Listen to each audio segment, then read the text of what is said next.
What's happened? Someone's out front. He's got a gun. Ma's talking to him. Sam caught his breath, checked that Justin was close behind, then walked around the building, his hands in the air. "I'm not armed," he called out as the man at the door swung the gun in his direction. "This is Mr. Gerber. This is his place," Jeannie said. The old woman looked entirely unconcerned, as if the visitor was an unwelcome salesman. Beside her, Laura's daughter Ruby stood, holding the shotgun they kept by the front door. "This true? It's your place?" Sam nodded. "What's your business here?" "Well, as I was explaining to this nice lady here," he said, gesturing at Jeannie, "I come to do a check on the outlying properties. Name's Bell." "You can put your gun down, Mr. Bell." "It's just Bell." He was a scrawny man in dirty jeans with a tattoo visible at the bottom of his neck. Putting the gun in his pocket, and ignoring the fact that Ruby continued to point the shotgun at him, he gestured at the house. "Mayor says every occupied place is to be counted. People, animals, and supplies." "And what is he going to do with that?" Bell shrugged. "Make sure there's a fair distribution." "You mean take what we've got," Jeannie said, "and then make folk pay for it?" "The way I see it, it's your civic duty." Sam felt anger rising in his belly. "And the way I see it, it's robbery." "You're just a gangbanger," Ruby said, holding the shotgun level with Bell's eyes. "Probably just looking to steal what you can, or get us to pay a bribe." Sam was surprised. He'd barely spoken to Ruby since she and her mother had arrived at the house, but it seemed they shared the same pugnacious attitude, a dangerous attitude as far as Sam was concerned. Bell's face tightened, though he still showed no sign of fear, even as he looked down the shotgun's barrel. Then he smiled. "Okay, darling, so you like playing it tough, do you? Well, we'll see how long that lasts when the mayor comes back. It'll be a whole lot easier for you all if you just cooperate so I don't have to go back and disappoint him. Folks who disappoint Dimitri tend to regret it." By now, Laura had appeared beside her daughter. "The thing is, if people don't stand up to you and the likes of you, then it's all over for us. We'll just end up grubbing around in the dust like cavemen, ruled by the men with the biggest muscles." "Huh," Bell said, not bothering to hide his disdain. "Ain't you never figured out it's always been like that? Except now it's firepower, then it was money. Well, don't say I didn't warn you. Dimitri's gonna be mighty sore, and someone's gonna pay." They watched him turn on his heels and stride away as Laura turned to Sam. "We'd better prepare for him to come back. Chances are he's already spied us out and knows pretty well how many of us there are." "Indeed," Sam said, feeling the rage rising in his belly. "But you shouldn't have antagonized him. By your words, you will bring violence to this place." Laura's mouth opened wide, but she recovered quickly. "We have to stand up to these bullies." "A fine sentiment, unless you have the safety of children to think about. Principles are all well and good when you can defend them. We have a handful of weapons for hunting, and not one of us is trained in their use." "That's incorrect, Mr. Gerber," Laura said, stabbing a finger at him. "We can handle ourselves, don't you worry about that. I learned how to handle a gun from some of the best. But don't worry, I won't ask you to help defend your own home. I know what you people believe. But you'll come to realize this is a new world, a world that doesn't have the luxury of pacifism." And with that, she took Ruby inside. 14. Elijah. "One more warning," the big man holding Reese bellowed into the cold air. "Come out now or I blow his head off." Wade crouched in the shadows behind a dumpster. Reese looked sick as hell, skin pale, and an oddly disinterested look on his face. He stood and passively waited as the bandit leader pressed the barrel of what looked like a Ruger GP100 revolver to his head. Wade's first thought was that Reese had been drugged, or perhaps it was hopelessness. It was as if the man knew for a certainty that he was about to die. "You hear me?" Wade could see a cloud of breath emerging from over Reese's head as the bandit leader called out. "We're coming in whether you give up or not, but I warn you it won't go well for you, especially your women folk. You got to a count of 10 before all hell breaks loose." Elijah held the Colt government's cold barrel to the side of his cheek, eyes scanning for any signs of movement from the sheriff's office to one side of the road or Josie's to the other. He could see the rifle barrels moving agitatedly, and he imagined the shadowy figures holding the weapons getting ready for a firefight. 9. What he'd give right now for a sniper's rifle and an elevated position. The bandit leader wasn't exactly being careful to keep his head behind Reese's, but though he loved his Colt, it wasn't nearly accurate enough to be worth the attempt from this range. 8. Movement in the sheriff's office. It had to be Kramer. He was much taller than Drew, and the thick barrel of a police shotgun appeared from high within the open doorway. 7. What was Kramer planning? For that matter, what was Desmond going to do? Surely he wouldn't watch as Reese was executed. 6. Kramer emerged into the daylight, shotgun held vertically and hands raised. "Who the hell are you?" the bandit called out as the 4 rifles trained on the sheriff's office steadied now that they had a clear target to aim at. "Deputy Kramer." "Anyone else in there?" Wade cursed as Kramer responded with a nod. "One other." So, Wade had been right to lock him up as one of Huff's thugs, and now he was selling out his fellow officer. "Well, just you tell him to come out with his hands raised, you hear me?" Wade saw the bandit leader look down as he talked to someone in the space between the 2 cars, no doubt telling him or her to take the sheriff's office as soon as Drew emerged. All this time, Kramer had been inching forward, hands still raised. "What unit did you serve with?" "What? You're a vet, right? Me too. Just a grunt, mind, but I reckon you're special forces. Am I right?" What the hell was he doing? The bandit leader seemed to be considering what to say next. Finally, he nodded. "Yeah, Green Berets." "Thought so," Kramer said. "I'm looking for a commander who knows how the new world works. Will you take me?" Wade would have bet a month's pay the bandit was lying about his military history. Nothing about what he was doing suggested special forces training. This was the blow-the-bloody-doors-off school of operation. Anyone with a brain would have snuck into town and seized it piecemeal. He had the firepower, after all. But the man wasn't an entire fool. That much was also obvious. Maybe this was intended as some sort of demonstration of his ruthlessness to his followers.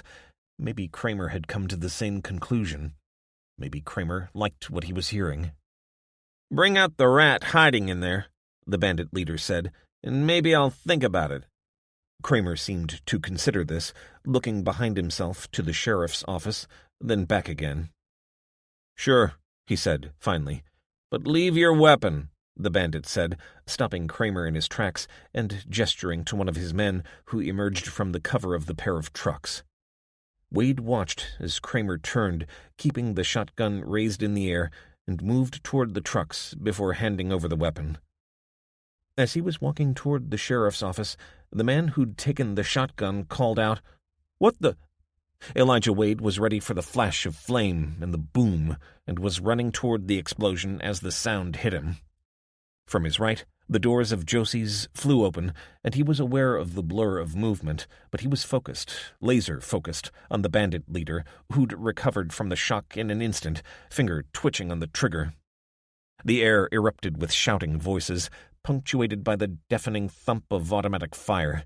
But Wade heard none of it, only dimly aware of running feet from left and right, as Kramer had turned on a dime and launched himself onto the bed of the nearest truck. Elijah pulled the knife from his waistband and leaped onto the hood of the other truck, his momentum carrying him over the cabin as the bandit leader turned his way, bringing the gun around. The round zipped past him in the air, the discharge deafening Elijah as he brought the knife in a wide arc, aiming for the bandit's head. A dark shape shut out the sun for a moment and was gone as the knife went wide and a fist crashed into his jaw. For a moment, he was absent, and when he came around, he heard someone screaming his name. It was him. No, it was Reese. The sergeant had his arms around the bandit's waist and was desperately trying to hold on, even as he was being kicked and thrown away.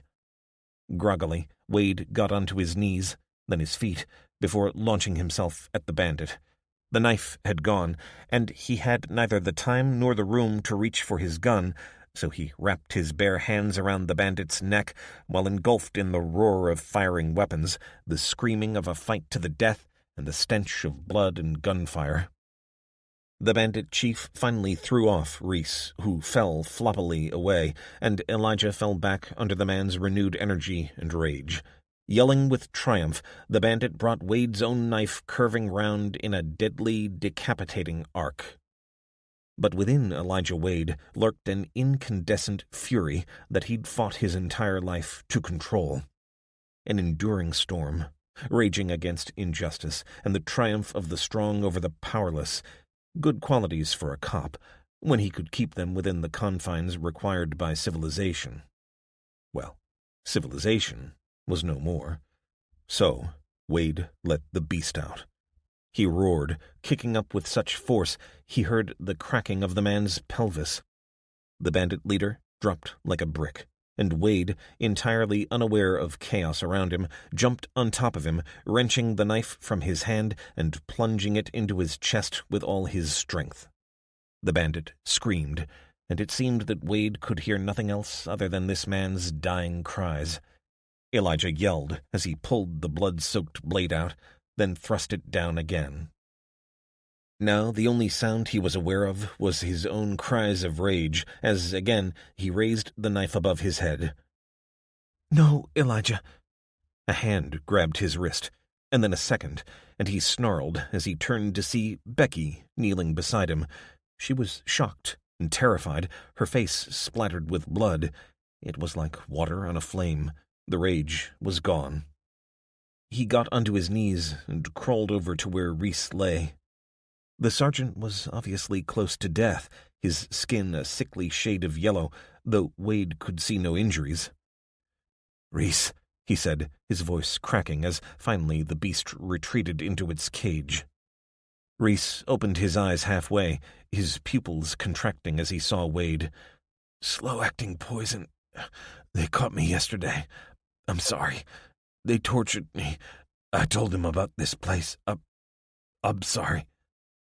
Elijah Wade watched the life drain from Reese's eyes, then sat with bowed head before becoming aware of what was going on around him. He was kneeling beside Reese in the bed of the pickup, where, to his left, 5 men lay eating asphalt, their hands behind their backs, watched over by Drew and Kramer. "You okay, Elijah?" He turned to see Desmond approaching from the other side of the truck. He had an ugly red wheal on the side of his face, with blood trickling down from his left eye. "I'm not hurt. Much." Desmond nodded and put out a hand to help Wade to step down off the truck. "Come on, I'll get you inside." "No, wait. What happened?" "I don't have time. Go into Josie's and have something to drink. Something stiff. I've got things to do, but I'll come find you later." Becky took his arm and led him into Josie's. One of the big window panes had disappeared, and their feet cracked on shattered glass as they headed toward the inside wall. "Come and sit down," Josie said. "I'll fetch some bourbon." Wade went to protest, but knew in his heart that he needed some alcohol, even if only to slow his brain down enough to be able to start processing what had happened. "You okay, Lige? Not hurt too bad?" He ran his hands down his ribs on both sides. "I'll survive." True enough, but he was sure going to be sore tomorrow. He downed the first shot of whiskey in one, and Josie refilled his glass before heading away. Elijah looked at Becky as she finished wiping the blood from her face. "What happened?" "I'm not sure myself. I saw that cop handing over the shotgun, then all hell broke loose. People came running out of Josie's, Desmond and the 2 cops and some others, and that big deputy attacked the other side, had a gun hidden. The other deputy, the little, good-looking one, he ran out from the sheriff's office to help him. Then you jumped up at their leader. I lost sight of you for a moment. Then you went all animal. There was blood everywhere, Lige. I was fighting for my life." She nodded. "Sure, I know. But it was like you were possessed. You stabbed him so hard, the knife almost went through him. Then you were going to do it again." Wade shook his head. "I'm sorry. You shouldn't have had to see that." "Oh, like you say, you were fighting for your life." He downed the last of his bourbon, glancing at Becky out of the corner of his eye. For the first time since he'd rescued her from the serial killer's secret room, she was frightened of him, and knowing that tore a hole in his heart. He knew from his decades as a cop that everyone carried a beast within them. He just wished she hadn't had to see his. Wade turned around as he heard a car engine starting up outside, watching as Desmond walked into Josie's and came to sit at their table. "Well, that's done," he said. "Kramer and Thomas are taking the bandits out of town." "You're going to execute them just like that?" Becky gasped. Desmond shook his head wearily. "Not quite. We've taken their weapons, but we haven't got anywhere to hold them here, so they're being driven 100 miles north into the desert." "Then what?" "Then they get left." "In the desert?" Desmond shrugged. "At least they have a chance." "But what would you have me do? They can't stay here. We lost Jim Hill and 2 others in the fight. And Reese, of course. Should I have put bullets in the heads of 4 of them? Eye for an eye? And I'd still be left with the rest to deal with. No, I had no choice." Elijah looked through the broken glass as the second pickup was driven away and people began the cleanup. "I was wrong about Kramer." "Yeah, me too." "Did you know he'd rigged that shotgun to blow?" "No. I worked out he was up to something, so I got everyone ready to take advantage, but it took me by surprise. You were the first one out of the gate. Oh, and thanks for coming back." Wade blinked in surprise. "What?" "You went out to the plane. You could have left us. It would have been the smart thing to do." "My mom always said I didn't have the brains I was born with." Desmond grunted. "Well, if you hadn't taken out their leader, it might have ended up being an even bigger bloodbath than it was." "I passed the test, then?" "It wasn't a test. I trusted you to be a man of your word. I like to think I'm a reasonable judge of character." Wade looked into Desmond's eyes and wondered whether he really was that naive, or whether perhaps he genuinely could tell whether a person would keep their word. He liked to think he had a pretty good BS detector, but he'd have given good money to be able to be as certain as this man was. I won't say we weren't tempted. Desmond looked from Wade to Becky and back. "But you didn't give in to it?" "Just don't ask me to stay any longer than we agreed." "I won't. In fact, as far as I'm concerned, you can leave as soon as you're ready." Becky gasped. "Really? You mean it?" "Absolutely. You've done your bit to help the town." "But I haven't finished setting up the police force," Wade said, unsure why his gut had dropped through the floor. Didn't he want to go as quickly as possible? "You've done enough. I'm going to appoint Kramer as sheriff on a probationary basis." Wade shook his head. "You want me out of here, don't you?" "No, it's not like that. But you're not the kind of man I'd choose to be sheriff." Understanding dawned, and Elijah fought to keep down the resentment gathering in his throat. "I never lost control like that before. Not in all my years in the military and the police." "I understand. I get it, I really do. But I saw what you became. And what kind of a mayor would I be if, having seen that, I allow you to stay as sheriff?" Wade sighed, suddenly feeling a combination of relief and exhaustion. "I get you." And he did. If he'd seen Desmond act that way, he'd have made darn sure he never had control of a weapon again. But he wondered whether, in this new world, any leader had the luxury of maintaining those kinds of standards. "Come on," he said, getting to his feet and looking at Becky. "Let's help with the cleanup. Then we can be on our way tomorrow." 15. Grace. Day 17. Texas. Grace held hope as she watched from the window of the nursery. Lyle had come up with the idea of turning one corner of their property into a growing area for fresh crops to supplement their diet. It was far too soon to actually plant anything, but Lyle and Marty figured that it was a good time to break up the soil. So they were out there like a pair of medieval peasants, hacking at the compacted dirt with a pickaxe, a hoe, and a spade, while Boomer sat and watched them. She smiled as she gazed out, both working hard enough that they were surrounded by a sweat-generated fog that rose up to join the clouds of breath mist. It felt good to see them cooperating, and she thought back to that first night when her son turned up like a bad penny, and she feared having to send Marty away. Now, the Mexican-American was part of the family, and, as they approached the new year, she felt the first stirrings of hope since the lights had appeared. If this was truly the start of the rapture, then God sure was taking his time about it.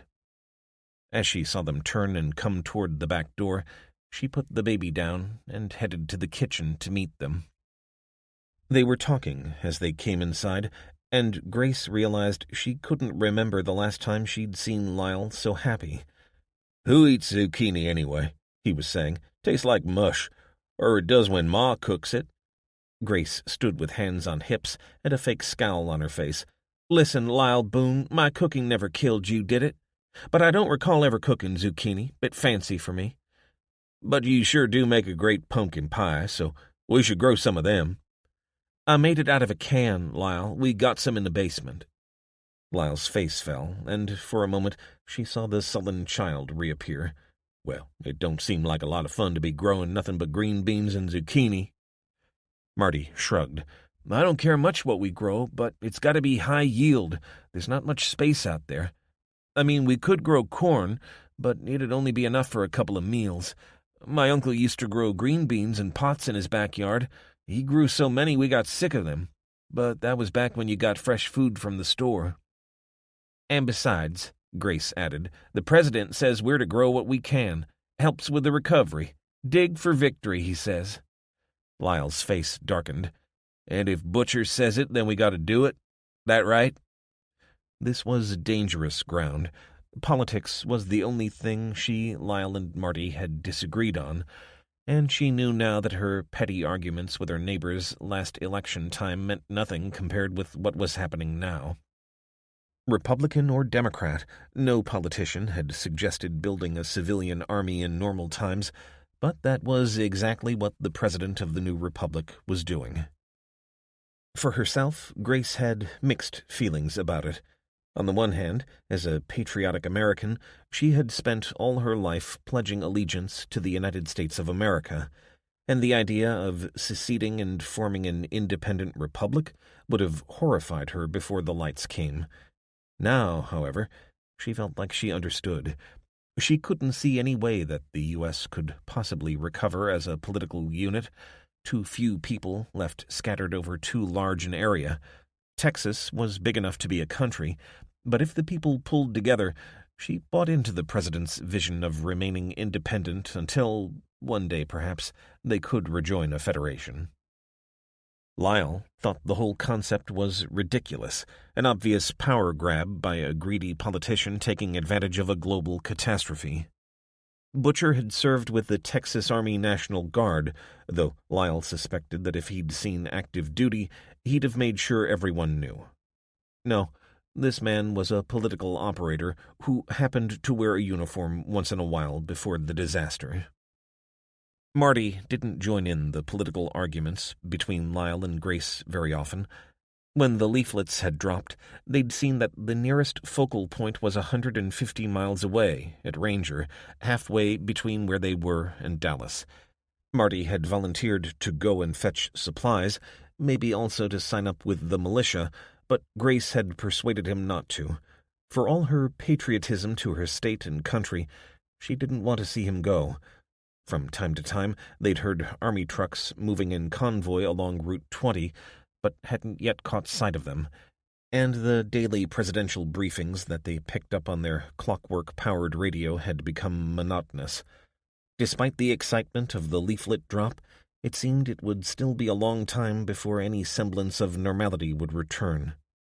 "Well, I guess I'd better learn how to cook zucchini," Grace said, as Lyle and Marty settled down to a breakfast of baked beans on a slice of the rock-hard bread that was the best Grace could produce so far. Maria came running in just after noon, crying out incoherently at the top of her voice. "My, what is it, darlin'?" Grace said, looking down at the child. She made a movement as if driving. Grace's belly tightened. "You hear something? Go find Marty and Lyle."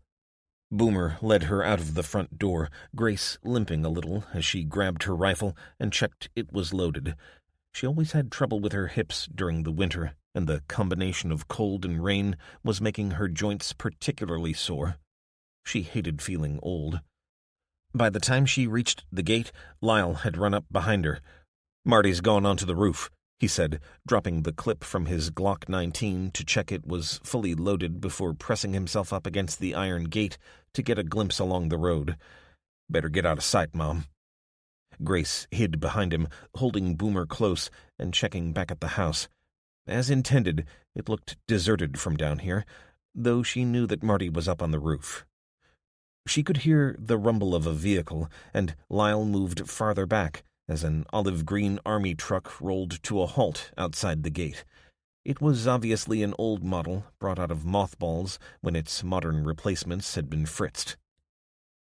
A man in a camouflage uniform got out the far side, pulling on a cap as he looked at the locked gates. The truck rocked and boots thudded down before two others carrying automatic rifles joined him. "Okay, Garner, you know the routine," the first man said before cupping his hands together and putting them to his mouth and shouting, "This is the Texas Republic Army. If there's anyone home, come forward with your hands up. Make no hostile moves." The other two soldiers began to move around the hood of the truck, then froze as Grace came into view with her hands up, followed reluctantly by Lyle. "Well, would you look at that, Sarge, we got a live one." "I got eyes, Garner," he said, then looked directly at Grace. "Any more of you?" Grace nodded backward. "We got one on the roof. Heard a truck coming." The leader nodded, looking upward. "Show yourself. Now come down. Name's Sergeant Ross Bird. You're the first survivors we've come across today. We'd like to enter, please." Grace nodded. "Of course, Sergeant." She unlocked the gate and swung it open. Leaving one of the two other soldiers at the truck, he followed Grace in as Lyle looked at him suspiciously. "Young guy like you should join us," Bird said, returning Lyle's look. "Nah. Got a medical condition?" "Bone spur?" Bird said, with a smile. Lyle shook his head. "I'm allergic to bullets." "Don't pay no heed to him," Grace said. "He's helping me run this place. Like the president said, we've got crops to grow. Now come on inside." Marty emerged from the house, and the sergeant tensed for a moment before relaxing. "You're not armed?" "No, sir," Marty said, his hands in the air. Bird gestured to the other soldier. "Private Garner, search this man for weapons. I'll need to check your ID." "Mine, too?" Grace asked. "Yes." "Mine's inside. I don't carry it on me," Marty said. Grace turned to the sergeant. "None of us do. We don't see nobody from one day to the next." "Orders now are to carry identification at all times," Bird said. "Garner, go with this man while he finds his. Let's go inside." "We've got a young girl," Grace said. "I'll thank you not to scare her." Grace glanced sideways as Private Garner followed Marty up the stairs, rifle held inches from his back. "What about the rest of us?"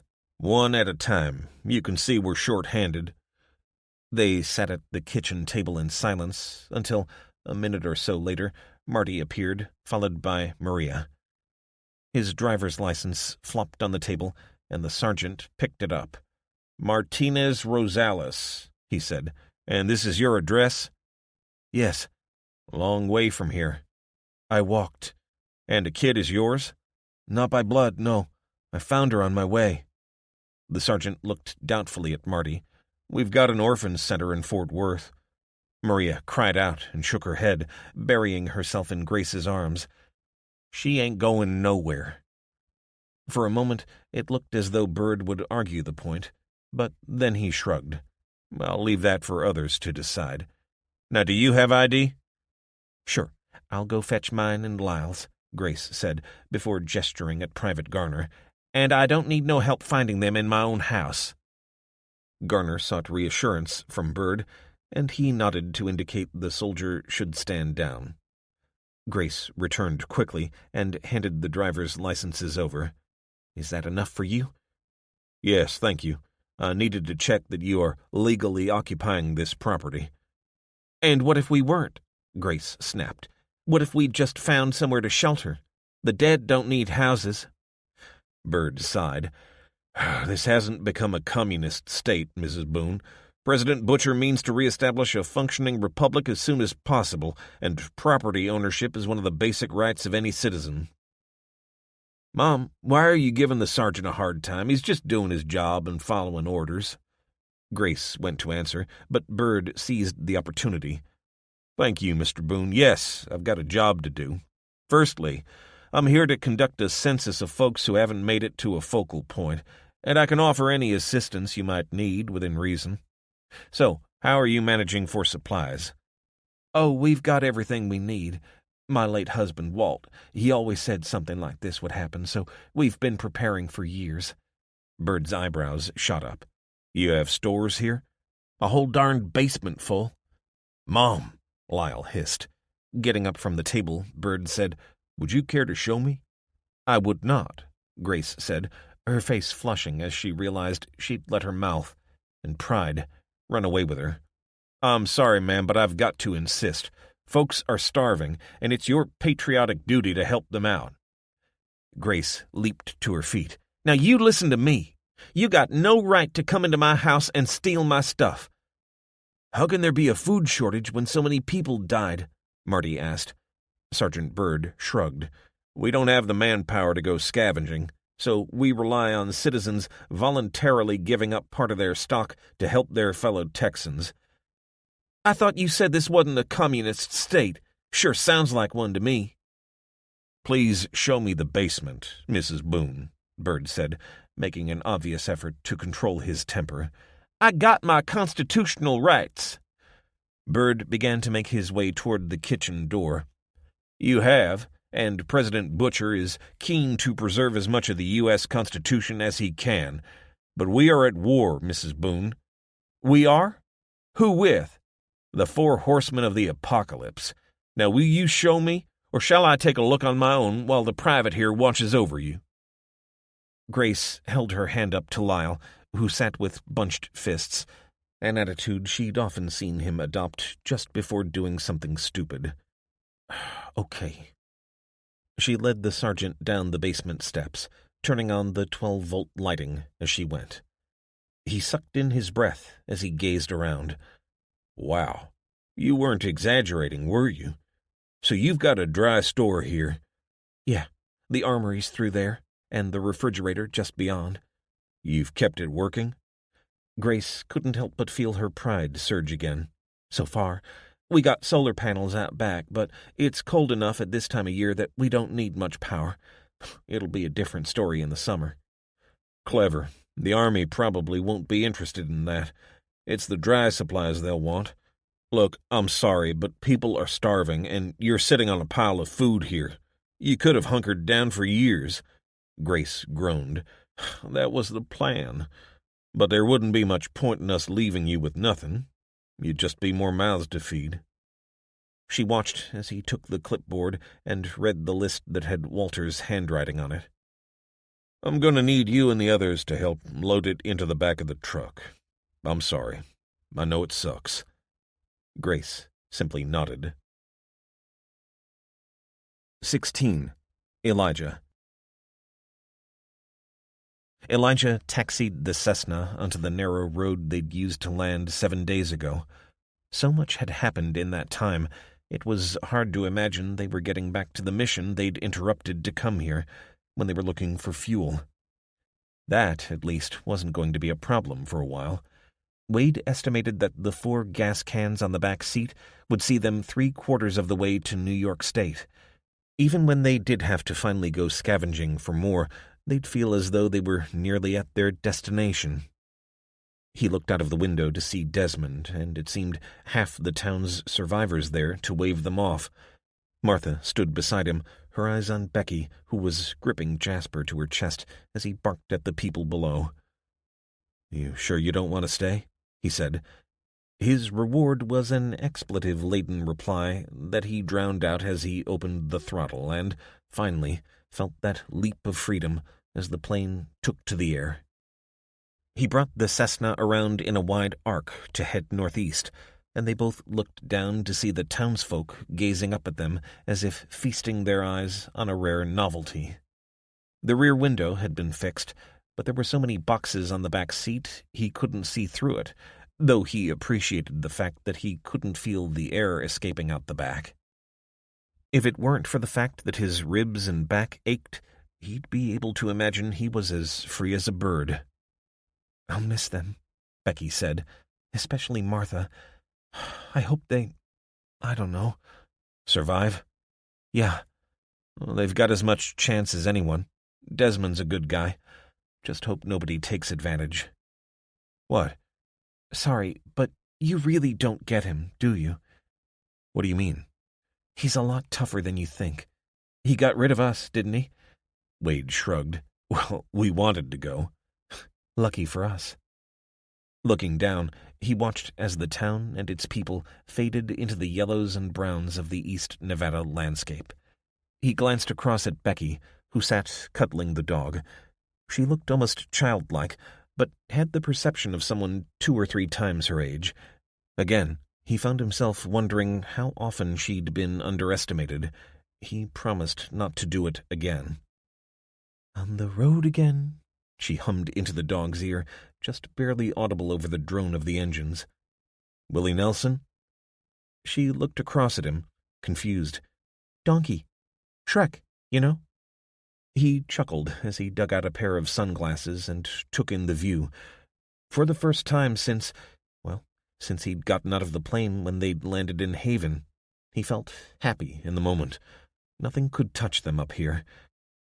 "Where are we headed?" "Toward Salt Lake City." "We're not going to land there, are we?" "Not unless something goes badly wrong. But I'm flying by dead reckoning, so it's good to have landmarks to aim for. We should be well past SLC before we have to put down to wait out the night." Becky shifted her position in the seat. "Can't we just keep going? I mean, if you keep flying in the same direction, we could cover a lot more miles, and we're safer up here." "You've changed your attitude." "I'm an experienced flyer now, and bad things happen when we're on the ground." "True, but I won't fly blind. I know we're not going to collide with another plane, but remember that the cities aren't going to be lit up, so I'll have no way of knowing if I've been blown off course." Becky subsided into silence as Wade pulled gently back on the control column. The mountains Reese had planted the radio repeater on rose ahead of them, and beyond, he could see another higher range, the valley between shrouded in shadow. The Cessna could handle them easily enough, but his thoughts darkened as he remembered the sergeant. Among the boxes on the back seat of the little plane was the transmitter Reese had been due to take east. Hoping to help reunite the sergeant with his wife, Wade had volunteered to take it for him, but now that happy ending would never happen. Desmond would arrange for the final transmitter to go south to Ely as intended, but Wade was responsible for this one. His plan was to land at a place called Granger in Wyoming and set the radio up so at least Reese's death wouldn't be entirely in vain. The task Lieutenant Montgomery had set for Reese was as valid as it ever had been, and Wade would see it completed if he possibly could. He brought the Cessna down on a dirt road just outside Granger, Wyoming, a tiny speck in the desert he'd only identified by the late light reflecting from the surface of Black's Fork Creek. A pitiful scattering of pinpricks were the only signs of the people clinging onto existence out here, and he'd turned off the navigation lights and eased off the throttle, more or less gliding onto the gritty track surface before spinning the plane around so it could take off quickly. This would have been remote enough before the lights came. Now, he imagined, there might be no more than a dozen souls within 100 square miles of where they'd landed. They clambered out of the cockpit, both sore from the long flight, both urgently needing the bathroom. Wade staggered on sore legs to the edge of the creek and descended its bank until he was sure she couldn't see him, then relieved himself, aware of his extreme vulnerability as he did so. By the time he returned to the plane, Becky was there, having, it seemed, taken considerably less care about where she went. "It's so quiet," she said. "Gives me the creeps."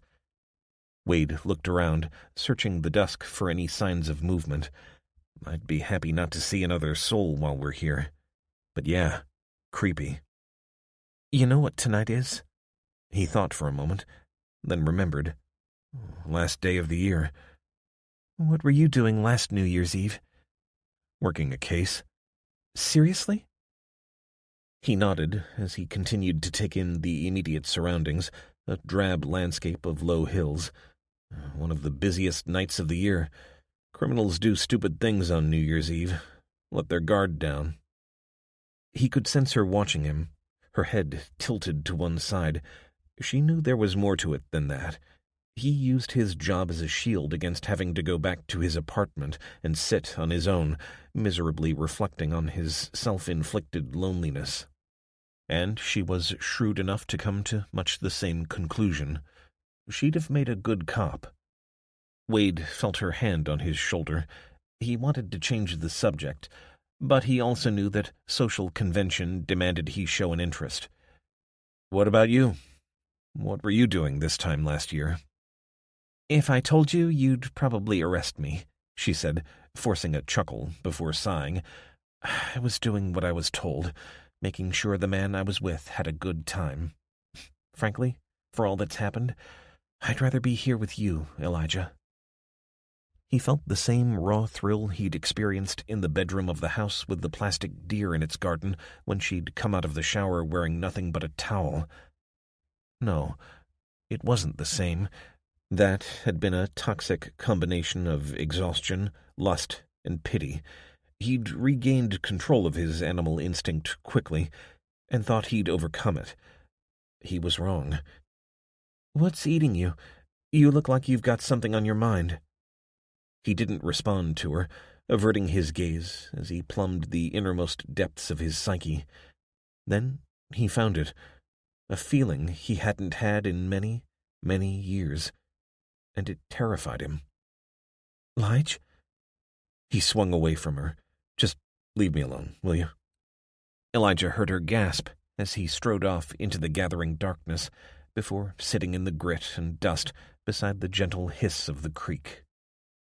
He sat, staring out at the water's surface, trying desperately to unpick the threads of his thoughts, struggling to push down his rising anger and frustration.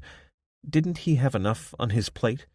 He had to get across America and then find his daughter in a post-apocalyptic world.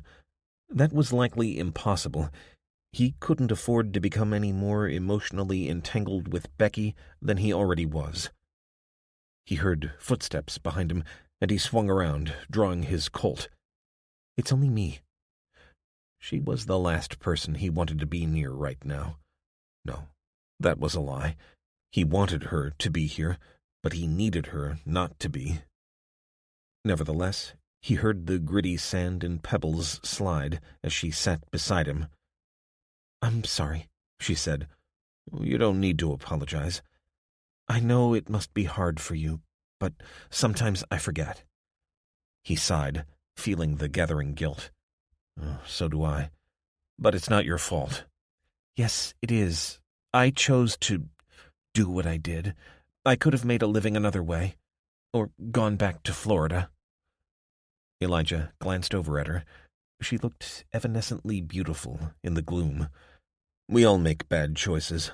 I wouldn't be here if I'd chosen to be a better father, and I don't care what you were. That world is gone."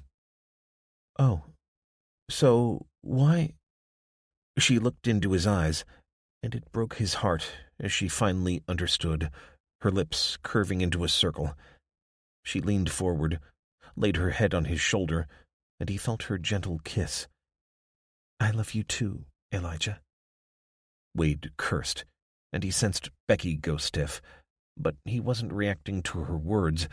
He was looking into the sky, then down at the star hanging around his neck. It was glowing. They got to their feet and ran back toward the plane, Jasper dragged along behind Becky. Wade let out a burst of expletives, his anger now turned on himself for being stupid enough to land without then scouting for a place to shelter. How long did they have? The star's glow brightened until he could use it to light their way. He'd never seen it so bright. "Don't look up," he said. However much harm the radiation could do by penetrating the bone of his skull, it would be far worse if it got soaked up by his eyeballs. He imagined he could feel his head warming. At least, he hoped it was imagination. "Over there," Becky said, pointing into the gloom. "I can't see anything. Looks like farm buildings." "How far?" "I don't know, but I can't see anything else. Come on." She grabbed his hand and guided him, stumbling through the darkness as a heavenly rainbow reflected off the rocks. The Cessna had disappeared from view, and Wade was holding the dog close to his chest, bending forward to keep his body between the skies and the animal. His lungs heaved as he stumbled forward, knowing that, with every step, he was absorbing more and more of the deadly radiation. It was hopeless. He could see the buildings now, but they were too far off. By the time they reached them, they'd be the walking dead. "Here! Over here!" Wade twisted sideways at the unfamiliar female voice, then followed Becky as she ran toward it. To begin with, he couldn't work out what he was seeing. A woman's torso had emerged from the sand and scrub, and it was shining in reflected light. He didn't have time to consider whether he was hallucinating when it disappeared again, and Becky came to a halt. "Quick, get down there," Becky said, pointing to a hole in the rocky ground. To one side was an open hatch, to the other a ladder that ran down into darkness. "You first," Becky growled with anger, pushed him away, and climbed down the first rungs before reaching up to him. "Give me Jasper." He handed over the dog and followed her down the ladder. "Close hatch!" a voice called up out of the darkness below. He reached out and grabbed the inner handle, pulling it shut with a clank like the closing of a pharaoh's sarcophagus. As he climbed down, he heard whispers echoing, magnified by what was plainly a chamber below. He was nearly at the bottom when the room suddenly lit up, and he was forced to grab the rung above him as his eyes adjusted. He felt hands around his hips, guiding him to ground level, and Becky's voice sang "thank you" over and over again. Finally, he unscrewed his eyes and allowed them to come into focus. They were in a concrete tube, maybe 15 feet in diameter. Though it was dry as a bone, it was obviously a drain that ran off into the blackness in both directions. A group of half a dozen, all women, gathered around, 2 of them holding LED flashlights. "Where in the hell did you come from?" a woman asked. It was the same voice that had called out to them from the surface. "We landed in a plane." The woman's eyes widened. She was white, early middle-aged, and heavily built with an Eastern European accent. "I told you I hear something, Iga. You do not listen. I have ears of bat." "One day I will learn," another woman sighed. She was shorter, wider, and older than the first speaker. "You are always right." The first speaker turned to Elijah. "I am Claudia. It was good, my hearing is excellent. I watched you, then the Tento, the rainbow, came." "Thank you," Becky said. "You saved us." Claudia shrugged. "It's nothing. Not many people's left, I think. Come, you are shivering. Follow me." Becky flashed a tiny smile to Wade and followed the women as they were led along the drain. 100 feet along, it broadened out into a large chamber shaped like a squashed ball, much wider than it was tall. "These are storm drains," Claudia said. "We come here when lights are in sky. What we will do if Tento comes at same time as rains, we do not know. But we can only see lights on clear nights, so... Elijah found out that fluorescent things like this glow when the radiation comes, Becky said, pointing at the star around Wade's neck, which had now faded entirely. Claudia nodded and rubbed her chin. That is good. We will get one next time we go to shopping mall. Now, come, sit down, and we will talk and wait for lights to go. We have coffee. Some rusty folding chairs had been arranged into a circle, and Claudia gestured to Wade and Becky to sit down, while others were dragged from outside the circle of light. "What's your story?" Elijah asked, much keener to hear what had happened here than to have to recount his own experience. Claudia settled into her chair as other figures fussed around the fire that provided most of the light, and the cauldron it was warming. We process sugar beet. When lights appeared, we hid in the storm shelter. She pointed at another woman, older than any of the others here. Valentina said we must do it. Mr. Schaefer, he laughed at us, called us peasants. Then he got sick and died, him and his wife and children. It was very sad, but we stayed in storm shelter. Some of us felt sick after, so we found the drains, deeper, thicker, and we come here when lights appear. None of us get sick now." "And you've been here since that night?" "Where else to go?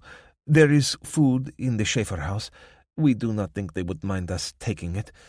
Maybe one day the lights stop. Maybe one day the government comes for us. Until then, we stay here. You are first to come." Wade nodded. "I can believe it. You're a long way from everywhere." "Maybe there are people in Granger, but they do not come here. We see lights at night. Not many. We have not seen plane before. I thought they had stopped working, like cars." "Yeah, well, this one is pretty primitive. I'm heading for the East Coast." "Why you go there?" "To find my daughter." And again, that feeling of hopeless stupidity. But the woman merely nodded, then leaned forward and touched his hand. "You think government will come one day? You think we survive?" "Yeah, one day. Politicians are like cockroaches. They always find a way to survive." Claudia roared with laughter. "That is true." And then, just as quickly, the moment passed, and she was all seriousness again. "You think this is all over world?" Wade shrugged. "I don't know for sure, but yeah, I reckon so. If the lights had only been up there for one night, then maybe not, but by now every part of the planet will have been exposed. Tack! People go out and look up at pretty lights in sky. Stupid here in America. Stupid back home in Poland. I have son there, and grandchildren." "I'm sorry," Elijah said. "I just don't think there's a happy ending to all this." "Except for you. You think your daughter is alive." "It's stupid, I know." Claudia shook her head vigorously. "Yeah, it is good. You have purpose. Go to East Coast and find daughter. Then come back and tell Claudia the story." 17. Abby and Ray. Day 18. California. Abby shrieked as her foot slipped on the wet pebbles and her ankle gave way. Why hadn't she let Gray do this? He'd offered, insisted, in fact, but she'd dug her heels in, and now she was on her backside, feeling wet seeping in through her pants as she poked at her leg. The truth was, she'd gotten sick of the both of them over the past couple of days. Gray had taken on most of the work of toughening up their security, running fishing line tripwires, digging disguised pit traps, and clearing some of the vegetation to improve their chances of spotting an intruder. Ray's main job was to put together bug-out bags that would be kept by the back door to be used if they had to evacuate quickly.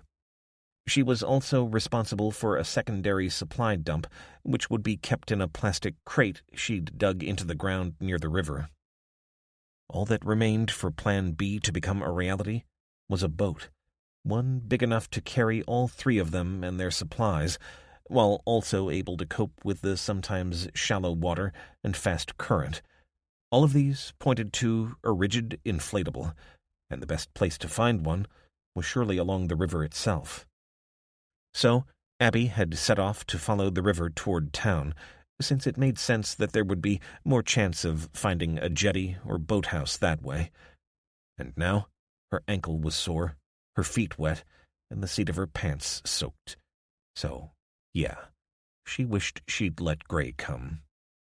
It wasn't as if it was even quiet out here. The river ran to her left, and each time the bank curved closer to it, the roar of swirling water and rolling pebbles got louder. But at least she wasn't listening to her sister's bellyaching, or looking over her shoulder to check if Gray was watching her.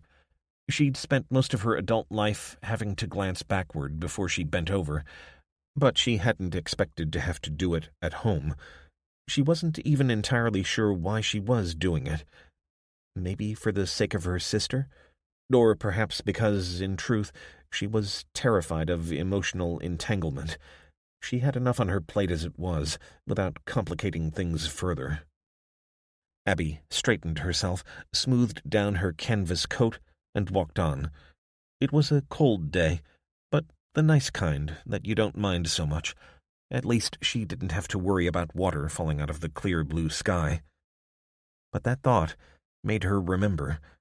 She had to move farther from the river, even if that meant into the forest, because the only method Ray could use to warn her of a radiation surge was for Gray to fire the shotgun into the air. So, the quieter the environment, the farther Abby would be able to walk. Though it was, in truth, guesswork. In any case, she wouldn't risk getting too close to town. The last thing she wanted was to run into anyone. So she headed into the trees, the roaring of the river reduced to a gentle rumble as she walked along the needle-laden forest floor. The first jetty she came to obviously hadn't been used for many years, the wood mottled green and rotting, but as she looked around for any sign of a boat, she caught sight of a second pier a few 100 feet along. It was past the bend in the river, where the water slowed, jutting out from a stony bank. But she couldn't see any sign of a boat. Abby was already thinking about turning around and going back with her tail between her legs. After all, Gray was used to this country, and would be able to cover the ground much more quickly than a city girl like her.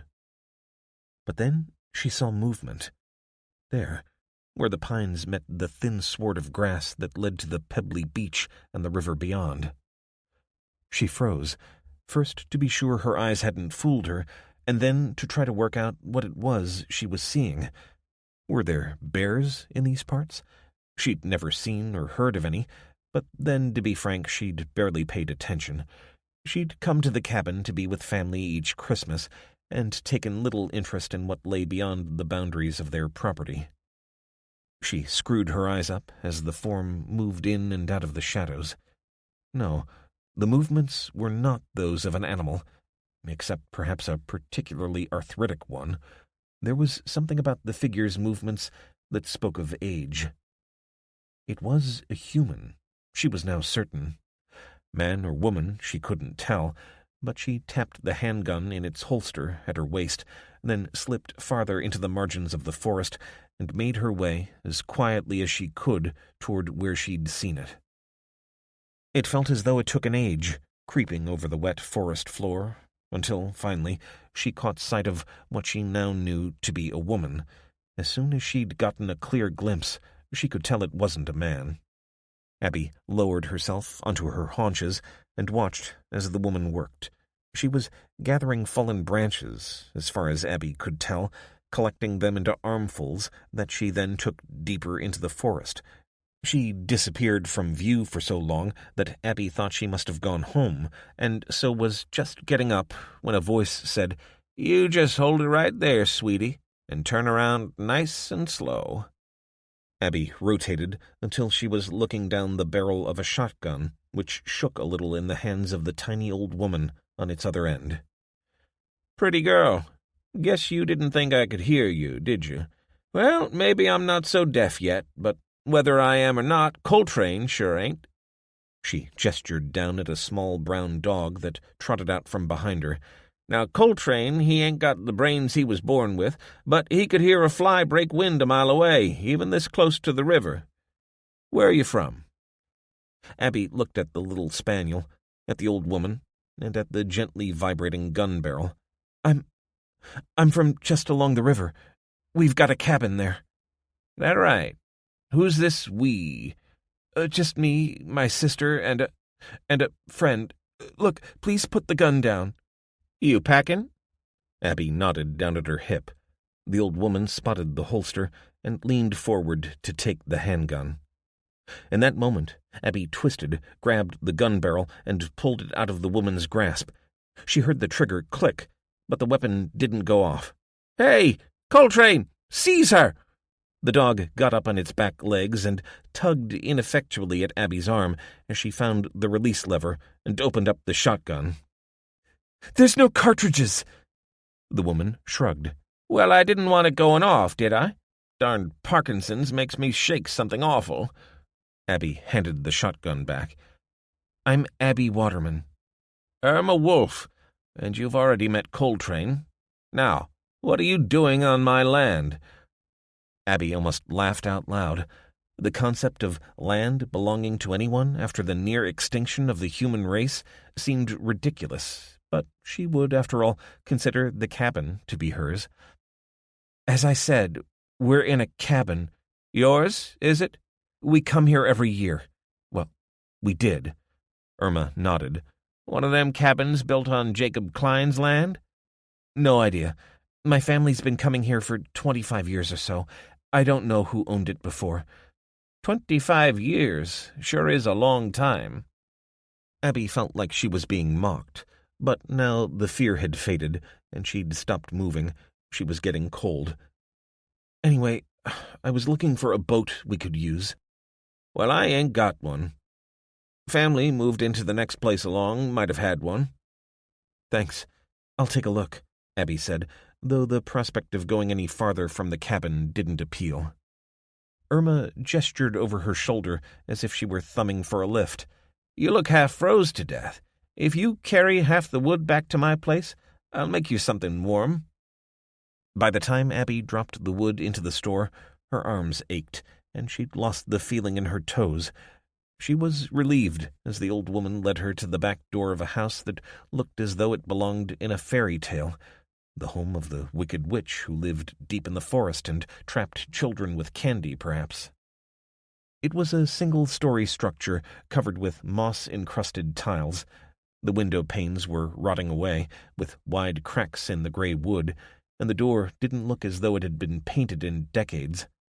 Inside, however, it was warm and dry, and full of a meaty smell that made Abby's stomach rumble. "Excuse the mess. I haven't had visitors for a long time, and I don't suppose I'm about to get any more after what happened in the sky. Didn't know nothing about it until I went into town for supplies, and it was all full of dead folk." Abby looked up at the trap door in the ceiling. "What's in the attic?" "Why do you want to know?" "We're trying to work out what keeps the radiation out." "Radiation? The Russians? Chinese?" "No." "Not the Koreans? Oh, that fat boy, he's an evil son of a—" Abby shook her head. "As far as we can tell, it's natural." "Right. Oh, junk in the attic. Old blankets, clothes, my husband's tools, all that kind of stuff. You heard anything from the president?" "Just the same message on repeat. Keep your heads down. Don't go out if you can't see if the lights are in the sky. We are coming for you. That kind of thing. Nothing specific."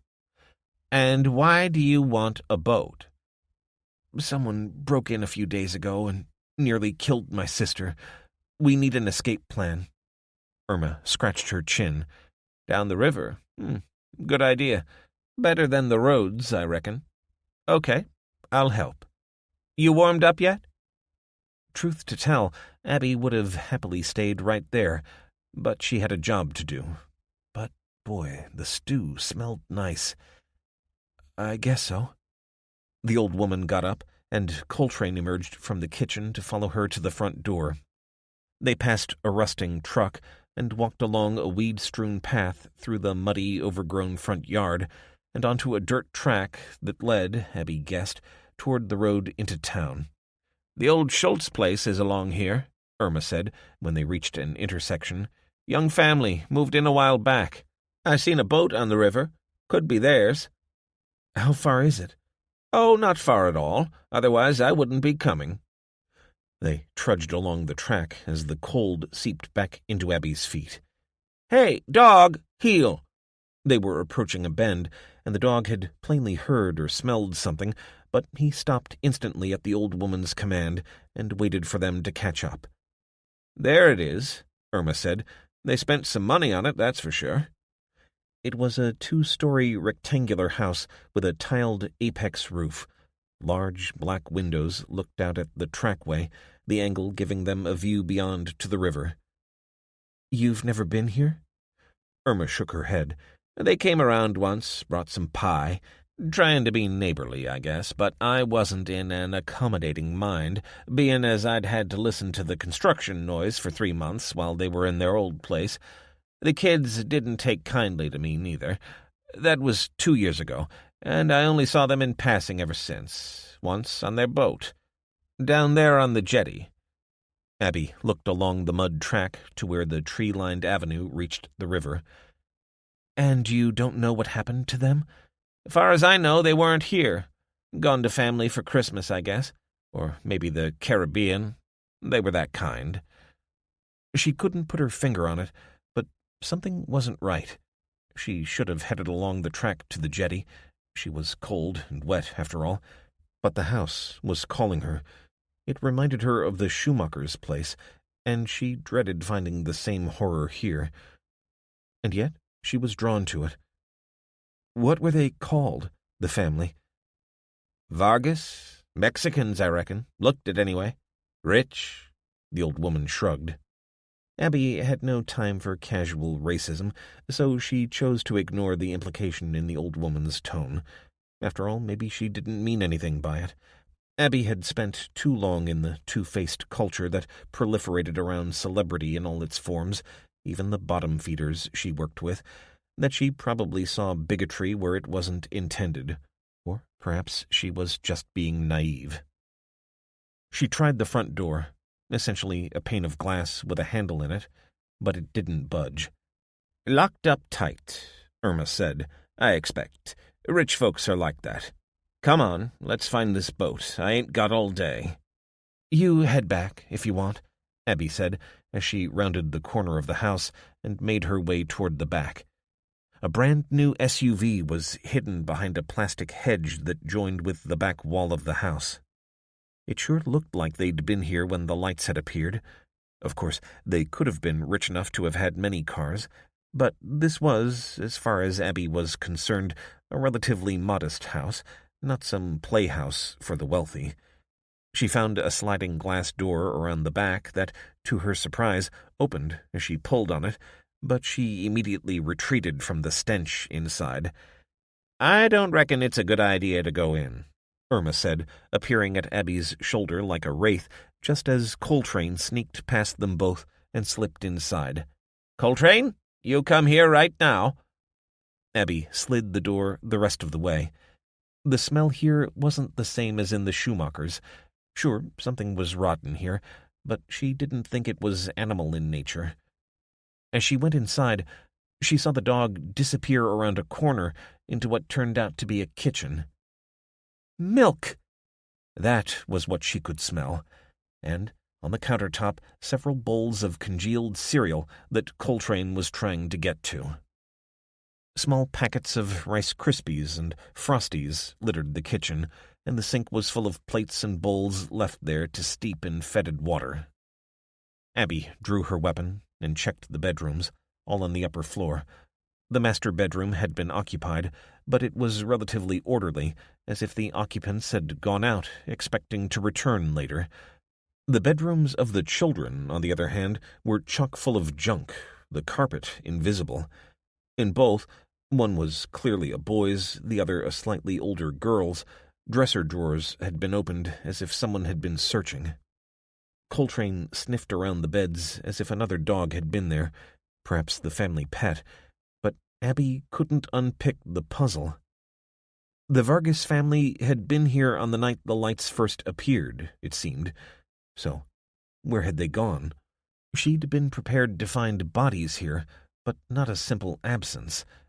And what about the mess in the children's bedrooms and kitchen? Then she had it. The parents had gone out on the night, perhaps on a dinner date, leaving the kids alone. But they hadn't come home. They were nice kids, Irma said, appearing in the girl's bedroom. Only met them once, of course, she added. And suddenly, it clicked. That sense of there being something wrong with all this. The children had been left alone. What did they think when their parents hadn't come home? They must have been terrified, and when they got hungry, they ate everything in the kitchen, leaving the remains to congeal. Then they'd gone through their drawers looking for morsels of food. Then what? Surely, in the end, they would leave the house, despite the orders of their parents. Hunger and fear would have driven them outside. Where would they go? To the nearest house. "You've got them." "What?" "The children. They came to you." She saw the truth of it in the old woman's face. Then she thought of the first thing she'd noticed when she'd arrived at Irma's house. A rich aroma of stew. It all made perfect sense. "You killed them."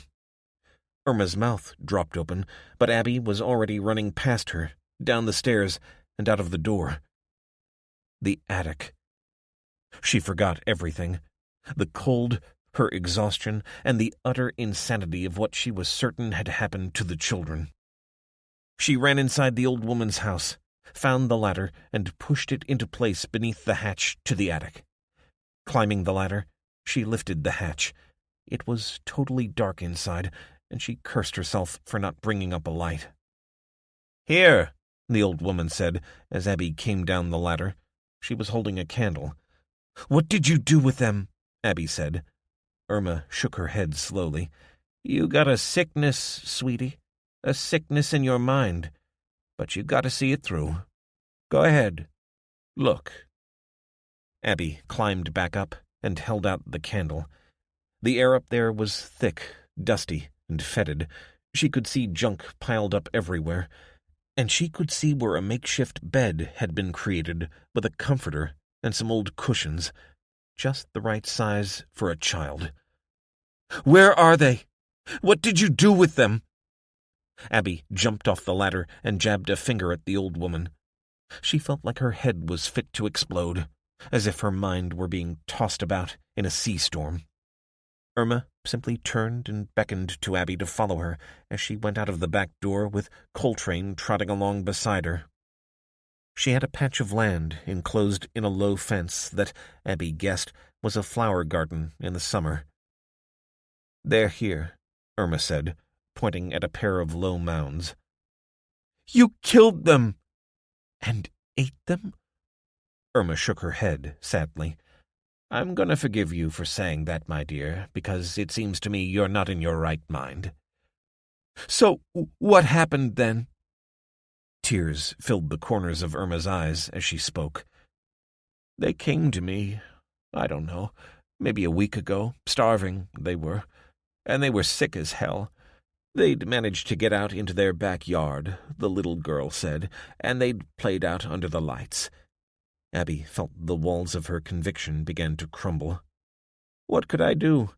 I made up that bed in the attic and tended to them best as I could, used up most of my firewood keeping the place warm. And if I gave them a little something to ease their passing, then what are you going to say?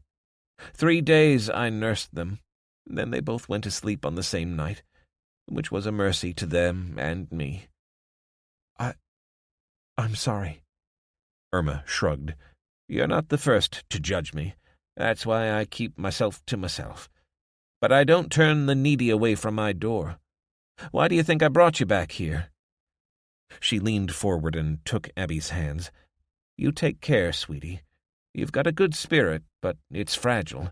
You got to learn to see what's there and nothing else.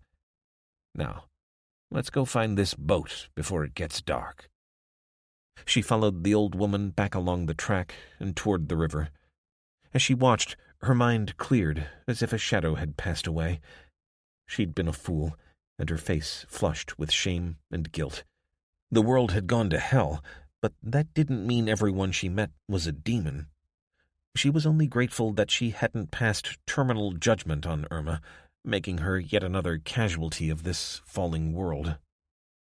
They found an inflatable boat with a rigid hull on a little beach at the end of the road leading to the Vargas house.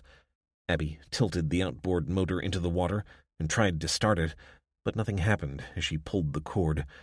Maybe it was just that she didn't know what she was doing, but the electronics were probably fried, as they were in the SUV back at the house. So, likely enough, they'd have to use the 2 paddles strapped along the inner edge. She'd bring Gray back with her to drag it along the river and then tie it up on the bank at their property. She wouldn't tell him about Irma. "You can follow the river back," Irma said, before turning and beginning the walk back into the forest. "Thank you," Abby managed, and I'm sorry." But either the old woman didn't hear her, or she didn't accept the apology. She simply merged into the trees like a ghost as the dog trotted along beside her. 18. Elijah. Day 18, Granger, Wyoming. Elijah activated the solar panel, then flicked the switch on the radio repeater and stood back, pulling the handset from his jacket pocket. The sun was coming up on the first day of the new year, the first year to begin since the world ended. He'd taken the equipment up a gentle slope to the top of a hill overlooking the hidden storm drain they'd sheltered in the previous night. Claudia and a couple of the others had helped him and Becky to carry the radio and its battery into position. He'd explained its purpose to Claudia as they'd sat in the shelter waiting for the lights to disappear, and she'd promised to watch over the transmitter, sensing, perhaps, that this represented a sign that at least some people were trying to restore order. Wade clicked the handset button and recalled the words Reese had used to make contact. "Weathertop, this is Ranger 4. Are you receiving?" He felt uncomfortable using Reese's call sign, but he thought it best to begin that way and then explain himself. But the only response was static, so he repeated the greeting. And, again, looking across at Becky, who looked as fearful as he felt. Had this been a waste of time? Had the attempt to set up a radio grid failed already? "Try again," Claudia said. "You Americans, you have no patience." "Weathertop, this is Ranger 4. Are you receiving?" He almost dropped the handset when a harsh female voice burst from the speaker. "This is Weathertop. Who am I speaking to? Where is Ranger 4? That explained the delay. The radio operator at the base had immediately seen through his fake identity and called for a supervisor. Wade turned down the volume before responding. "My name is Detective Elijah Wade of Glendale Police Department. Location of Module 4, 109er Mark 57 West, 41 Mark 35 North." "Where is Ranger 4? "Lost in action. I promised Ranger 4 that I would help complete his mission." There was a moment's pause, and then the voice returned. "Confirm you are in a secure location." "If you mean, can I be overheard?" he said, before looking at Becky, then Claudia. "No, we can speak. Is this Lieutenant Montgomery I'm speaking to?" "Affirmative. Please confirm Ranger 4's status." Wade knew that, though there was no one nearby to overhear him, this was an open channel, unless it had some form of military encryption he didn't know about, which was likely enough, come to think of it. Better to take no chances, however. "I encountered Ranger 4 and helped him install Module 3. He was due to head south and then east, and I volunteered to take Module 4 with me as I was flying that way." "Flying? Explain. I found a working Cessna. Nav is fried, but I can fly by dead reckoning well enough." "You're a pilot?" Wade rolled his eyes. It seemed Montgomery was going to need this explained in detail. I was a captain in the 3rd Special Operations Squadron Special Operations Wing, so I know my way around old planes. Thank you, sir. That is most useful to know. Please continue. There was a definite shift in Montgomery's tone. Ranger 4 was captured on his way south and brought back as a hostage. Brought back to where? That information is classified. We are on a secure channel. Perhaps, but I have friends there. It is close to Module 3's location. Again, a brief pause, then, I will inform Ranger 4's wife. He was desperate to get back to her. That's why I volunteered to take Module 4 east. That was not regular, but perhaps understandable. What is the status of Module 5? It is being taken south and should be in place within a day or 2. Good. Lieutenant, is there any news on the command structure? Nothing that I can broadcast, even on a secure channel. For now, we must assume we are on our own. Agreed. I'm heading east, but a group of locals is going to watch over the radio mast. Call sign Claudia. Understood. Thank you, Captain, both for informing us of Ranger 4's status and completing part of his mission. If you return west, you will receive a welcome here. Godspeed. Thank you, Lieutenant. Out. He switched off the handset and turned to Becky. Well, that's done. Time to get moving. Day 19, Pennsylvania. In 2 days, they'd flown 3/4 of the way across the country, and Elijah's backside was numb as hell. They'd passed over the central belt of the country, the landscape changing from the Nevada mountains through the high plateaus of Nebraska to the low hills of the eastern states, and from yellows to browns to verdant greens. It was like being in another country entirely. The Cessna was just about out of gas by the time he brought it in to land along a narrow track leading to some rusty farm buildings he was praying were uninhabited. They'd refueled at their last stop in Valentine, Nebraska, using the cans Desmond had given them, but that was all gone now. If they were to take off again, they'd have to fuel up. The other change they'd noticed as they traveled from west to east was the amount of movement on the ground. Where the west felt empty, the only signs of habitation being the highways and large buildings they passed over, like relics of a lost civilization.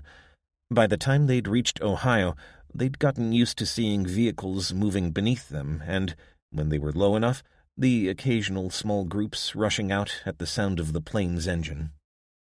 As he considered this, Wade realized that this was merely a reflection of the relative population densities of the different states, rather than that the apocalypse had been any less devastating here. More people lived in the northeastern states than those of the southwest, so more survived. The same couldn't be said of the cattle, sheep, pigs, and horses, whose bloated and decaying bodies littered the landscape.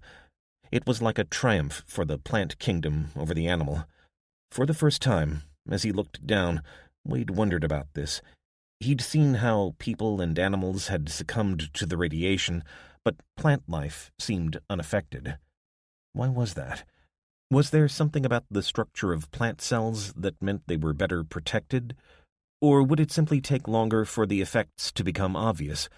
Perhaps this was merely a stay of execution. Having nothing better to do, he pondered this, but soon enough reached the limits of his scientific knowledge. He sure hoped someone was trying to figure it out. It could be important. Once or twice, he saw what looked like army vehicles moving in short convoys, and each time he pulled back on the control column to gain height, just in case they decided to take potshots at him. But there was nothing more organized than these few isolated groups, just as likely to be bandits with stolen equipment as they were to be regular army.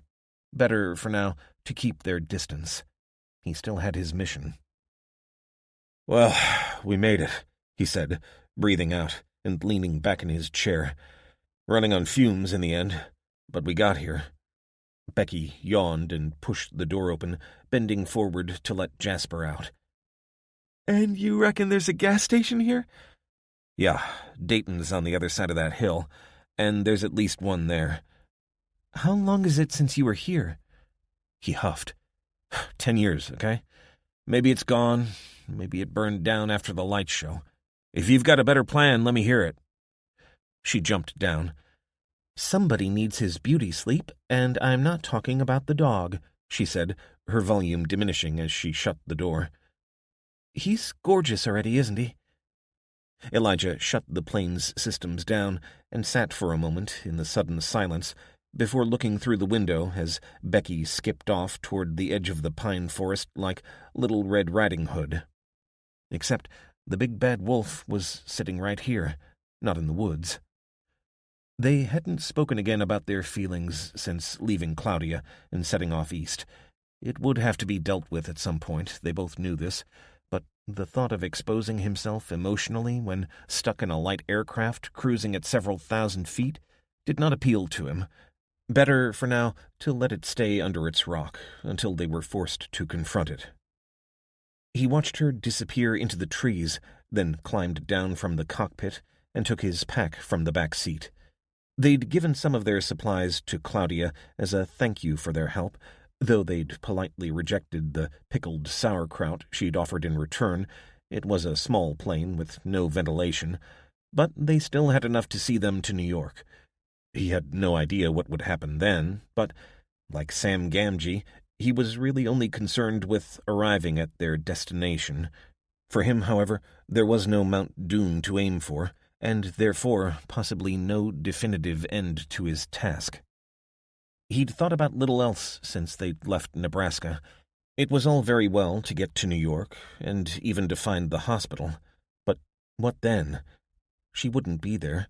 Neither she nor her mother were the type to wait for a knight in shining armor to rescue them. If they had survived, the one place they wouldn't be was the hospital. But that was also the only logical place to start the search. Becky emerged from the trees, and by the time she got back to the plane, he'd swung the pack over his shoulder and was surveying the area.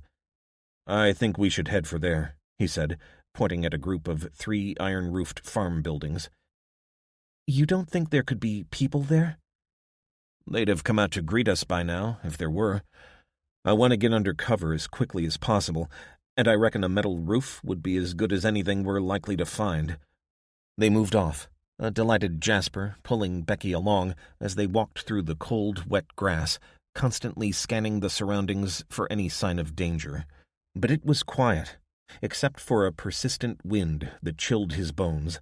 They'd gotten used to the heating inside the cockpit, but of course it was midwinter, and they'd also traveled north, so it was going to be cold. He was just glad there was no sign of snow. The only humans they found at the farm were dead ones. 2 lay under mounds of earth, and they found the 3rd in a porta cabin behind the main building.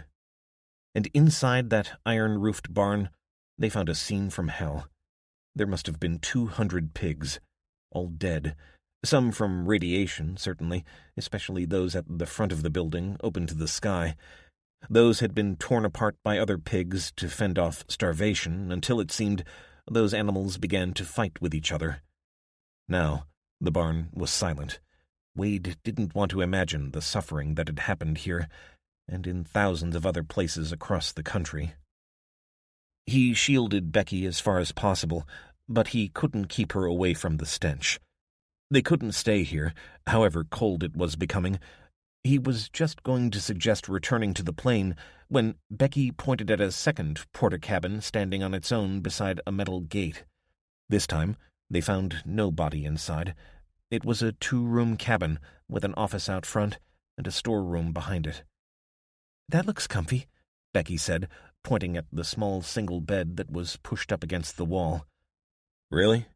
You don't know who slept there before. Maybe died there."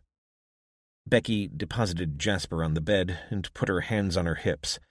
"You really are a ray of sunshine, Elijah Wade, aren't you? And I've slept in worse beds, believe me." Wade shrugged. "Okay, have it your way. I'll make a bed in the front office." "You're going to sleep in a chair?" "If I have to." She shook her head. "Come on, Lige. We're grown-ups, aren't we? We can share a bed without, No.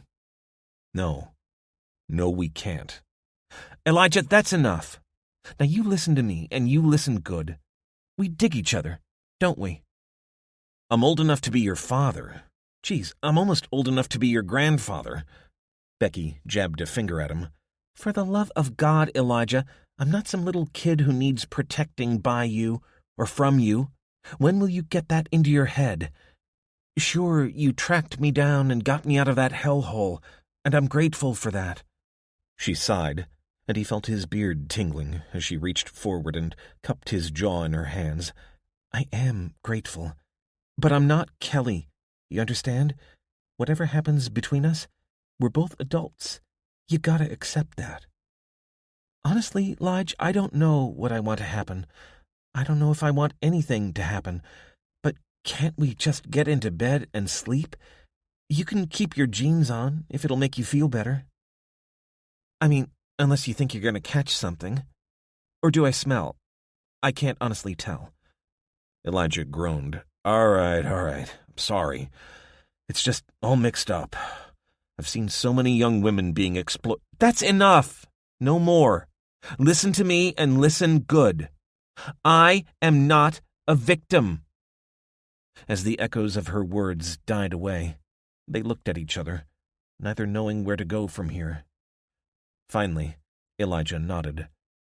You're right. It's not your problem. It's my hang-up. Now let's have something to eat, okay? Then we can sleep on a full stomach. A couple of hours later, he lay on his side, balancing on the edge of the bed. Her arms were wrapped around him as she hugged his back, and she was snoring softly as Jasper fidgeted in the space between their legs. And Elijah Wade finally felt at peace. 19. Abby and Ray. Day 20. California. Abby rolled over and climbed out of bed as the first signs of light appeared around the trap door in the bunker ceiling. She tiptoed across to where the tricorder lay and snuck up the stairs until she reached the top, emerging into the daylight and holding the detector up, half expecting it to blare in protest. Nothing. The radiation had dropped to normal levels again. She sighed with relief. At least they hadn't had to spend the night with the chickens. She and Gray had dug out a shelter for them into the ground under the cabin itself. But it was somehow appropriate that they'd welcomed in the new year while hiding in a bunker. New year, new world. She wondered, idly, whether she'd be alive to celebrate the next one. Unlikely, she concluded. The radiation and attendant light show had at least given Ray the chance to test the second detector.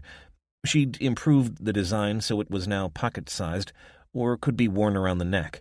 She seemed to have recovered from her wound. Physically, it had knitted together nicely, and Abby was now confident it wouldn't leave an ugly scar, but rather a reminder. Abby wasn't so convinced that Ray had gotten over the emotional damage, however. She'd become uncharacteristically quiet since then, though whether that was the trauma of being attacked or learning that their father was probably dead, Abby wasn't sure. Morning, Ray said, yawning as she sat up on the sofa. Gray had slept on the floor in their father's office and had shown no signs of waking up yet. That onesie needs a wash, Abby said. Dirt stains are defo not part of Starfleet uniform regulations. Ray scowled.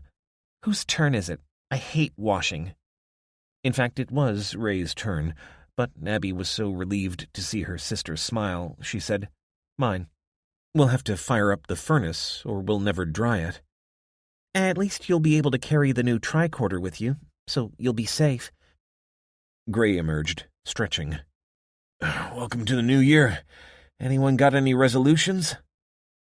Staying alive will do for me, Abby said, though I hope that resolution lasts longer than most of mine. Generally, she'd begun the new year with a promise to herself to lose weight, falling off the wagon within the month. Well, she certainly wasn't going to have to worry about how she looked on a catwalk this year. Gray nodded. Good plan. At least we've got an extra detector, thanks to Geordie LaForge here. So what's the plan for today?" It irritated Abby that she was the one the others looked to for direction. They'd all agreed to the plan, but it was up to her to remind them, which made her the bad guy when, in normal times, they'd be having a day on the sofa recovering from a hangover. "I've got washing to do." "I thought it was—" Gray began. "I said I've got washing to do. You've got the last of the tripwires to set up, and Ray's finishing up the bug-outs." Gray nodded, sighing. "Just make sure you pack a weapon in each one." "I know," Ray snapped. "I've got the list." "And a Happy New Year to you," Gray responded with a smile. Abby was beginning to think he might enjoy goading her sister, so she rewarded him with a punch on the arm. Abby was stripping her bed when Gray came in, having shed his shoes at the back door. Ray had spent a couple of hours working on the bug-out bags, most of that figuring what medication she should bring. She hadn't had an attack for a few days, but they both knew it could happen at any time. She saw his reflection in the window as she tucked the sheet in. "Hey." "Hey," he said. "Just set the last tripwire. Hope Ray remembers the safe path when she comes back from the river." Abby fluffed the pillow and smoothed down the comforter. She'd been saving this change of bedding for the first day of the new year, and she felt drawn to fall into it and breathe in the fresh scent of lavender conditioner. "She won't forget. She's smarter than you or me." "Sure she is, but she's still a kid. Kids make mistakes." Abby turned to face him, hands on hips. "Adults make mistakes too," she said, her face flushing as she thought of Irma. "Sure." "What's the problem?" He wanted to talk about something. That much was obvious. "Oh, nothing." "Come off it. You didn't follow me in here to shoot the breeze." "How do you know? Gets pretty lame being on your own all the time, especially today." She shrugged and busied herself pairing up socks on the end of the bed. Abby was no domestic goddess, as any visitor to her apartment in Seattle would have confirmed, but she liked to have her socks in matched pairs. Ray, on the other hand, delighted in wearing odd socks. Finally, she sat on the bed and turned to him. "Sit down and spit it out." He dropped into the bucket chair and sighed. I miss my dad. Seems harder today, even more than at Christmas. New Year was when we went hunting together." "Owen was a good man," Abby said. "I miss my dad, too, especially today. Every other year I can remember, he was here. But we've just got to carry on, haven't we?" "Have we? What's the alternative?" She saw the shadow on his heart reflected in his face as he sat, head in hands, rocking gently back and forth. Abby leaned forward and took his hand. "You know, I went to a private school. Can't say I'm surprised. It was so far up its own butt it had a Latin motto, Dum Spiro Spero. The Romans liked a little alliteration." "What does it mean?" "While I breathe, I hope." Weird motto for a school. Abby smiled. Like I said, they had strange ideas. But I reckon it's not a bad way to think about things. I know my dad wouldn't want me to give up. Neither would yours.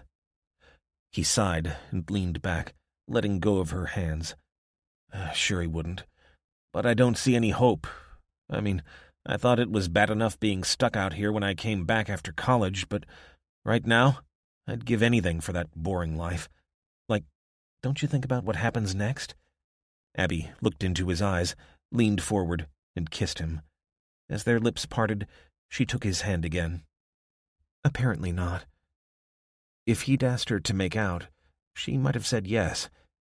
But he didn't ask, and didn't make any move, so they simply hugged until, finally, he got to his feet and, wiping tears from his eyes, hurried out of the room just as Ray appeared in the window, skipping along the path from the riverbank.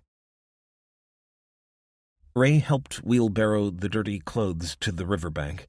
The sisters used a fallen branch to create a makeshift offshoot, before tipping the laundry into it, followed by a generous portion of detergent. They took turns stirring the washing before pulling it out, item by item, and rubbing the dirtier items against a clean stone as they'd seen on documentaries. "I don't think this'll ever come clean," Ray groaned as she rubbed her onesie, the speed of her arm reflecting her increasing frustration. "It'll be better than it was," Abby said, continuing to stir the cleaner laundry. "At least there won't be anything left alive in there. I don't have nits." All right, I was only joking. My hands are freezing." "The quicker we do this, the sooner we can get warm." Abby had a sudden sense of déjà vu as she said that, then located the memory of them setting the fish trap before coming back to find the intruder there. Ray was plainly thinking the same thing. "We've got the tripwires now. I hate being scared in our own home." "It's not our home anymore, is it?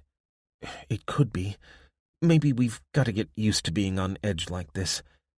Doesn't sound like much fun. Apocalypses aren't, generally. I wonder if anything's happening. With the government." The president's message wasn't exactly hopeful. It had been Ray's idea to turn on the radio in case President Blake might broadcast a message on New Year's Day. It wasn't live, so they'd listened to it several times, each of them enjoying the weird sense of normality that came from listening to a radio broadcast, even one as bleak as this.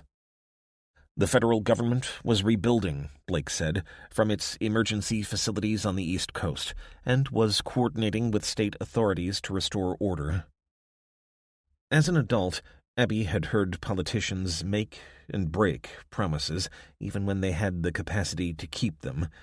Here, however sincere Blake might be, it was hard to see how much influence he could have over the governments of West Coast states, assuming any existed. They'd seen no evidence of any restoration of order, but then, perhaps, they were so isolated they'd be among the last to learn. "All we can do is keep on keeping on," Abby said, repeating their official slogan. Ray slapped her onesie on the rock again and began working up a new lather. "But what's the point? I mean, we're just about existing here. What next?" "Surviving's enough, for now, isn't it?" Abby said.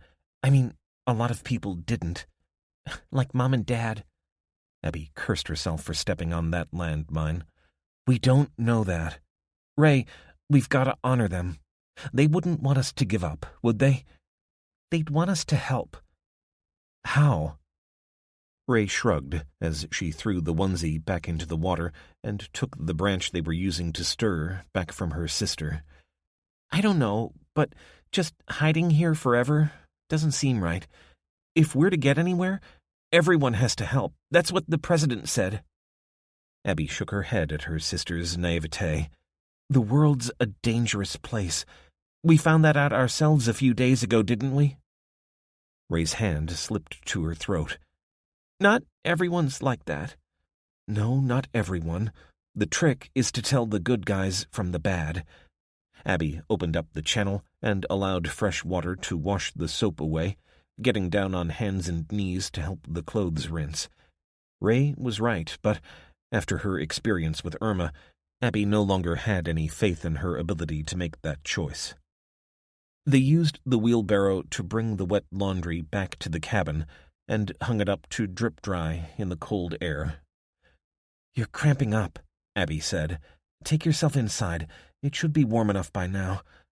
She shook her head and watched as Ray struggled in through the back door. Then she felt hands on her hips and shrieked, "Gray!" He was all smiles, coming in for a kiss as he held her. "Take it easy," Abby said. "Have you gone off me, or was it a pity kiss?" In truth, that was exactly what it had been. It was only as they were kissing that she'd realized she was enjoying it. "No, to both. But I've got work to do, and I don't want to upset Ray." "She'll find out soon enough. She's a smart kid." Abby finished pegging out the dripping laundry and leaned closer. "Listen, I don't know what I think about this." She pointed to him, then back to herself, Let's give it some time. See how we feel. Sure, he said, though she could sense his disappointment. But then he was a young man, and they tended to think entirely out of their pants. One of the three of them had to be an adult, and, for Ray's sake, it had better be her. She spent the rest of the day trying her best to get at least some of the laundry dry, even as the cabin turned into a sauna. She found herself getting progressively more angry as the day wore on. Was this to be her lot in this new world? She'd spent the first day of the year as a Victorian washerwoman, and she didn't like it. She looked down at her fingertips. 3 weeks ago, she'd have been horrified to leave her apartment without applying a fresh coat of lacquer to her nails. Today, she'd decided to cut them short, so they'd be easier to keep clean. She'd always known that her obsession with her appearance was shallow and unhealthy, but it formed a big part of her self-image, and, in the space of a few weeks, her world had been transformed from one of paper-thin egos and shallowness to one of pure survival. She wondered how far she'd be able to regress down Maslow's pyramid before she lost herself entirely. You okay? Abby said, as Ray came into the kitchen. She was limping, but immediately hid it when she saw Gray sitting beside her sister. Yeah. What's for dinner? It's your turn, isn't it? I helped with the laundry. Then I'll help with fixing the food. It's only hot dogs and pasta. Sensing the atmosphere, Gray went to refill the pitcher and check the level of the water tank. It was replenished by a clever system of gutters and pipes set up by Abby and Ray's father, and had been designed to supplement the piped water supply, but that had stopped flowing a few days after the first light show. There had been plenty of rain in recent days, but they still had to watch their water usage, and the filters designed to remove contaminants needed checking and changing regularly. By the time they settled down to their meal, the mood had lightened a little, helped by the warmth generated by the furnace and the prospect of getting into clean sheets that night. They opened a bottle of wine, though Ray only had half a glass, and Abby proposed a toast. Well, it's not exactly been the New Year's we'd expected, but at least we've been busy. Here's to the people we wish were here to share it with us. They all raised their glasses, though with little enthusiasm. Oh, come on, Gray said. We've all got reasons to be sad or angry or whatever. God knows I wish Mom and Pop were here. But we've made it this far. We should be grateful about that, shouldn't we? Geez, it's a new year. Let's have a little bit of hope. Hear, hear, Abby said, raising her glass in salute. Ray scowled. You know what really fracks me off? You two lovebirds treating me like I'm some kind of idiot child. I know what you're doing behind my back. Ray, what are you talking about? Ray put on a childish, mocking voice. Be careful around her, Gray. We don't want her to find out. I never said that. And there's nothing going on. Really, there isn't. Ray jabbed a finger in Gray's direction. He obviously doesn't think so. Or maybe you've been leading him on? Wouldn't be the first time, would it? It's not like that, Abby snapped. You don't understand. There you go again, treating me like a child. You knew I liked Gray. You knew it. But you had to ruin it, didn't you? I hate you. Ray! But she'd leapt up from the table and run through the cabin. Abby winced as the back door slammed shut behind her sister. You know what you keep telling me? Gray muttered. About how smart Ray is? Well, I kind of think she's right. Are you being serious? That I kissed you to make her jealous? Gray shook his head. No. About leading me on. You kissed me, remember? Not the other way around. And ever since... Well, I know a brush-off when I get one. Gray! But he'd gotten up, carried his plate to the kitchen sink, and then walked off without another word. Somehow the fact that he didn't slam his bedroom door behind him made it worse. Abby sat in the sudden silence, head in hands, and rubbed her eyes. What exactly had she done wrong? A momentary lapse born out of the best intentions, and now what had been a pleasant evening, in the circumstances, had entirely unraveled. She drained her glass, sighed, and got up. And as she picked up her plate, she heard the sound of ringing bells. Someone had walked into a tripwire. 20. Elijah. Day 20. Dayton, Pennsylvania.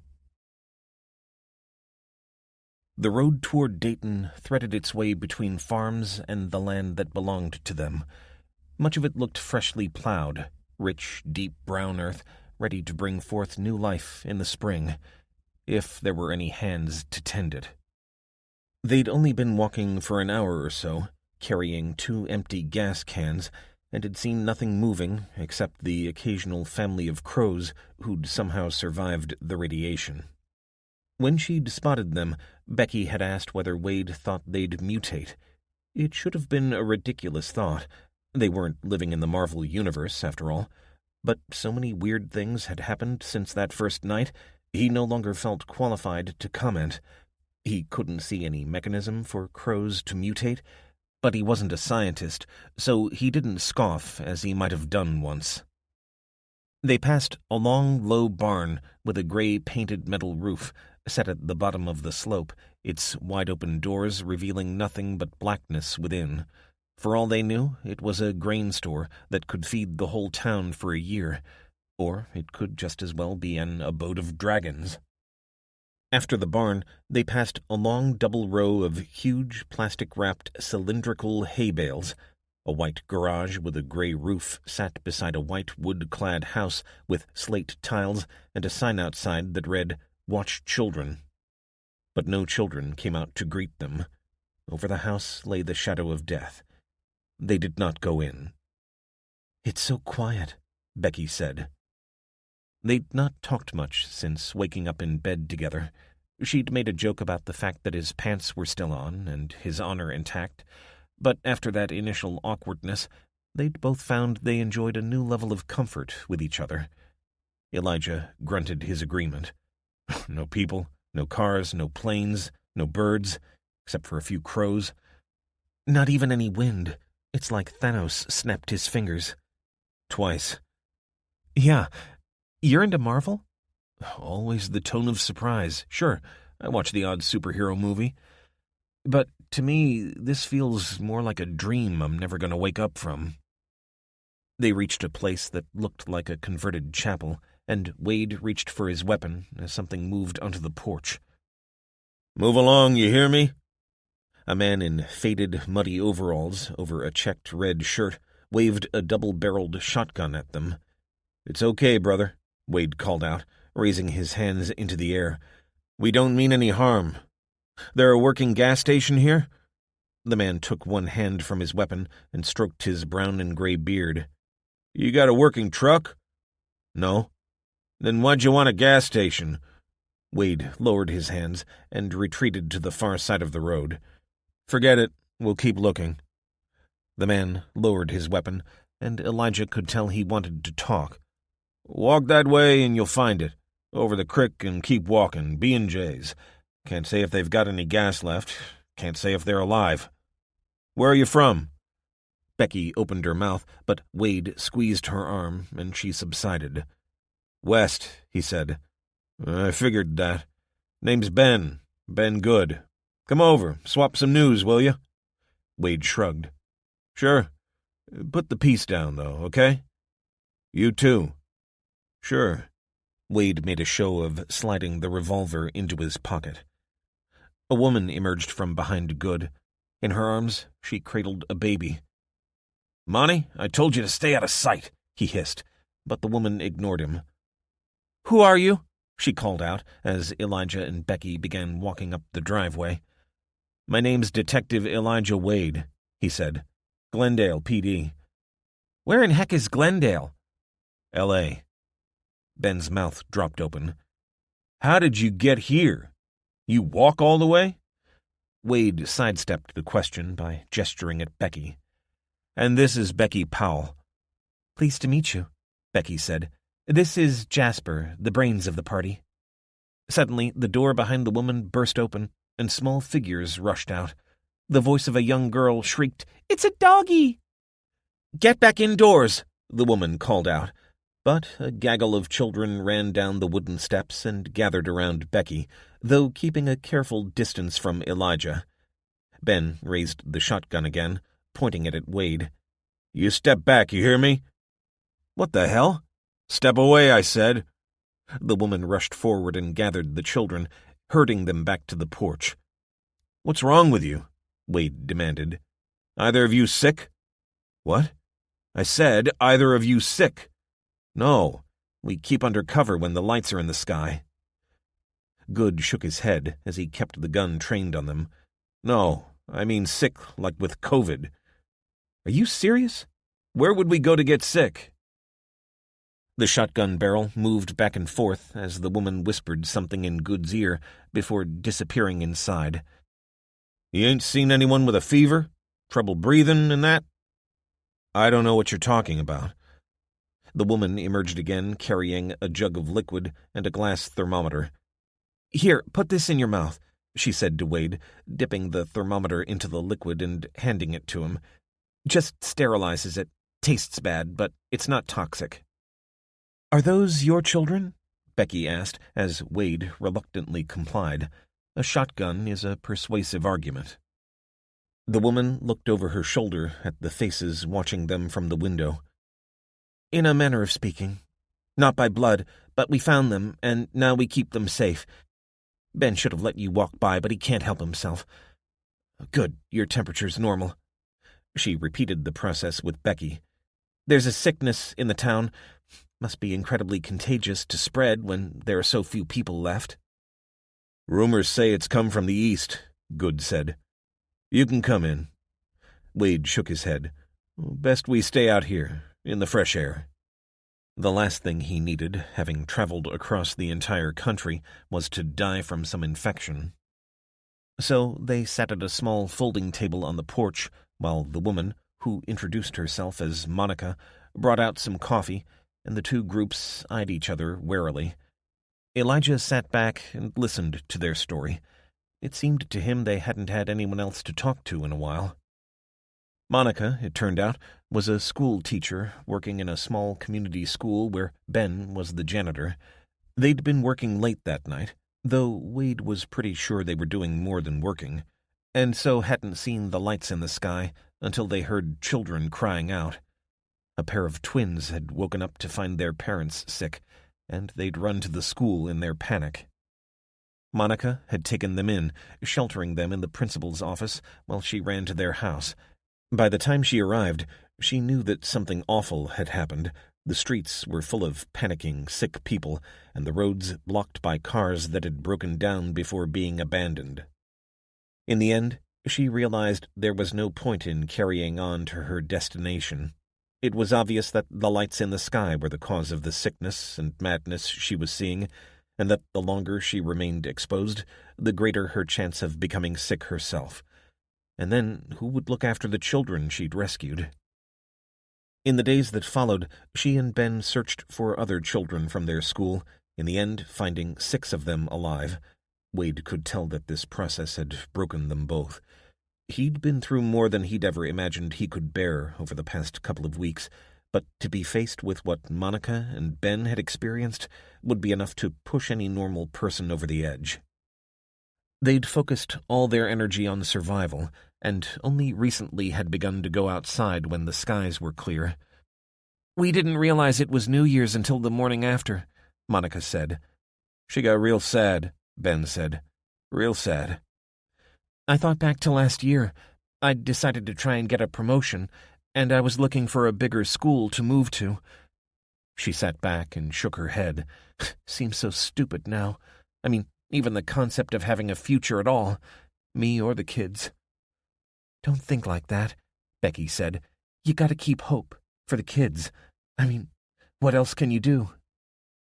Wade saw it, a shadow passing over their faces as they glanced at each other. Desperation and... what was it? Guilt. Yeah, that was it. They'd had some dark thoughts, and he reckoned he could do a fair job of reading them. Monica dabbed away a tear and nodded. "You're right, but it's hard." "Monty's took it bad. She's got a big family. We figured if they'd survived, they'd have come looking for her by now, but we ain't seen nobody." "They're dead," Monica said. "I have to accept that. Everyone I've ever loved is dead." Ben's face tightened. Jealousy. Unmistakable. At that moment, the door to the house opened again, and children came out, though this time they kept their distance, forming an irregular circle around the seated adults. Monica barely seemed to notice them. 4 girls and 2 boys, all, Wade guessed, 9 or 10 years old. "Where did you come from? Is everyone dead there, too?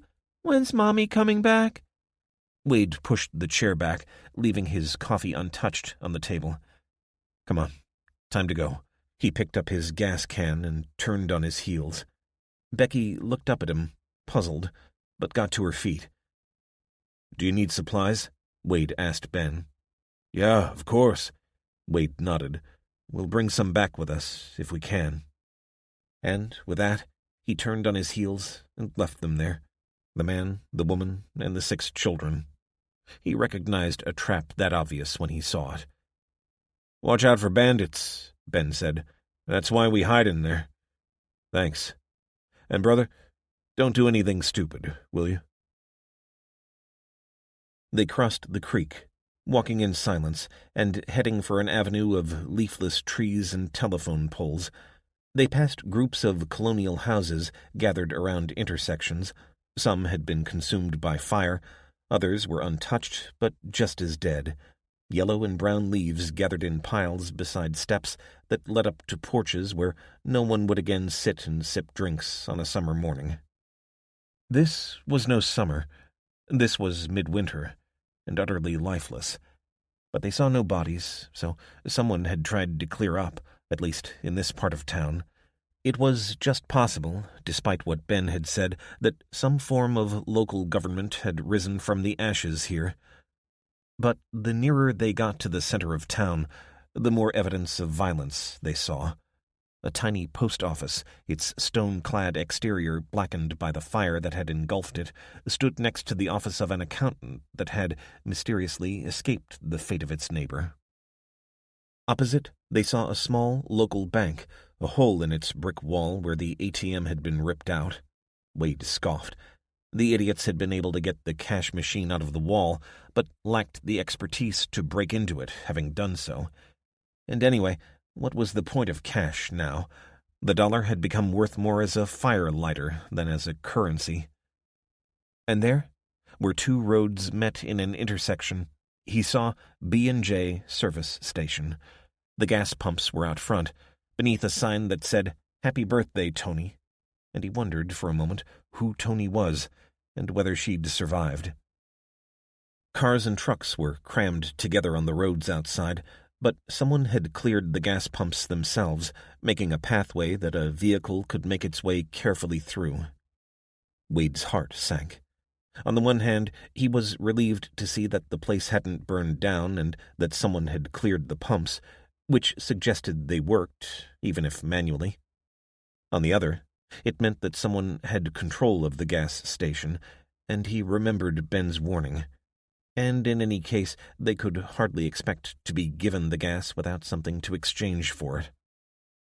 Elijah drew his weapon and signaled for Becky to keep down as they slipped between 2 burned-out cars and across the road. A white truck blocked his view of the gas pumps from here, but he could see, to his right, a 2-bay repair shop. An ancient red Ford pickup sat in the second bay, as if waiting for a mechanic to work on it. They moved quickly onto the main court, and Wade headed for the blue-painted store. As he approached it, scanning all directions for signs of any movement, he saw that the door had been kicked off its hinges, so he wasn't surprised to find the inside stripped of anything worth having. Back outside, he checked out the pumps. 2 garden hoses emerged from beneath metal covers, stinking of petrol and diesel. Someone's been using these to siphon off the fuel, which means they must have a working vehicle. "Can we use it?" Becky asked. Wade shook his head. "No. You see these 2 lengths of pipe? I reckon they used a hand pump to bring the gas up from the storage tank, but took it with them when they went. Maybe that means they'll be back? Yeah, I think that's exactly what it means. Is there anything we can do? Wade straightened up, groaning as he rubbed his back. I guess we should check out the repair shop. Maybe they've got a pump. He led her along the front of the store and around the corner, pausing at the entrance to the first of the repair bays. He checked the dark interior and, seeing nothing, was about to move inside when he heard the clang of metal on concrete. It sounded for all the world like someone had dropped a wrench. He froze, searching the darkness for any signs of movement. Nothing. It came from the next bay, Becky whispered. Nodding, Wade ran silently across the open door, half expecting a cry to go up, or perhaps the boom of a bullet in a confined space. When he reached the second bay, he peered carefully around the corner. Someone was underneath the front of the red pickup. Dropping to his knees, he pointed the weapon into the half-light. "Don't move," he said, speaking as quietly as he could. Despite this, he saw the man's baseball cap snap upward, followed by a sharp expletive, and then, finally, the figure froze. "Don't shoot," he hissed. "I'm fixing this up for Dimitri." "Who's Dimitri?" Wade said, keeping his voice level and calm. He heard the scrape of cloth on dirty concrete, and the whites of 2 eyes flashed in the darkness. "Who are you?" "My name is Detective Elijah Wade. Now who's this Dimitri you're so scared of?" "Huh. If I'm scared, it's 'cause I got reason." "Why don't you come out from under there so we can talk?" "No way. I'll stay down here so's I don't see you. Dimitri says I ain't to talk to no one." Wade shifted his position, glancing around in case they were being watched. "So are you going to tell me about him, or do I have to threaten to blow your brains out?" The man relaxed a little, the eyes disappearing again, and Wade heard the sounds of the wrench being used. "Dimitri runs this town." "He's the mayor?" A grim chuckle emerged from the gloom. "Well, I guess you could call him that. Ain't nobody voted for him, though. But he keeps folks alive, so they go along with him." "He's a gang leader?" "He's the mayor, like you say." "Do you know where I can find him?" "Last I heard, he was flushing out folks on the east side of town. There's a farm over there. Fella don't want to be part of the town, and word is Dimitri's gone over there to persuade him." Wade scratched his chin. "Sounds like you admire him." "Ain't for me to say. I'm alive, and plenty ain't. Dimitri's the reason for that, so I figure I owe him." "Even if he is violent against your neighbors?" "They ain't neighbors of mine. Fella's Amish." Wade snapped around, jumping to his feet as the crack of distant gunfire echoed into the workshop. "That'll be him. Guess the farmer said no." Wade found himself running out of the repair shop and toward the shooting, Becky crying out behind him to slow down. He couldn't say why, except that he simply had to. And the air reverberated to the sounds of violence. 21. Samuel and Ruth. Day 20. Sam had begun to think that Belle had been bluffing when an old pickup truck stopped outside the farm, and he knew it was not so. He watched from the living room window as 2 men jumped down off the flatbed and disappeared around back, leaving 3 pointing their rifles toward the house. One man stood in the center of the flatbed, looking directly at the window. Sam would bet that was Dimitri. He was a large man of Slavic appearance with a black, bushy beard. "Your name is Samuel Gerber," he called in a thick Eastern European accent. "You would not allow access to my agent, and therefore your goods are forfeit. Now I wish you to all come out of the house and place down your arms.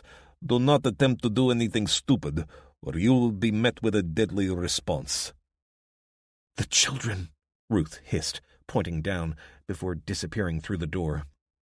Sam looked down to see Caitlin and Logan hiding behind the front wall, darting along it and obviously looking to get back to the house. From downstairs, he heard the thick oak door slamming shut. Good. At least Laura had followed protocol and gotten herself and the others down there inside, bolting the door. They'd seen how Dimitri handled those who defied him, and were determined to fight to the death if it came to that. That left himself, Victoria, Justin, and Ruth on the upper level. Justin was standing at the far window, his hunting rifle pointing at the truck through a gap in the glass. He followed Ruth through the living room door to find her standing within the shelter of the porch, looking across to the children. "Stay there," Sam called to them, holding his hand up. Ruth turned to him, and he felt the warmth of her breath on his cheek. "What do we do?" "Samuel Gerber, do you hear me?" Dmitri was still looking up at the living room window, thinking Sam was still there. Caitlin made a move as if she was about to dart toward the steps leading up to the front door. "No!" Ruth began scampering down the steps. Sam grabbed nothing but air as he reached forward. "Ruth!" "Stop!" Dmitri called out. But Ruth had her arms around Caitlin and was shepherding her and Logan up the steps, the children whimpering in fear. Sam moved down the steps, grabbing Logan by the arm and hauling him into the shelter of the porch before reaching out for Caitlin's outstretched hand.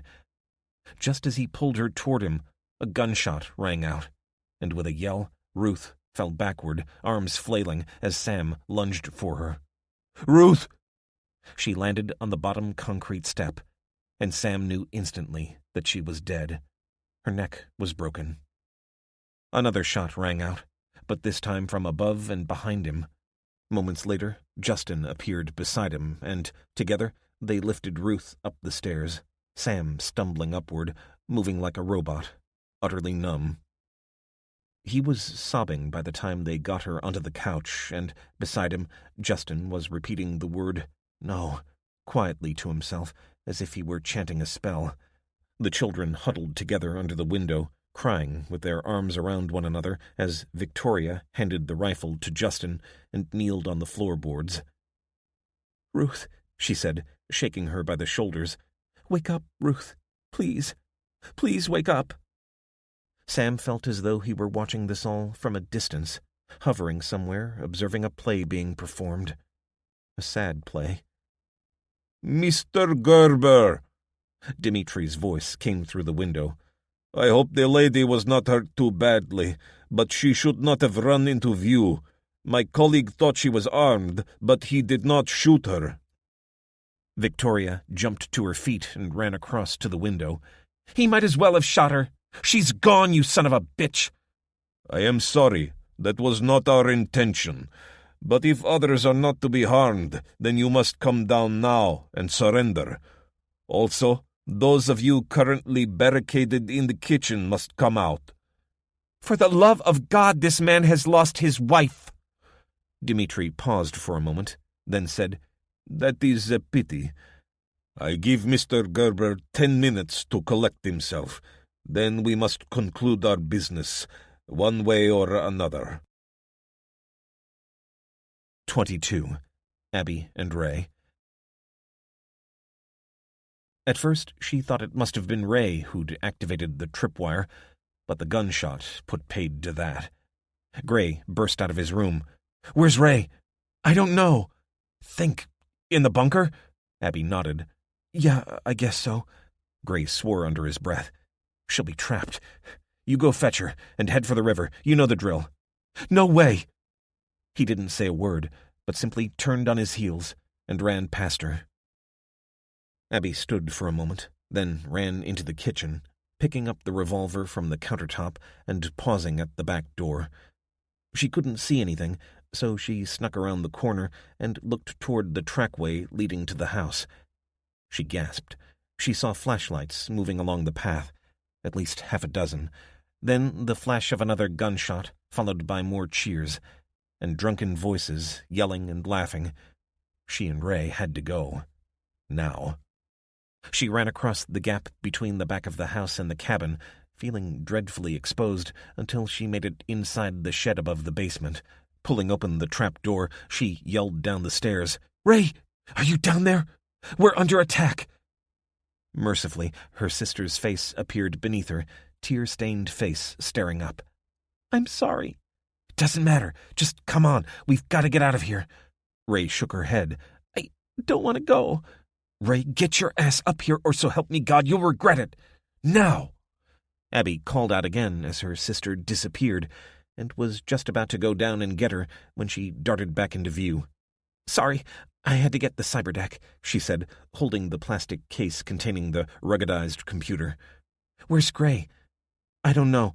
He said for us to head to the river. Since when was he the boss? We don't have time for this, Abby snapped. Come on. She pulled her sister out of the trap door and shut it before closing the padlock and pulling the rug across. It was a pretty pathetic disguise, but better than nothing. Maybe they'd be able to come back. As she opened the shed door, a shotgun report echoed from the direction of the road, silencing the voices. The flashlights went out. "This ain't your place," Greg called out. "Go bother someone else." Abby and Ray could just make out a flashlight coming on, flicking around, as if searching, but Gray was under cover, probably hidden behind the water butt at the front corner. "Hey, why don't you come on out and we can talk like men? You ain't got no business here. You got women folk? We know you have. Been washing in the creek? One more warning. Get out of here, or I shoot." The attacker, who had a deep, confident voice, made a noise that from this distance might have been a mumble, or it might have been a laugh. "Listen, kid, walk away now, and all we'll do is take your place. It's probably not yours anyway. You can keep your woman, or women, or you might get lucky and drop me, but you won't take down my boys, and they'll be real mad. Sad for your women folk." Abby had remained, frozen in place, listening to this. Ray pinched her. "Come on, we've got to go." "I can't leave him on his own," Abby said. Suddenly, in that moment of threat, she knew how she felt about Gray, and that her instinct when she'd kissed him in her bedroom was her heart talking, not pity. But she also couldn't leave Ray to make her way to the boat on her own. Gray was buying them time. It would be a betrayal of the risk he was taking to linger any longer. She took Ray by the hand and led her along the track toward the river. She could barely see her feet, except in the reflected light of the dancing flashlight beams behind her. They were halfway to the boat when a single shot ripped through the air. For a moment, there was silence. Then a roar of angry voices and a volley of rounds, answered by single shots. Abby pulled up. "I can't do it," she said. "I'm sorry, Ray." She pulled her sister close. "Look, a mile downriver, you'll come to a jetty. Wait there, and if I don't come soon, tie the boat up and run along the track. Call out the name Irma. Got it? Tell her I sent you." Ray shook her head as tears ran down her cheeks. "No, I won't go." "You have to. I'm going to help Gray, but I'll come find you, I promise." "I'm sorry. I'm so sorry. I shouldn't have said those bad things." "Go!" "I love you, Ray." She pulled her sister close, then pushed her away, turned, and ran back toward the house, not hearing Ray respond. "I love you too." Somehow, one of the trees that stood like a sentinel at the entrance to their property had been set fire to, and its flickering amber glow told Abby all she needed to know. There were too many of them. Muzzle flashes showed where they'd taken shelter on either side of the gate, and, periodically, she could see movement beyond. She guessed that Gray had shot their leader, and they were getting ready to attack. She flattened herself against the corner of the cabin and dropped behind a garbage bin, bringing her revolver up to eye level. She couldn't see Gray, but knew he was at the other corner because every now and again he'd fire a single round to keep them cautious and remind them that the place was still defended. But that wouldn't last. Already she could see a group of figures coming together, massing for an attack. They rushed forward, and instantly one fell back as Gray took him out. Abby aimed along the barrel and pulled the trigger. The revolver fell from her hand as it bucked backward, and she didn't see if she'd hit anything or anyone. But she picked it up again, her mind suddenly cleared of all hesitation and nerves. This was life or death, and life for her meant death for others. She fired again, keeping a tight grip on the revolver as she tried to follow the shifting shapes. Then, quite suddenly, the night lit up as a ball of fire arced over her head, landing on the roof of the cabin. Yells exploded from the track entrance as then another fireball was launched. One exploded between where she and Gray sheltered, and she saw his startled face as he recognized her. The wall behind her exploded in a volley of gunfire, and she realized she was now a sitting duck as the fire turned night into day. She shrunk back behind the barrel and ran for the front door as the attackers surged from their hiding places. Gray slipped in after her, slamming the door and leaning back against it. "What the hell are you doing here? Where's Ray?"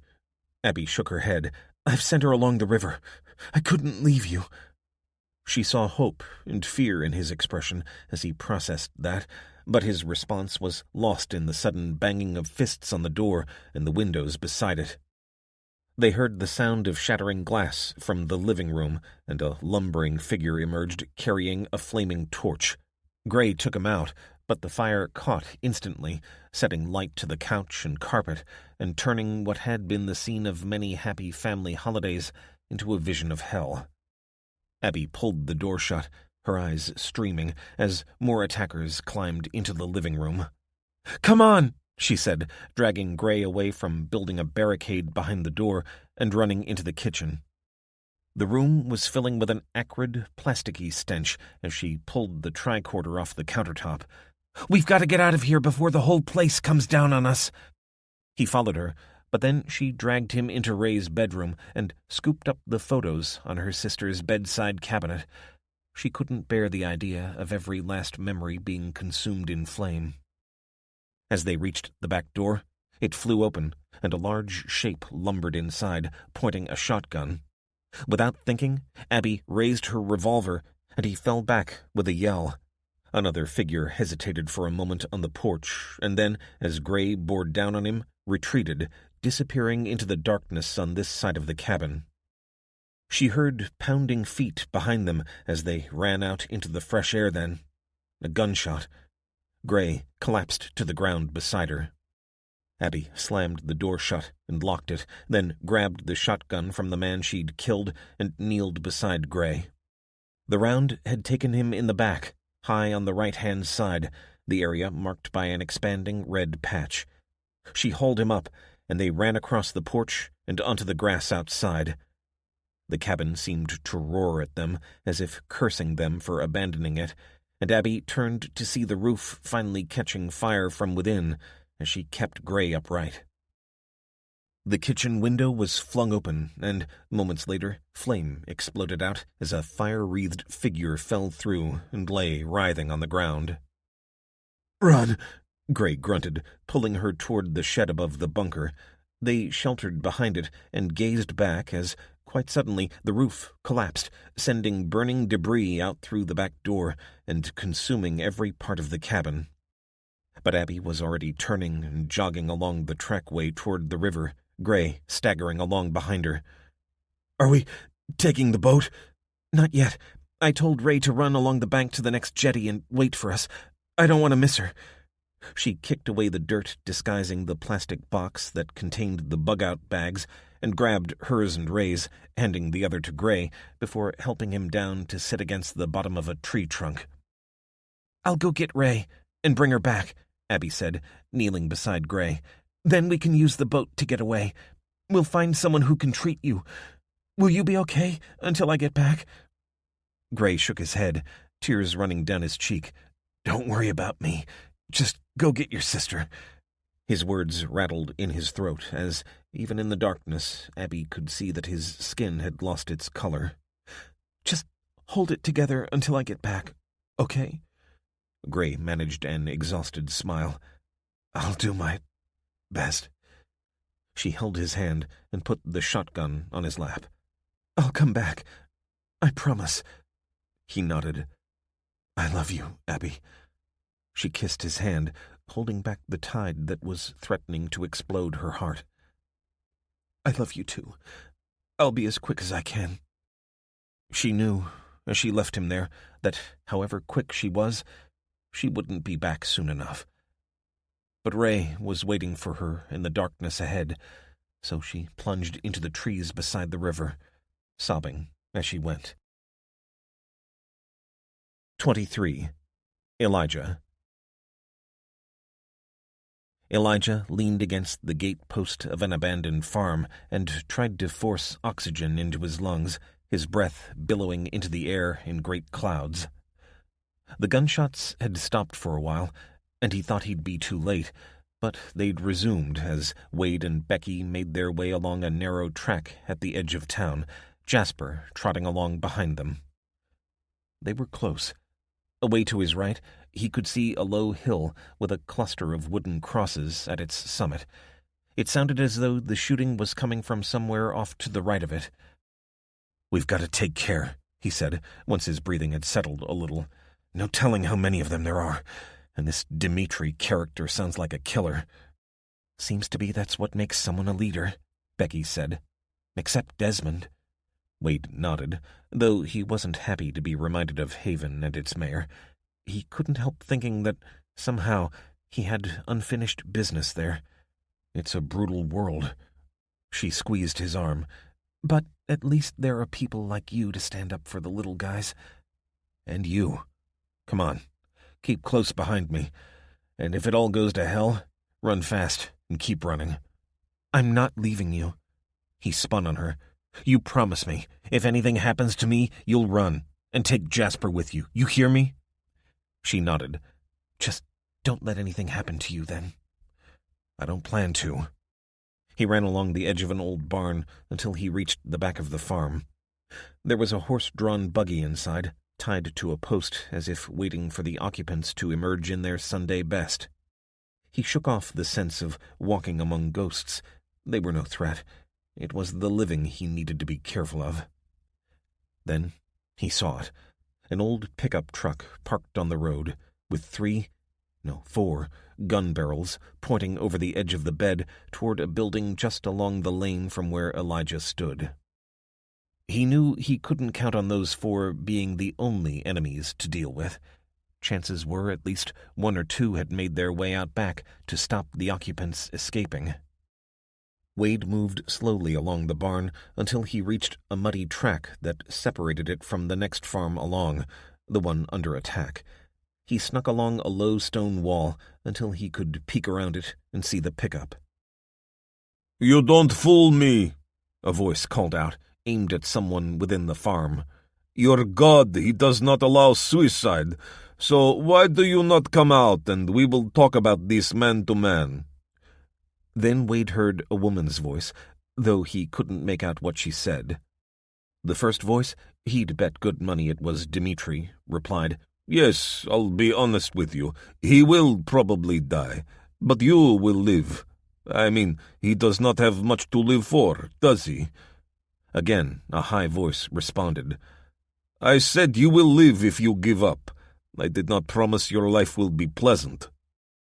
Elijah had to get closer, had to hear both sides of the conversation.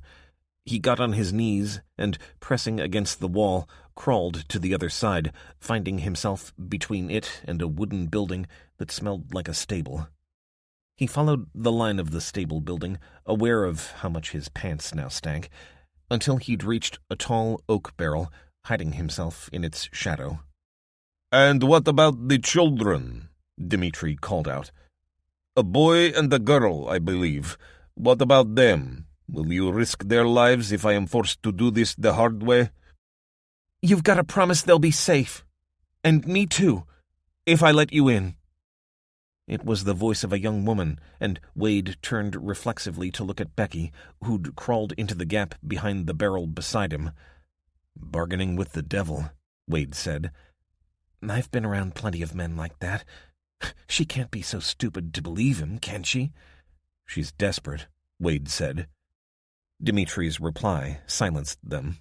"I make no promise except this. If you force me to use violence to take the farm, then you will die, eventually. Come down and open the door. I have wasted enough time on you. My patience is at an end. You have 5 minutes. Samuel. "Get away from the window," Sam said, his voice emerging as a rasping growl. I'm trying to get us out of here alive, Victoria responded, dropping back into the shadows. Sam slammed his fist on the side of the bed, then looked down at the face of Ruth, cradled in the crook of his arm. It's too late. She's gone. Victoria wiped her face as she leaned against the wall. What about the children? I don't care about them, Sam hissed. My world is gone. Let him come. Let him kill me so I can join my Ruth. You think God will let you into heaven if you don't fight to save the children? They're innocent. They wouldn't be the first innocents to die, nor will they be the last. Better they die now than linger on while Satan begins his 1,000-year rule. Sam sobbed as the blackness engulfed him, his chest heaving as he wished, with every ounce of his soul, for it all to be over. Mr. Gerber? Go away, Caitlin. Small hands hugged his back. He felt wetness penetrating his linen shirt, and the gentle vibration as she cried silently. Then the wooden floor creaked. Mr. Gerber, this ain't right. It was Justin. He'd been covering the truck with the hunting rifle. Mr. Gerber, I am real sorry about Ruth, but that ain't Victoria's fault, or the kids. We gotta hold it together for their sake. Sam shrugged the child off his back and looked up at Justin. You do what you want, Justin. I'm finished. Then the face of Logan appeared on the other side of the bed, looking over Ruth's lifeless body. You said you'd take care of us. I thought you liked us. Samuel didn't move, didn't look directly at the boy, perceiving him only through the pool of tears gathering in the corner of his left eye. His mind hovered on the brink of an abyss that yawned beneath him, beckoning him inside, beckoning him toward oblivion. And then, as his thoughts hovered over nothingness, he perceived something. It was as bright and hopeful as the chasm beneath him was dark and full of despair. "Ruth," he whispered, "is that you?"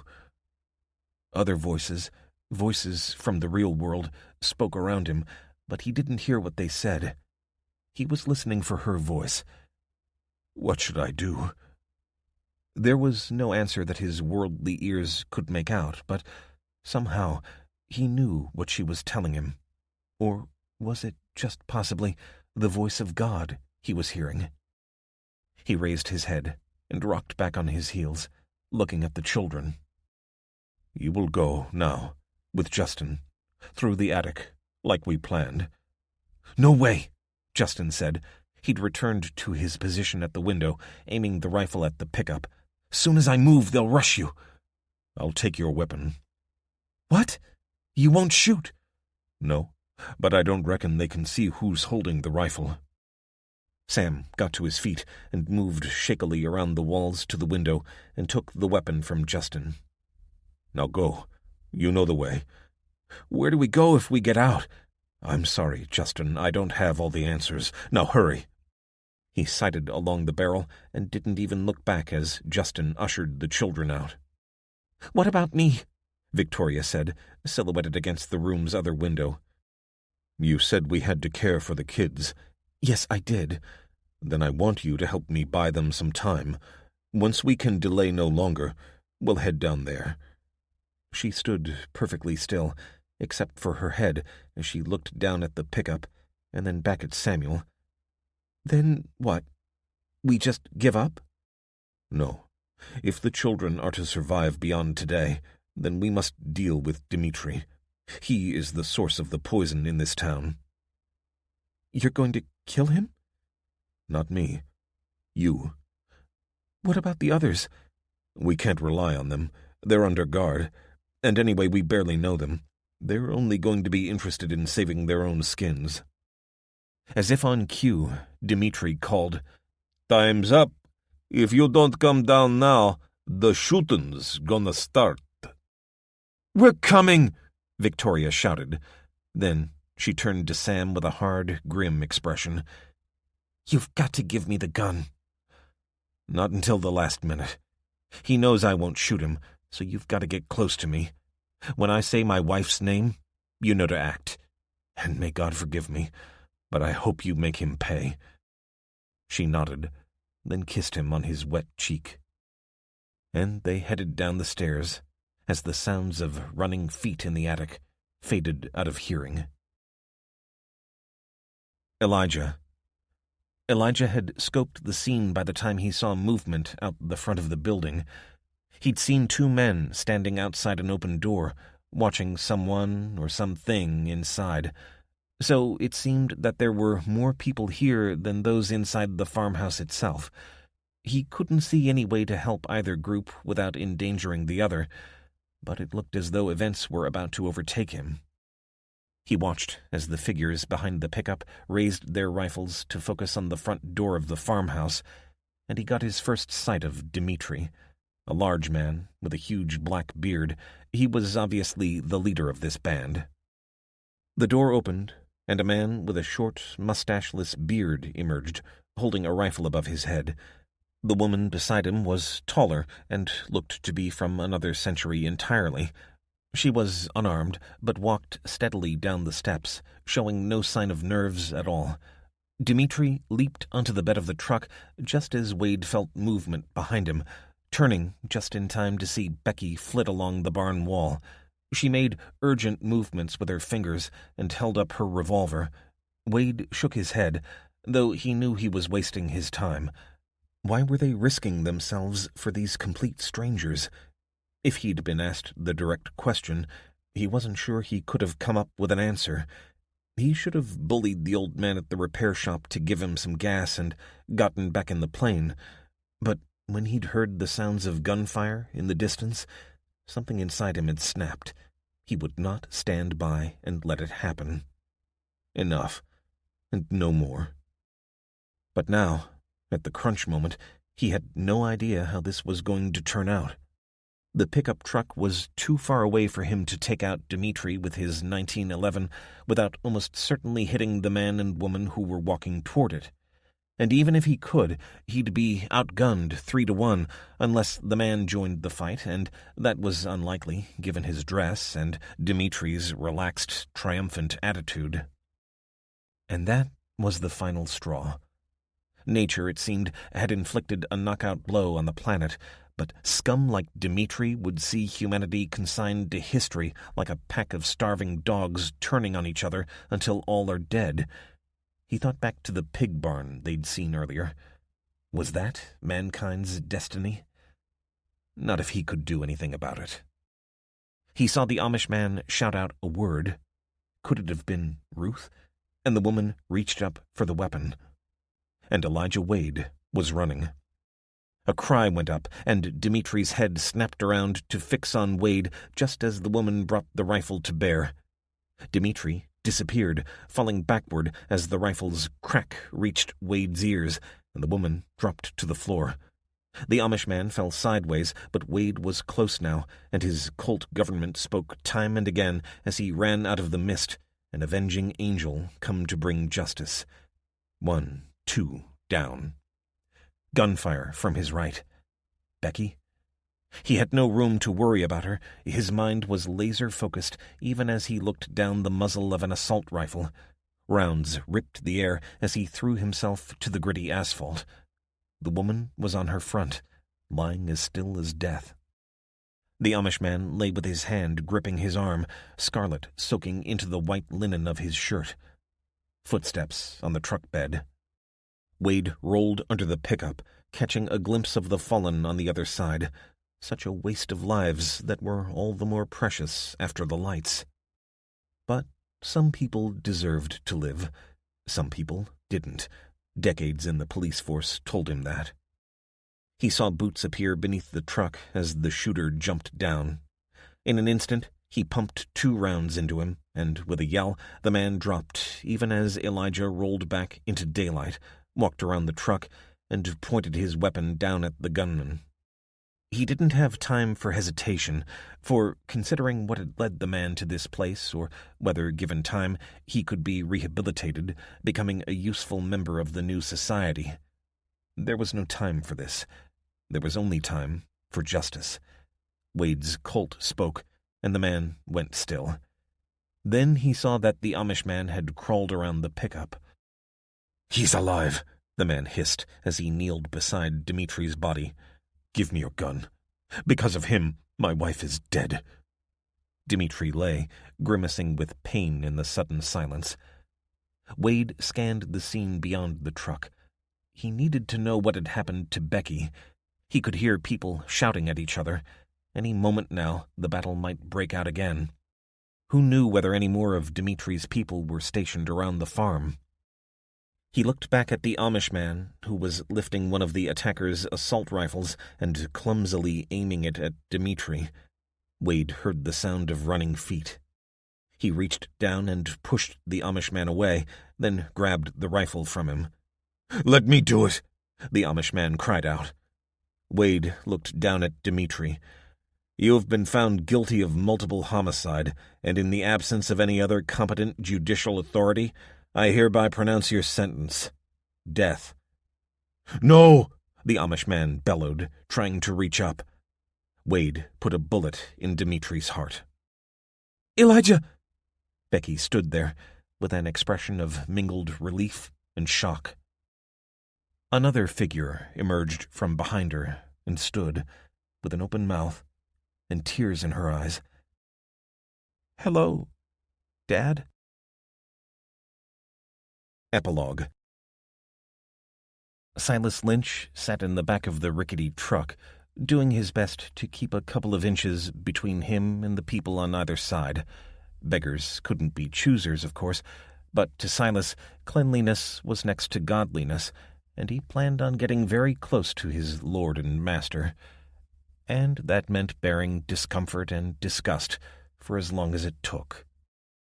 The truck, a canvas-topped military vehicle that no doubt had previously been a collector's pride and joy, was part of a convoy of 3 making its slow way eastward, taking on stranded walkers, as long as they could pay. Cigarettes, ammunition, gold, and sex were accepted currency.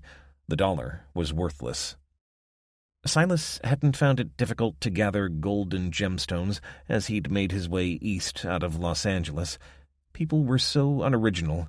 Even those who had hidden the things most precious to them hadn't done it well. He could spot a fake baked beans can without even looking at it. He'd been prepared to walk the entire way to New York, but when he'd seen the convoy waiting on 93 in Anaheim, he knew he had to get on it. Clearly, it had been sent by the Lord, and his celestial master would forgive him for throttling the man he overtook as he made his way toward it. The man might have taken his seat, but instead he'd given up 2 clips of 9mm ammunition. The convoy was heading for Salt Lake City, but he planned to bail out before they arrived at that abode of heretics. It was around 800 miles, and would have taken only a couple of days before the fall, but the people organizing the convoy said it would be at least a 5-day trip. At the end, he would be a third of the way across the country. Better than nothing, and he would use the time to nurture his hatred of Elijah Wade. But for Wade, he would have completed his mission to rid the world of 13 low women. He would have to start again once he'd dealt with the detective, beginning with his daughter. He'd sat in Wade's dingy apartment, reading through the contents of his padlocked box, his loathing of the man only growing. Divorced and estranged from his child, a modest career in special services, followed by 2 decades as a cop, during which time he'd only been promoted once. It angered Lynch that a man like this had been the one to lock him up. "Want some water?" "What?" The body next to him offered a clear plastic bottle, shaking it as if to emphasize what it contained. He looked into the face of a woman, a pretty woman, blonde hair gathered behind her neck. "No, thank you," he said. He was not an animal and would not drink out of the same trough as others. She looked disappointed. "Oh, okay. My name's Mary." Mary. A common enough name, sure, but his scalp prickled as he found himself saying, "I am Silas." "Nice name." He shrugged. He'd always hated his name. It made him stand out when he wanted to blend into the background and remain unnoticed. So was yours. Mary? It's so common. Though most of the Marys I know are old women. I was named after my gran. This was tricky. Silas wasn't remotely interested in having this conversation, but he'd have to sit next to the woman for several days, and anyway, she might be useful. Not that this realization made it any easier to think of something to say to her. Fortunately, she solved the problem for him. I'm hoping to find my brother in SLC. I know it makes no sense, but I have to have faith he survived. Are you doing the same? No, I'm heading east. You've got friends and family out there? Not family, no. Or friends. Realizing she wouldn't get anything else out of him, she turned to the front again, where an older man was leaning on the shoulder of his neighbor and snoring. Well, if you need water, I'm happy to share. Thank you. He woke out of a troubled sleep as the truck came to a sudden halt with a bang like a bomb going off. Mary cried out as he fell into her before pushing himself away and wiping at his face. The sun had set, and the other passengers were like shadowy figures, writhing in the darkness. What was that? Noise erupted as the dozen or so people in the back of the truck all spoke at once. A face appeared through the back of the truck. It was the guard who'd been riding shotgun. "Everyone out!" Silas ignored the protests of the others and simply made his way along the bed and down the step until he was standing on the highway's surface. Around the side of the truck, he could see the driver examining one of the front wheels. He and the guard were talking animatedly as the drivers of the truck in front and the one behind converged. He didn't like the look of this. There was a lot of swearing and arguing, while one of the drivers was gesturing out into the darkness. Silas couldn't see much, but the lights of the trucks illuminated a long stretch of arrow-straight highway, and he felt the chill wind of open country on either side. They were north of Vegas on the Great Basin Highway, and that meant they were in the desert. They'd passed some kind of intersection a couple of miles before, and the twisted wrecks of cars and trucks littered the road on both sides, save for a clear strip down the middle. Something was happening. The three guards strode toward the passengers, keeping them covered with their weapons. Then they parted as one of the drivers, the one who'd taken payment, stepped to the front. "Sorry, folks. Ride's over." After a moment's pause, several people started talking at once. The driver put his hands up to silence them as, behind him, the guards brought their rifles to their shoulders. "Listen, we can't fix this blowout quick enough. Bandits."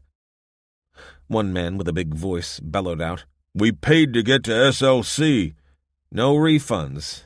Now we can take 4 more, if you don't mind getting acquainted." Immediately, one of the guards came forward and pulled 4 women from among them. 4 pretty women, but Mary wasn't among them. "You're just going to leave us here to die?" another man said. The driver shrugged. "If you fix the tire, you can follow us to Salt Lake," he said. "Come on." He turned and walked through the line of guards. One of them touched him on the shoulder. "You serious?" Silas heard the driver say. "Well, okay. It's a shame." The guard approached the passengers and said, "I'm staying with the truck. 1 more can go." Silas realized it was a woman. She was slight, dark-haired, and was obviously military-trained. He couldn't place her accent, but it wasn't a native one. She turned her dark eyes on him and began moving along the line. "Take her," Silas said, and wondered at the sound of his own voice. The guard stopped in obvious surprise, then nodded at Mary. "Thank you," she said to the guard. She turned to Silas, then kissed him on the cheek before hurrying away. Moments later, the remaining 2 trucks had vanished into night, and the guard was fielding questions and demands. Why did she volunteer to stay with them? Did she intend to steal from them at gunpoint? No, that didn't feel right. She was as hard as steel, but not a thief. Raised her hand, then her weapon, and silence fell. "No time for this. We have to find a tire and get it fitted before the bandits come. Anyone who doesn't want to help can start walking. Now half of you go that way," she said, pointing ahead, "and check for truck tires this size. The rest go in the opposite direction. Call if you find one, and keep listening and looking. We don't have long." He found himself walking alongside the guard, who, despite being right beside him, was only visible in diffuse, reflected moonlight. "That was good of you to volunteer that woman," she said, eventually. "I might have picked you." Silas glanced at her. "I don't think so, but thanks for staying." This was odd. He found himself strangely drawn to this woman. "I'm Silas Lynch." "Talia Kowalski," she said. And then they saw the approaching lights and heard the rumble of diesel engines. She cursed. "Bandits! Go back to the truck and you'll find weapons under the floor. Tell everyone to take cover." He went to go, and she grabbed his arm. "Make sure they understand I'm their only chance of surviving the night. These guys will take everything they have and leave them for dead. They're murderers." He nodded and ran off. Kowalski watched him go. Then, as she turned to look down the road, she whispered to herself, "Target acquired." This concludes Darkness Falls by Kevin Partner, narrated by Eric Jason Martin. Copyright 2021 by Kevin Partner. This unabridged audiobook is published by arrangement with Scribblet Limited and was produced in the year 2022 by Tantor Media Incorporated, a division of Recorded Books, which holds the copyright thereto. Please visit tantor.com for more information on our growing library of unabridged audiobooks. Tantor Audio, a division of Recorded Books, presents Turning Point, an EMP post-apocalyptic thriller series by Kevin Partner, narrated by Eric Jason Martin. 1. Elijah. Day 20. Pennsylvania. "Dad!" Elijah threw his arms around his daughter, unable to comprehend that she was here. Really here. "I can't believe it," she gasped, gripping him tight to her as if to prove he wasn't some kind of phantom. He rocked from side to side, tears running down his face, and barely noticing how greasy her hair was. He didn't care. She was here. She was alive. Then he looked beyond her, searching, fear stabbing at him. "Where's your mom?" "Hello, Elijah. I'm glad you're alive." Lindsay had appeared, walking toward where the woman who'd fired the weapon lay. She detoured, accepted his hug and a momentary kiss on the cheek, then resumed moving away, speaking over her shoulder. "I'll catch up with you later." But he wasn't listening. He was too busy crying, his tears mixing with those of his daughter as they gave in to a wave of emotion. He closed his eyes and found himself repeating over and over again, "Thank God." When he finally looked again at the scene of devastation, he saw the blonde woman Lindsay had been helping get to her feet, her hand held to her head, while Sam Gerber sat on the ground, leaning against a truck wheel, feet from Dimitri's body. And he didn't pay attention as Becky headed out of sight behind the farmhouse, or to an older woman who was standing over Dimitri's corpse. "Let's go and talk," Wade said to Kelly. "I should help Mom," she said, as Wade guided her from the bloody scene. "How are you?" Wade asked, standing back a little, as if he'd be able to detect problems with her heart by looking at them. As he gazed disbelievingly at her, he became aware of the sharp tang of diesel on the bitter wind. Or was it blood? The scene looked like it could be out of a war movie, except that the scattered pieces of people and things were all too real. Kelly smiled at him and pecked him on the cheek, her eyes red. "I'm doing okay. But, Dad, we've got to help here. First." He knew she was right. Unraveling the mystery of how she came to be here would have to wait. What can I do? I don't know, Dad. Improvise. There's one dead dude out back, and Mr. Gerber there, he needs help. Gerber? She pointed at where the Mennonite sat. You shot Dmitri, didn't you? Kelly said. What? Oh, yeah. And with that, all of a sudden, he was back. It was as if for a few precious moments he'd been outside of reality, observing as he allowed his relief to overcome him.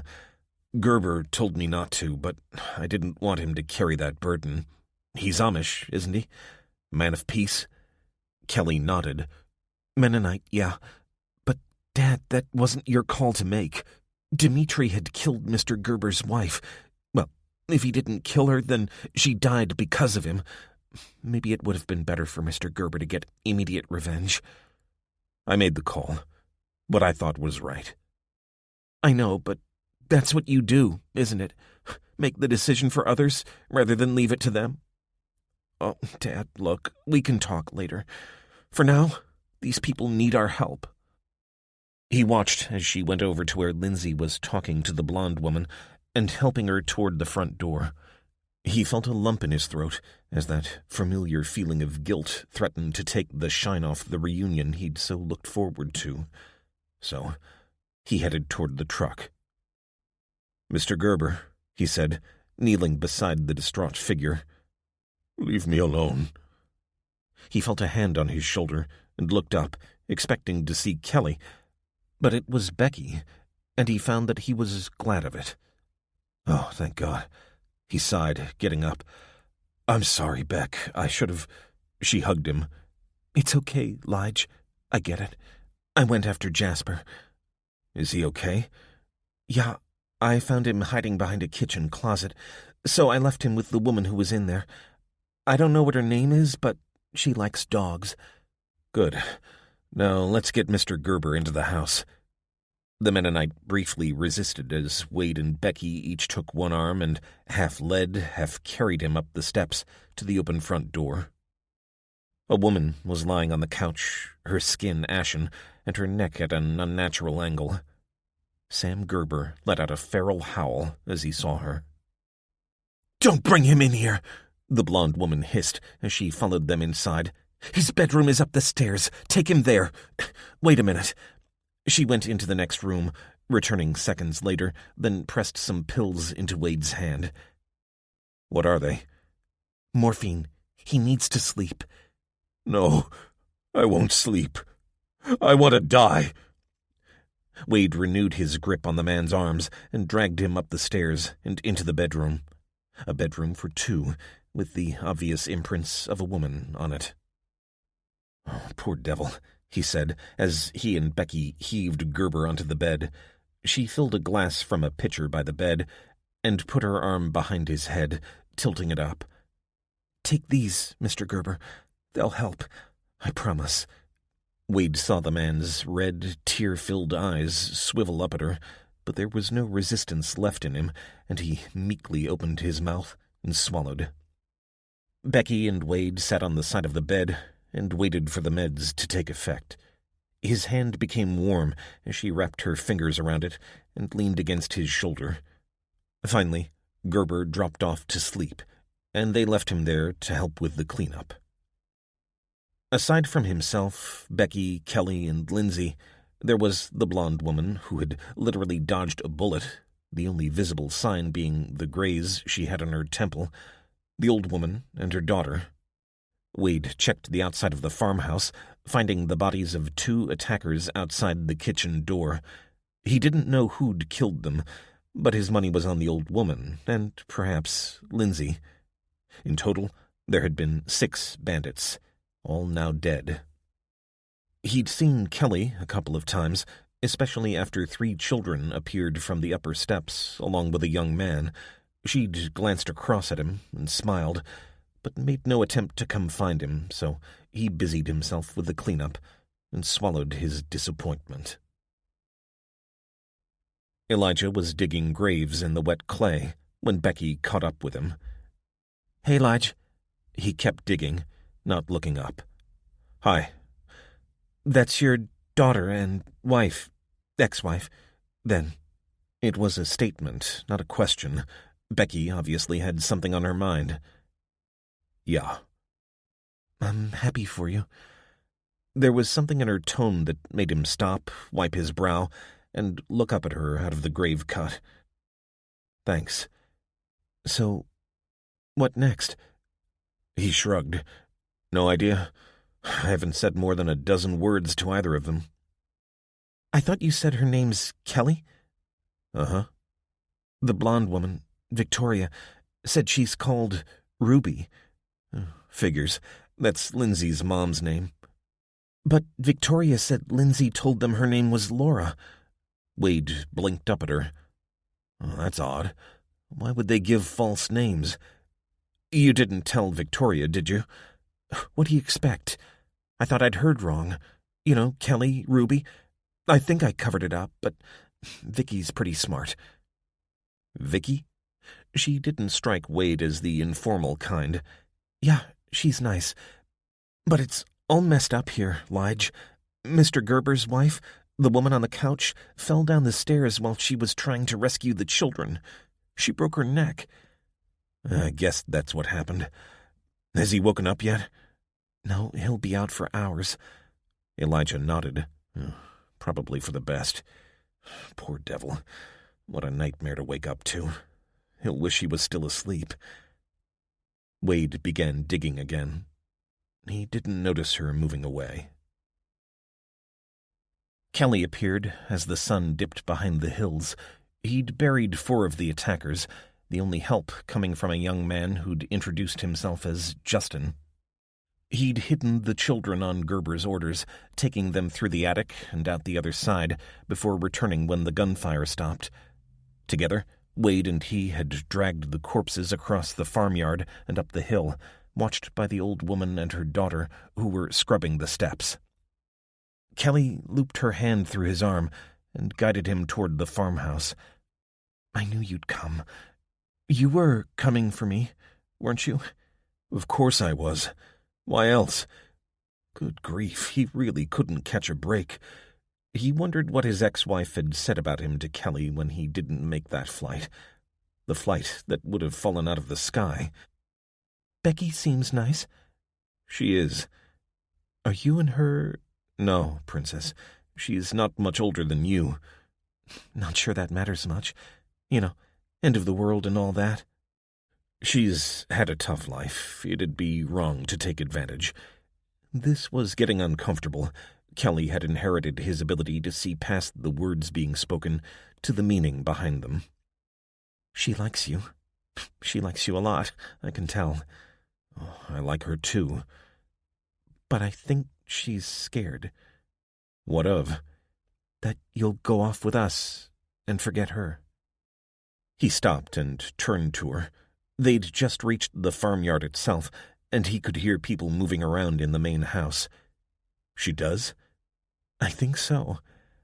He scratched his chin, looking from his daughter to the brick-built farmhouse that had so recently been the scene of a gunfight.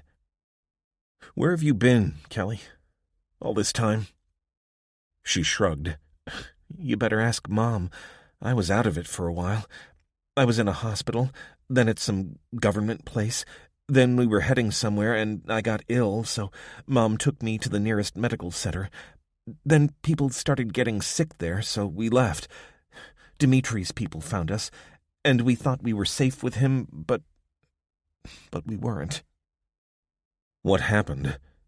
Kelly sighed and began walking again, heading for the kitchen door and stepping through a bloody puddle. We got away, that's all that matters. Mrs. Norris took us in and let us hide with her. Then Mr. Gerber found us and said we could come here. Elijah glanced up to the top story where Gerber slept. Well, that was good of him. Yeah, it was. If he hadn't found us, I reckon Dimitri would have done in the end. He did.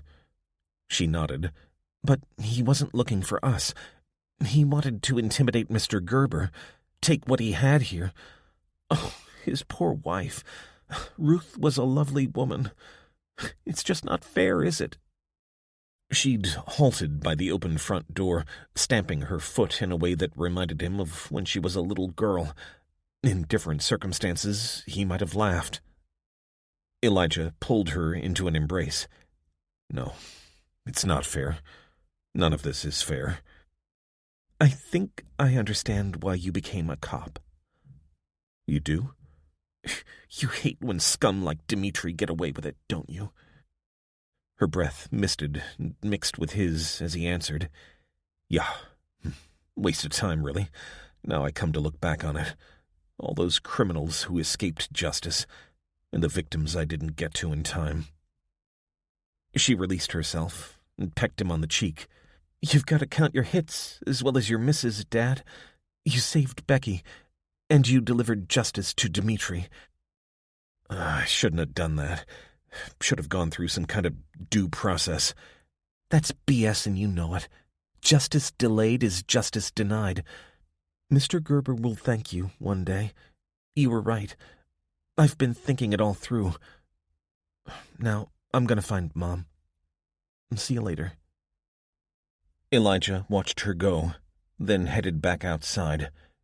Would Gerber thank him? Maybe. One day.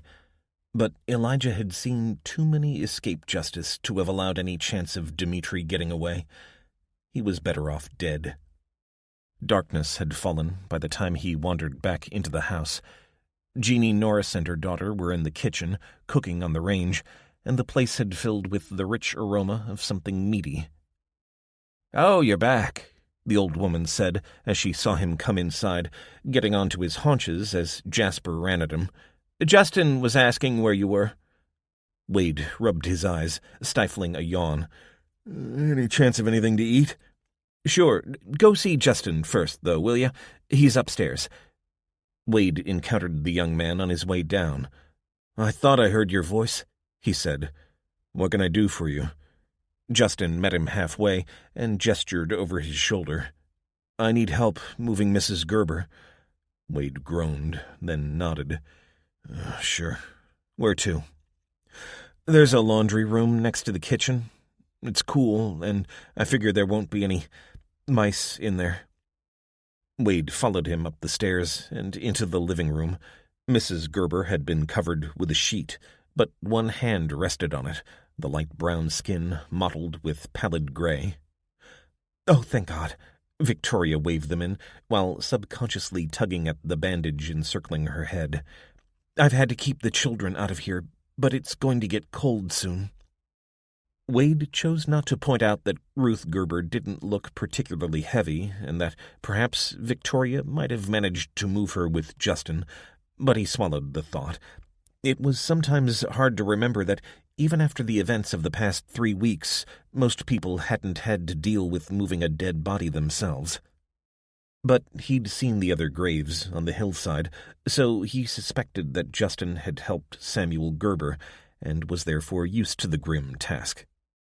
Elijah would have given anything to be allowed to eat something in peace, and then spend the evening with his daughter, but that wasn't going to happen until he'd completed this final errand. Victoria turned her back as they lifted Ruth off the couch and gently took her through the door and down the stairs. Justin called ahead, so the old woman's daughter, Lila, pulled the door open and hid behind it as her mother remained at the stove, stirring the big copper pot, ignoring the fact that Mrs. Gerber passed inches from her back. A towel had been laid on the table in the laundry room, and Wade helped Justin guide Ruth onto it, the young man fussing over the positioning as if he were trying to make her comfortable. Then Elijah watched as Justin took a sheet that had been folded up on top of the washing machine and laid it over her. Tears leaked into the young man's eyes, and for the first time Elijah saw the deep well of grief threatening to overwhelm him. Impulsively, he put his arm around Justin's shoulder and held him as he began shuddering and choking, battling to hold back despair. 2.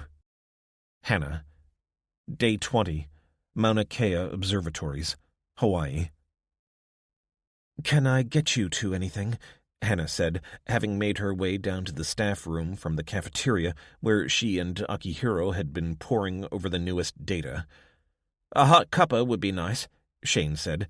He was sprawled in a bucket chair alongside the recumbent form of Lev. You couldn't have got up yourself and made one?" It had been 4 days since Shane had woken up, and they'd all returned to the observatory yesterday. Shane's skin was starting to heal, but half of his face was covered in sterile dressings that, in her relief at his being released from hospital, she'd agreed to take care of. And she was relieved. Only a week ago, she thought he was dead, having tried to drive to Hilo to warn the people there of an impending radiation storm. All in all, he'd gotten off lightly, at least in the short term. They both knew that the damage he'd suffered that night had been more than skin-deep. But it seemed absurd to be worried about the long term when, in truth, Hannah couldn't see beyond the incoming wave that Akihiro had plotted. Having spent a week looking after Lev, the professor had declared that he felt it best he and the Russian had minimal contact for a few days. Lev had readily agreed to this, having, he claimed, been treated to somewhat impatient care from the professor while Hannah had been in Hilo, so she found herself with 2 convalescents to care for. "Oh, Han, I'm not recovered yet. Doc said I was to save my strength. Got quite a dose, you know."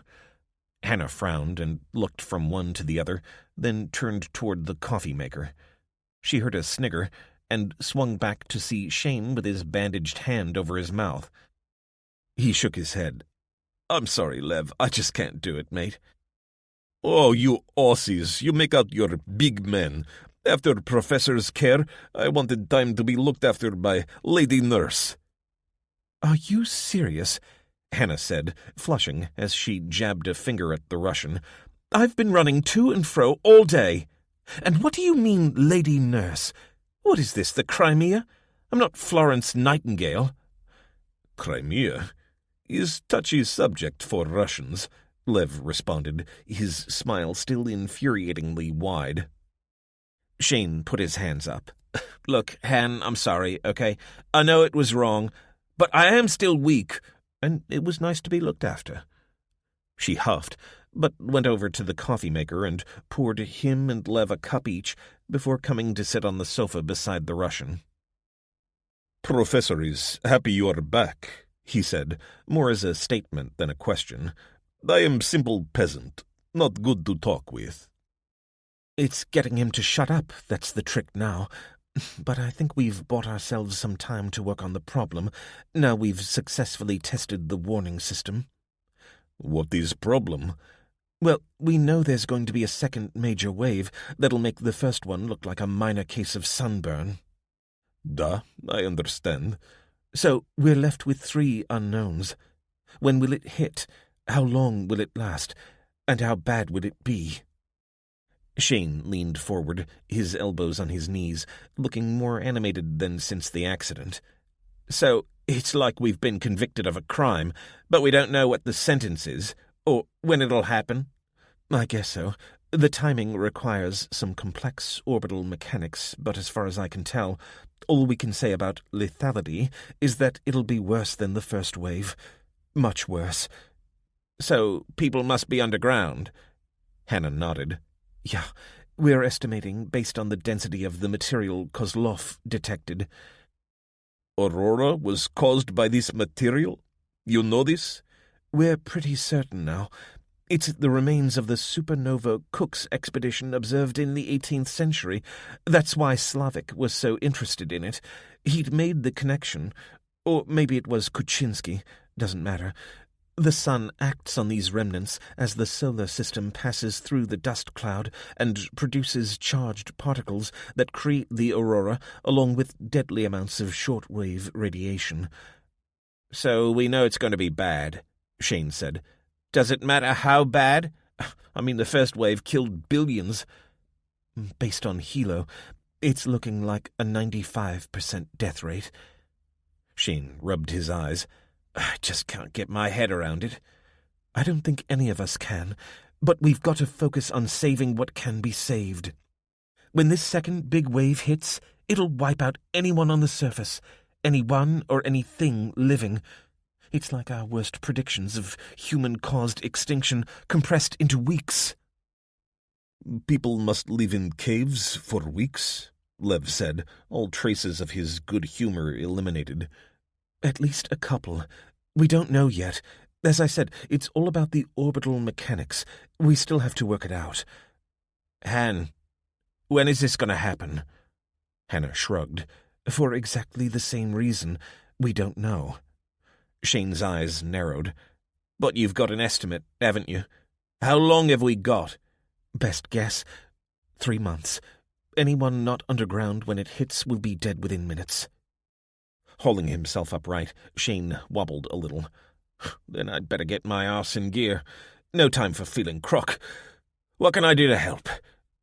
Hannah smiled to herself. However bad things might be, she knew she'd find the future easier to handle with Shane back to something like his old self. "Well, you can begin by taking a shower." Day 21. "What is coming?" Lev was on the cafeteria level, pointing out of the plate-glass window. "Looks like Humvee." Hannah raced up the stairs and looked along the approach road. Sure enough, a military vehicle, like those she'd seen on the news during the Afghan War, was moving toward the observatory, carving a path through the pristine snow. She knuckled her eyes and sighed. "What now? Jeez, won't they just let us get on with it?" "It's same in all places. Military can't help himself. They think everything is military, and if it is not, then it will be." She ran up to her bedroom, emptied the pitcher into her sink, and washed a little alertness into her face, before putting on a fresh shirt and following the others down to the first floor. The Humvee pulled to a halt outside, but only one of the people who got out looked military to Hannah, and that was a woman in her 30s in a naval uniform. She recognized Mayor Brown, but ran at Eve Kai as she climbed out and walked toward the observatory, arms open. "What's going on?" she whispered. "Not a clue." Mayor Ray Brown thrust out his hand. "Dr. Redman, please assemble your colleagues." She led them inside, waiting for them all to gather in the reception area with its wide view of the moon-like terrain the observatory was set in. A man in a flawless black suit took off his dark glasses and put them in his jacket pocket, then gazed around. "Impressive facility." Then he put his hands together in front of his waist and said nothing more, merely watching as the others came down the stairs and assembled. "Who's this?" Shane said, gesturing at them all. "My name is Special Agent Nelson," the man in the sharp suit said, coming to life as if someone had inserted fresh batteries. "You know the mayor, I believe, and Administrator Kai." Shane nodded at the mayor, gave Eve a hug, then looked past the group to the woman in gray camouflage standing by the door. "Oh, this is Lieutenant Garrett from JBPHH, Pearl Harbor Base." "How are things there?" Shane said, talking directly to her. Nelson raised his hand. "The lieutenant's role here is to provide security and transport. I will provide the necessary intelligence for our purpose." "Which purpose?" Hannah asked. "Mayor Brown advised the base commander of your research. I am here to evaluate it and ascertain its security implications." Shane let out a burst of laughter. "Are you serious? Security?" "We can discuss this, but I would prefer to do so in private. Please direct me to your conference room." "Thank you, Mr. Mayor," Nelson said, as Ray Brown went to follow him. "The lieutenant will return you to Hilo. Ms. Kai will remain here." "But this observatory is under my administrative control." "Understood, Mr. Mayor, but I'm sure you have pressing duties to attend to. Lieutenant, please escort the mayor and then return here." The lieutenant nodded, and Hannah could see that she was no more happy about the prospect of sharing a ride with Brown than the mayor was. "Administrator Kai tells me you're the lead scientist," Nelson said, settling himself into a chair at the hastily cleared working surface they'd created by pushing cafeteria tables together. Hannah merely shrugged, embarrassed. Dr. Redman leads our team, Akihiro said. She is an exceptional scientist. Nelson turned to the professor. He had a dead-eyed gaze that Hannah found unsettling, like being questioned by a Terminator. You are a Japanese national? Yes, I was the representative of JAXA on the Deep Space Survey Telescope team. So you don't have a formal role here at the Mercury Observatory? Hannah leaned forward and tapped her finger on the table surface. Professor Akihiro was the one who developed the algorithm to decode the data from Kozlov. Kozlov is the Russian facility. Mr. Makarov, you're from there, I presume? Duh, I was security. Nelson turned to Shane. You are part of the original complement of this observatory? Yeah, I'm an astrophysicist. An Australian, a Russian, Japanese, and English. And yet this is an American facility, is it not? Hannah's jaw dropped. So what? This is a global catastrophe. Nevertheless, it should be under supervision of a United States national. I am American, Eve said, not bothering to hide the contempt in her voice. If Hawaiian counts. Nelson ignored her, pausing, as if forming his words, or contacting the mothership. He was a lean man in his early 50s, with somewhat unnaturally black hair that thinned toward the crown. His steel blue eyes looked at each of them in turn. I understand that you consider this a trivial matter, but if the United States is to reassert itself and lead the world in recovery from this disaster, then it must have sovereignty over its facilities. But that is a matter for another time. For now, please present the current state of your research. So, under that unremitting gaze, Hannah laid it out for him. 3 weeks ago, an aurora appeared in the sky. As far as we know, this happened globally as the planet turned. The visible light of the aurora itself isn't dangerous. It's just a byproduct of an interaction between interstellar debris and the sun. But that interaction also causes the release of huge quantities of high-energy radiation. We would expect this to vary, depending in part on the observer's altitude, but also on random fluctuations in the pattern of the debris itself. Nelson nodded. Is this simply a theory? You mean hypothesis, Akihiro said. In science, a theory is a model supported by enough evidence for it to be considered a true reflection of reality. The germ theory of disease, for example. The treatment of infectious sickness depends on it, and it has demonstrated itself to be reliable over centuries. Einstein's theory of relativity improved on Newton's theory and is used, or was used, in practice where precise measurements of time are essential. The theory of evolution by natural selection underpins our understanding of the living world, from the development of vaccines to the viruses they are designed against. What is your point, Professor? Dr. Redman and I developed a hypothesis that had, it seemed, originally been suggested by our Russian colleagues. Thus far, our observations are consistent with that hypothesis, and so we are working on that basis. We are confident, but as good scientists, also humble in the face of novel facts. So it's a Russian theory? Shane snorted. That's all you heard, was it?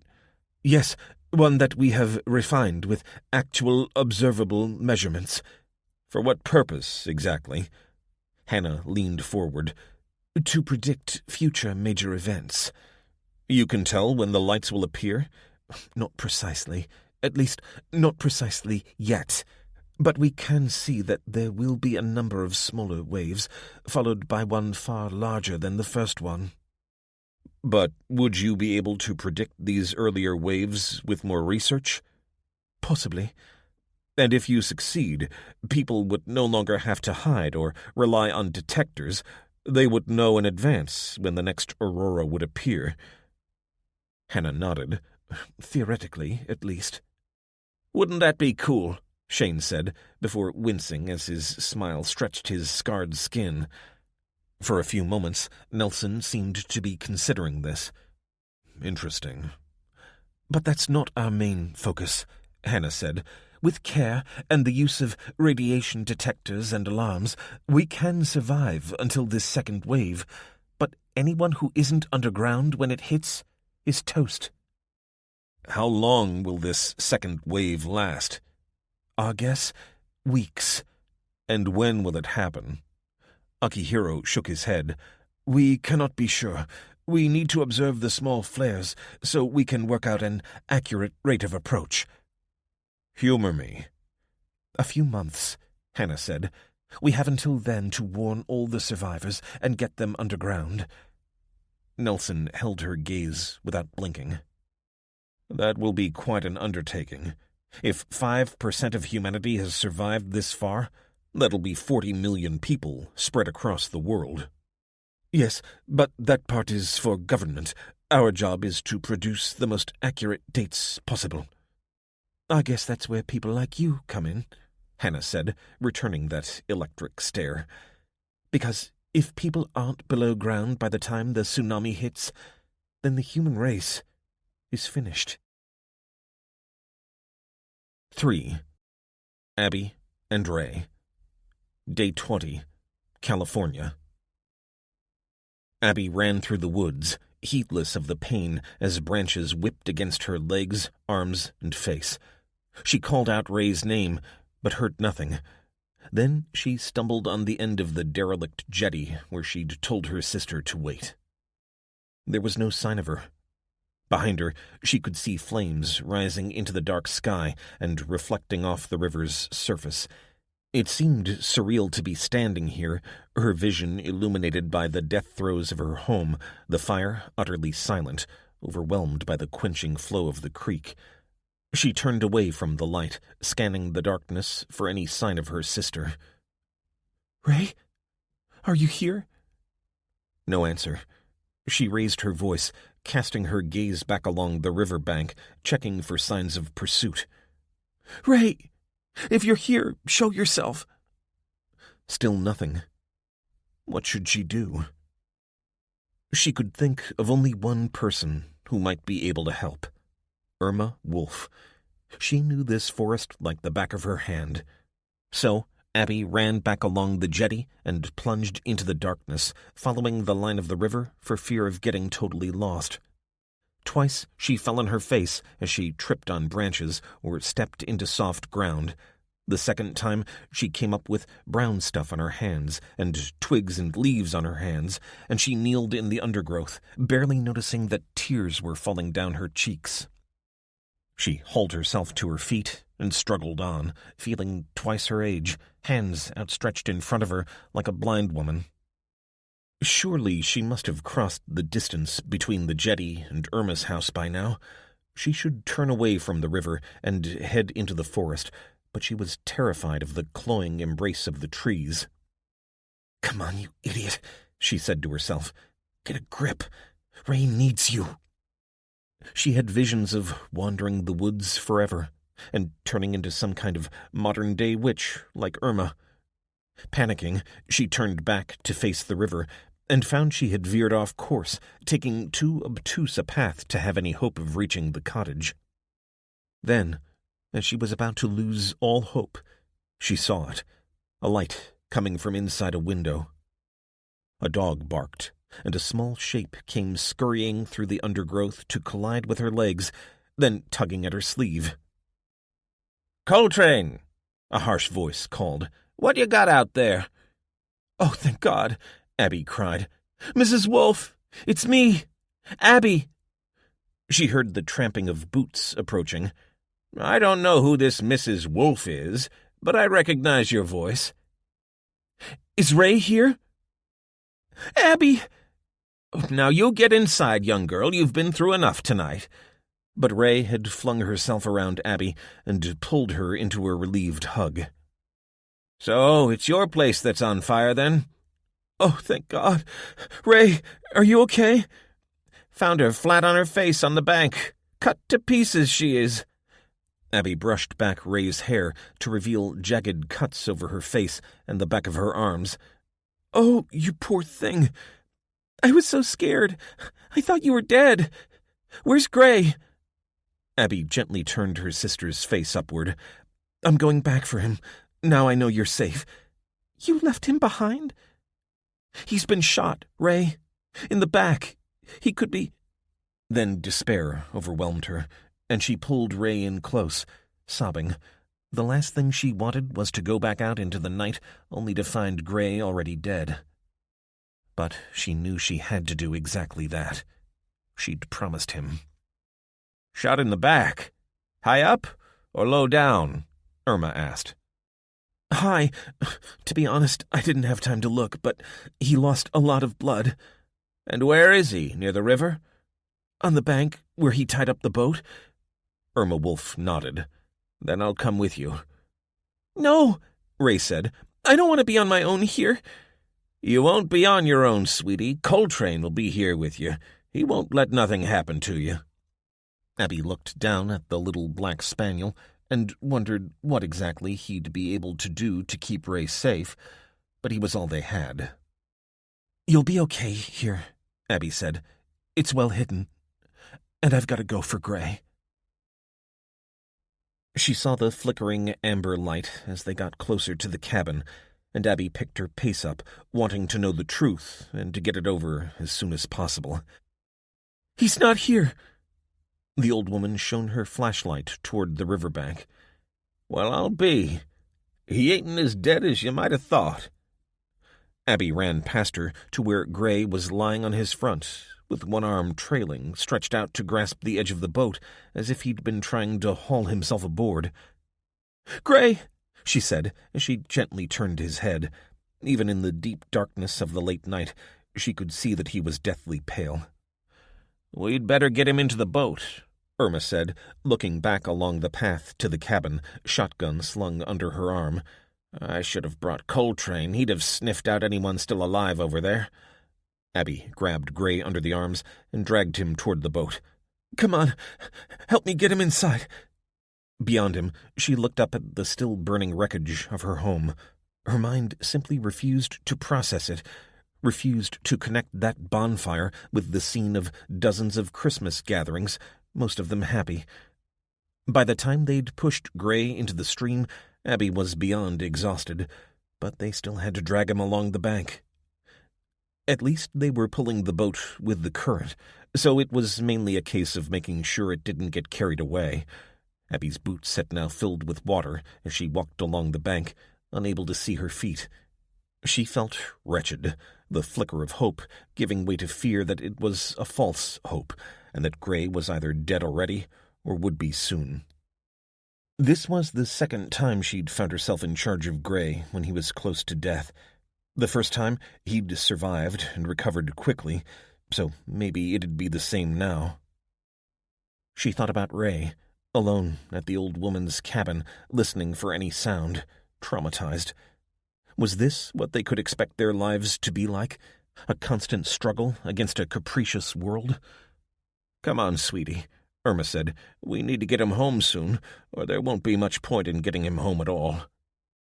Finally, Abby saw the jetty, so she gave the rope another tug, then tied it up to the rotten wood. Now, all they had to do was get him from here to the house, but she couldn't imagine where she'd find the energy. She was fit to collapse.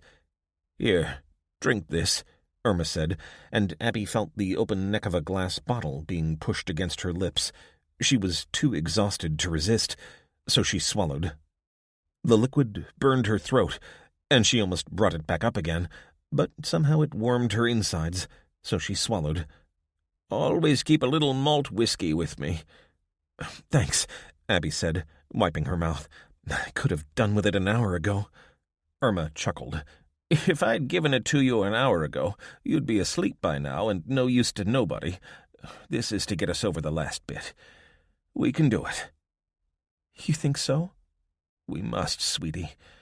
We must." And so they each took one of Gray's arms and began dragging him along the forest path. At least, with Irma there, they took the direct route, and Abby was surprised when she looked over her shoulder and saw light through the cabin window, and Ray's face looking out at them. She ran out, Coltrane by her side, and helped bring the young man inside. "Gone in through his shoulder blade. Oh, maybe into his lung. They'd stripped Gray's shirt off and washed the blood from his back, leaving a neat, leaking hole that Abby had bound up. Good grief, the poor boy looked like a gang victim, with his original wound still plainly visible on his shoulder. "What can we do?" The old woman shrugged as Abby turned him onto his back. "Just care for him. I ain't no doctor, let alone a surgeon. Are you?" "I did a year in veterinary college." "No, then. You got any antibiotics?" "Sorry, I didn't remember to pack for a medical emergency." "Then you didn't pack very well, did you? And you can show some gratitude, little Miss Millennial. I didn't ask for your sister to come stumbling onto my land, and I certainly didn't ask to have a sick boy in my house again." "I'm sorry. You're right. We've got meds in the bunker under the cabin. I'll go back later." "Bunker, eh? What else you got down there?" Abby saw the warning glance from Ray, but it was too late now. "General supplies, that sort of thing." "Then you be sure to bring plenty back, won't you? I don't have enough to feed one, much less four." Fighting back a scowl, Abby tried to remain grateful. This old woman had saved her sister's life, and if Gray was to survive, they'd need her help for a while yet. "I'll go first thing in the morning." Irma looked up at her and nodded, a trace of a smile on her face. "Good. But if you want to get some sleep, it'll have to be on the floor. I'll take the couch, and your sister can take the chair." So Abby curled up on the floor and went instantly to sleep. It was only when she woke up in the darkness some time later that she felt the comforter that had been wrapped around her. He was still alive in the morning, as Abby set off for the cabin for the second time. It was a bright day, and the only sounds she could hear as she left Irma's cottage were the soft crunch of her footsteps and the chattering of birds in the fir trees. She found the path toward the river easily enough, its route made all the more obvious by the scoring Gray's jacket made in the earth. She found the boat tied to the jetty and dragged it along the bank, this time against the flow. It was too early to think about what they would do once he'd recovered, so she focused on preparing her mind for what she'd find when she got back to the cabin. As it turned out, it was much worse than her imagination made it.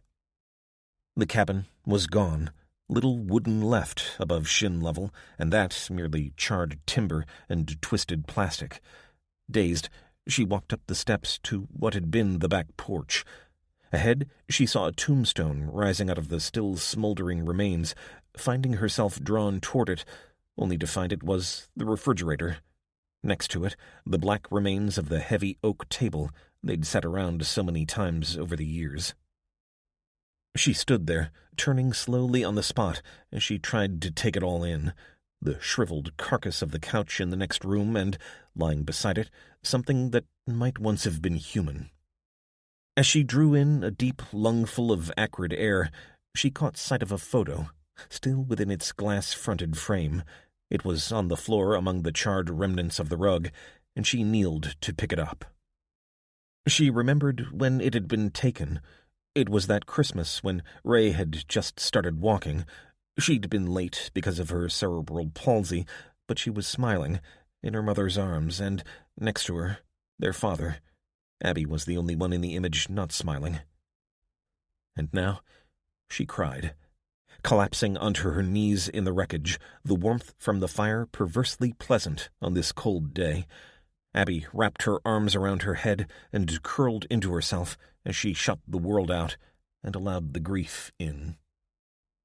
She didn't know how long she remained like that.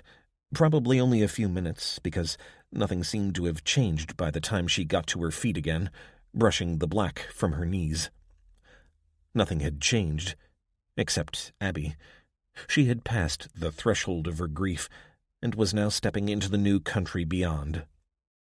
She made her way outside to where the shed still stood. Glancing back toward the cabin, she now saw the shapes lying in the rubble, caught, she assumed, when the roof collapsed. How many had died here last night? And if there were any survivors, where were they now? If they'd had any sense, they'd have fled from the inferno, but people didn't, in her experience, have much sense. This was no longer her home. It was a place of the dead. Abby pulled the shed trapdoor open and climbed into the bunker, switching the lights on as she went. Down here, it felt as though nothing had changed. It was a parallel universe where the cabin hadn't been burned down and Gray hadn't been shot. Somehow, that made her even more sad to be down here. So, she wasted no time in gathering together everything she thought would be useful and that would fit in the boat. It took several trips back and forth to the bank, and every time she emerged from the shed, she was shocked to see the burned remains of the cabin. But every time, the shock lessened. After her last trip, she closed the trap door and then stood, looking at the shed. It was the only thing on the property that hadn't been obviously damaged, and so it stuck out like a sore thumb. She put her hand against the corner and found that it gave, so she made a final trip down the ladder to find her father's sledgehammer. It seemed somehow appropriate that she use her father's tool to demolish her father's shed, but still she almost choked on the lump in her throat as it finally collapsed, burying the trapdoor and sending up a cloud of dust. As the echoes died away, Abby gave the pile of wood one last look and walked toward the river. 4. Elijah. Day 21. Pennsylvania. Elijah slept fitfully that night, waking time and again as the gunfight replayed in his mind. He slept in the living room armchair that belonged, presumably, to Mr. Gerber, looking over to where Becky lay, snoring gently, on the couch. She was a tough cookie, that was for sure. No one else wanted to sleep where Mrs. Gerber had been, but the farmhouse was now full, so it was either here or in the barn, and she'd made it abundantly clear that she wouldn't tolerate being separated from Wade, which was fine by him, because he didn't want to be apart from her. Kelly and Lindsay had gone back to the pantry, which had been where they'd slept while they'd been here, sharing it with Jeannie Norris, her daughter and granddaughter. Wade desperately wanted to talk with Kelly, but there had been no way to get her on her own last night, and, frankly, he was utterly exhausted by the time he collapsed into the chair. From time to time, he'd heard footsteps on the ceiling as Victoria checked on the children and took the first watch. During the night, Justin, who'd slept on the living room floor, went quietly out and took over to be replaced by Victoria. Wade had watched as the woman crept in and curled up cat-like on the carpet, falling instantly asleep. She was something of a mystery to him. He'd long ago learned not to judge someone by first impressions, and he suspected she'd been underestimated by those who equate blonde hair and good looks with, frankly, stupidity. She'd not exactly been pleasant to him, but that could be because she felt her position here was threatened by him. He'd chuckled to himself as he considered that. Lindsay was the one he'd watch out for if he were Victoria. His ex-wife had a habit of taking over situations and communities if she thought she was more capable than the people running it. And, to be fair, she generally was. As gray light leaked through the gaps in the drapes, the place began to come fitfully to life. Something about the tentative sounds of the household reminded him of a boxer getting to his feet after a near knockout, except that their opponents were now lying cold in the ground. He watched as Becky rolled over, her face hidden with a mass of brown hair that tickled her nose. He expected her to wake up, but she was an Olympic-level sleeper and merely blew the strands from her mouth unconsciously. Elijah yawned and looked around the room in the growing light. It was a relic out of the past, even lacking a TV. It was like waking up in a museum exhibit or the house of an obsessive reenactor. The walls were painted a creamy white that might reflect age rather than a design choice, and an ancient oak dresser stood beside the window that looked out over the front gate. His feet rested on a rug that covered most of the floor with its faded pattern. The sun rose behind the drapes, and he reckoned this would be a pleasant room on a warm morning, though he suspected the Gerbers had found little time for leisure. "Morning, Lige," Becky said, half yawning. "Sleep okay?" Elijah stretched. "When I could block out your snoring." "I don't snore," she said, feigning shock. "But right now, I've got to go to the bathroom." Getting to his feet, he said, "I'll find out if there's anything to eat and meet you in the kitchen." Jeannie Norris was standing at the stove, as if she hadn't moved since he'd brought Ruth Gerber through here. "We got oats," she said. "Generally, we send the kids out to find eggs, but they're still all shaken up, so it'll have to be oatmeal. At least we've got milk enough." Truth to tell, the oatmeal smelled delicious, and Elijah's stomach couldn't care less what he ate, as long as it filled him. So he and Becky took their bowls into the fresh air and sat on a cold bench, looking out at the gate. "Hold this," she said, giving him her bowl, while she folded up her sweater and made it into a pillow. "That's better. I don't like having a frozen butt." He smiled and breathed deeply between spoonfuls of oatmeal. In the clean light and fresh air, he could fend off memories of the days before. "Morning, Elijah." On the other hand, other memories were harder to suppress. Lindsay emerged from the farmhouse holding a bowl. The best Wade could do was smile in response. "I'm getting cold," Becky said, getting to her feet so quickly she almost dropped her breakfast. "I'll take this inside." Elijah felt his face flush. "Oh, no, you don't have to do that." "Like I said, I gotta chill." And she was gone before he could say anything more. He returned to his porridge, not looking across as Lindsay took Becky's place. "I'm sorry. I didn't mean to make her uncomfortable." And yet Elijah suspected she didn't mind at all. "How did you meet?" she continued. Elijah swallowed the last of his breakfast and blew steam into the breeze before reaching for one of his precious cigarettes. He had a feeling he'd need it. "You remember I told you I was working a case? When you said you wouldn't make the plane?" "Yeah. Well, Becky was the serial killer's final victim. I found her just in time." "And then you brought her clear across the country?" Wade shrugged. "She wanted to come. I bet you didn't like that at all. You know what they say about sarcasm, Lindsay. I tried to persuade her to stay every time we found a safe place, but she wanted to come. And just as well she did." He felt his ex-wife turn slightly toward him. "Oh? Why?" "She saved my life, twice. The second time I'd have bled out if she hadn't been there and had the guts to do what she had to do to keep me alive." "So, you owe her? That's the reason you don't cut her loose?" Wade put the bowl down and twisted on the bench until he was looking at the side of her face. "You know, after what happened, I figured you'd have a bit better perspective." "What, between you and me?" "No, to the world. Not everything is about us, Lindsay." She nodded. "Of course. I'm just curious, is all." "I don't owe you an explanation. But yes, I like her. I like her a lot. But no, there's nothing physical going on between us. I'm 30 years older than her." Lindsay's shoulders sagged. "I'm sorry, it's none of my business. Force of habit, I suppose." "You're right, it is none of your business." They sat in silence for a few moments, both staring out beyond the gate, before Elijah's curiosity won out. "Now it's my turn to ask the questions. What happened? You know, on the night?" He lit the cigarette and sucked in a lungful of smoke. Lindsay sighed, rubbed her eyes, and leaned back in the chair. "We got evac'd." "What?" "How long has it been since you last saw Kelly?" Elijah blinked. "What's that got to do with anything?"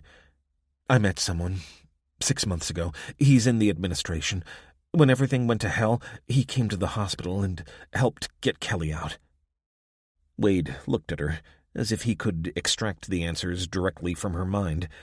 He had so many questions, so many feelings. Guilt was one, jealousy another, and shame at his hypocrisy. "You never wondered why I chose a military hospital?" I just thought you'd picked the best. Not everyone gets access to the best, Elijah. He couldn't hide his surprise. Lindsay was a senior Foreign Service officer, and he'd met her when he was seconded to the Diplomatic Protection Service in Afghanistan, where she was working as an aide to the ambassador. When they'd separated, Lindsay had come back to Washington, D.C. and resumed her career.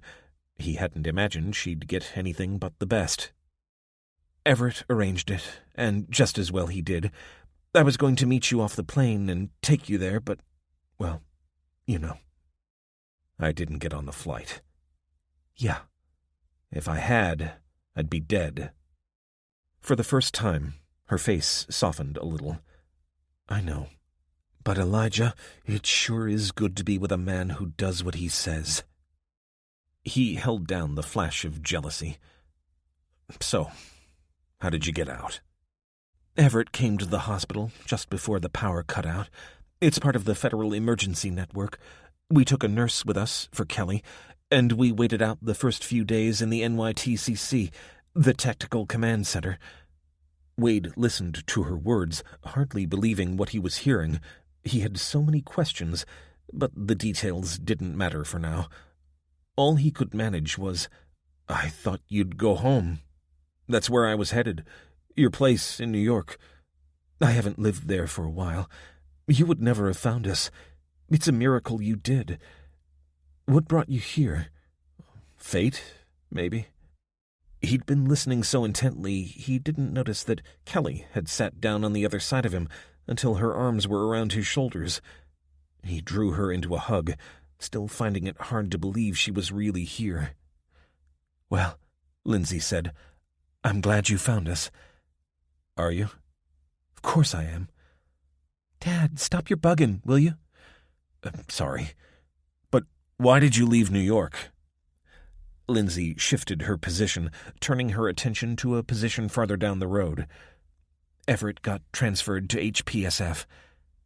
Yeah, I'm not a federal employee, Wade said. I don't know all the buzzwords. Mount Weather. We headed that way in a convoy. A convoy of what? Not many trucks survived the night.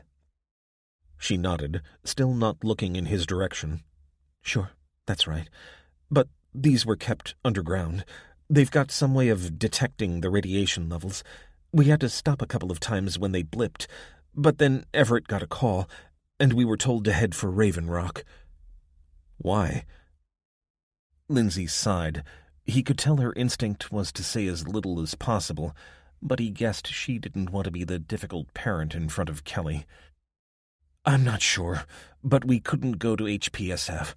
Then Kelly had a relapse as we passed through Punxsutawney. We found a field hospital, and Everett went ahead to Raven Rock, but then a sickness came, and I got her out. We headed this way, but ran out of gas, so we walked into Dayton, and Dimitri's people found us.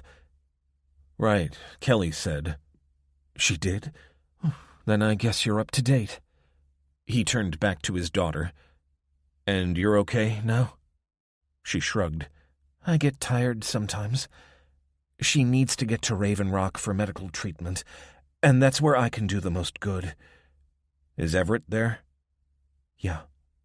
Wade thought for a moment, scratching his unshaven chin. I'll go with you. What about Becky? She'll probably come.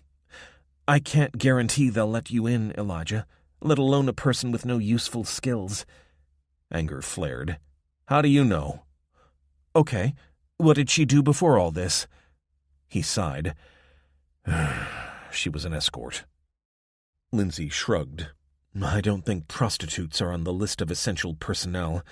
I can probably persuade them to let you in and find you something useful to do, but not her. You should leave her here. I promised she could stick with me. And we both know what your promises are worth, don't we, Elijah?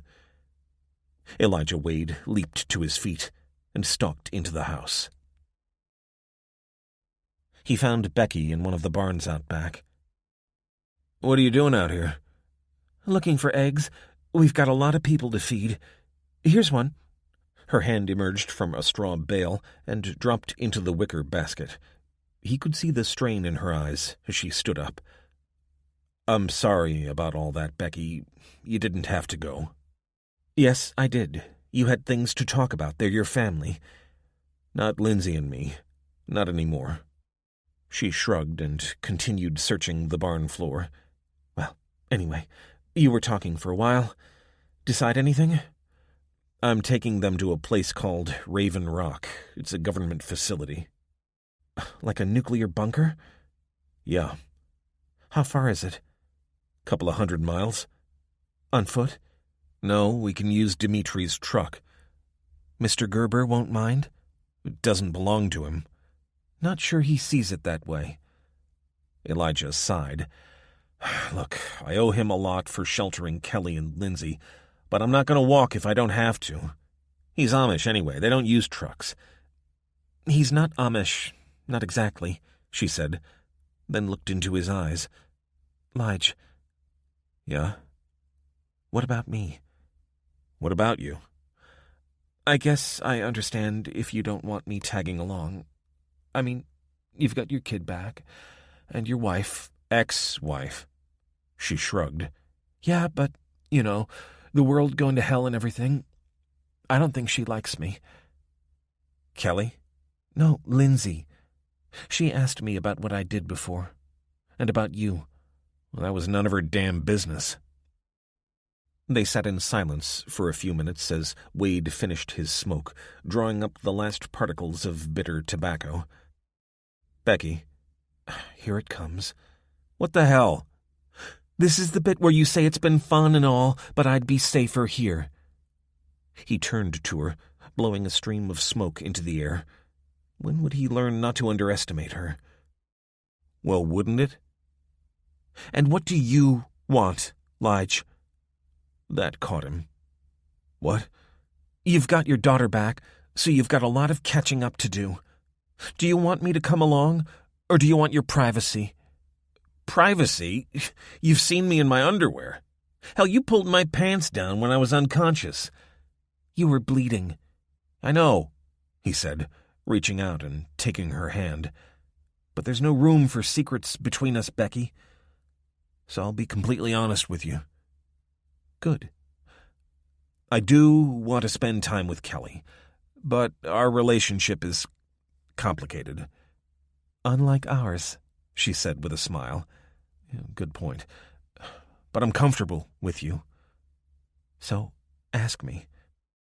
"Ask you what?" "To come along." And he realized, as she turned the tables on him, that he didn't want to leave her behind. "As long as you understand that they'll probably turn us away when we get there. We may end up back here within a week." She reached up and pecked him on the cheek. "Deal." 5. Elijah. Day 22. Pennsylvania. "You're going, then?"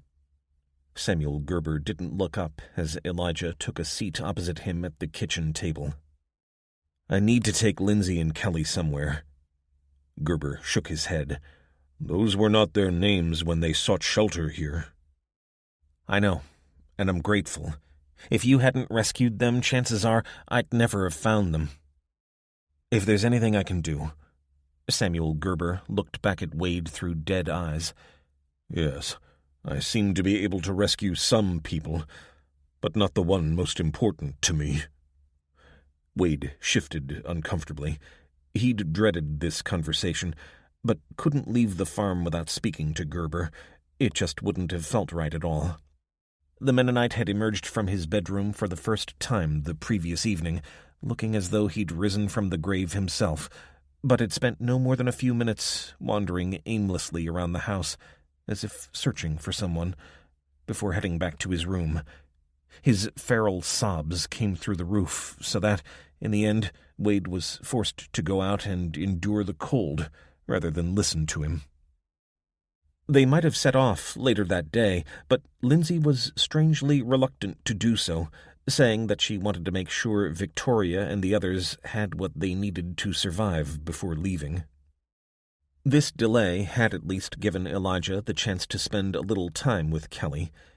In the end, she'd told him to stop apologizing for not getting on the plane, but that did little to soothe his guilt, so they'd drifted onto other topics, always coming back, it seemed, to Becky, until he steered the conversation away again. But now they were ready to set off. It was shortly after sunrise, and they had a 200-mile journey ahead of them.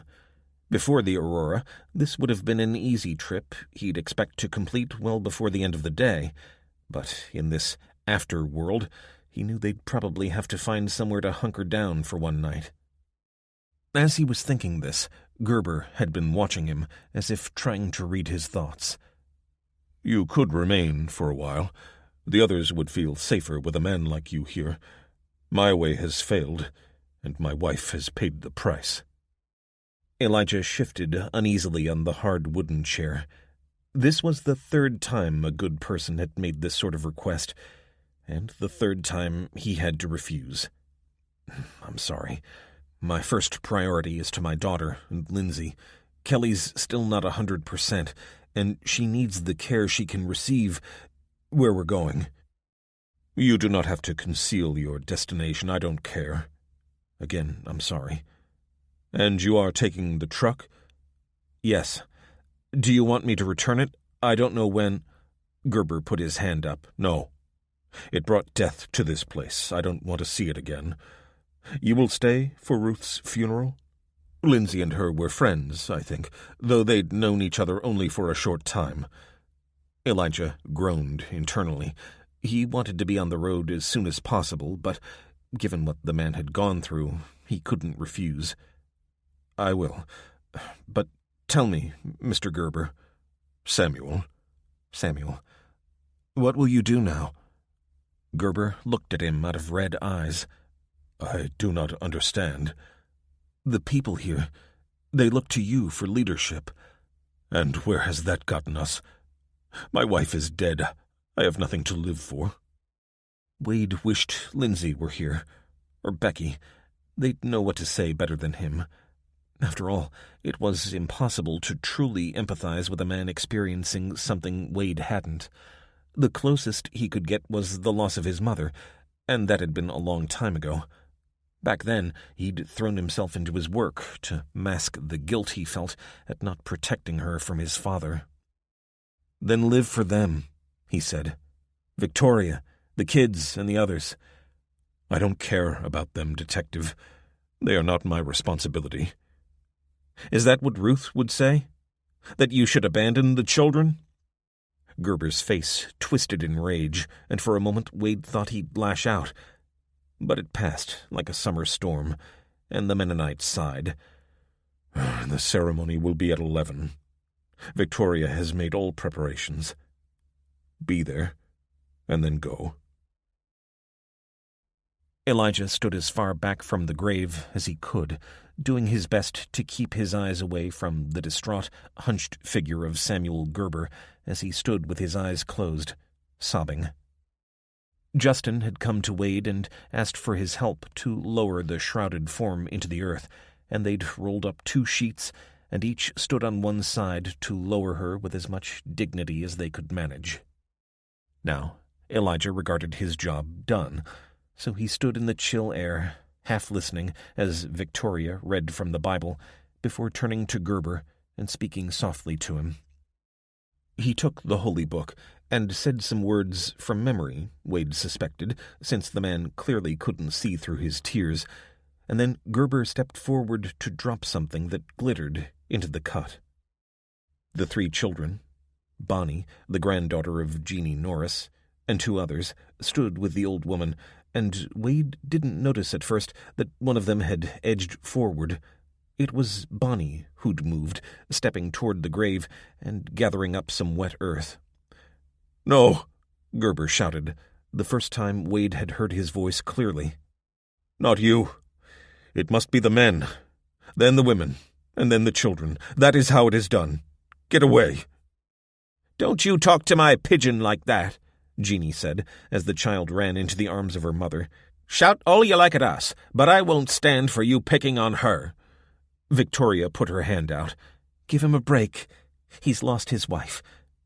And we've all lost, Jeannie's daughter, Lila, said, sudden rage in her voice. Where's her daddy now? Lying in the ground, that's where. Then Gerber bellowed, Go! Leave this place. Go hide in your basement. She should not be dead. She was the best of us all. You shame her memory. Go! And with that, Jeannie took Lila and Bonnie by the hand and stalked down the hill toward the farmhouse. Victoria stood, seemingly frozen to the spot for a while, then reluctantly took Gerber into her arms as he broke down again. Time to go, Wade said, following the Norris family down the slope. As he drew alongside Justin, who had the arms of the two remaining children wrapped around his waist, he held out his hand. "You're going?" Justin asked, though it was more statement than question. "Yeah, we've got to get Kelly somewhere she can be treated." Justin's eyes followed Kelly as she and her mother passed behind Elijah on their way down the slope. "Can't get used to her not being Ruby. Not entirely sure why Lindsay did that. But anyway, look after yourself, brother. And the others." "Will you come back?" Wade shrugged. "Who knows? I hope so. Good luck." Becky gave him a hug. "Will you look after Jasper? There's no way he'll be allowed where we're going." "Sure, I will." The children immediately got onto their knees and began enthusiastically petting the little dog as Becky kissed him, obviously fighting back her tears. Elijah patted Justin on the shoulder, ruffled the children's hair, then briefly swept the dog's head before taking Becky's hand as he followed his family. "I bet this was beautiful a couple of months ago," Lindsay said, looking out the window of the truck as they threaded their way along Smicksburg Road. On one side of the highway, a mix of leafless birch and ash descended into the valley of Little Mahoning Creek, while firs climbed to their left. "Sure," Wade said. His mind was still on the funeral of Ruth Gerber. Samuel had made for a desperate figure as he'd stood beside his wife's grave, though if Elijah were any judge, the blonde woman standing beside him would be a comfort in the weeks and months to come, if Samuel had the sense to let her in. He looked in the mirror to see Kelly and Becky sitting on opposite sides of the rear seat. Lindsay hadn't made a secret of her opposition to Becky coming, but Wade hoped that she wouldn't make it impossible for the two younger women to get along. If she did, it would make for a long drive. At the intersection with 954, they passed a big, freshly painted barn with a sign that said Amish Country and a line of wooden rocking chairs painted in every color of the rainbow. It looked like a perfectly ordinary day, except for the rotting leaves that had piled between the 3 cars waiting outside and the indefinable lifelessness of the place. Heading south, they passed Amish farms to left and right, with no sign of machinery, but also no indications of life. In some of the fields, they saw freshly dug graves. So someone had survived, but no one came out to see what was making all the noise as their ancient truck made its way down the highway. The first movement they saw was from 2 men carrying sawn timber and dropping it onto a pile of fresh-cut wood. They wore the familiar hats and beards of Amish folk, but ignored Wade and the others as they passed. It seemed to Elijah that the countryside here had weathered the apocalypse better than anywhere else he'd seen so far, but he supposed that made sense. The Amish and Mennonites lived a simple life, devoid of the kinds of technology that would be affected by an electromagnetic pulse. They would have lost many on those first nights, but those who survived were better able to cope than their neighbors. And, as if to prove that point, the truck then passed into a green, cultivated valley. To both sides he saw slumped, bony shapes, with the black figures of carrion crows flitting from one to the other. Soon, these last signs of the catastrophe would fade into the grass, but not soon enough for Elijah Wade. "Out west," Lindsay said, "did you see any sign of the army?" "Not apart from one man on a horse. He was out of Oasis Base, near Springs, in Nevada, carrying radio repeaters to make a cellular network. What happened to him? He was shot in front of me. Lindsay's head snapped around to look at him. Jeez, Elijah. Oh, that wasn't the worst that's happened, not by a long way. No other signs of the military or government? Nothing. Lindsay gazed out of the window. What about here? Wade asked. I can't talk about it, Elijah. Are you kidding me? He snapped. Geez, Lindsay, it's like we're still together. All the communication is one way. Kelly leaned forward, grabbing the back of his seat. Dad. But Elijah Wade was in no mood to back down. He'd shouldered the bulk of the blame for the disintegration of their marriage. Strike one, he was a cop working antisocial hours and bringing the emotional toll home with him. Strike two, Lindsay had put her career on hold to be a stay-at-home mom to Kelly, despite the fact that she was a senior diplomat, whereas Elijah was a detective in a small police department. And strike three, when he was working a case, Elijah became a closed book. And now she was making it completely clear that he was nothing more than their driver, and not trusted with even the most basic of information. Elijah, I'm sorry, she said, her breath misting the inside of the window. I'll ask if you can have clearance when we get there, okay?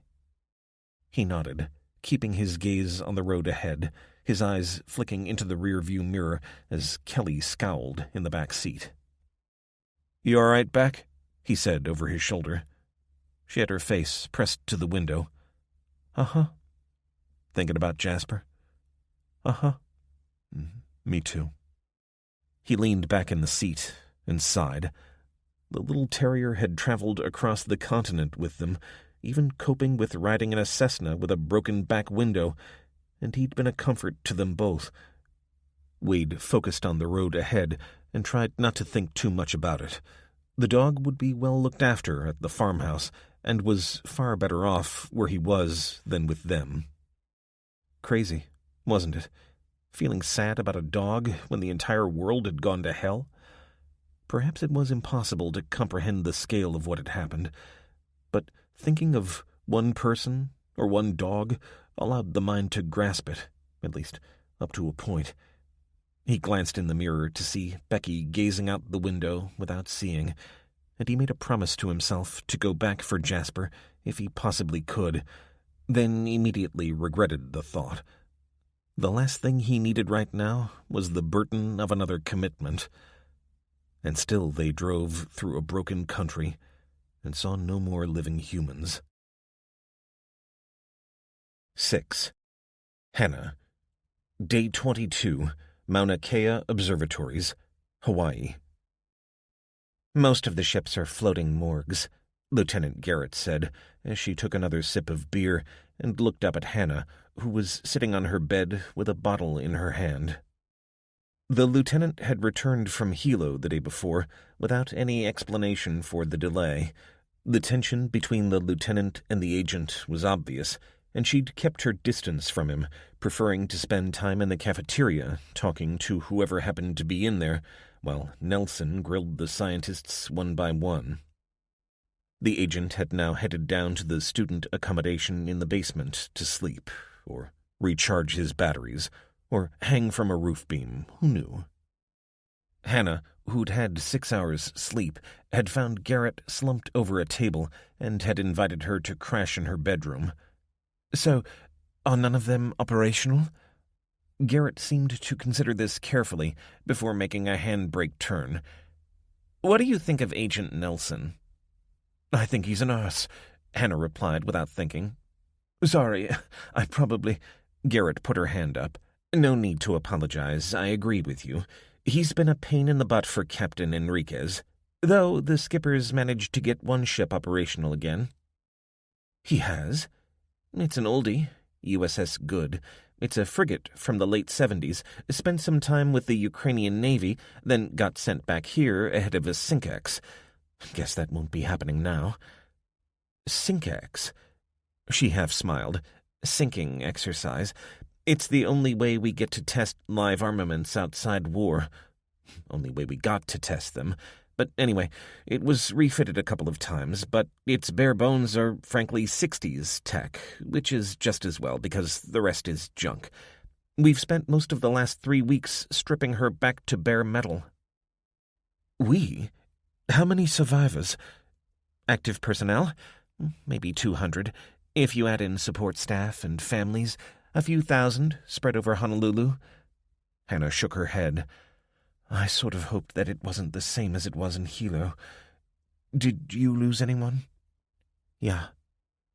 The pain was obvious, but the lieutenant took another mouthful and shook her head as if to dismiss dark thoughts. But I've got a job to do, so I'm focusing on that. If the military doesn't lead us out of this, who will? The government? We've heard the new president's broadcasts. Garrett grunted. He's a pen pusher, just like Nelson. All people like him care about is protecting what little power they've still got. We can't leave it to them. Someone's got to take action. That's why I'm here. What do you mean? Well, why do you think the captain sent a lieutenant to act as babysitter and chauffeur to Nelson? Hannah felt as though she was getting out of her depth. Astrophysics was difficult enough, but politics had been a closed book to her for her entire life, partly because she had zero interest in it. Until now. He wants me to keep an eye on him, and to get a handle on what you're doing here. What you know. Hannah slid herself back onto the pillows and looked up at the ceiling. No? Okay, I understand that nothing is absolutely certain in science, but where is the evidence pointing? Hasn't the professor covered this? Garrett nodded, smiling. At length. I'd like the Cliff's Notes version. Okay, here goes. We believe the Aurora is caused by the sun's energy interacting with the remnants of a supernova originally spotted by James Cook in 1789.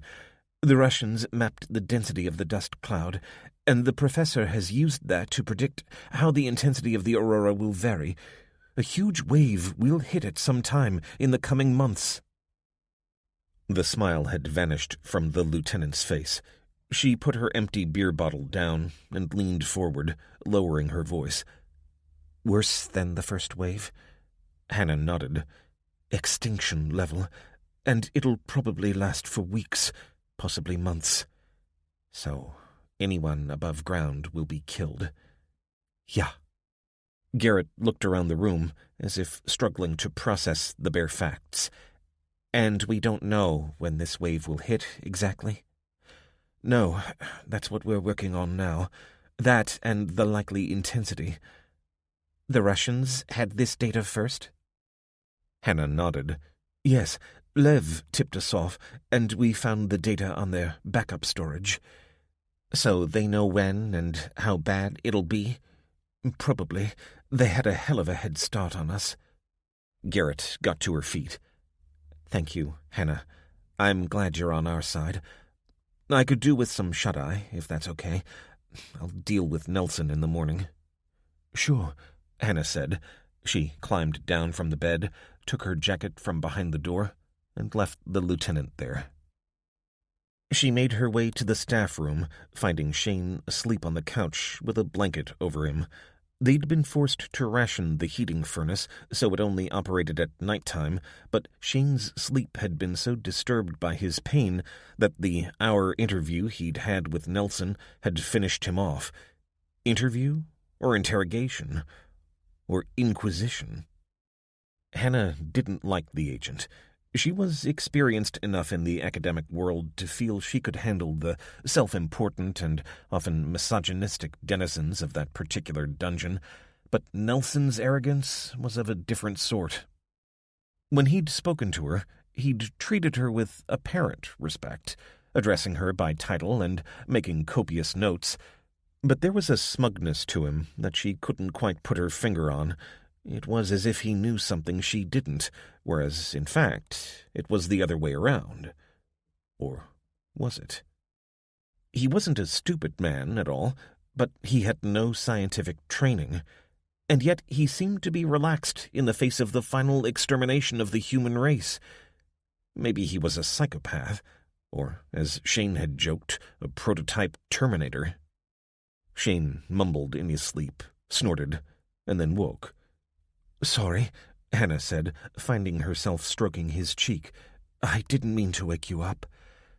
He stretched, winced, and hauled himself into a sitting position.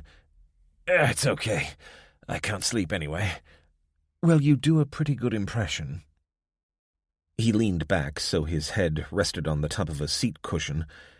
"Well, maybe I dozed off for a bit. Oh, geez, spending an hour in Nelson's company is pretty bloody exhausting. What do you reckon to him?" "I don't know. I can't figure out what he wants."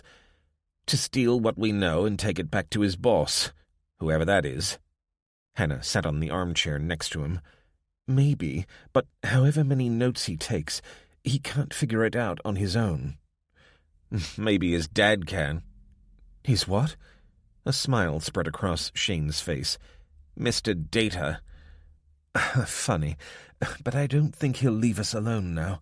The best we can hope is to become a government facility." "Maybe that's not such a bad thing. You said it yourself. They're the ones who can warn people if anyone can." Hannah groaned, rubbing her eyes. "Yeah, I guess that's true, but I still feel like there's a piece missing." Then the sound of Lev's voice came echoing down from the cafeteria. "Lev! What the hell are you doing?" Hannah ran to where the Russian stood with his Glock handgun pushed against Nelson's temple. "I caught him, Hannah. He was deleting files. All research gone." Hannah ran over to where her laptop sat, open on the desk. "Oh my God," she whispered. It's gone. All our work. All the data. Why?" Feet pounded on the aluminum staircase, and moments later, Lieutenant Garrett appeared, followed by Shane, who'd been unable to keep up with Hannah. "What's happened?" "I caught him," Lev said, "deleting files." "Lieutenant," Nelson said, pushing Lev's weapon away, straightening himself up and turning to the officer, "place this man under arrest. I found him tampering with this computer." The room erupted as Lev, Shane, and Hannah all spoke at once. "Quiet!" Garrett shouted. "Protocol is clear," Nelson said. "This man is a foreign national, an agent of an enemy state." Lev's hand shook as he held the weapon. "You lie." "You are former FSB, aren't you? And before that, KGB?" "No way," Shane said, but Hannah saw the truth in Lev's expression. "Duh. I am not always proud of my past, but I did not destroy data. Why would I do this? I helped Hannah to get it." "This is ridiculous," Hannah said. "Without Lev, we'd have never got the data. And why would he wait until now to destroy it?" Nelson looked directly at Garrett. "Your duty is clear, Lieutenant." "I don't need you to tell me that. Please hand over your weapon, Mr. Makarov." "Are you insane?" Hannah said, unable to believe what she was hearing. "Nelson did it. That's obvious." "I am not a foreign agent, Dr. Redman. My only interest is the security of the United States." Lev released Nelson, his face white with rage. He looked directly at Hannah. "What are you going to do with him?" "We'll return to base, and the captain can question him." "Unacceptable," Nelson said. "He is to be turned over to my custody." "So you're judge, jury, and executioner?" Shane said. "Over my dead body." Lieutenant Garrett looked at Nelson. "The captain will make that determination. Now please hand over your weapon." "What?" She looked from Lev to Nelson. "One of you has committed a crime against humanity. Deciding which is way above my pay grade. So you'll submit yourself to custody." For the first time since she'd met him, Hannah saw Nelson's face flush. "I'll have you busted down to deckhand." Garrett shrugged. "Your sidearm, please. Now follow me."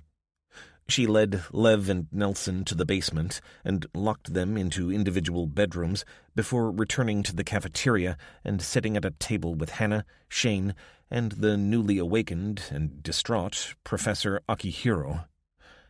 I know, Garrett said. But Nelson's right about one thing. We have to follow protocol. Mr. Makarov is, or was, a Russian agent. His country has a big head start on us, assuming that the Kozlov scientists managed to get their findings to Moscow. Nelson will argue that Makarov was making sure we didn't catch up. We? Hannah said. This is about global extinction. Lev has helped us every step of the way. Indeed he has, Akihiro said, his face still bearing the shock of losing their work. I do not believe he would do this when he could have stopped us at any point. Perhaps he's been communicating with his bosses, Garrett said. How? He told me himself he found some walkie-talkies. They're only short range. Garrett sat back and shrugged. I get it. My money's on Nelson, though I can't for the life of me guess why he'd do it. Is the work all gone? Shane looked up from the laptop and nodded. Yeah, I checked. All we've got to show for it is the printouts the professor sent to you at Hilo, Han. Utter desolation threatened to overwhelm her. Was this the straw that breaks the camel's back? In the space of a few minutes, someone she'd come to trust completely is arrested and accused of destroying their work. Weren't things bad enough already? Can you reconstruct the data and conclusions from the printout? Garrett asked. Shane snorted with laughter. Without the originals? No way. We might be able to refine the charts, but the resolution is not there to allow precision, Akihiro said, and without the original data, we cannot improve the resolution. Could you recover the data from Kozlov? Hannah shook her head. No, it was all transferred onto the laptop. Garrett drew in a deep breath. Well, I don't see that I have a choice. I'll have to take Lev and Nelson back. Where to? The lieutenant kept her eyes on her prisoners. Ultimately, to the naval base. On Honolulu? Is there another Pearl Harbor? Sorry. Yes, I came over on an old fishing trawler. It's docked at Hilo's harbor. Come on, Hannah said. You know Lev didn't do it. I'm pretty sure you're right, but I've already put my neck on the line by arresting Nelson. I've got to leave it to the captain now. Will you come with me? To testify and bring the skipper up to date? Is that an order? Sighing, Garrett said. I'd rather it wasn't. Well, if Hannah's going, then so am I, Shane said. Are you serious? Hannah said, before turning back to the lieutenant. How long will it take? It's around 200 nautical miles. A couple of days. Not a pleasant journey. Hannah shook her head at Shane. You can't come. You're still recovering, and the last thing you need is 2 days on a fishing trawler. Good God, it's the last thing I need, but I've got to go. Me too, Han. I'm coming. My mate needs me, and so do you. And I also, Akihiro added. Garrett nodded. Very well, then. We'll leave in 30 minutes. Gather anything you think might be useful to your research. Hannah got to her feet, and as she was walking away, Garrett said, Oh, and you might want to pack more than an overnight bag. We could be some time. Hannah watched from the top of the basement stairs as Lev walked up, followed by Nelson. The Russian's jaw was firmly set as he tried to control the obvious rage building up inside. We're coming too, she said. Garrett called from the bottom of the staircase. Keep back from him.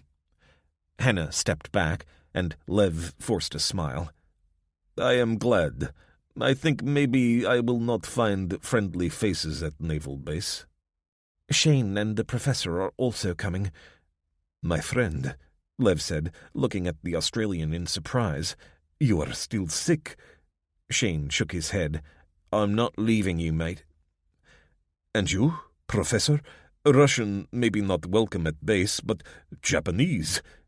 Akihiro nodded. It would be my honor to share in the danger. I do not for one moment believe that you deleted the data. Lev shrugged. I am simple security man. I would not know which files to delete. Emerging from the stairs after Nelson, Garrett waved the two prisoners toward the door.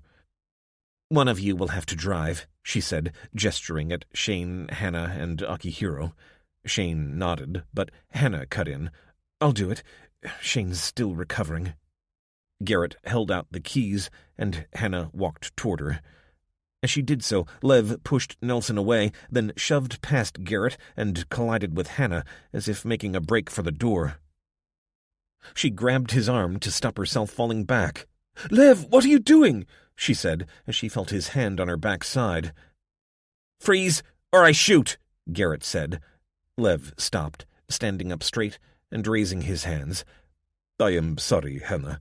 I thought perhaps it was my last chance." "What the hell?" Shane burst out. "Your last chance to feel her up?" "Sorry," he said, before turning his back on them and making his way to the door. Garrett waved them both through. "Next time I won't warn you. Got it?" Lev nodded, forlornly, casting a glance back at Hannah as he went through the glass door into the sunlight outside. "You okay?" Shane said to Hannah as she recovered herself. "Jeez, you think you know a bloke, and then he goes and feels up your Your what?" The parts of Shane's face that weren't already red from his injury went scarlet. Look, I just meant friend." If she hadn't been so shocked by Lev's behavior, she might have responded positively to him, but instead she simply said, "Let's get going." She wouldn't have said any more, even if she could, but merely followed the others outside. As she approached the door, she put her hand into the back pocket of her jeans, where Lev's hands had been. Her fingers found a small, square, plastic object, and her heart filled with hope. 7. Elijah. Dark clouds rolled in during the afternoon, and any chance they'd be able to make it to Raven Rock that day disappeared in the gloom. Headlights would draw attention, so they were forced to travel only during daylight, and Wade spent the next hour looking for somewhere they could hole up. But they were on I-70, picking their way from one pile of crumpled, rusting metal to the next, and there was nothing beside the road but dreary, rotting hills, rotting corpses, naked trees, and wreckage. Then, as he was beginning to think they'd have to sleep in the car, he saw movement from beneath a bridge ahead. 2 uniformed figures stepped out, assault rifles raised. "Don't do anything stupid, Elijah," Lindsay said. "They're ours." "How can you tell?" "The patch on their shoulders. It glows when radiation levels are high. Let me do the talking." Wade slowed down and pulled the car to the side of the highway. He rolled down the window, and one of the figures walked toward them as his comrade kept his weapon pointed at the truck. "What's your business?" Wade looked up into the face of a middle-aged woman. He'd seen that look before. Too many days on duty. She was ready to crack. He should have let Lindsay do the talking, but he didn't. "Hello, Corporal. Detective Elijah Wade. We're just heading south." Behind her, the other soldier came closer, laughing. He was an older man and couldn't possibly have been a serving soldier before the Aurora. "Detective? You working a case? Got about 300 million unexplained deaths you could make a start on." "Funny," Wade said, keeping his eyes on the woman. "You know about the ordnance?" she said. "All working vehicles to be handed over to the military." The other soldier said, "Yeah, we've been stuck out here for a week. Sure could use some transportation to get back to the base." "Has the army started stealing trucks now?" Wade said, eyes flashing. "Aren't you supposed to be the good guys?"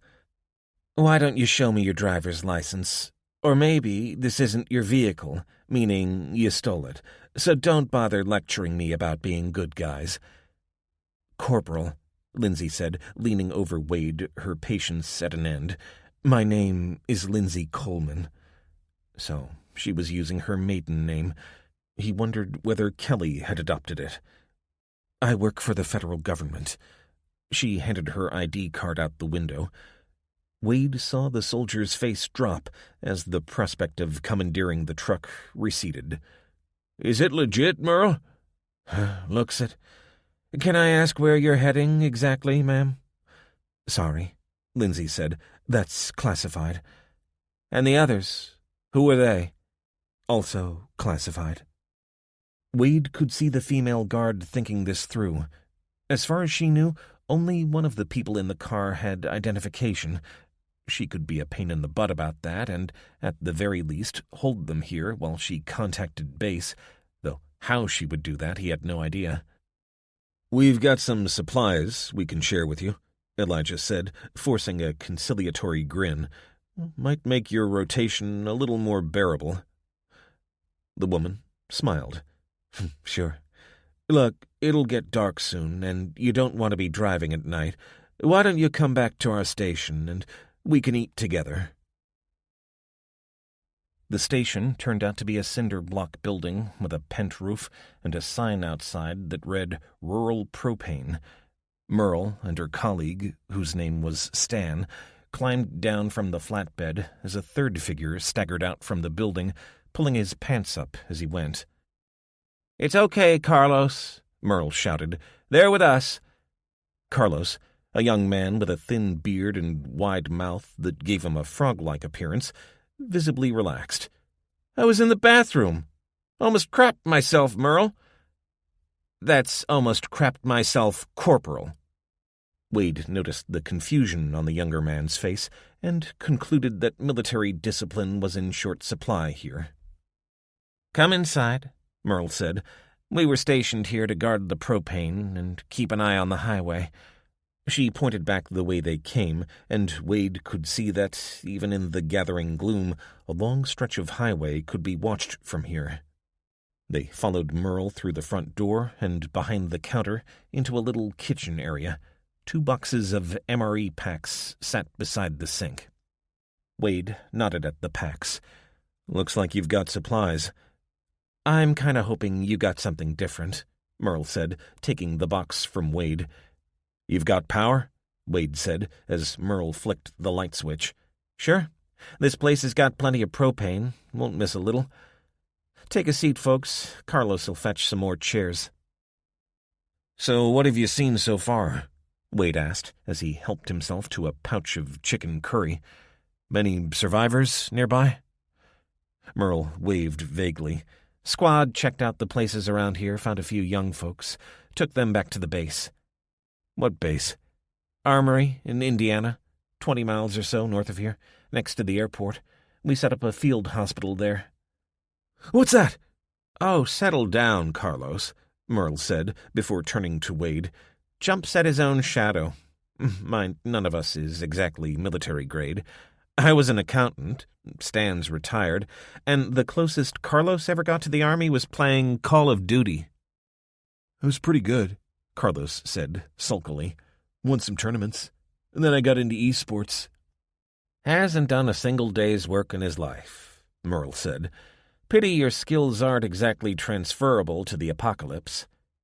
I heard something, the younger man insisted, obviously spooked. Wade got to his feet, pulling his Colt 1911 from its holster. Relax, Merle said, Stan's keeping lookout. Then, as Wade moved over to the door, he heard a single gunshot. Stay here, he barked at Lindsay and the others, barely having time to see Becky rolling her eyes and reaching for her revolver before he pulled the door shut. Wade ran past the metal staging, keeping as low as his back would allow as the crack of answering fire echoed in through the shattered front door. So there were people living nearby. Maybe they'd been drawn by the sound of the truck as it pulled in. He turned to see Carlos kneeling beside him, breathing heavily. Where's it coming from? Don't know. So, what are we going to do? Don't know. Yet, Wade hissed. Be quiet and listen. Wade strained to hear anything beyond the younger man's labored breathing. "There." He pointed off to the right. "They're going for the truck." He'd taken the key out when they'd got near, but an old pickup like that would be a cinch to hotwire. "Keep behind me," he said, "and watch where you're pointing that weapon." With that, he pushed the door open and slipped into the darkness. He didn't check to see if Carlos was there. Frankly, he'd be happier if he lost the boy. He was almost certainly a liability. As for the others, he guessed that Stan was pinned down ahead, and he had no idea where Merle was. He cursed under his breath. This had all the ingredients for a disaster of epic proportions. He followed the edge of the building, the night lit by muzzle flashes ahead. But the sounds of gunfire were sporadic, and if some could be accounted for by Stan, then there couldn't be more than a handful of attackers. Then he was falling sideways, knocked off his feet by a roaring shape leaping out of the night, steel glistening. He hit the ground, sending his weapon spinning across the black tar, instinctively jabbing his elbow backwards as weight fell upon him. With a grunt, his attacker faltered, and Wade lunged for the weapon. "No, you don't." It was a rasping, desperate voice, and he sensed movement to his right. But Wade was quicker. He reached his Colt and rolled onto his back, but found himself looking down the barrel of an automatic rifle. He froze, waiting for the inevitable. Then a crack, and the shape hit the ground just as drops of blood fell on Wade's face. He scrambled to his feet and looked around. Carlos stood there, dim in the diffuse moonlight, shock written on his young features, the carbine still against his cheek. "Thanks, brother," Wade said. "You okay?" "I never shot no one before." He walked over and patted Carlos on the shoulder. "You did what you had to do. Now come on. We've got to help Stan." The mention of the old man's name snapped the boy out of his shock, for now anyway, and Carlos allowed Wade to guide him past the slumped body to the corner of the building. "Damn it," Wade said. Something lay hunched on the asphalt, unmoving. "It's Merle," Carlos said. "Come on. We gotta help her." Wade gripped his shoulder. "No. Move and you'll be shot. Look, 2:00 and 10. "What?" "Over by that burned-out truck," he said, pointing. "And behind the sign." "Only 2? 2's enough." "Where's Stan?" "I guess he's taken cover behind the pickup." Wade screwed his eyes up, trying to penetrate the darkness, looking for movement from over by Dimitri's truck. He turned away slightly, using his peripheral vision, but could see nothing. Then, quite suddenly, the night lit up as rounds came from 3 directions at once. Damn his old eyes, he'd missed one. All firing at once, they ran inward, a single returning shot, and a yell that rose above the percussive echoes. "Stan!" Carlos called. "Stop!" But he was gone. Wade swore, kneeled, and took out the nearest of the 3, who'd just then noticed the young man's movement and turned his weapon toward him. He never saw Elijah, and collapsed in an instant. Rounds fizzed past Wade as he ran after Carlos, and then he saw another shape emerge from behind the building. "Becky!" She'd run to shelter behind the pickup, but the 2 remaining shooters were converging on her. One saw Wade and stopped, bringing his weapon to bear, but Elijah, fueled by rage and fear, dodged sideways, the rounds pinging off an old oil drum as he shot once, twice, 3 times. The last one hit, and the attacker dropped like a rock. He looked in panic toward Becky's position as the final shooter closed on her. He saw a muzzle flash, cried out in terror, then saw the bandit fall as Becky got to her feet. Not where he'd last seen her. She'd made her way around the truck and attacked him from another angle. Clever woman. Wade ran over to the attackers he'd dropped. Both were dead. Both wore camouflage jackets and helmets, but not bulletproof vests. They looked to Elijah as though they'd raided an army surplus store. Leaving the 2 bodies, he checked on Merle. She'd taken 3 shots to the chest and had died before hitting the ground. He supposed that was a mercy. He closed her eyes and ran over to where Becky was walking toward him. "I thought I told you. Give it a rest, Lige." "Stan's dead," Carlos said, getting to his feet. Wade put his arm out to stop the young man. "I'm sorry, son. Merle's also gone." Then he heard a groan beyond Becky. "That one's still alive!" Carlos shouted, running past Wade. Elijah sped after him.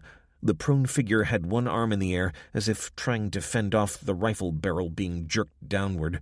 Wade arrived just in time to pull him back, sending a round into the air. "What the hell?" "No, Carlos. He killed Stan and Merle." "You don't know that. And it's not how we do things. We don't execute in cold blood." He didn't look at Becky. Hypocrisy didn't sit well with him, but this young man was still an innocent. His soul hadn't yet been entirely corrupted by this new, cruel world, and Elijah wouldn't be part of desensitizing Carlos. Becky kneeled beside the stricken, groaning soldier and pulled off the helmet, gasping. It was a young woman, barely out of her teens. She grimaced with the pain. Please don't shoot me." "You killed my friends," Carlos said, though the fire had obviously died a little. I didn't. They took everything." "Who?" Becky asked. The woman's eyes moved as if she was struggling to focus on Becky. "Army came to our place, left us with nothing. Steve said we could get it back when he saw the truck. I said no. Are the others?" "I'm sorry," Becky said. "They're dead." Tears ran down the woman's cheeks as a spasm of pain stabbed at her. "Were they family?" She shook her head. "Steve was an asshole. He... She didn't need to complete her thought. Wade knew exactly what she meant. "Where were you hit?" The woman put her hand on her hip, where Wade could just make out a patch of something wet catching the moonlight. "We'd better get her inside." "What?" Carlos said. "You'd rather leave her here to bleed out?" Wade said. "Oh, thank God. You're okay." He looked up to see Lindsay standing above him, hugging herself as if she were freezing cold. Behind her, Kelly emerged and put her arms around Wade. "It's okay, Kel." "We heard the shooting. I thought... He pecked her on the cheek. "We're okay. But we've got to help this woman." "Carlos is right," Lindsay said. "She doesn't deserve our help." Wade kneeled on the opposite side of the woman to Becky, and between them got her to sit up. She gritted her teeth in pain as they worked. "Unlike you, Lindsay, I won't pronounce judgment on someone I don't know." "Unless they're called Dimitri." He ignored that. Lindsay, of all people, would appreciate the difference, but she couldn't resist an easy target. "Carlos, you gonna give us a hand?" Wade said. For a moment, the young man looked into the darkness, no doubt catching sight of Merle's body. Then, without another word, he got onto his haunches and helped lift her until she was upright, leaning on Becky. Kelly took one of the woman's legs, while Lindsay opened the doors ahead of them, accompanied all the while by her painful groaning. Eventually, however, they got her into the room the soldiers had used as a dormitory, and they lowered her onto a sleeping bag. "That's Merle's," Carlos said, straightening up, his face red with the effort. He sighed. "I guess she won't be needing it no more." "I found the med kit," Lindsay said, kneeling beside the now silent form. "I'm sorry," she said to Elijah. "You're right. I was wrong. She's just a kid. Now, will you help me, Becky?" Becky looked with obvious surprise at Elijah, then got down. "Sure. We need to get her pants off so we can bind this up. None of us is a medic, so the best we can do is stop the blood flow and give her some painkillers and antibiotics. The rest of you can go." Wade didn't need telling twice. He took Carlos and Kelly into the kitchen, then made an instant coffee for each of them. I can't believe it, Carlos said, repeating the phrase over and over. Wade patted him on the shoulder. I'm sorry, brother. What are we going to do about Stan and Merle? Their bodies. Wade sighed. We should move them into the warehouse for now. Elijah rubbed his eyes as the adrenaline kickback began. They'd move the bodies, then hopefully catch a few hours of sleep. And tomorrow, he'd be digging graves again. 8. Abby and Ray. Day 21. California. Oh, you're awake, Abby said, crouching beside Gray's bed. Feels like I've been here before. Does it remind you of when Ray and I brought you to the cabin? I guess so. Where are we? We're in the cottage of the woman I told you about. Name's Irma Wolf. Gray's eye flicked across to look at her. Oh, I see you've heard of me. Well, lucky for you, those stories ain't true. Shoulder hurts. I've got some narcotics and some antibiotics. Ray? I'm here. Oh, thank God. I think I've got a bullet in there. Abby sighed. Yeah, I may have to take a look at it. He didn't object. Maybe her success in handling Ray's near-death experience had given him a little confidence, or maybe he was too sick to give a damn. Irma got to her feet, called the dog to her, and pulled on her coat. I'm going for a walk with Coltrane. Shall I come with you? Asked Ray. The old woman shook her head. I need a little time alone. I'm not used to house guests. Ray looked so downcast that Irma looked like she was reconsidering, so Abby tapped her sister on the arm. We'll go out later, once Irma's back, okay? The old woman looked relieved. Come on, dog. Checking through the boxes of meds, Abby took out some amoxicillin and some generic painkillers and lifted a glass to Gray's lips while he swallowed. At least I've been able to get some down him, she said, as after a few minutes Gray fell back to sleep. If there's a bullet in there, it's going to have to come out. Good grief, I thought sewing him up the first time was bad enough. Now I'm going to have to go looking for the bullet and get it out. Ray subsided and flopped on the couch, looking out of the window where the old woman could be seen disappearing into the trees. Day 23. What are we going to do?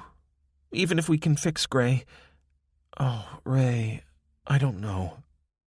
They'd been sent to gather wood from the forest floor to go into the drying shed to replace the extra they'd used up keeping Gray warm. Well, we can't live with a wicked old witch of the woods forever, can we? Abby swung around, grabbing her sister by the arms. Don't talk about her like that. You call her a witch, but she took us in, didn't she? I know, but she creeps me out. Abby sighed. Me too. Just a bit. But she's just an old woman who's been on her own for a long time. How long? I don't know. Abby wondered why she'd never asked. It was very odd that she'd never thought to find out the most basic information about the woman. Anyway, I guess we could move into the Vargas house, at least for a while. How do we know those people won't find it? Just like they found the cabin. Abby bent down to pick up a fallen branch. Well, I'm all out of ideas. I know you've got feelings for Gray. It's okay. He's too old for me. Glancing over at her little sister, Abby recognized an olive branch when it was being offered. Honestly, I don't know how I feel. I know I'm scared he'll die, but that's not the same as saying I'm in love with him, is it? You're asking the wrong person. You're the one who's had loads of boyfriends. Loads? Abby said, then paused for a moment, remembering happier times. Okay, I guess there's no point in arguing, is there? Ray hugged her sister's arm. Only kidding. You can't help being purty. Funny. But anyway, however I feel about him, that's not going to stop me doing what's right for the two of us. You and me. I know, but whatever we're going to do, we need to know what's going on out there before we make up our minds. Right. And how are we going to do that? Ray stooped to pick up another cut branch from the pile. We need to get Dad's radio receiver out of the bunker. Are you serious? I've just buried it. Unless you can think of somewhere we can get a radio, then I don't see as we have a choice. Is this just so you can go back and take a look at the cabin? Maybe. A bit. I don't know. It feels like I've, got unfinished business. What's this place? Abby looked ahead at the house with its glass front, the one where the children had waited in vain for their parents to return, the children lying buried outside Irma's cabin. Oh, we don't want to go in there. Are there dead people inside? No, but then I want to take a look. They may have a radio. Ray ran ahead, ignoring her sister's protests, until, finally, Abby gave in and followed, depositing her firewood by the front door. You can get in round back, Abby said, but it's not a good idea. But then, she thought, who was she to say what was a good idea and what wasn't? She was no psychologist, and even if she was, these weren't exactly normal times. Ray was in the kitchen by the time Abby caught up. It's a nice house, but somebody didn't mind living in a mess. They were children, Ray, left at home when their parents didn't come back. Oh, my God. Oh, poor kids. Did they die here? Abby shook her head. Irma found them, but they were sick. Too sick to save. You think she... No, I think she cared for them as best she could. Let's clean up. What? Ray shrugged. I don't know. It feels like they're still here. Searching under the kitchen sink, Abby found a couple of black garbage bags and handed one to her sister. Why did Ray, not a tidy person by nature, suddenly want to clean up a mess made by someone else? There was no obvious sense to it, but clearly it was something she needed to do, so Abby helped. It took no more than 20 minutes to clear the trash and another 20 to sweep up and wipe down the surfaces. There, Ray said. Doesn't that look better? Abby nodded. It looked like a typical, modern, somewhat sterile kitchen. All traces of the children had been removed, and, perhaps, their ghosts exorcised. Now we can clean the rest of the house. By the time they returned to Irma's cabin, Abby's arms and legs ached, but she'd somehow found comfort and relief in this menial task, and satisfaction in finishing something. You can come with us, Ray said, as they washed their hands of bark and moss from the firewood they'd added to the store out back. To the Vargases? No, thank you. I'll stay here. Oh, but I thought you'd like it. There's lots more room. But it ain't where I live. I live here. Always have, always will. Anyway, you can't move the boy. Abby sighed. You're right. How's he been? The old woman shook her head. Not in so much pain, and the meds are keeping the wound from going bad, but you're going to have to get the bullet out and strap his shoulder up. Me? You see anyone else here who could do it? And you better hurry. The longer you wait, the sicker he's going to get. Abby looked down at the sleeping form and shook her head. There was no putting it off any longer. Gray kept drifting in and out of consciousness as they had to keep the narcotic dose high or the pain was unbearable. She desperately wished it wasn't going to be her that would have to do it, and that it didn't have to be here, in this decrepit cottage, that he'd have to be operated on. But she had no choice. He was awake and sitting up in bed, looking back at her as she came in, as if he'd read her mind. So, how do you want to do this? He asked. Feels like you've become my personal physician. You know some parts of my body better than I do. It's not funny, Gray. Do you think you can keep still enough? He shrugged. I guess I'll have to. Do you have anything to drink? Liquor, I mean? Yeah, we found some at the Vargas's place. I don't know if it really works, though, to dull the pain. It's got to be worth a try, he said with a smile. I mean, if I have enough. Abby moved over to the door and looked out of the room. Irma, have you seen Ray? The old woman had just come indoors and was taking off her boots as Coltrane shook himself dry. Saw her in the woods. Any idea where she was going? Well, it ain't none of my business, of course, but if I had to guess, I'd say she was heading back to your place. You want I should go after her? Abby nodded. Do you mind? Do I mind not being here when you poke around with that boy's wound? No, I don't. Turning back to Gray, Abby groaned. That's typical. Just when I need her. For what? To hold you down. Give me enough whiskey, and you won't need any help. An hour later, Gray was drunk. Under normal circumstances, it might have been cute, or even amusing, but Abby was having a tough time seeing the funny side. You know I love you, don't you? He said, his voice slurring. She couldn't help flushing. That's the drink talking. No, you don't understand. I really love you. But you don't love me. His face fell, and he suddenly looked young and vulnerable. Abby sighed. We'll talk about this when you're sober, Gray, okay? And he was gone, fast asleep but breathing regularly. So she was going to have to manage this on her own then. First job, roll him over. Turns out it's pretty hard to turn a drunk on his front when you're getting no help, but she finally managed it.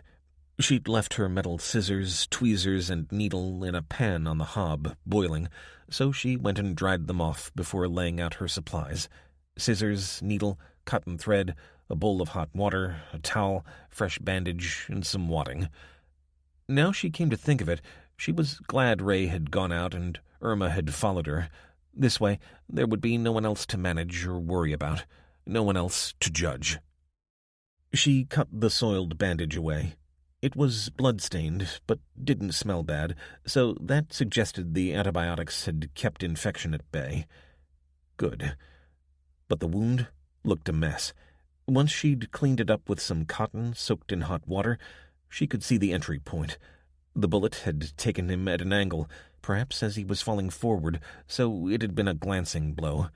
Wincing, she got in close and used the tweezers to pry apart the dead skin, then the scissors to tidy up the hole. It would feel tight once she'd sewn it up, but on the other hand, he'd been lucky it had hit bone rather than flesh. Now she explored the hole with the tweezers, trying to grab anything solid in there. First, she pulled out a fragment of bone, and then a larger piece that she had to extract sideways from the hole. She noticed that her teeth were clenched, so she forced herself to relax. On the one hand, she didn't want to leave anything dangerous inside the wound, or on the other, she mustn't remove so much that the bone would take a long time to fuse. Oh, who did she think she was? Guest starring on ER? She was winging it, going by instinct. The bullet had to come out, though. And finally, the tweezers found it, and she pulled it gently out, bile rising in her throat as a flap of skin came with it. It was whole. She didn't know much about weapons, but this looked small caliber to her. It had lodged in his shoulder blade, and she suspected cracked it. She desperately wanted to just close it up now and get it over with, but she had to be thorough. She had no syringe, so she dripped water in from a jug, looking for signs of anything loose in there, but all she could see was blood, flowing again now that the bullet had been released, and tissue and bone. There, that would have to do. She stood up and wiped her brow. Her head was beginning to hurt with the unmistakable signs of an oncoming migraine, so she had to finish quickly. This time, sewing the hole together was not as horrific as it had been when she'd tended the wound to his arm, but then he'd been awake for that, and she was now 2 weeks more experienced in dealing with the crap that comes after the end of the world. So, though she had to stretch the skin, she managed it. It looked a mess, for sure, but it would keep Gray's blood where it should be, on the inside. She'd just finished dressing the woods after spraying on some antiseptic when the cottage door opened. "Look who I found wandering the woods," Irma said. Beside her was a sheepish-looking Ray with a bulging canvas bag. "Where the hell have you been?" Abby said as Ray appeared in the doorway, leading, or being led, by Coltrane. She was filthy, her pants caked with mud, leaves, and twigs. "Told you we'd find her and bring her back," Irma said. "She was halfway to the cabin when we caught up with her, and going off course. Lucky I found her. She was on the ground with her legs all curled up. But she said she weren't going to come back until she'd done what she came to do." "You had an attack?"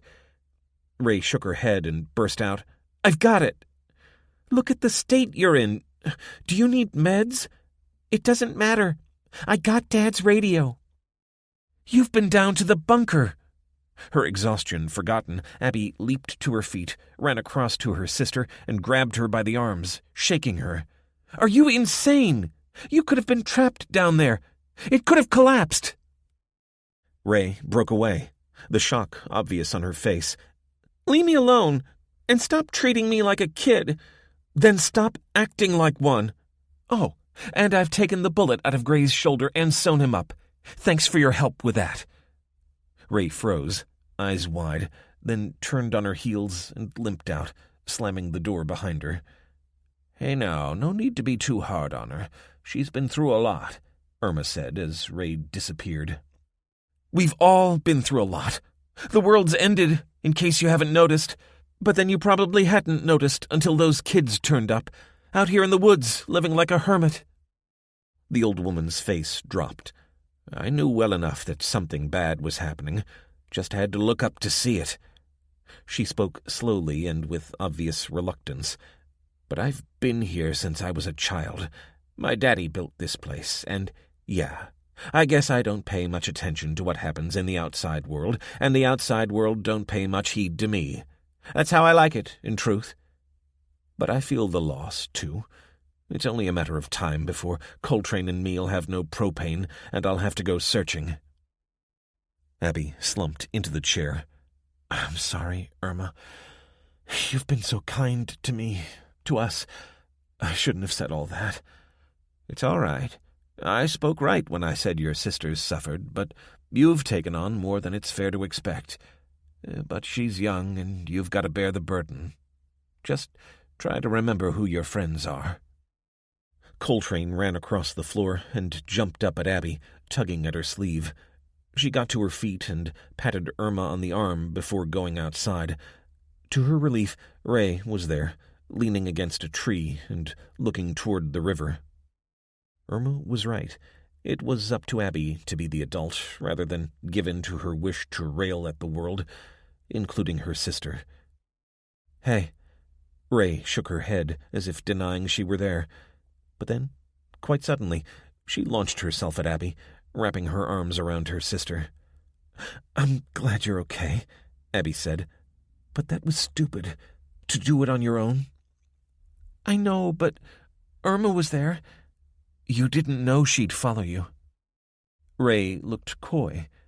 "I thought she would. Coltrane likes to be near me.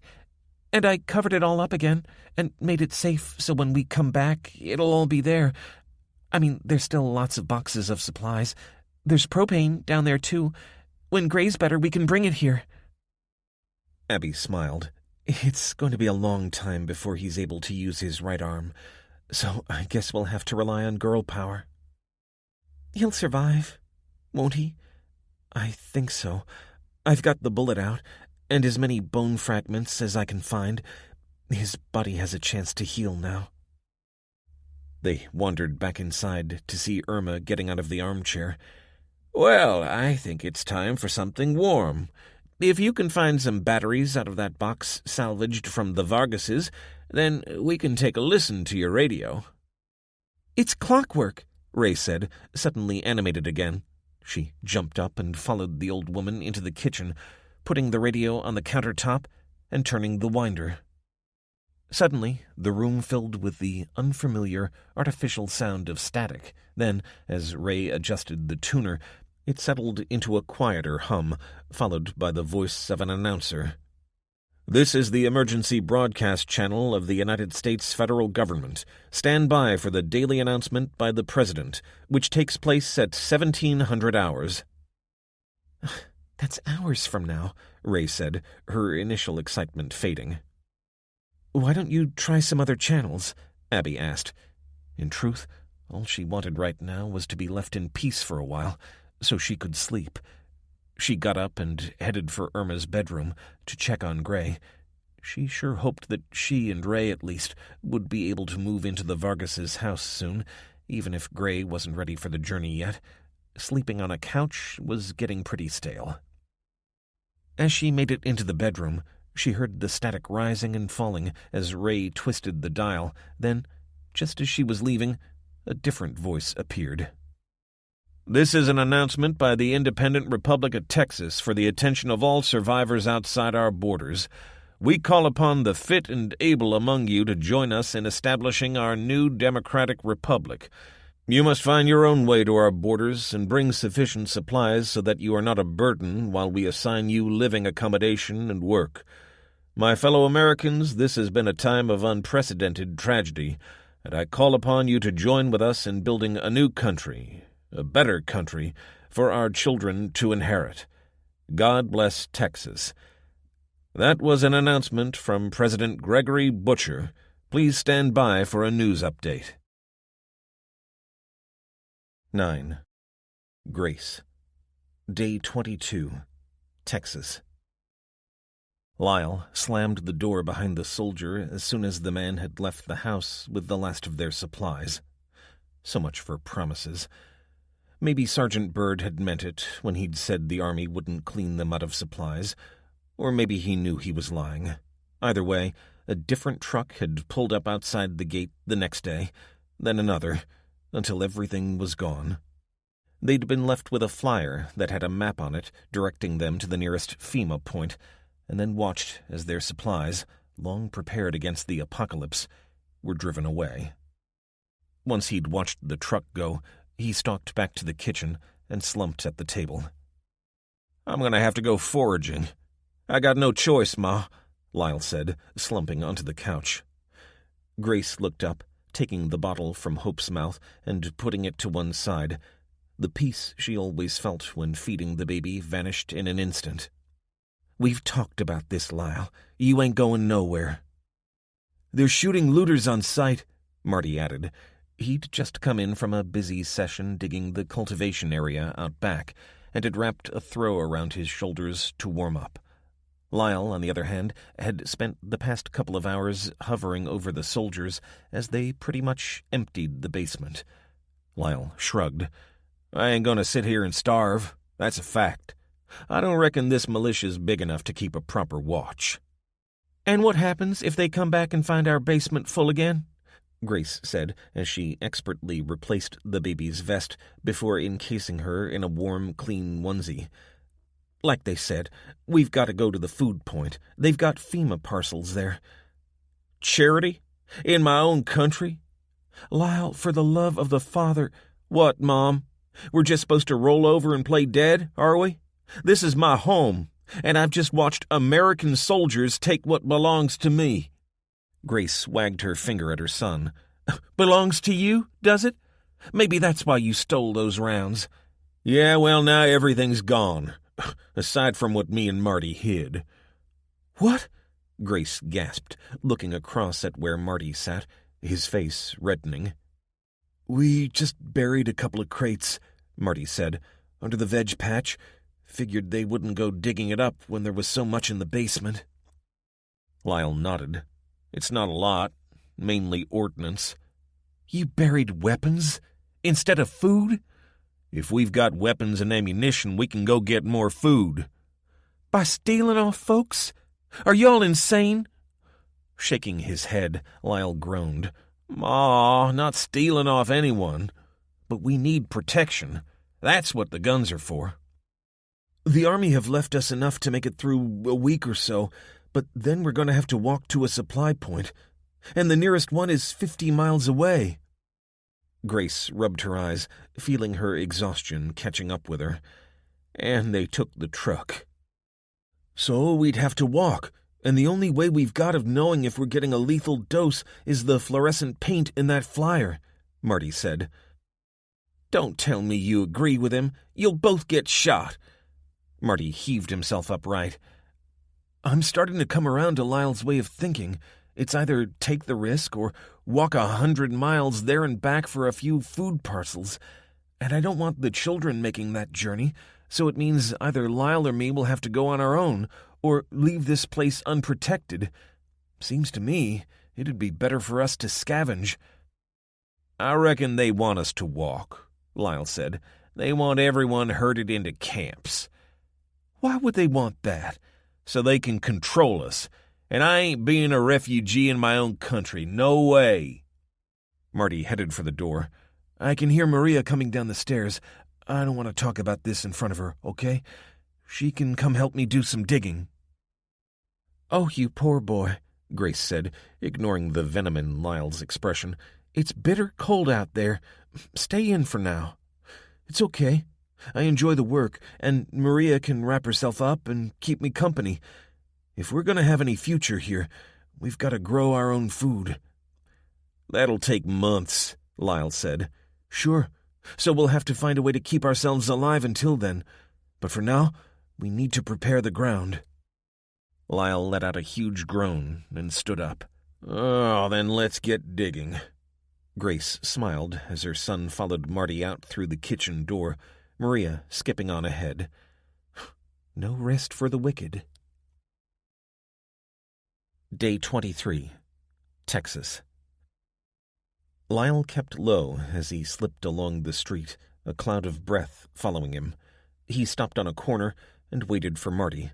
The Mexican-American was more cautious than Lyle, and this was starting to grind his gears. The longer they were out in the open, the better their chances of being caught by a patrol or a survivor with an itchy trigger finger. Lyle carried a Glock, whereas Marty preferred the simplicity of a Remington 870, and he leaned on it as they paused for breath. You think we've come far enough? I ain't entirely sure, Lyle said. Reckon we're about a half mile from home. And you know what they say. Don't crap on your own carpet, Marty said. It had supposedly been one of Lyle's father's favorite sayings, though Marty suspected he didn't use language like that around Grace. Lyle smiled roguishly. Yeah, but maybe we should try some of these places. He gestured along a line of ranch houses that ran perpendicular to the road their house was on. They were smaller properties. Some had been family homes, but most of the people along here had been old folks. Come on, let's take a look. Marty thought about arguing, but he couldn't put up much of a defense. What did he know? This was all new to him, and if either of them had experience of burglarizing, it was going to be Lyle. He followed Lyle as they ran past the first homes.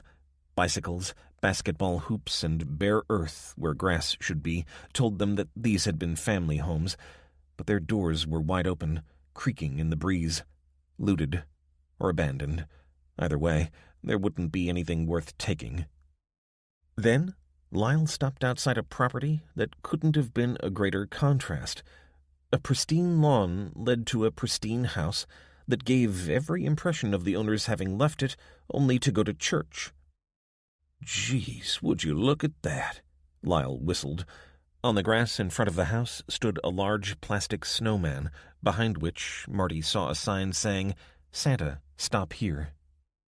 He'd seen many such decorated homes when he'd first escaped here, lights hanging lifelessly from porches, tapping in the breeze like the clicking of skeletal fingers, a mockery of the festival they'd been intended to celebrate. "What's eating you?" Lyle asked. "Someone walked over your grave?" "I don't know. I guess there's something about this place that feels almost normal." Lyle nodded. "Like someone's still here?" "Yeah. Come on, let's sneak around the back. See if we can find a way in." "Should we do that? I mean, if there's anyone there." "This is the first place that hasn't been looted. It's worth a look. You can stay here if you want to." Marty didn't argue. He'd have walked by the house, but who knew what was the right thing to do? He couldn't say whether he actually liked Grace's son, though the loathing he'd felt when Lyle had first turned up had eased.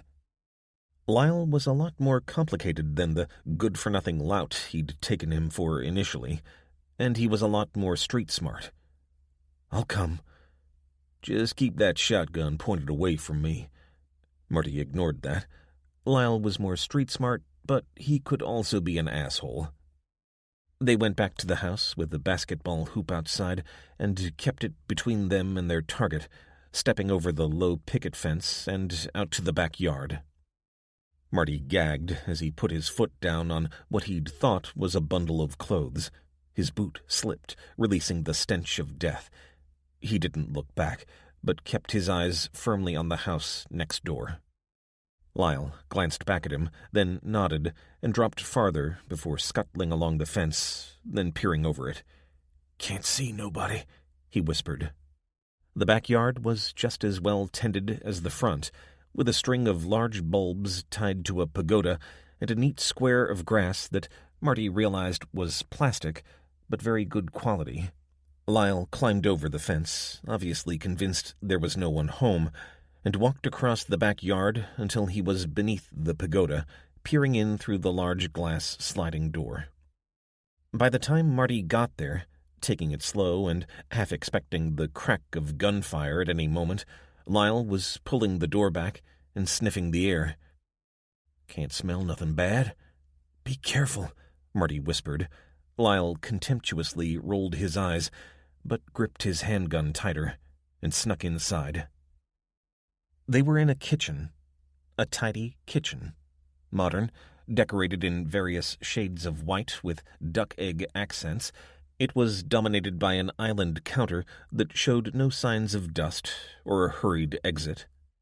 Lyle opened a cupboard door and found dishes and bowls all stacked neatly. Then he opened the next one. This had been a larder, but was now practically empty. Marty followed Lyle into the hallway and then into the large, light living room. A woman sat in an armchair.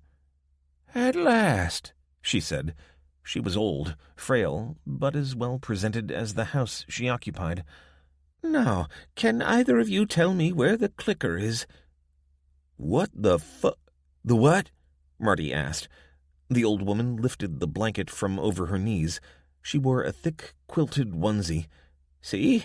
It isn't here. I can't make the TV work without it." Lyle's jaw opened and closed, completely at a loss. On the other hand, Marty had cared for elderly relatives before. Some people made it into their 90s as sharp as a pin, and some seemed to retreat into a familiar world of memory. "It'll be Randy. Sometimes I think he does it deliberately just to get on my nerves. Always says he left it in his pocket, but I mean, who puts the clicker in their pocket? Do I know you?" Marty approached her and put out his hand. "My name's Marty." "Are you here to clean out the pool?" "No, Mrs. Don't you remember me, dear? You're a bit young to be forgetting the name of your employer." "Oh, it's okay, I'm just joshing. I'm Mrs. Hoffman, but you can call me Sarah. Now, can you find the clicker?" Lyle looked from one to the other of them, then said, "I'm going to look around." "Where's he going?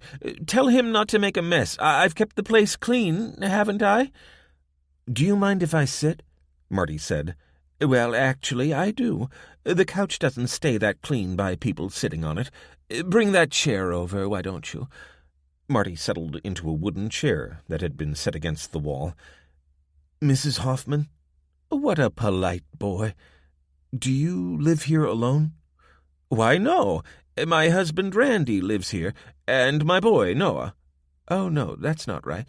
This is Noah's house. He's all grown up now. He's got a wife and kid." Marty leaned forward. "And where is Noah now?" "He went out to get groceries." When was this? He saw confusion cloud the woman's face. I don't know. I've been keeping the place tidy. They're all coming here for Christmas, but I can't get the TV on. Have you seen the clicker? Have you been eating? Oh, no, it wouldn't be right. I'm keeping everything ready for when they come back. He went over to Lyle, who was hovering in the doorway. Jackpot, he said. She's got a ton of food in the basement. Some of it's gone bad, but there's still plenty. Let's go fill our boots. Marty shook his head. It's hers, Lyle. Are you serious? She's off with the fairies.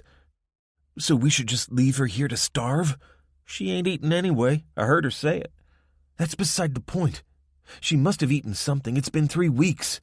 I think sometimes her mind is clearer than at others. Lyle took him by the arm and pulled him out of the living room.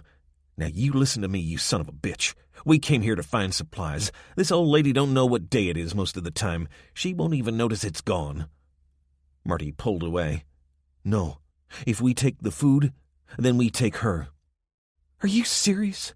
We've already got a woman, a baby, and a child to care for. The last thing we need is another kid, another mouth to feed. To feed with her supplies. Lyle held Marty's gaze for a moment. Maybe you should stay with her, then. I'll leave enough food for a few days. You can scavenge for the rest. I'm not leaving Maria. Lyle shrugged. And you got a choice to make. Maria, or that senile old woman in there. Have you found my clicker? Sarah called from the living room. Marty went inside and sat in the chair again. How would you like to come with us? Where? Randy'll be home any minute. What's he going to think if I'm not here? Marty took in a deep breath. I don't think Randy is coming back, Mrs. Hoffman. Not for a while, anyway. You can come to our place and wait with us. How will he know where I am? We'll leave a note. But you need to have something to eat. The stove doesn't work. I can't cook anything. Ours works. You can cook for all of us. All? Who else lives with you? Well, there's Mrs. Boone and a girl called Maria, and there's Hope. She's a baby. The old woman's face lit up. Oh, you've got a baby? Oh, it's been so long since I saw a little one. We sure have. Now, will you come with us? Maybe I could, just for a time, if we leave a message for Randy. Marty got to his feet and put out his hands to help her up. She can't even stand on her own 2 feet, Lyle said as Sarah wobbled. Don't you worry none, she said. I'm just a little stiff is all. Marty's heart sank as he held on to the woman. He wondered how long it had been since she had a decent meal.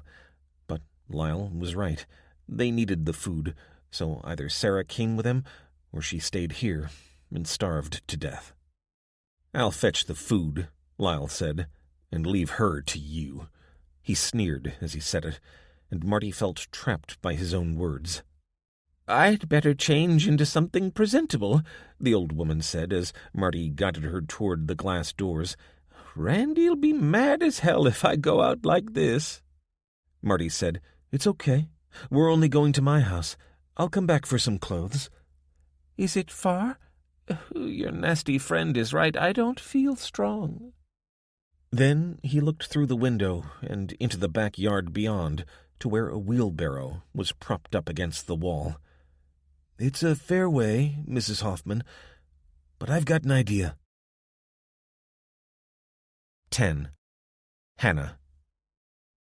The journey to Hilo was uncomfortable and felt much longer than it actually was.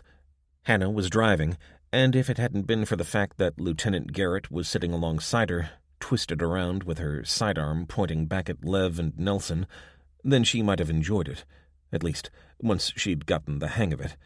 Shane and Akihiro were in the back row, and she only knew they were there because of the occasional groan of pain as she struggled to control the vehicle. They'd checked the radiation levels before leaving, but the only indicator they could bring with them was the handheld UV meter that Professor Remy had given them on the first night. Every now and again, Shane would put his hand out of the window and check the readings, but so far, they'd stayed low. Her relief at finally making it to Hilo Harbor evaporated when she caught sight of the trawler as it sat, tied up. She knew which one it was because it was the largest ship in the harbor and the most decrepit. She didn't like traveling by boat at the best of times, famously vomiting bucket loads on the short crossing from Southampton to the Isle of Wight. It was a story her father liked to recount whenever he could, a story she'd been embarrassed by, and a story she'd give anything to hear him tell again. Hannah drove the Humvee past the customs building and onto the long pier that jutted out into the bay behind the long breakwater. A man in combat fatigues marched out from the customs building, followed by a second, who stood watching them with his assault rifle raised. Garrett got out first, opened the back doors, and ushered first Lev, then Nelson out. "Report, Corporal," she said to the first soldier. "We've been ordered to return the vehicle to the base and secure it." Garrett nodded. "Understood. Where is Sharma?" "He's on the boat, sir." "Good. And you relate my message?" "Yes, sir." "Any response?" "Just an acknowledgement, Lieutenant." Garrett nodded. "Very well. Let's get this show on the road." She turned away from the soldiers and indicated for Hannah to hand over the keys, then led them toward the tied-up trawler. As they approached, a man with a wide face, unkempt gray beard, and filthy overalls emerged from the boat, cigarette smoke trailing from behind. "Oh, you're here. You want to go now, I suppose?" "Hello, Sharma. Yes." "And who are these people? I was told 2, maybe 3. Garrett gestured at the others. "That's classified. You'll have to make room." "And why you have gone out?" "These 2 men are under arrest." "And Mr. Nelson?" Nelson, who'd been entirely silent since they'd left the observatory, reactivated his vocal circuits. "Lieutenant Garrett has exceeded her authority. This man is a Russian agent who I caught deleting classified files." "Can it, Nelson?" Garrett said, with unexpected ferocity. The agent jabbed a finger at her. "You'll be busted out of the Navy for this. My superiors will be waiting at the dockside." "Let's get on with this, Sharma," Garrett said, waving them toward the trawler. Within 2 hours, Hannah had rated this to be the worst experience of her life, Aurora notwithstanding, as she held onto a rail on the heaving deck and retched into the bucket. It wasn't just the sea, it was the stink of fish. She would not be able to bear 2 days of this. No way. She'd have emptied herself into the sea long before then. Shane, who didn't seem to be suffering at all, didn't help by making the point that Lev would be even worse off, as he was shut in the main cabin with Garrett and Nelson. But Hannah was way beyond caring how anyone else was doing. It didn't help that she could see Akihiro standing beside Sharma at the wheel, and apparently having the time of his life. At least the stench wasn't so obvious out here, though the salt stung against her skin, and she could feel it turning her lungs raw from the inside. She'd have to go inside at some point. It was dark. And then what? Where were they going to sleep? And how was Garrett going to keep awake for 3 straight days? So many questions, but right now, all she could do was mutter prayers to Neptune that she would finally stop vomiting. She felt Shane's arms around her, but no warmth penetrated her. She was adrift on a roiling sea with no end in sight, mist pressing in around her. Then, without warning, a blaring horn sounded from behind and above her, and she slammed her hands against her ears as Shane swore and swung around, looking out into the darkness. Moments later, the trawler lit up like a stage, the source of the light coming from so far above that Hannah seriously wondered if they were about to be abducted by aliens. Was the Aurora an extraterrestrial plot to sterilize and then colonize the planet? "Stand back from the rail!" Garrett had appeared from within the trawler, flanked by Nelson. "What the hell is this?" the agent yelled. It was the first time Hannah had seen him entirely nonplussed. The android disguise had been blown apart. Lev, it seemed, remained in the cabin, but Hannah was looking out to sea as a dark shape against the blackness cut through the mist, and then a smaller object approached from behind it. "It's the captain," Garrett said. "Get your stuff. We're leaving." "What's going on?" Shane said, shouting over the sound of waves striking the sides of the trawler. Hannah watched as the inflatable reached the side of the trawler and held position, bumping against it as a figure at the prow threw a coil of rope that Shane, being nearest to where it landed, grabbed and tied against a rail. The man in the boat climbed aboard, carrying another rope that he tied to the stern, pulling the two boats together. Then he stood and saluted. "Permission to come aboard, sir." "Granted. Good to see you, Patterson. Please go below and fetch the prisoner." Nelson, who'd stood with his mouth wide open, watching incomprehensibly, found his voice again. "But what's Enriquez doing here?" "Captain Enriquez chose to meet us here rather than have us travel to the naval base." "That's insane." Garrett shrugged. "Your opinion means less than nothing to me, Nelson, after what you did at the observatory." "I did nothing. It was the Russian." Ignoring him, the lieutenant watched as Lev appeared.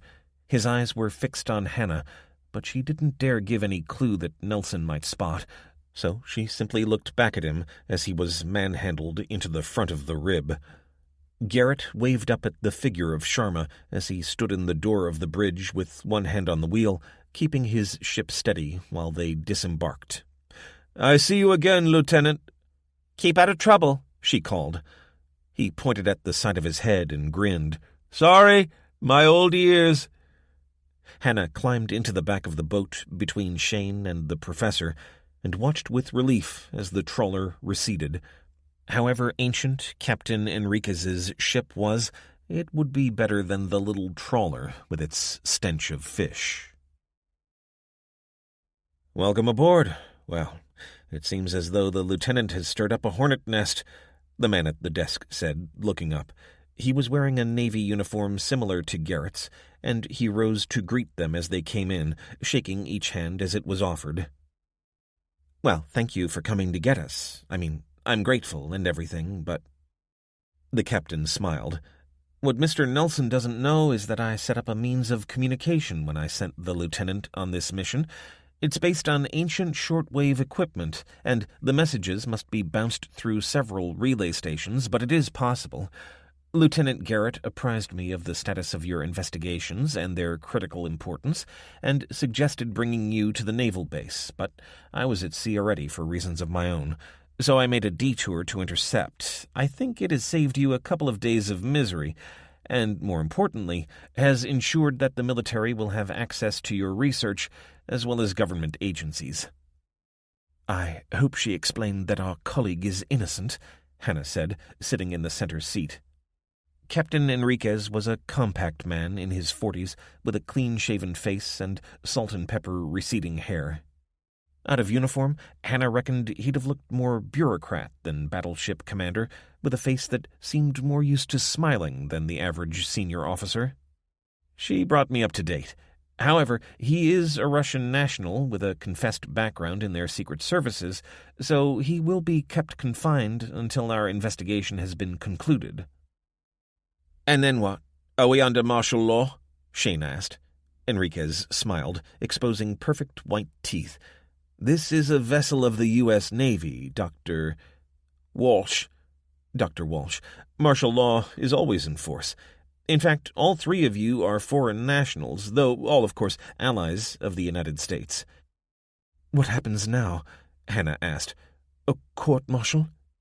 Enriquez turned his glance to her, the smile vanishing. "I'm afraid we have no time for that, Doctor. We have re-established communication with San Diego base and are ordered to sail there without delay." "What about Lev?" "He will come with us, as will Special Agent Nelson. I will leave it to my superiors to decide what happens to them." Akihiro cleared his throat. "That is most unfair on our colleague. He has been nothing but helpful and loyal. Agent Nelson is the criminal here, and through his actions he has condemned millions and perhaps sealed the fate of our species." "You may be correct, Professor," Enriquez responded, leaning forward on his desk.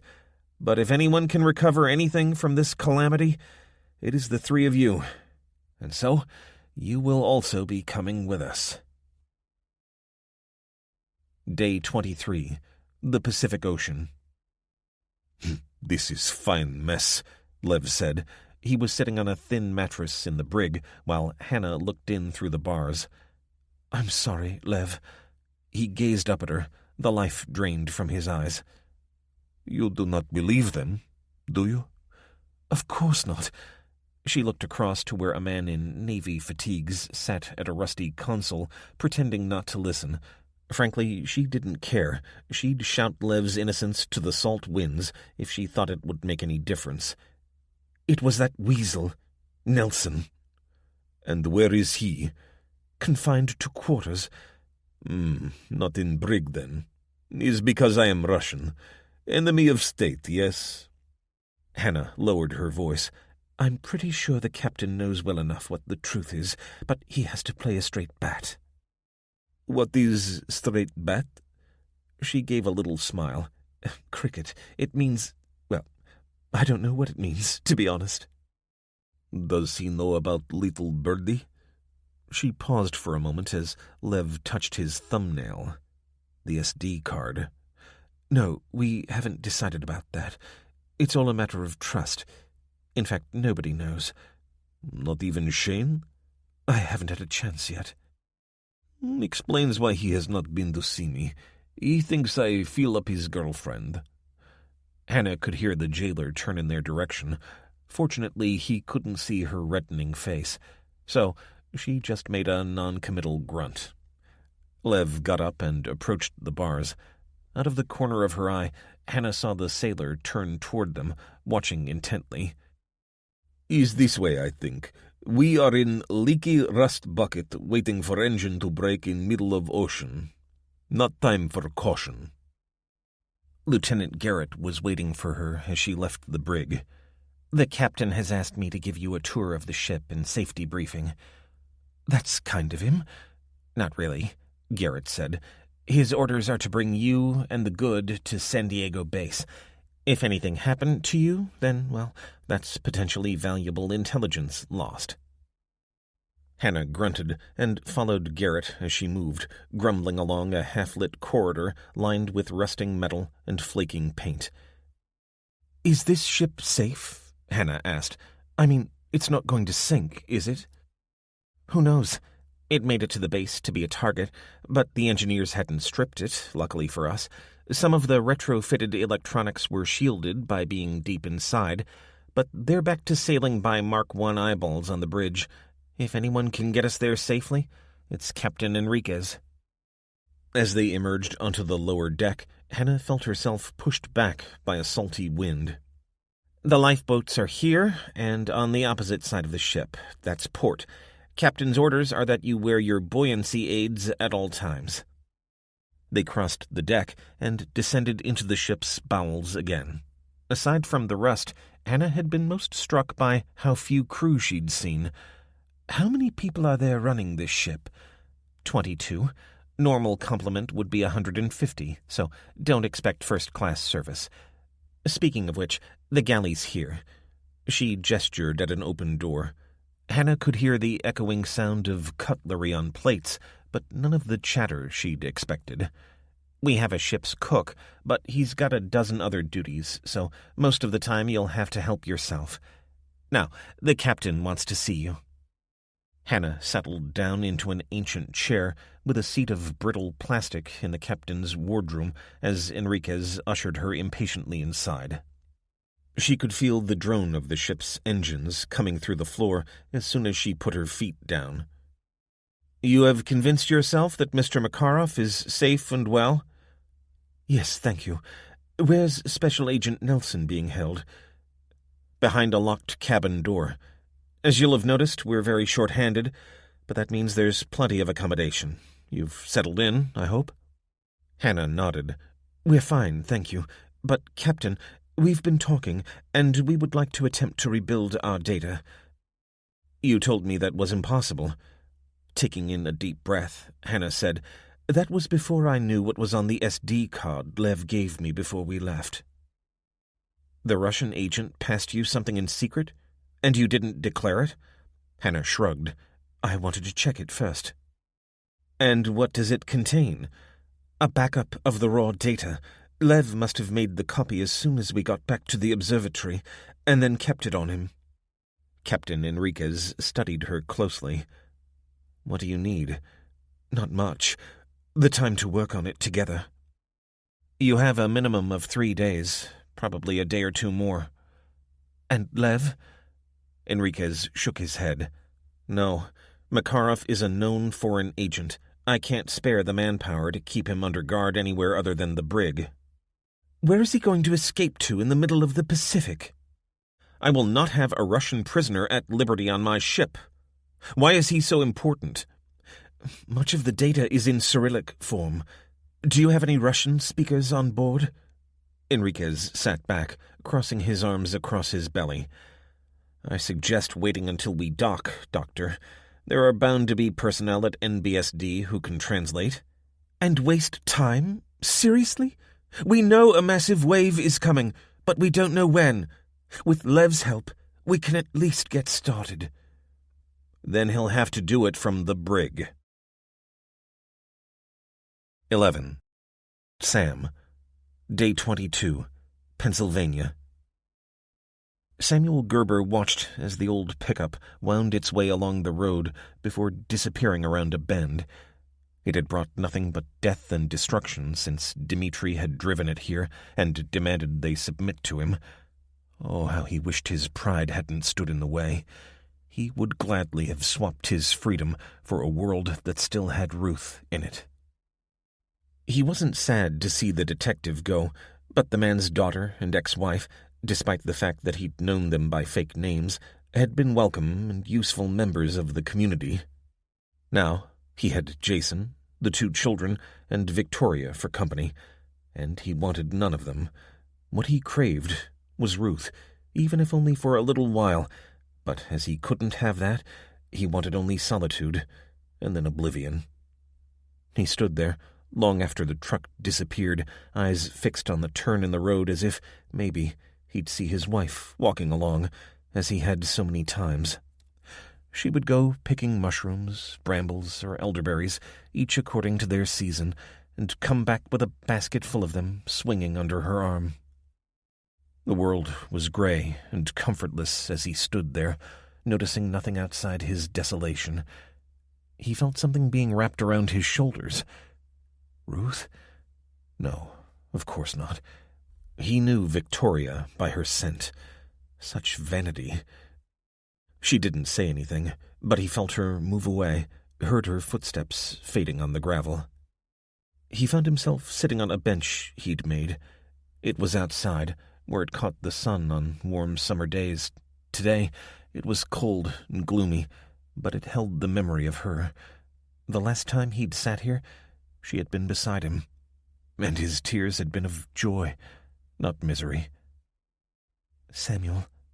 He became aware that someone was speaking, repeating his name with gentle earnestness. Samuel, can you hear me? The bench shifted. You must come inside, Samuel. It's freezing out here. I care not. He heard a sigh, perhaps of relief, perhaps of frustration. Well, I do care. How does freezing to death solve anything? It would make the pain go away. That's what he wanted to say, but to speak the words would merely open the door and allow his emotions to spill out. He wasn't ready for that. Perhaps he'd never be ready. Please, Sam, please come inside. Why? Because we need you. I don't care. Again, she sighed. Do you think Ruth would want you to kill yourself? He looked up, quickly. I will not do that. It is forbidden.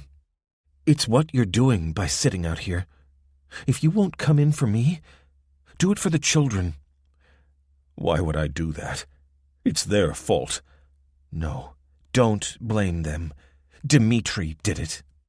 If they hadn't gone outside, then Ruth wouldn't have been on the steps, and she wouldn't have fallen. Oh, Sam, I know you're grieving, but the children are your responsibility as well as mine. He saw her hands moving in his direction before being snatched back again. I know how it feels, Sam. He hadn't expected the first emotion to break through to be rage, but he jumped to his feet, stabbing a finger at her. What do you know about it? I lost my wife. Do you understand? She's dead. And he spun around and ran into the house, boots thumping up the stairs, before slamming the bedroom door shut behind him and throwing himself onto the bed, howling into the pillow. Day 23. It was hunger that got him out of bed the following day. Finally, his primal need for food and drink overcame his grief, but his pride and sense of self-respect had also recovered enough that he knew he needed a fresh set of clothes before going downstairs. It was still dark outside as he lit the candle beside the bed and made his way to the door, pulling it gently open to find a pitcher of water just outside, and beside it, a bowl with a cloth over it that he swept aside to reveal a chunk of bread. Vaguely, he remembered sensing the smell of baking bread coming from downstairs the previous day, but it had merely deepened his misery. Now, he picked it up gratefully and took it inside. He sat at the table and used the pitcher to fill the shallow bowl he and Ruth had used to wash in since they'd taken in house guests. He rinsed his face, then rubbed some life into it with the towel, then tore the bread open and spread the knob of cold butter as he sat in his gown, looking out to the darkness beyond the window. The bread was awful. Unlike Ruth, Victoria was no baker, though she'd done her best to learn the craft. But as he chewed on the mix of uncooked dough and tough crust, he smiled, just for a moment, and then guilt shut it down, and the blanket of gloom fell upon his shoulders again. But the food heartened him, and the fact that he could feel pleasure, however fleetingly, gave him a hint of hope. The sun had risen by the time he'd cleaned and dressed himself. He'd heard the children creeping across the roof, clearly anxious not to wake the monster in the bedroom below. "Oh, good," Victoria said as he came into the kitchen. "You're up. I'm so pleased. Come, sit down, and I'll make you some coffee." She pulled out the high-backed chair at the head of the kitchen table and indicated for him to sit down. "Thank you. Where is Justin?" "He took the night watch, so I've sent him to bed. He wants to finish the drainage channel today, but he's barely slept since, well, you know." Sam wrapped his hands around the enamel mug, relishing its warmth. "He has been digging out the dike?" "That's all he's been doing. He's taken it hard, too. Not as hard as you, of course, but in his own way. He loved Ruth." Wiping away the sudden and unwelcome tears, Sam swallowed a little of the bitter brew. "I know. And I'm sorry for my harsh words, Victoria." She sat down beside him and took his hand. This time, neither flinched nor pulled away. "I understand, Sam. You were wrong about me, though. I do know how you feel." "How?" "I'm a widow. My husband was killed in Afghanistan. An IED. Senseless." Sam looked at her tear-rimmed eyes and saw that she spoke the truth. "I'm sorry." "It was 10 years ago now, and I miss him every day." "Even after so long?" She nodded. "How do you cope?" She gripped his hands tighter. "It felt impossible at the beginning, but then I found that if I took things minute by minute, then hour by hour, I could get by. Everything changes, Sam. That was what I had to learn to accept. But now, enough of this. Would you like some toast?" "Yes, please." "You never know. My bread might taste better once it's been toasted." He smiled. "It was edible." I'll never be a good cook, like Ruth, hung in the air between them. But I'll keep you alive. You're already doing that. Again, she reached out her hand, brushing his fingers momentarily, before withdrawing. He'd known for some time, in his heart at least, that his initial opinion of her when they'd first met had been born of his prejudices much more than reality.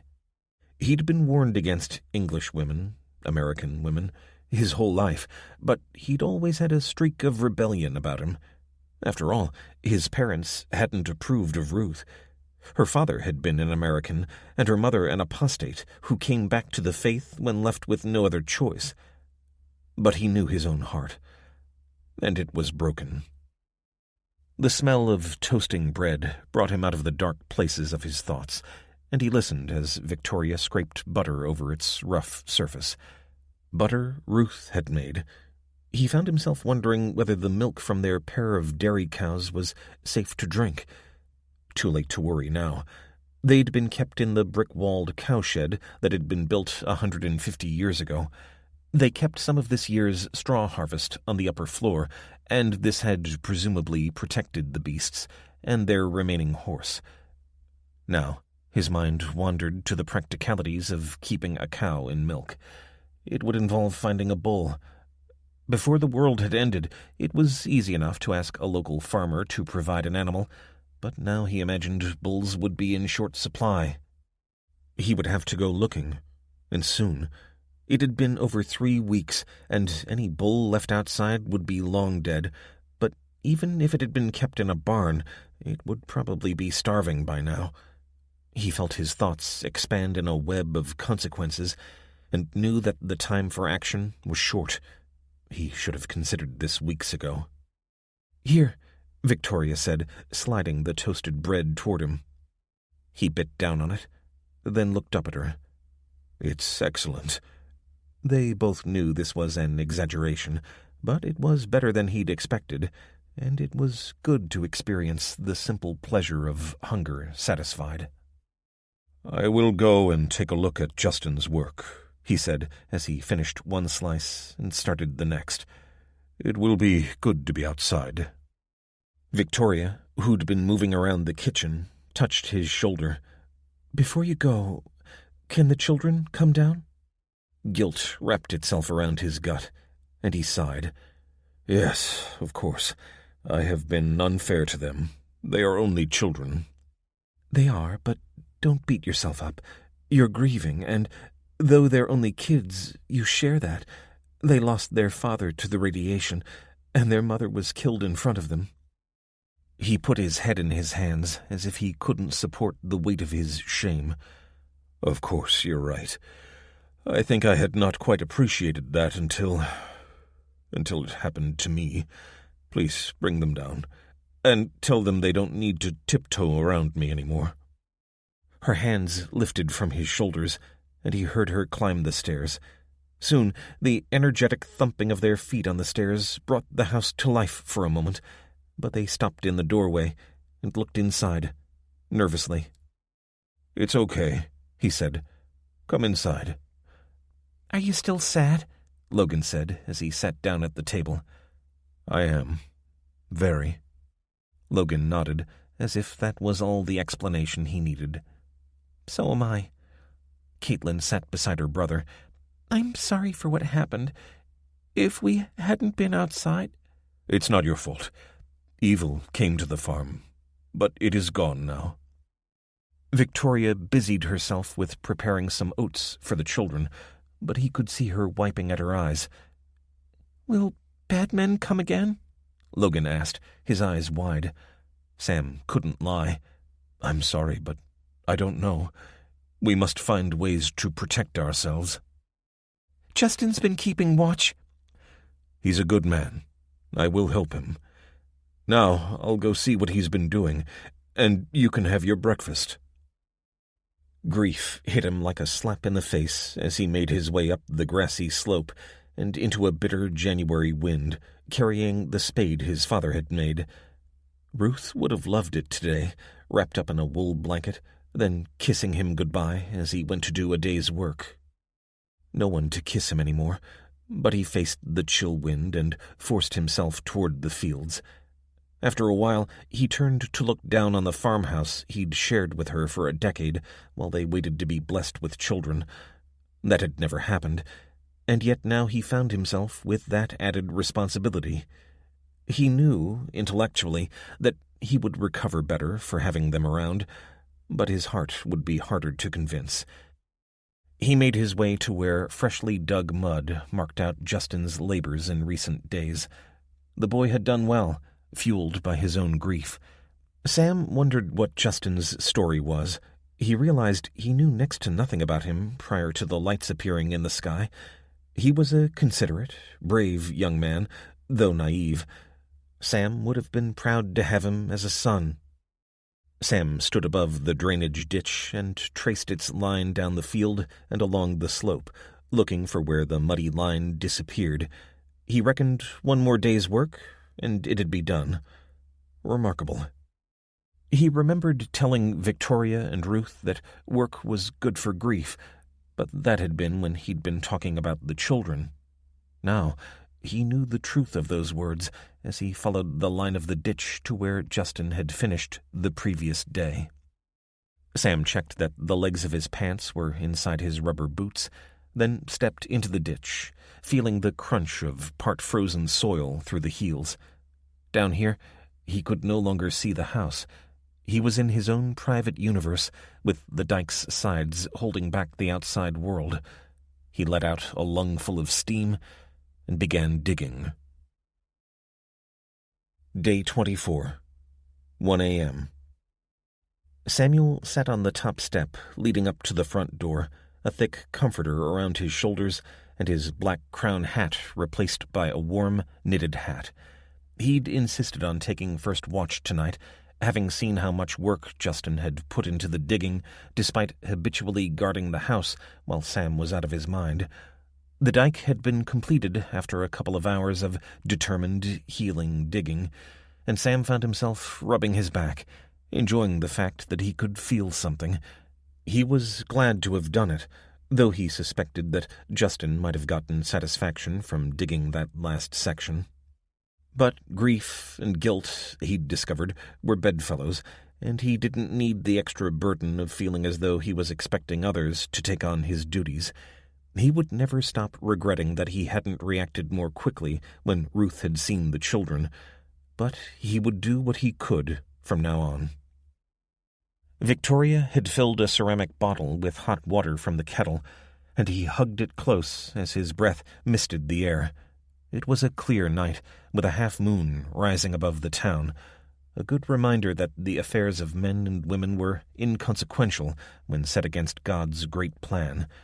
It was so beautiful, and he found himself wishing Ruth were there to share the wonder with him. He was always the practical, pragmatic man, and didn't spend enough time looking upwards. That, at least, would change. He cast his eyes up and saw the lights. Instantly he jumped up, ran into the house, and roused Justin. "Get the children downstairs," he said. The young man was immediately awake and clambering up the ladder into the attic, calling for the children. It was only then that Samuel realized he'd have to wake Victoria, but there was no alternative, no time for decorum. He knocked hard, then went inside. Her bedroom had been a store cupboard, and she slept on a bed made of 3 vegetable crates pushed together and covered by old cushions. If there were any shame in this, it was that he hadn't made a better bed for her, even though she'd been with the family for weeks. He made an instant promise to himself to put that right. Now she was sitting up and looking at him, eyes wide from behind a curtain of unbrushed hair. "I'm sorry," he said. "The Aurora is back." 12. Elijah. Day 23. Pennsylvania. Wade used the military spade to dig into the grass of the sports field and tried to work out how many people he'd buried since the Aurora came. 10 years in the military, followed by 2 decades in the police force, and he'd never had to dig a grave, but now it felt as though he'd witnessed the end of more lives than he could count. The female attacker had survived the night, but Lindsay reckoned she had a cracked pelvis and perhaps a bullet lodged there.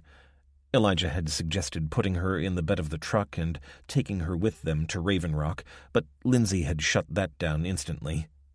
The best he could do was extract a commitment from the authorities to send a detachment here to rescue the woman and Carlos. "Her name's Haley," the young man said as he stood beside Wade, digging in the chill morning air. "I sure hope she makes it." "You've changed your tune. I'm glad to hear it." He shrugged. "Yeah, well, I talked to her last night. Once the meds had kicked in, she was in a tough spot, and she thought we were the enemy." "But she killed Stan and Merle." "She didn't. They were killed by their leader, a guy called Steve, an a-hole for sure. I don't think she's sad he's dead, but she's in a ton of pain." Wade stepped into the deepening hole. "She's lucky Becky's a crap shot." "Will she be okay, do you think?" "She's going to need treatment. The meds will run out eventually, and someone's going to have to take the bullet out." He straightened up and turned to Wade. "We were supposed to be relieved last week. I can't do this on my own, Elijah." "You'll have to, for now. I'll do my best to make sure you get help." "But you aren't in the military." "No, but I can make myself a pain in the butt, and Lindsay's got leverage." They both got down to it again, the only sounds being the thunking of the steel shovels and their groans of effort. Wade found himself wondering why he'd refused Becky's offer of help, especially as he labored with the final trench. He gave up trying to psychoanalyze himself. His feelings for Becky were too simple and too complicated to unravel.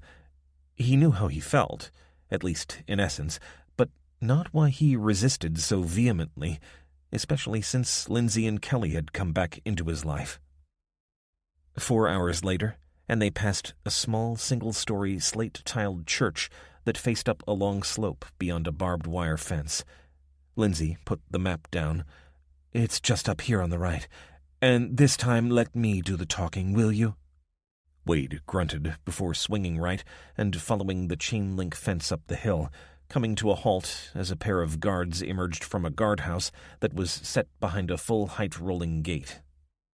He could instantly tell that these were professionals, perfectly turned-out camouflage uniforms, flak jackets and helmets, with the sunglasses ubiquitous to the breed.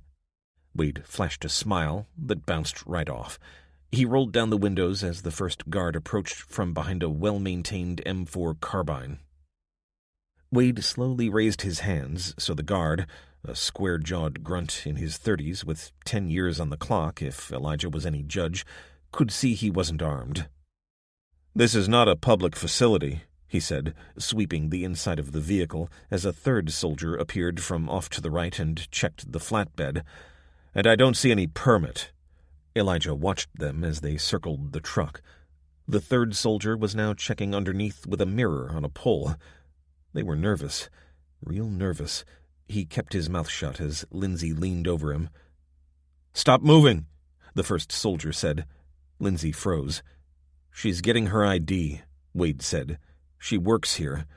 "Where's her permit, then?" "I have been assigned a place here," Lindsay said, recovering her composure. "May I hand you my pass?" "Slowly." He reached in as the other soldiers watched. "This pass is for NYCC." "That's where we came from. We were heading for HPSF." The guard showed the pass to one of his comrades. "Mount Weather?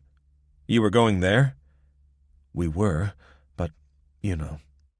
He nodded, understanding passing between them without illuminating Elijah on the way. "Your sponsor?" "Everett Lang, FBI.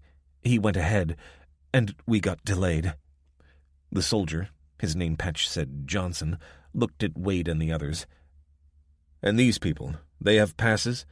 "This is my daughter," Lindsay said, gesturing over the back. "She has a pass." "And the others?" "Name's Elijah Wade. I'm a detective in Glendale PD, or I was. That's Becky. She's my associate." A smile spread across Johnson's face as he leered at Becky. "Sure, but no pass, no entry." Please, Private, speak to Special Agent Lang, or let me speak to him." Now they'd relaxed a little, Wade began to suspect that the gathered soldiers were likely to milk this for all they could. It was probably the most interesting thing to happen today. Even after the apocalypse, boredom defined military life more than anything else.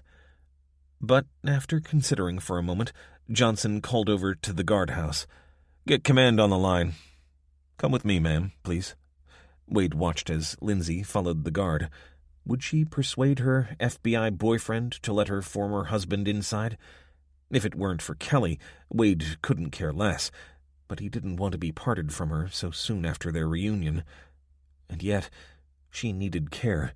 He'd spent the past couple of days worrying that she'd have some kind of relapse they wouldn't be able to deal with. He'd never been a paranoid parent. Until now. 10 minutes later, Lindsay got back in the car. "I've got you a pass." "And Becky?" She glanced across at him. "He's agreed that she can come up. She doesn't get a pass, but they'll evaluate her and decide whether she can stay." "If she doesn't, then neither do I." Lindsay's features tightened. "You've made that abundantly clear, Elijah. Now drive along this road and park up." Lindsay walked ahead of them as they approached what looked like a cave entrance from below. A lean man in a gray suit emerged and walked urgently toward her, pulling her into what looked for all the world like a genuine embrace, returned with, apparently, genuine enthusiasm. Wade's gut filled with acid as Kelly moved ahead of him and into his embrace. He felt Becky squeezing his waist, but it hurt to the core to see this stranger hugging his daughter. He held on to them long enough for Elijah to have to wait, then released them and held out a hand. "I'm Special Agent Everett Lang. You must be Elijah Wade." Wade shook, an annoyingly firm grip that spoke of confidence. He, after all, had what mattered most to Elijah in his power. "Thank you for helping Kelly. And Lindsay," he managed. "Of course." Elijah resisted the temptation to wipe Lang's self-satisfied smile off his smug face. Barely. Lang's gaze moved beyond him to where Becky stood. "This is Becky Powell," he said. Lang didn't offer his hand to her. "We may be able to use a detective," he said, "but your particular talents are likely to be unneeded." "Now, just a damn minute," Wade said as Becky's face flushed. "She's the most resourceful person I know, and she's going to be a hell of a lot more use in the new world than—" And at this point, he nearly said something impossible to take back. "People like you." "Elijah!" Lindsay snapped as Kelly shrunk behind her. Lang put up his hands. "It's okay. It's been a hard period for all of us. As for Miss Powell, well, that will be up to others to decide. For now, I have arranged a temporary pass. And I don't know about you, but that wind feels pretty cold. Shall we get inside and take it from there?" Wade took hold of Becky's hand, not caring about the venomous glance Lindsay shot them, and together they walked into the belly of the beast. Alternate Joint Communications Center, AJCC, Pennsylvania. "What am I doing here?" Wade said, looking up as Everett shut the door and pulled up a chair. He put down the plastic tray and slid a coffee cup across to Wade, taking one for himself. It had been a couple of hours since they'd come inside, and so far Wade had seen little of the AJCC. Once they'd had their temperatures taken by masked guards at the entrance, along with a mouth swab, Everett had escorted them directly to the quarters he'd organized.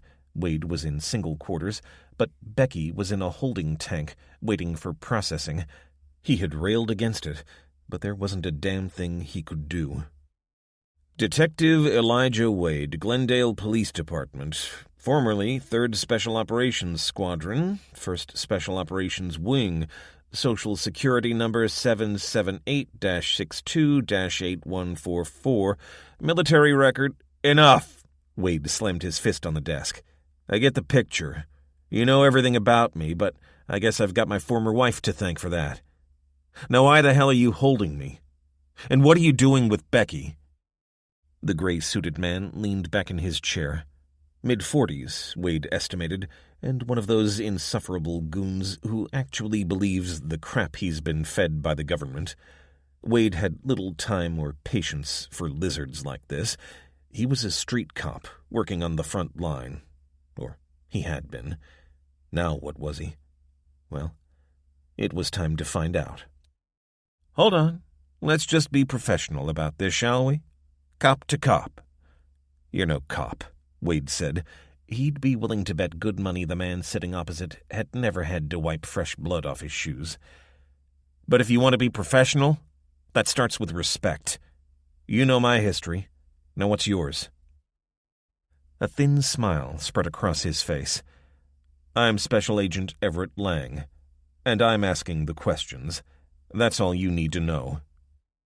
Wade nodded, examining the man to work out what Lindsay could possibly see in this dweeb.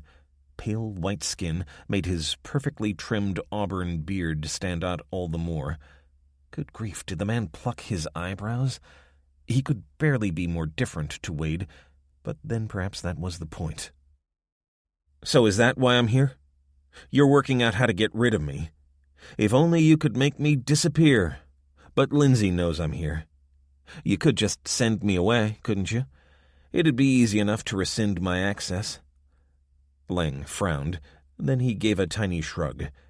Clearly, Lindsay didn't exaggerate. "Yes, I'd like nothing more than to get rid of you as quickly as possible, and you can take the prostitute with you." "Don't talk about her like that. She is a prostitute, isn't she? She was, but not from choice. Everyone has a choice. Says the white dude from a wealthy family. What do you know about my family? Nothing. I've got a nose for privilege. People try to use it to get out of trouble. And I guess you don't let that happen. Not when I can help it." Lang sighed. "Look, can we start again? I'll level with you." "That'd be good." "Sure. My superiors want me to debrief you before they decide what happens next. Will you cooperate?" Wade shrugged, relaxing back into his chair. He'd been on the other side of the table often enough to make it easy to simulate a confident criminal. This could even be fun. He wondered whether this interview was being recorded, whether Lindsay was watching. "As long as you answer some of my questions first." "That's not how this works, Detective." "It is now. Let's begin with this. Does this country have a functioning government? I mean, this is the alternate joint communications center, isn't it? Who are you communicating with?" Everett waited with manufactured patience until Wade had finished. "Give me a break, Elijah. Can I call you Elijah?" "Sure. Everett. Quite similar to Elijah, isn't it?" "You can't expect me to reveal the entire tactical situation to you. You're not that naive. That's above my pay grade, and my security clearance. As a citizen of this country, I have a right to know if my government exists, surely. Let's begin with the basics. Who's the president?" "Randolph Blake." Wade rubbed his chin. So, it hadn't changed since he'd heard the broadcast at the Angeles Golf Club. He didn't recognize the name then, but felt as though he should. "He was the Agriculture Secretary and then Attorney General before all this happened," Lang said, reading Wade's expression. "Our president's a lawyer? Jeez, that's all we need." Lang took the lid off his cup and sipped his coffee. "It's how the succession works, all laid out in the Constitution. And that still matters, does it? Some people think it's all that matters. But not you?" Everett Lang gave a little chuckle. "Nicely done, Detective. You nearly had me." Wade doubted that, but he appreciated the compliment. "What about the rest of the government?" "I can't go into detail," he said, then put his hand out to head off Wade's protest. "But I will say that losses among Congress were in line with the national picture." Wade sipped at his coffee. Typical cheap-ass government-procured instant. "I guess 90 to 95%. "That's about right," Lang said. "This facility is the central communication hub for the recovery. That's as much as I can tell you. Now, I'd like to know all you can tell me about how things stand out west. Your communication doesn't spread that far? Not reliably. And anyway, the view from the ground is often worth more than the official reports. Wade slid the empty coffee cup to him. Sure. Then we'll talk about what happens to me and Becky. Another drink? The more caffeine I drink, the more I talk, Wade said. And add some sugar this time, will you? 13. Hannah. 1 a.m., day 24, the Pacific Ocean. After 2 miserable days at sea, Hannah almost threw up as she made it into an aft storeroom to be greeted by the stench of vomit. She'd been sleeping restlessly on the uncomfortable pull-down bunk of the officers' quarters she'd been assigned when the room had filled with the blaring of the ship's main alarm and the sounds of running feet. The Aurora had been spotted above them, and all but critical crew were sent into this room below the waterline for the maximum possible protection. Unfortunately, several other people were already there, including Agent Nelson, who, though a little green around the gills, seemed otherwise unharmed by his incarceration. "Sorry, Han. It's the smell," Shane said, head between his knees and looking straight down into a metal bucket. "Where's Lev?" Akihiro said. "He is not here." "I was ordered to leave the prisoner in the brig." Hannah glared at the guard, but in truth, there was nothing she could do. The brig was pretty well shielded, as it was in the center of the ship, and the guard standing on the inside of the door with a revolver didn't look likely to want to negotiate. "Have you had success reproducing your work, Dr. Redman?" Nelson said, turning his head without moving his body, and reminding Hannah of a creepy ventriloquist's dummy. "Since you destroyed it?" No comment. "This kind of cognitive dissonance is common in such cases. You trusted someone who turned out to be a foreign agent, and you cannot accept that." Shane, who was still looking down into the bucket, raised 2 fingers in a V shape. "Very eloquent, Dr. Walsh, but none of you seems quite as distraught as I would expect, given the claimed importance of your work. I wonder perhaps if the Russian wasn't quite as thorough as he attempted to be." "Up yours," Shane said, his voice echoing into the bucket. "I don't know what your game is, but we'll work it out without you." Hannah shot a look at Shane, but he was still staring into the bucket. "Such confidence," Nelson said. He then looked toward the door, and the lights died. Strong hands pushed Hannah to one side as the small metal room reverberated to cries of surprise. She felt someone move past her, then the room filled with sudden light. She'd assumed the electrics on the entire boat had shorted, but now she could see it was just this room. "Come on," Shane said, pulling her by the arm. "That slimy bugger's gone." Hannah looked to the left. He was right. She ran through the open door into the corridor. "This way," Shane shouted, pointing toward the stern. Akihiro began saying something, but Hannah ignored him, running along behind Shane as his feet pounded on the metal walkway. Shane accelerated. "There!" He threw himself down, arms outstretched, as a hatchway into the floor began to close. Crying in pain, he wrenched it back. Then, just as he was about to climb down, a percussive ring boomed from out of the darkness below, and Hannah grabbed him. "What the hell is he doing?" she said. Shane shook his head. "And who gave him a weapon?" "Move away." Captain Enriquez appeared, jumping down from the level above. "If I let go, he'll close the hatch," Shane said. Enriquez dropped as another round ricocheted through the corridor, then crawled toward where Shane was holding on. "That's the engine room," he said, sweat gathering on his brow. "Why would he go in there?" "Only one reason I can think of. To scuttle the ship." Hannah looked carefully down into the engine room. "You mean sink it? Why would he do that? He'd drown." "I told you he's a robot," Shane responded without humor.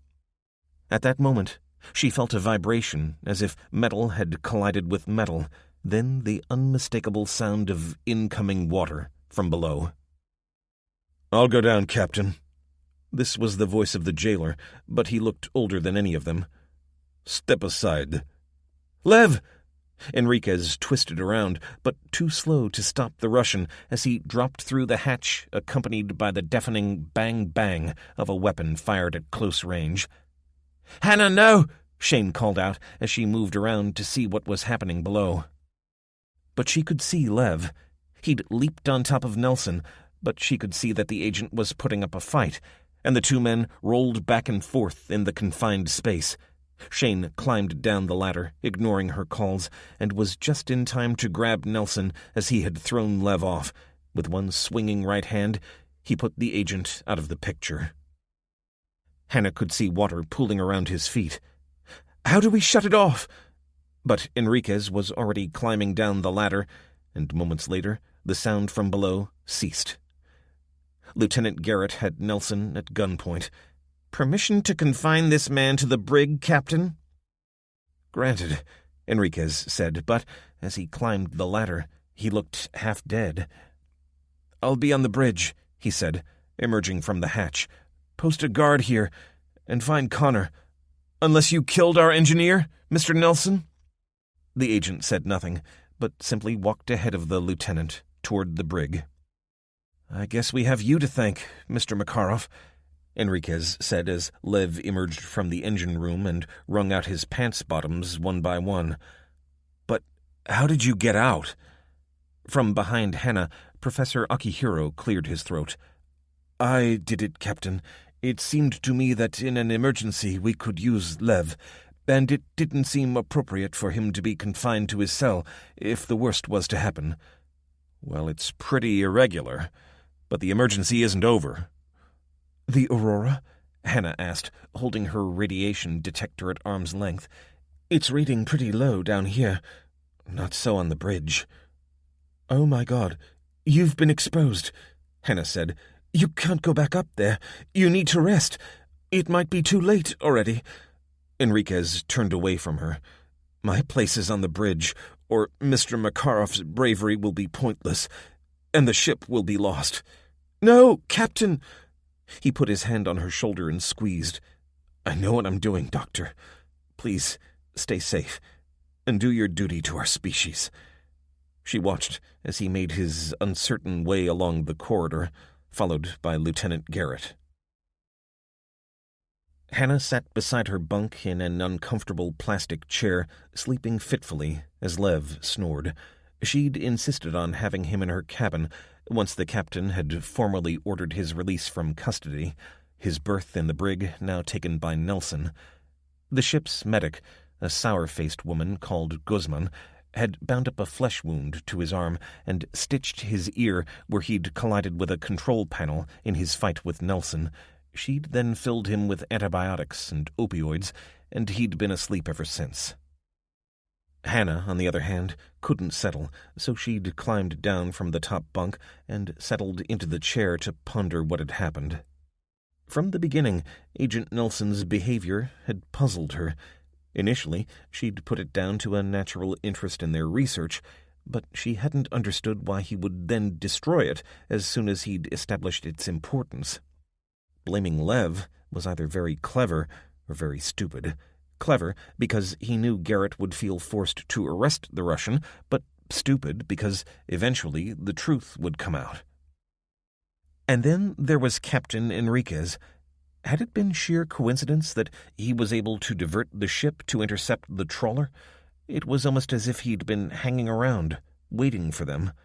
But why? She remembered Nelson's rage-filled response when he realized they weren't going to Pearl Harbor after all.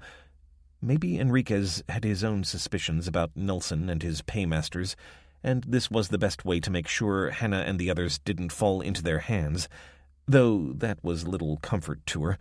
Enriquez himself seemed like a person of honor, but she wasn't sure the military was the right place for this research. But then, who else? And she was worried about the captain. He'd looked pretty sick when she'd last seen him, and yet was going back to the bridge where he'd be exposed to yet more radiation. Someone had to steer the ship, of course, but it would have made more sense to do it in shifts. She admired his dedication to duty and the fact that he wanted to protect the people under his command, but he was the single most important person here, and it seemed to her that he was deliberately putting himself in harm's way. She wondered how many friends and family he'd lost. Perhaps duty was his escape from grief. Hannah? Morning. How are you feeling? Like I have been mauled by bear and had too much vodka, but alive. Hannah took his hand. You saved us last night.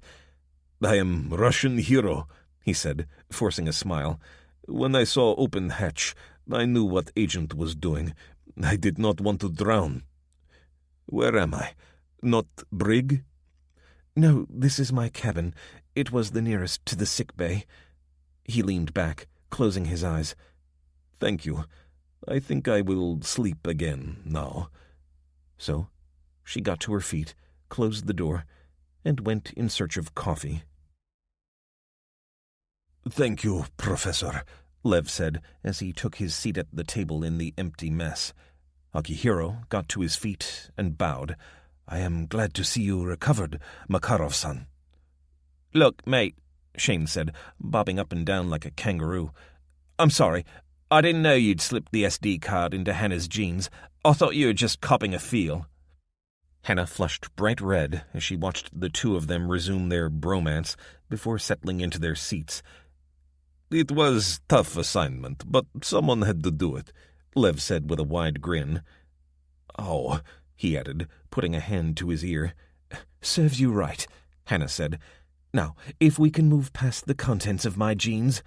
stop sniggering. This is serious. She felt Shane's arm around her shoulder momentarily. It sure is, Han. Look, I'm just glad we're all here together, and that scumbag is in the brig. I have made some progress on enhancements to the resolution algorithm, Akihiro said. Without the laptop? The professor shrugged. I have my notebook, he said, gesturing at it. But I am glad we are all here to work on this. Time is short, I believe. Well, we've got to catch up with all the work we lost, that's for sure, Shane said. That is true, Dr. Walsh, but I think we must do that quickly. I am concerned about the actions of Agent Nelson. We are heading for San Diego, are we not? Hannah leaned forward, intrigued and concerned. Yes, the naval base there. What if there is a welcoming committee waiting for us? I should bloody hope so, Shane said. Akihiro shook his head. What if that committee is made up of Agent Nelson's Confederates and Masters? Oh, bollocks. Indeed. What do we do? Lev asked. We need to recover the data before we dock at San Diego Naval Base, Hannah said. Then we have to find a way to keep it safe in case the professor's right. Shane leaned forward and lowered his voice. Why not broadcast it? This ship's got some kind of transmitter, hasn't it? I guess so, Hannah said. The captain said he'd received orders to head for San Diego. Then we record a summary and broadcast it as often as we can. Lev grunted. But who would believe us, I wonder? Who would even hear us? Hannah asked. Look, it's just another way of getting the info out there, isn't it? We work on the data, come up with some predictions, and when people see that they're accurate, maybe they'll take notice of the big one. Akihiro made a noise like he was clearing his throat. Even before Nelson's sabotage, we didn't have the resolution to predict exactly when the Auroras would appear. Didn't you just say you'd found a way of improving the algorithm? Shane said, with a smile. You keep scribbling in your notebook, and we'll sort out the data. The professor shook his head, though he was also smiling in that way Hannah had seen scientists do when they relish a challenge. I will do my best. The captain wants to see you. No, just you, Hannah, Lieutenant Garrett said, gesturing to Shane to sit down again.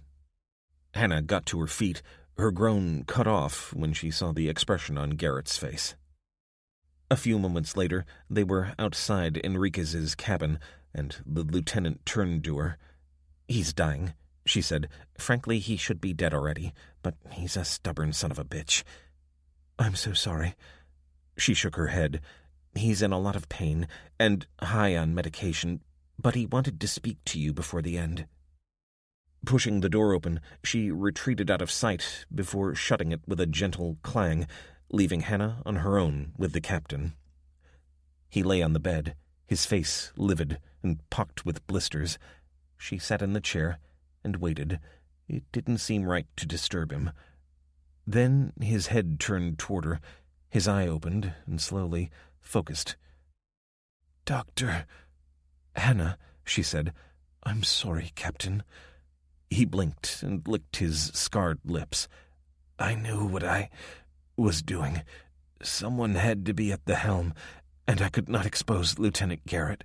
She is young and principled. The military needs people like her to push back." "Against what?" "People like Nelson and his masters. They're everywhere." She took his hand, then let it go again as it shrunk away in pain. "How do you know?" "At Pearl Harbor, I was ordered to allow Defense Intelligence Agency goons onto the ship to observe. I've been around for long enough to know what that really means, so I poked around a little, asked Nelson some questions." "He answered you?" Enriquez let out a croak that might have been a laugh. "It's what he didn't say that convinced me. So I invented a reason to sail to Maui, and that's where the lieutenant's message found me. So it wasn't luck that you were nearby?" "It was an old captain's hunch, but I didn't call you here to tell you how smart I am. I want to warn you. Do not go to San Diego Naval Base." Hannah sat back in her chair. "I don't understand." "Lieutenant Garrett is acting captain, and I have told her to obey orders given to her to the letter, so you must leave the ship some other way." "How?" "Talk to her. Take the rib. I'm sorry." He sighed, closing his eyes, and Hannah thought he'd fallen asleep again, but then he spoke in a whisper. "Tell the government what you know." "But I thought you said..." "But do not surrender yourselves. Give them the data, but give it to the world as well. And for that, you must keep out of the grip of the authorities, including the military. I believe you, Hannah." He drifted off into a fitful sleep, and so she kissed his forehead and left him. 14. Elijah. Day 24, Alternate Joint Communications Center, AJCC, Pennsylvania. Elijah slept fitfully after his meeting with Everett. He'd developed a grudging regard for the man. He was, if nothing else, an effective political operator, and Wade had been helpful enough to be granted temporary low-level clearance, though Becky still languished in the tank. He joined Lindsay and Kelly outside their quarters for a tour of those parts of the facility his clearance covered. He greeted his daughter with a hug, and his ex-wife with a nod, and leaned against the cement wall, looking along the corridor for Everett, who would be acting as their tour guide. "Where is he?" Wade muttered. "Had him figured as a clock watcher." Before Lindsay could respond, the door to their quarters opened, and Lang appeared, straightening his tie. Wade glared at his ex-wife, but then caught Kelly's eye-rolling expression and buttoned it. And why shouldn't their hero of a special agent enjoy the fruits of his labors?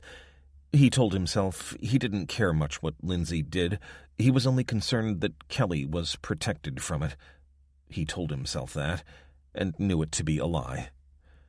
"Good morning, Elijah," Everett said, with altogether too much self-satisfaction for Wade. "Everett?" Lang waved along the corridor. "Let's get started. I've got a busy day ahead of me." "I'll bet you have. Beans to count, pens to push." "Dad!" Everett made a good attempt at a smile. "Yeah, something like that."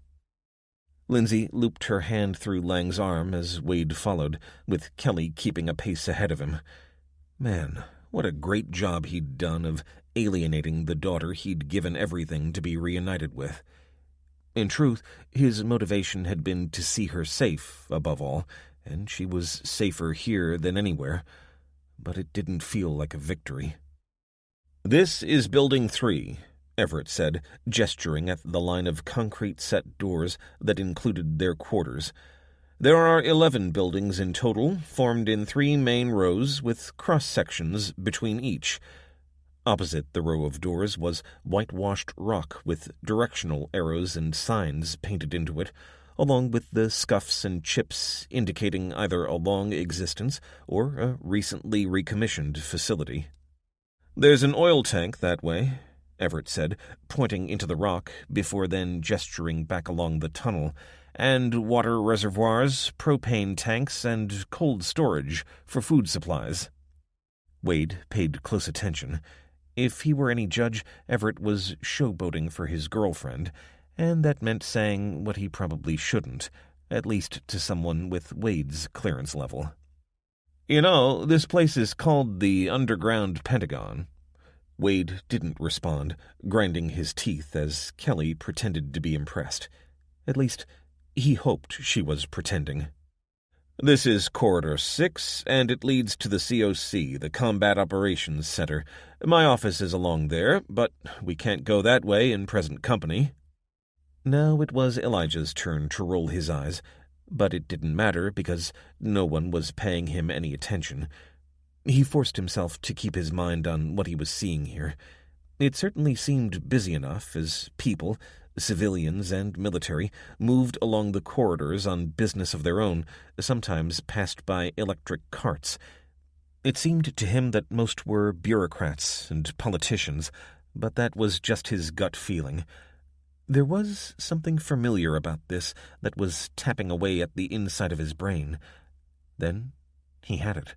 When he'd been on deployment at some point, a British airman had given him the boxed set of The Hitchhiker's Guide to the Galaxy.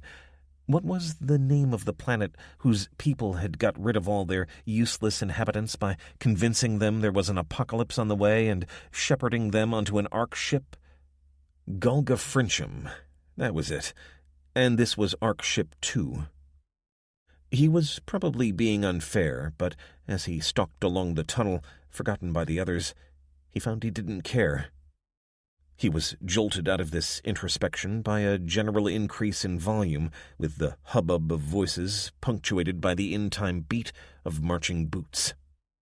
"Step back," Everett said, gesturing for them to stand in single file with their backs close to the tunnel wall. He saw the soldiers first, moving in 2 files with a group of civilians sandwiched between them, one standing tall and deep in conversation. "It's the president," Everett hissed. Wade watched as they came closer. Yes, the man in the center was obviously in charge, and the level of attention being paid by those around him reminded Wade of the notepad-wielding sycophants of North Korea. The pounding of boots was so loud, Wade could make out little of what they were discussing, but it seemed to him it was of a religious nature. He thought he heard words like pray, God, and calm, along with West Coast and unconstitutional and Texas, but maybe his mind was inventing it all to fill in the gaps. As the group approached Wade and the others, the president seemed to wave and touch his forehead in salute toward Everett, who immediately flushed and saluted back. If Wade had saluted as sloppily as that, his sergeant major would have torn him a new one. So, Everett had never been in the military. Interesting. He became aware of Lindsay's voice as the footsteps faded. "That's the president? Impressive." "He really is. I don't think anyone else could have pulled the federal government together so quickly. He's given us a purpose." "And what is that, exactly?" Wade said, unable to suppress the snark. "Recovery," Everett responded, blinking as if he'd forgotten Elijah was there. "Rebuilding, but with purpose. Under the president, we will find order and security, and we will begin the long journey to a new America." Wade grunted. "I liked the old one." But as he looked into the enthusiastic face of Everett Lang, he felt a chill. Perhaps his throwaway thought about North Korea wasn't quite so far from the truth. Everett had drunk the Kool-Aid for sure, but admiration was one thing, blind obedience another. Lindsay ignored his scowl. "So, this facility is entirely self-contained?" They'd stopped outside the canteen as the sound of talking and the clink of metal cutlery echoed into the tunnel. Everett's eyes flicked to Wade. "For a period of time, yes. We have supplies of food, water, and energy, and the support services necessary to keep a military base functional." "For how long?" Wade asked. Everett shrugged. "Our estimates are classified. We must be self-sufficient for long enough to reestablish reliable supply chains." "And what about the rest of the country? People out there are waiting for their government to help them." "The physician has to heal himself first, but still, we've made a start. Soon enough, the people will see that their government is reviving." "Soon enough? For who? Every day more are dying. You should be out there now, telling them how to protect themselves from the radiation." Everett looked surprised and tilted his head as if puzzled. "I'd have thought anyone who doesn't know that by now is dead already." "You son of a— Elijah!" But Wade had turned on his heels and stalked off along the tunnel, ignoring the shouts of Everett. Day 25, Alternate Joint Communications Center, AJCC, Pennsylvania. The next time he saw them together was in the quarters shared by Lindsay, Kelly, and Everett. He'd spent the morning trying to get in to see Becky, but had been met with the implacable shaking heads of guys just following orders. There was a process, and they would say nothing until that process was completed. It ground his gears to not be allowed to even see her, and he found himself becoming more and more concerned with her safety as the day wore on. In the end, he found himself wandering the facility, and particularly those parts he didn't have authorized access to. He'd gone into the canteen at one point to see Lindsay and Everett there, turning on his heels just in time to get out again before they noticed him, so he went looking for Everett's office. He'd been told it was off-limits, but the man was either lying or exaggerating, or the guards here were particularly incompetent. Kelly had tracked him down in the end, loitering around near her quarters, trying to work out whether it would be worse to hole up in this rabbit hutch or to grind his gears watching Everett play happy families with his family. "Come on, Dad. You might as well get used to Everett. He isn't so bad, once you get to know him." Wade raised a doubtful eyebrow. He'd known people like Lang his entire professional life, and he'd not grown to like any of them. And it had nothing to do with the fact that he'd looked after Kelly while Wade was on the other side of the country. No, nothing to do with that at all. "Oh, there you are," Lindsay said, looking up as he entered. "Have you unmasked the great conspiracy?" "What are you talking about?" "Well, it's pretty obvious you think this whole thing is BS. She waved her arm as if to encompass the entire facility. Wade's only defense, in retrospect, was that he'd been caught off guard. "I don't think everything's BS, just some people." "Dad, for Christ's sakes!" "I meant the so-called president." "That doesn't make it any better," Lindsay snapped. "And it's a lie, anyway. This is all about Everett, isn't it? You're jealous. You'd like to think that, wouldn't you?" The inner door slammed behind Kelly as she disappeared into the sleeping area. Lindsay stood, hands on hips, seemingly lost for words. In the end, Wade sighed. "I'll go." "No, we need to talk." "We really don't." "Sit down, Elijah." Truth was, he'd calmed down enough to know that he didn't want to spend the rest of the evening in his quarters chewing on his own stupidity. So he sat down. Lindsay said, "Everett's obtained permanent clearance for you." "He has? Why?" She shrugged. "Well, for one, as a favor to me." "Really?" "Sure. You're an ass, Elijah, but you're Kelly's father, and I haven't forgotten the good times. If I've learned anything these past weeks, it's how things that used to feel important were really just petty and pointless. Elijah took in a deep breath. Thanks, Lindsay. And you could be useful. You're a detective and former special ops. There won't be a whole lot of others here with your particular skill set. He nodded, wishing he could leave the conversation there. But he couldn't. What about Becky? Seriously, Elijah? You think they hand out security passes to whores? He remembered then just how angry he got around her sometimes. She was so rigid in her views about what was right and what was wrong.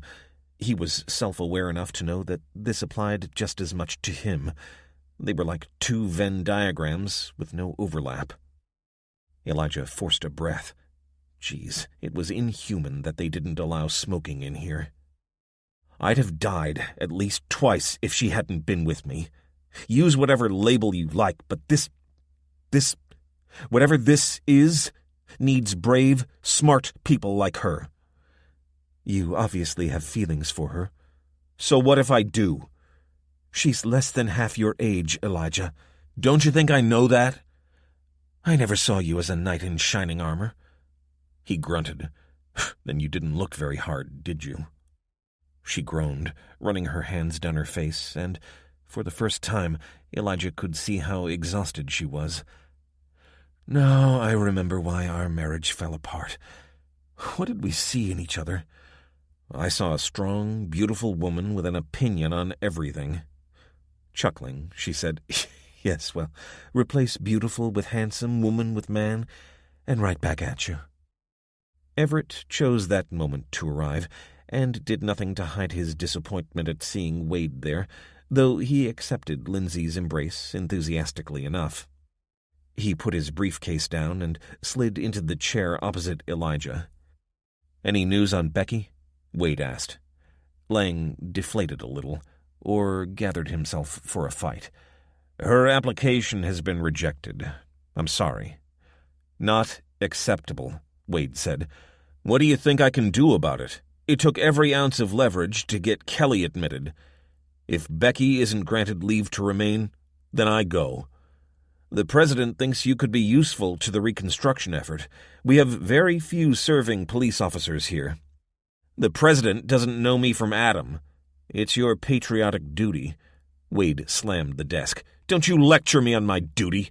2 tours of the Middle East and 25 years as a cop. That's my duty done, I think. Elijah, Lindsay hissed. He's trying to help.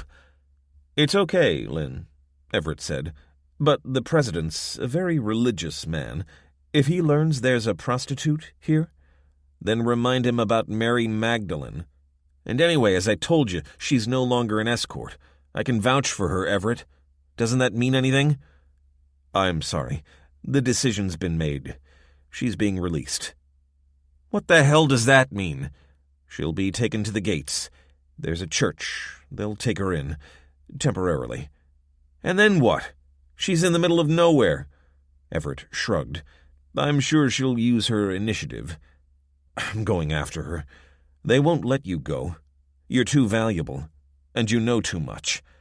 That's BS. Are you seriously saying I'm a prisoner here? Lindsay rubbed her eyes. If you want to see it that way, then yes. You're as much a prisoner as someone who enlists in the army. Except I didn't enlist for anything. I just brought you here to be with Everett. You brought your daughter here so she'd be safe, and you'd feel less guilty about not being there for her. Don't pin this on me, Elijah. Now I've got work to do. Sorry about Becky, Kelly said. He'd been sitting alone in the main cafeteria, keeping as far as possible from everyone else there, while he fumed and fretted. He hadn't noticed her approach, but was glad she'd come looking for him. I'm worried about her, Kel. He felt the warmth and weight of her head on his shoulder. I asked Mom. She said there's nothing she can do. There isn't enough room for everyone. Then I asked Everett, and he said it's above his pay grade. Wade grunted. He says that a lot. Don't be too hard on him, Dad. He came for us at the hospital, and he's good for Mom. Unlike me. Oh, don't go there. You two should never have gotten together. He took her hand. "But then we wouldn't have you. Just as well you're not as stubborn and argumentative as your parents." "Funny. Tell me about Becky." "What more do you want to know? I've told you how we met and what's happened since then." She sat up. "No, Dad, she's told me that. You just gave me the Cliff's Notes version. I know she likes you. A lot." "Well, I like her. But I'm not going to have this discussion with my daughter." Kelly groaned. "Are you kidding me? I won't judge. She seems lovely. Not so different to Mom in some ways." "I'm a sucker for a strong woman." "She'll be okay." "Maybe, but I promised we'd stay together. Now I've brought her to the other side of the country and abandoned her. I let you down, Kel. I can't do the same to her. She's got no one." "I'm sorry, Dad." He wanted nothing more than to sit here, next to her, with her arm around him, but he was worried sick about Becky. He had to get to her before she was kicked out, and to do that, he had to find a way out of the facility himself. Kelly was as safe as anyone could be, at least for now, but he'd swapped his fear for his daughter with the weight of responsibility for Becky. He pecked Kelly on the cheek. "I'll catch you later," he said, and left her there. 15. Grace. Day 24. Texas. At the start, Grace had been angry when Marty had come home with an old woman in a wheelbarrow, but she'd had to acknowledge, in the end, that he'd had no choice. And during her lucid moments, Sarah Hoffman turned out to be good company, and even when she was off with the fairies, she was no different to manage than the children. This was just as well as, after their first success, Marty and Lyle spent most of their time scavenging, ranging farther and farther afield. Lyle had made his opposition to Sarah sharing the spare room with Maria clear, especially since it now meant he and Marty had to share the living room at night. But she sure was happy with the amount of food Lyle and Marty had snuck in from Sarah's home. Like Marty, she felt a little uncomfortable with taking the supplies, but they were, after all, giving her a home, and she doubted it had been Sarah who'd gathered them in the first place. Indeed, with a lot of patience, she'd worked out that Sarah had gone to live with her son Noah and his family years before, after her husband had died. It had worked out well for them all, because she'd taken care of the house for them and minded the children while both parents went out to work. After the first night of the Aurora, she'd been left in the house on her own, and she'd taken it upon herself to keep the place prepared for their return. Whether deliberate or not, she'd been abandoned, but she had no concept of time, so she'd expected them to return at any moment, and almost starved to death in the meantime. "Oh, that's the doorbell, ain't it?" she said. "Go check, Gracie, will you? It'll be Noah." "Okay, you sit tight, and I'll see who it is." A man and a woman stood on her doorstep. The man wore a black suit with a crisp white shirt and a dark gray woolen coat. The woman's coat was of deep magenta, revealing nothing beneath except a silver necklace. "You are Mrs. Grace Boone?" the man said. He was in his 50s and had a neatly trimmed full beard. Grace felt as though she'd slipped back in time to the days when Mormons would sometimes knock on her door. "Who wants to know?" She felt Boomer nudge past her, a growl forming in his throat. "My name is Anderson, and this is my wife. We are from the Foundation." Her heart instantly began to thump in her chest, and she took an involuntary step backward. Boomer barked, baring his teeth and protecting the doorway. "There is no cause for alarm," he said. "We are here to help. May we come in?" "Get down," Grace said, pulling on Boomer's collar. "It's okay, boy." "Is it Noah?" "No, it isn't Noah," she added, shouting over her shoulder. She pulled the door fully open and gestured into the hallway, moving back to let them pass. The woman smelled of Fabergé. Anderson stood in the middle of the living room until Grace waved him into the armchair. Mrs. Anderson sat beside her on the couch, eyeing the dog panting on the carpet. "Can I fix you a coffee?" "Thank you, no," Anderson said. "Artificial stimulants are unnecessary when one is carrying out the work of the Lord." Grace nodded, angry at herself for making such a basic mistake, though she was certain she spotted Mrs. Anderson rolling her eyes momentarily. "Of course. How can I help you?" "Is Mr. Boone here?" the woman asked. "He passed during the first week." Anderson nodded. "He is with Jehovah." "I'm sorry for your loss," Mrs. Anderson said. At least she has a heart, Grace thought. Out of his pocket, Anderson produced a notebook. "Does anyone else live here?" "Yes. A woman, 2 children, a man I offered shelter to, and my son." Anderson made notes as he spoke. "Your son is a brother in the faith? He is your blood?" "Oh, he's my blood, certainly. He's out looking for food with the other man." "Then he is a brother. The others?" "One is an elderly woman. There's a baby I took in when her mother died. The other, a girl, came with the man I mentioned." "They are not Foundation?" "No. Does that matter?" The man in the black suit blinked in surprise, though whether real or feigned was hard to tell. "You know your scripture, do you not?" She made a non-committal gesture. "Then you know that our family, those who are deemed acceptable to Jehovah, will have a place in the new world. Your husband has gone on ahead to prepare the way. He must have been a righteous man." How Grace stopped herself from laughing out loud, she couldn't imagine. Walter Boone was many things. Righteous was not one of them. "The baby, of course, will be welcome in our family. How old is the child?" 10, we think. "Where is she now?" "In her bedroom." "May we not meet her?" Mrs. Anderson said. "She is shy and easily frightened, and she's mute." Anderson's pencil stopped moving. "How so?" "We don't know.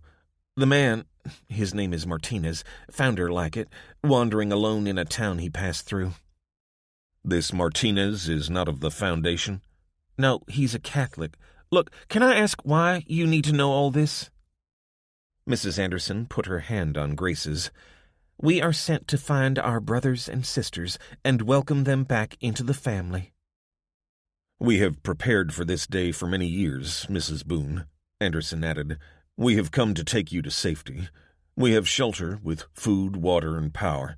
There, we can await the final end to this system before emerging again into the new Eden that will follow." She heard the front door open and shut, and the thud of boots in the hallway. "Ma, you okay?" Lyle appeared in the doorway, gun sweeping the room. "Who the hell are you?" Anderson flinched before saying, "You are Martinez?" "No, he's here," Lyle said, pointing over his shoulder as Marty emerged. "Who are you? And what's that truck doing outside? We ain't got nothing left for you to take." Grace gestured at Lyle. "This is my son, Lyle." "And he's a brother?" "I never said that, you did. I just said he's my son. Lyle, this is Mr. and Mrs. Anderson. They're from the Foundation." Lyle looked doubtfully from one to the other. "Are you serious? They look like FBI to me." Grace decided not to ask how Lyle would know what an FBI agent looked like. "Yeah, they're Foundation." Either that, or they were some kind of counterfeit.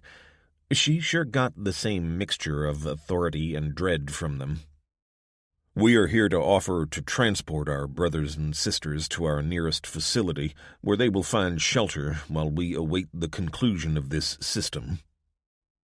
"What are you talking about?" Grace shook her head. "We tried to bring him up right, Mr. Anderson. We tried real hard." Mrs. Anderson patted her hand again. "It's okay. These past weeks, and what is yet to come, is a clear fulfillment of Jehovah's promise to us. He will see that, and, like doubting Thomas, he will be saved." "We are offering you safety, security, and some measure of comfort. Anderson said. We have them here, Lyle snapped. Grace sighed. How much food did you find? She could see the answer in his face, but she turned to Anderson. This is my home, and I'm not about to leave it. I understand, his wife said, clearly the good cop to his bad. But it's not safe for you to be here, and how will you feed yourselves and the children? You can return after the tribulation is over and enjoy the green new world.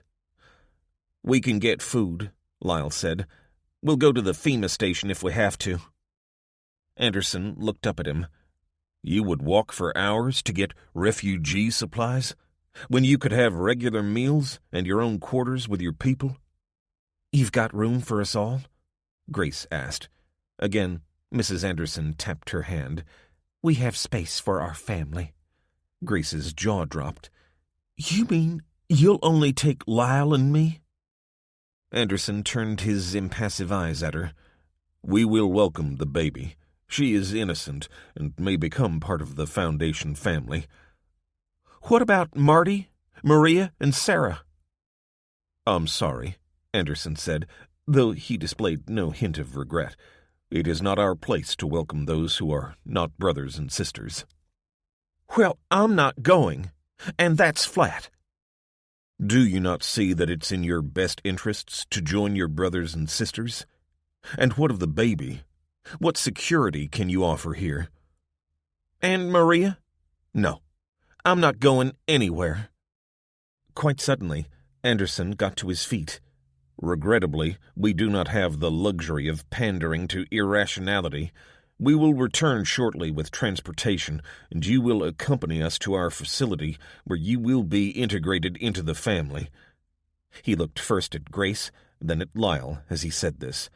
The baby will come with you. You can go frack yourself, Lyle yelled, bringing the gun up. Mr. Boone, shooting me will only bring lethal consequences to you and the others here. We are more than equipped to evacuate you whether you wish it or not. For the first time, Marty spoke. It's okay, Grace, he said. I'll look after the place until you come back. Boomer will keep me company. Then he turned to the Andersons. But please, I'm begging you, take Maria. She's just a kid. A defective child who is not of the family. Now you listen to me, Grace yelled, getting to her feet. That kid ain't defective. She's bright as a button. Mrs. Anderson raised both hands as she stood beside her husband. You're right.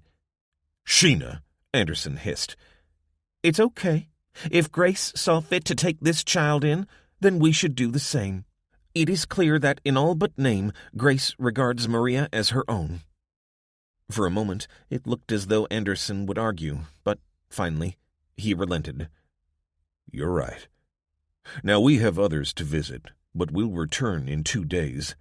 And please, he said, passing Lyle, do not attempt armed resistance, or to leave this house in the meantime. We have the resources to see that our will is done.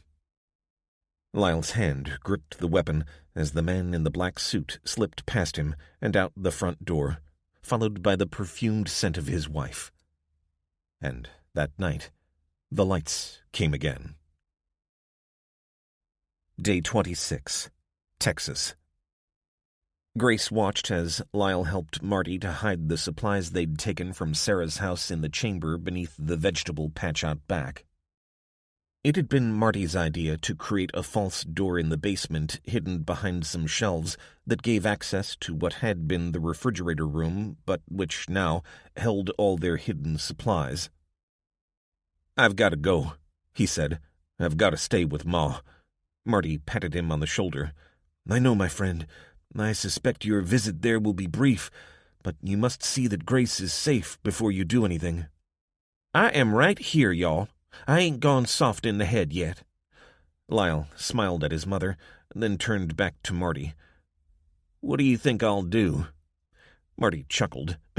Put it this way, I can't see you passing Bible study. We'll keep this place safe for when you get back. Grace will take care of Hope and Maria while she's with this foundation, but I think we'll also see her again. That sounds like Faith talking. Maybe, but I can't accept that they're leaving forever, though I hope they'll stay safe. Grace grunted. I'm not entirely sure I'll go with them and leave you behind. I don't think you'll have any choice, Marty said. To be honest with y'all, I never knew much about the Foundation, Grace said. It was Walter that got me into it, back when he was young and thought he knew it all. We used to go to meetings regular, but haven't been in years. Maybe these two were fakes, Marty said. Grace shook her head. No, they're the genuine article, all right. I got the same feeling about them as I did when I first met the elders all those years ago. Chilled me to the bones. I don't want to go with them, but I got nowhere to run to. And the children will be safe, at least. Now, come on, let's get this done and hit away before they come back. 2 black SUVs rolled up to the gate as Grace went to open them. The cars had been so quiet, they'd arrived almost before anyone had noticed. Good grief, Marty said as he walked alongside Grace. They're new, and they're electric. Grace stopped for a moment and looked at the vehicles through the bars of the gate. That don't make any sense. I thought those lights fried everything electric. They do, unless it's shielded. I mean, how do they know there's no lights in the sky right now? Behind the clouds. 2 figures emerged from the first SUV as Grace opened the gate. Mrs. Boone, Mr. Anderson said, walking toward them with his hand outstretched. The handshake was dry and sterile, and wasn't offered to Marty. Mrs. Anderson smiled. She looked pretty, but tired, and her smile was artificial, like the wife of a philandering politician. "Hello, Mrs. Boone. Are you ready?" "As ready as I'll ever be. Come on inside." Mr. and Mrs. Anderson followed Grace through the front door. "Oh, this must be Maria," Mrs. Anderson said, with obvious and genuine delight. "What a pretty girl." Maria, who'd been running around the house, came to a sudden halt and looked for reassurance to Grace. "It's okay, honey. These fine folks are going to take you, me, and Hope on a vacation." Looking into the child's frightened eyes, Grace regretted their decision not to tell her before now. Maria made the sign they'd come to recognize as being Marty. "No, Marty's staying here to look after Mrs. Hoffman and keep the place going for when we get back. Uncle Lyle's coming." Maria shook her head and began to back away as Marty took her into his arms. "It's okay. Aunt Grace will look after you. She needs your help to care for Hope." But Maria tore herself from his arms and went running off, making a noise like an injured animal. "Are you certain this is a good idea?" Mr. Anderson said. Grace went to answer, but then realized he was talking to his wife. Grace could see the desperation in the woman's face, bordering on, what was it? Hunger? "Will you go and persuade her, Martinez?" she said. This was the first time she'd even acknowledged that Marty was there. "She really will be safer with us. It is the best thing you could do for her." "Tell me more about where you're going, and how it's safer. And how come you have a brand-new electric vehicle?" Mr. Anderson shook his head. "That is none of your business. Now go after the girl." "It's okay," his wife said, holding her hand up as she looked at Marty. "We have underground facilities where we can shelter from the storm until it passes. They are comfortable and well protected. The brothers and sisters who are already there find it a pleasant environment." "Underground?" "Yes, but only during times of high radiation. We have large compounds around each facility. We have schools and health care. Can you offer the same?" Marty scratched his stubble. "And what does the new Texas government think of this?" "It is an illegitimate administration, and anyway, all earthly governments will be swept aside in the Great Tribulation." "You must think of what is best for your daughter, Martinez. Here, in the outside world and unsheltered from its dangers, or in a place specially prepared for the purpose," Mrs. Anderson said. "Are you saying you knew this was coming?" Mr. Anderson said, "We have been preparing for decades, Martinez. And if you love your daughter, you will go get her now before my patience runs out." So, as Grace and Lyle got together the single suitcase each was permitted, Marty went looking for Maria. It took a while to find her, and he'd begun to panic that she might have run away when he found her in a corner of the basement, arms wrapped around her knees, clutching the Barbie that Rita had given her at Christmas. He tried to talk to her, but she looked away from him and hid her face. "Mummy, why the tears? Don't you like Aunt Grace?" Reluctantly, her head still down, she nodded. "She needs you to look after baby Hope. You understand?" She nodded again. "Look, Maria, Aunt Grace is going to take you somewhere safe." Now she looked up, sensing, perhaps, that he was finally being honest with her. Her hands moved. "Yes, Mr. and Mrs. Anderson are the ones offering shelter." She put on a face as if she'd tasted something horrible. "Yes, you're right, but Aunt Grace will be there to look after you." Or would she? He'd seen the look on Mrs. Anderson's face. Yearning. It had been she who had insisted on Maria being included, and especially once she'd seen her.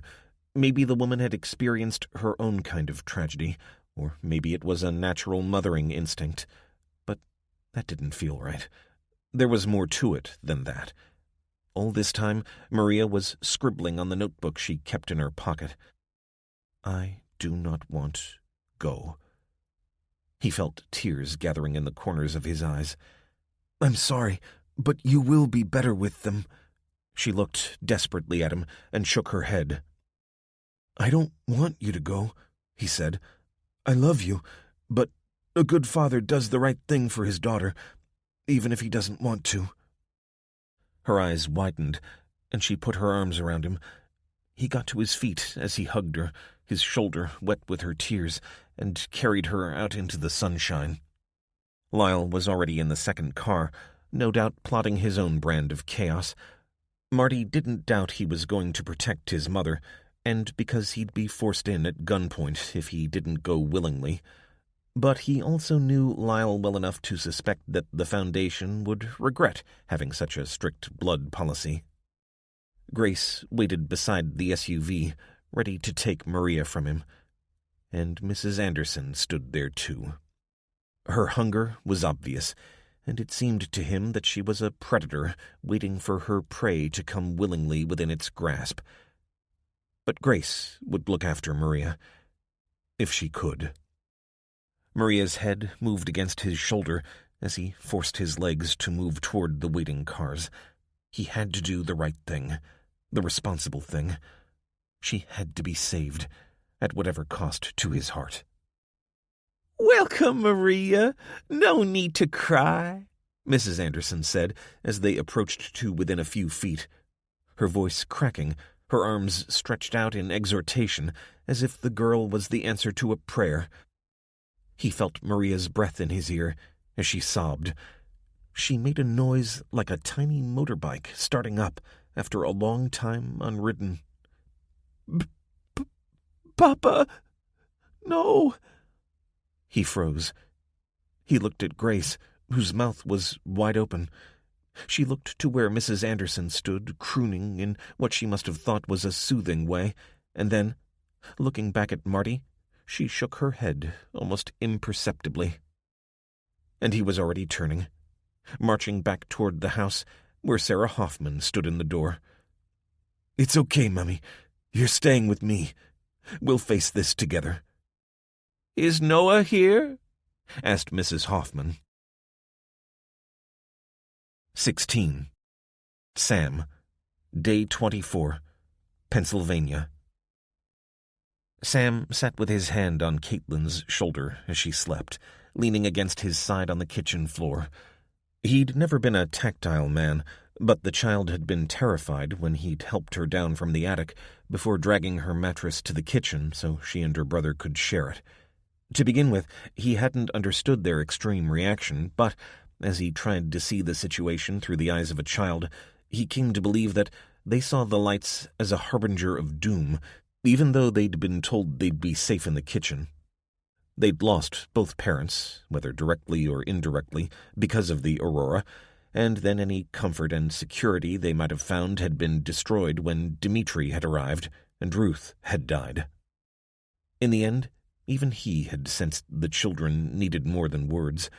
For better or worse, they looked to him for leadership and reassurance, and he'd swallowed his lingering resentment and sat on the mattress, leaning against the cold kitchen wall, as the children tried to sleep. And it was as he listened to Caitlin's breathing becoming regular and relaxed that he remembered that they also carried the burden of guilt. They knew that Ruth would not have died if they hadn't been outside when Dmitri had turned up. He felt his throat thicken with shame, so he didn't move, gently stroking Caitlin's shoulder, the other hand resting on Logan's head. Victoria came in, her hair tied back and a blanket wrapped around her shoulders, and sat down at the kitchen table. He glanced up at her, and they shared a tiny smile as Justin came in through the back door and sat opposite Victoria. "All well with the animals?" Sam asked. Justin nodded. "Yes, they're nervous, as if they can tell there's something wrong." "I noticed that too. I wonder if we can learn something from it. Perhaps they have some kind of sixth sense." "Or perhaps it's just common sense," Victoria said. "Weird lights in the sky means danger, or anything unusual." Sam shrugged. "Maybe more animals survived than we imagine. I hope so. If we are to get through the coming months, we must have meat. I was thinking about visiting the local farms to see if any survive. There were many dairy herds within walking distance." "We'd have to find somewhere they can shelter, if the lights are going to keep coming," Justin said. "Yes, but we must find them first."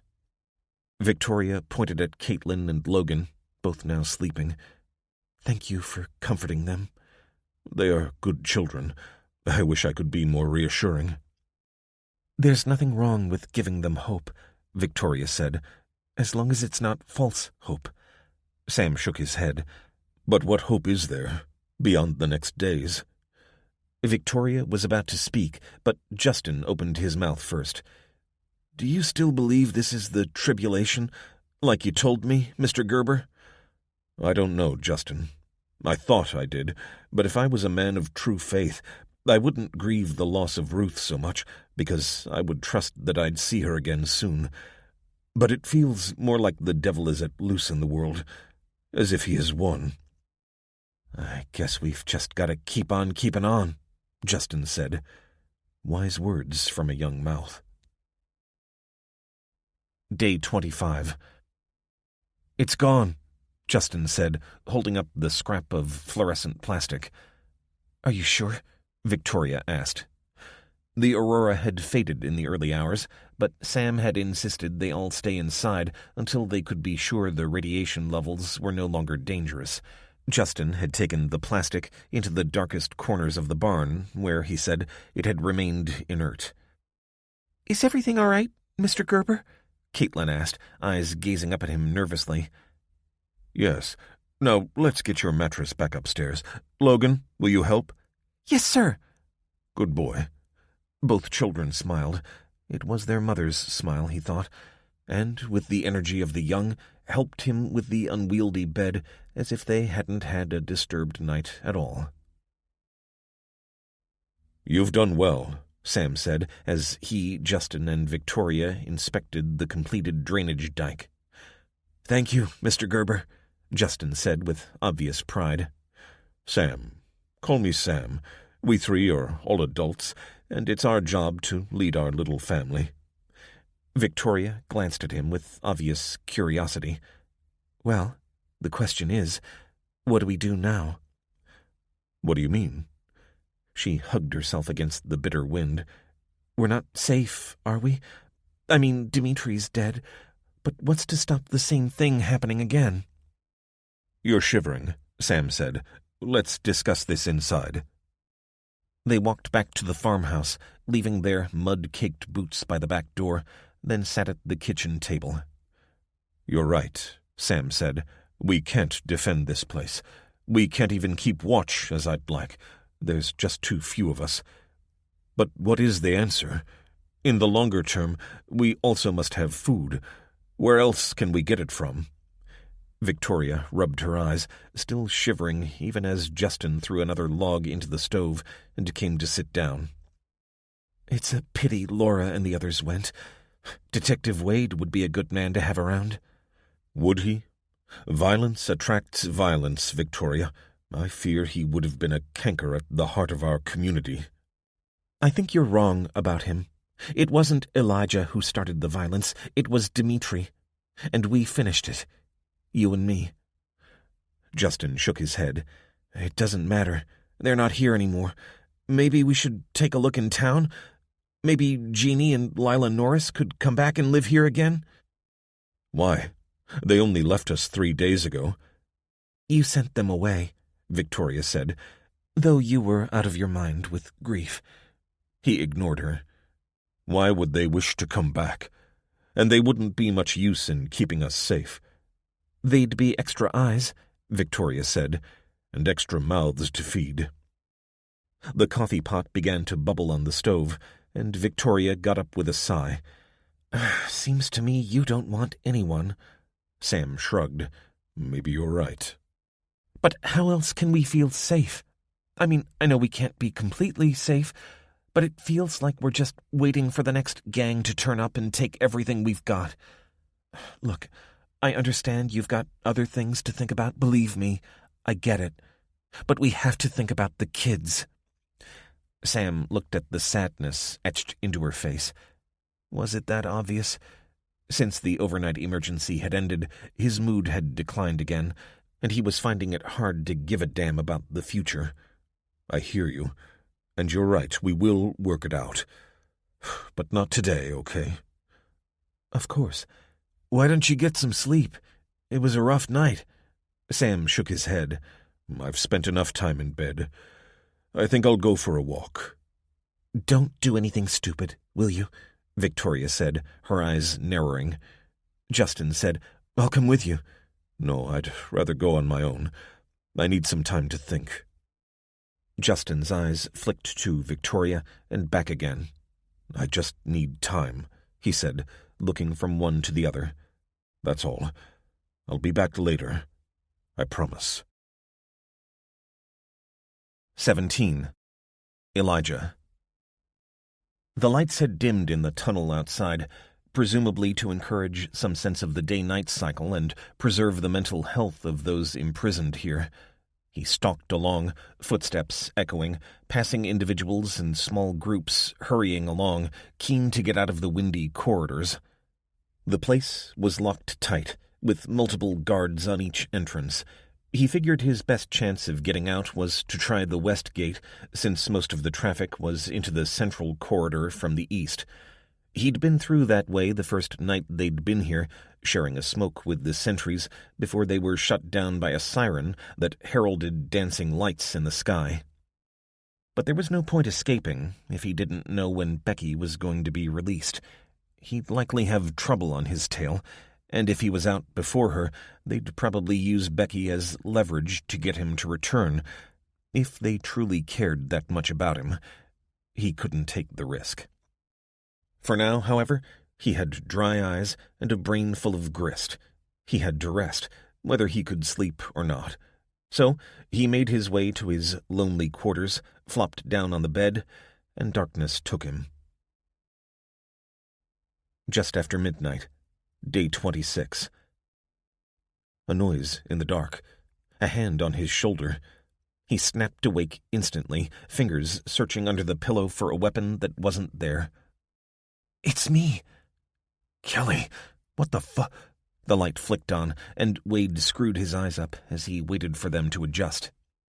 She'd pulled the door shut and came across to the side of his bed. Bit rich in here, Dad. It was the curry. What the hell are you doing here? Gotta be quick. Here. She put something into his hand. Where did you get this? It was Everett's pass. Kelly smiled. He left his jacket on the back of the bedroom door when he came to stay. And here's his expo. She dropped a radiation detector onto the bed. Geez, Kel, you could get into a whole heap of trouble for this. Not if I get back before anyone notices. You've got to go after Becky. They've kicked her out. What? She nodded. Yeah, Everett says he found out a few hours ago. He'd already swung his legs over the side of the bed and was trying to force his brain to work through his next steps. My gun? Can't help with that, I'm afraid. You know they'll come after you. Yeah. What's the time? A little after 1 a.m.? Then I can get a good head start. We passed the church on our way up here, so I know where it is. That's where I'll start. Kelly pulled him into a hug. I hope you find her, Dad. Will you go back to the Gerber farm? I don't know, he said, releasing himself so he could pull his pants on and begin packing. Look, Dad, there's something wrong here. What do you mean? I don't know. It's just a feeling I've been getting, here and at the New York facility. It's as if... Oh, I don't know. He sat back down on the bed beside her. Desperate though he was to get away, he had to hear her out. He didn't know when he'd get to speak to her next. Talk to me, Kel. It just feels as though they know more than they're telling anyone. Including Everett? I don't know. He's never said anything in front of me, but... Oh, ignore me. It's just a feeling. Wade hugged her. Chip off the old block. Trust your instincts, Kel. Where's Everett's office? Dad, no. You've got to get out of here. I'll take care, honestly. I love you, Kel, and I'll see you again soon. I promise. He saw her back to the quarters she shared with her mother and their protector, hugging her before she went inside, pushing down the lump in his throat, then swiftly turning away and walking quickly along the tunnel, not looking back. The side tunnel that led to Everett's office was just as unguarded as it had been before. He could see the flashlight of a sentry bobbing along the tunnel at the end of his corridor, so he waited for it to pass, then slipped along until he made it to Everett's door and turned the handle. It was unlocked. Of course. They were all friends here, weren't they? He suspected they'd heighten security once they discovered he'd been inside. He made his way toward the desk, the only illumination coming from the dials of what looked like a radio receiver to one side. Boy, maybe Everett was right about his pay grade. His office was tiny. A metal desk occupied most of the space, and he pulled open the top drawer. He didn't know what he was looking for, and it was way too dark in here to see what he was doing, so he got onto his knees and pulled out the folder his fingers found at the top. He flipped it open, then, judging it to be small enough to carry, while being big enough to hopefully contain something to make the risk worth it, he got to his feet, and his fingers passed over something metallic in the desk drawer. Something familiar. It was either his Colt 1911 or an identical weapon. What the hell was Everett doing with that? He'd assumed it would have been kept in an armory somewhere, but it seemed the agent was taking a special interest in Elijah Wade. He pocketed the weapon, then slipped back into the corridor. He'd only just made it to the main tunnel when the beam of the sentry's flashlight passed at the other end. He checked in both directions, then quickly glanced at the contents of the folder, but there had been no time to read any of it when footsteps echoed along the main tunnel. Wade shoved the entire folder into his coat and headed toward the west gate. He pinned the manila folder to his chest with his arm through the coat and approached the west gate, following the line of ceiling lights toward the open door that faced outward, drawing stale air out of the complex. A soldier stood on one side of the door, and a uniformed guard emerged, yawning, from a booth in the other wall. Wade recognized the guard as one of those he'd seen the previous night, so he touched his forehead and smiled. Any fireworks tonight? The ticker's quiet, the guard said, looking down at the pass. Agent Lang. I didn't realize. What's your business? Just going out for a smoke. The guard smiled. I get it. Yeah, sucks to have to sneak out in the dead of the night, doesn't it? I mean, give me a break. Well, at least you're right by the gate tonight. I'm going to walk the circuit to the east gate. Here, want some?" He held out his half-packet as the guard took a few, nodded his thanks, and called over to the soldier. "Let the agent through." "Have a good evening, sir." "Thanks. I appreciate it." Man, with ice in his veins like that, he could have made a hell of a criminal. Wade maintained his relaxed pace until he was past the soldier and out into the fresh air. The fresh, cold air with a hint of snow about it. He sped up once he was out of view, accelerating along the access road, searching for where he'd parked the truck when they'd arrived. There it was, the keys still inside. He suspected that if Everett had had his way, Wade would have been turned around immediately and sent off, but his superiors had decided Elijah had useful intelligence, and so the chain of events had spiraled away. He also suspected they'd regret that when they heard he'd broken out. After making sure there was no one in sight, he climbed into the truck and warmed up the coil before starting it. He winced as the old vehicle chugged like a steam train before catching and emitting great clouds of smoke out of its exhaust. But no one moved. No one checked. They were all friends here. And anyway, who'd be fool enough to escape from the safest place around the night after a light show? He backed up and turned the car to drive it down the slope toward the gate. Now for the second test. It took a few seconds for a sentry to emerge from the guardhouse. Rubbing his eyes with one hand and holding his rifle loosely with the other, he looked in as Wade rolled down the window. Elijah flashed the pass. "Evening." He watched as the guard squinted at the pass, holding it so it was outside his shadow against the floodlights. "Out late, Agent?" "Yep." Wade wasn't going to give the man anything to chew on. The guard shrugged and handed it back to him. "Have a good one," he said, before moving back to the guardhouse and lifting the barrier. Elijah let out a sigh of relief. That was the moment when it could all have crashed and burned. Reaching the intersection at the bottom of the slope, he took a left until he arrived back at the single-story church he'd spotted when they'd arrived. He pulled the door open. There were people in here, asleep, but a man emerged out of the shadows, revolver aimed at him. Wade put his hands up. "I'm unarmed," he whispered. The man rubbed his eyes with his free arm and gestured for Wade to follow him back outside. "What are you doing here?" "I'm looking for a young woman." "That right?" The man, in his late 60s at least, didn't hold back on the sarcasm. "You're not the first soldier from up there who's come looking for a girl." "Her name's Becky Powell. 20s, Caucasian, dark, shoulder-length hair." "She pretty?" "Yeah." The man regarded him carefully for a few moments as he scratched at his beard. "And why do you want to know?" "I'm her friend." "Sure you are." Wade grabbed the man by the jacket and pushed him back against the stone-block church wall. "Now you listen to me.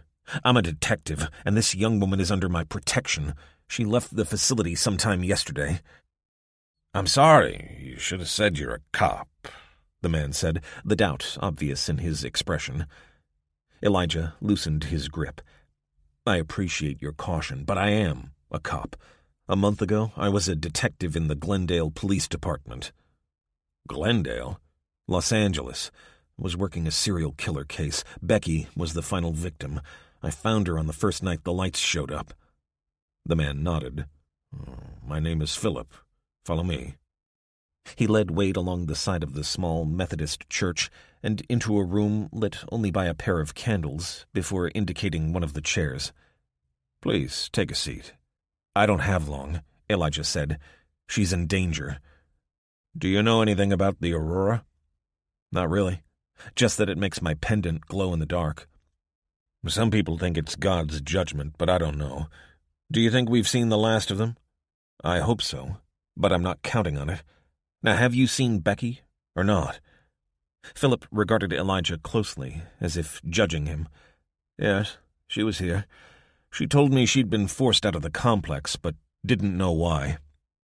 "It's because she wasn't considered useful enough." "Not because she was a prostitute?" Wade shrugged. "And that. I don't get the feeling they're particularly forgiving up there. Hypocrisy rises to the top, it seems. Our new president has, shall we say, very traditional views. What happened to her? She stayed here overnight and then left. You forced her out? No, of course not. Though we have little space to house people ourselves, there are places in Fairfield. The military cleared out the bodies of those who'd passed, so there's room enough there. But I don't think she knows what she's going to do. Why do you say that? Philip frowned. I spoke to her for some time, and she felt abandoned. She has no home and no one. Pity, guilt, and fear threatened to overwhelm Elijah as he watched the old man speak. I mentioned the places in the town she could go, but she didn't show any particular enthusiasm. Then I got busy tending to those we keep here at the church, and when I went back for her, she'd gone. I'm scared she might fall in with the wrong people. There's a house on Mountain Road. Wade rubbed his eyes. Thanks. If you can tell me where these places are, I'll go after her. You might miss her in the dark. I might. But the longer I leave it, the colder the trail will be. And he wanted to be as far away from here as possible when his absence was noticed. In truth, he was worried that he might pass her by in the truck as he went, but speed was everything. If he didn't find her quickly, he probably wouldn't find her at all. And in the freezing wind of a Pennsylvanian midwinter, he hated to think of her caught in the open. He went slowly, navigating by the diffuse light of a half-moon through the mists above. It felt hopeless to him, but he couldn't bear that she might think he'd broken his promise and abandoned her. He could only imagine how angry and lost she must be feeling. Where would that lead her? Into desperation? How would she survive? Would she even try to survive at all? He thought back to when she'd been forced to get by before and had fallen into the control of a pimp, and he knew she'd used drink and drugs to anesthetize against the pain. These thoughts barreled through his mind as he drove, eyes straining to penetrate the darkness. In the end, his fear of missing her in the night outweighed his concern about pursuit from Raven Mountain, and he turned on the car lights. He'd driven a couple of miles, leaning with his nose practically pressed against the inside of the windshield, when he saw the first signs of life. Set back from the road, he saw figures moving outside a 2-story, white-painted house, lit by the glow of a garbage can fire.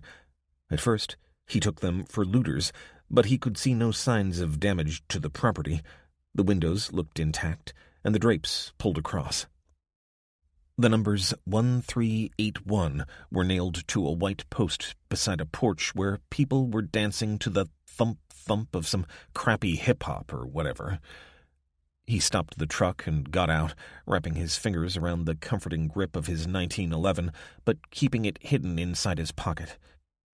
As he made his way along the garden path, he became aware of a sweet smell drifting in the still, cold air. Cannabis. A shape slumped against the bottom porch step, and for a moment he thought it was Becky, but when he put his hand on her arm and her head snapped up, she looked nothing like her. But still, her flesh felt deathly cold. She'd die if she stayed out here. Come on, you've got to get inside. Hey, get off me, you creep. I ain't that kind of girl. Her skin was going blue, so he grabbed her by the shoulders and forced her toward the front door. Hey, man, leave her alone. A stoner lurched at him in the wide hallway as Wade hauled the door shut behind him. The air stank of pot, sweat, and liquor, and under it all thumped the bass of what kids these days considered to be music. You take care of her, Wade said, pushing her at the man and moving quickly past him. Through an open door on the right, he glimpsed the kitchen. It had an island counter, and he could see legs poking out from beneath. 4 legs, and all naked. He didn't want to look, but he had to know if Becky was here. Hey, dude! Not cool, man! No, it wasn't her. He began to hope that she wasn't here, his mind filling with lurid, jealous thoughts of what she might be doing. The living room was less orgy, more flophouse, with a dozen or so people of all ages, some stoned, most drunk. Those still on their feet were shouting over the thumping of the bass. At least someone had been clear-minded enough to get the generator started. No sign of Becky, so he made his way upstairs, dread steadily growing. If she was up here, then he didn't want to imagine what kind of state she might be in, or what she might be doing. Then, with the shock of recognition, he saw her. She was on her knees beside a bed, facing away from him. She was smoking something and swaying slightly. Then he saw the syringe as she lifted it shakily to her eyes and tapped it. 18. Hannah, day 26, off the west coast. Hannah had barely been out of the first officer's cabin since she'd left the captain's quarters.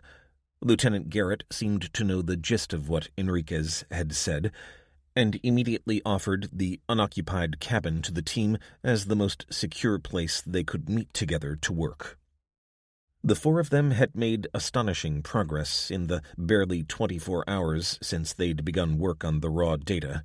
Lev, if anything, had worked harder than any of them as he went through, compiling all the data and translating it into English. Lieutenant Garrett had also managed to unearth an ancient laptop that was just about able to run a version of Microsoft Excel that Akihiro could use to continue working on his algorithm.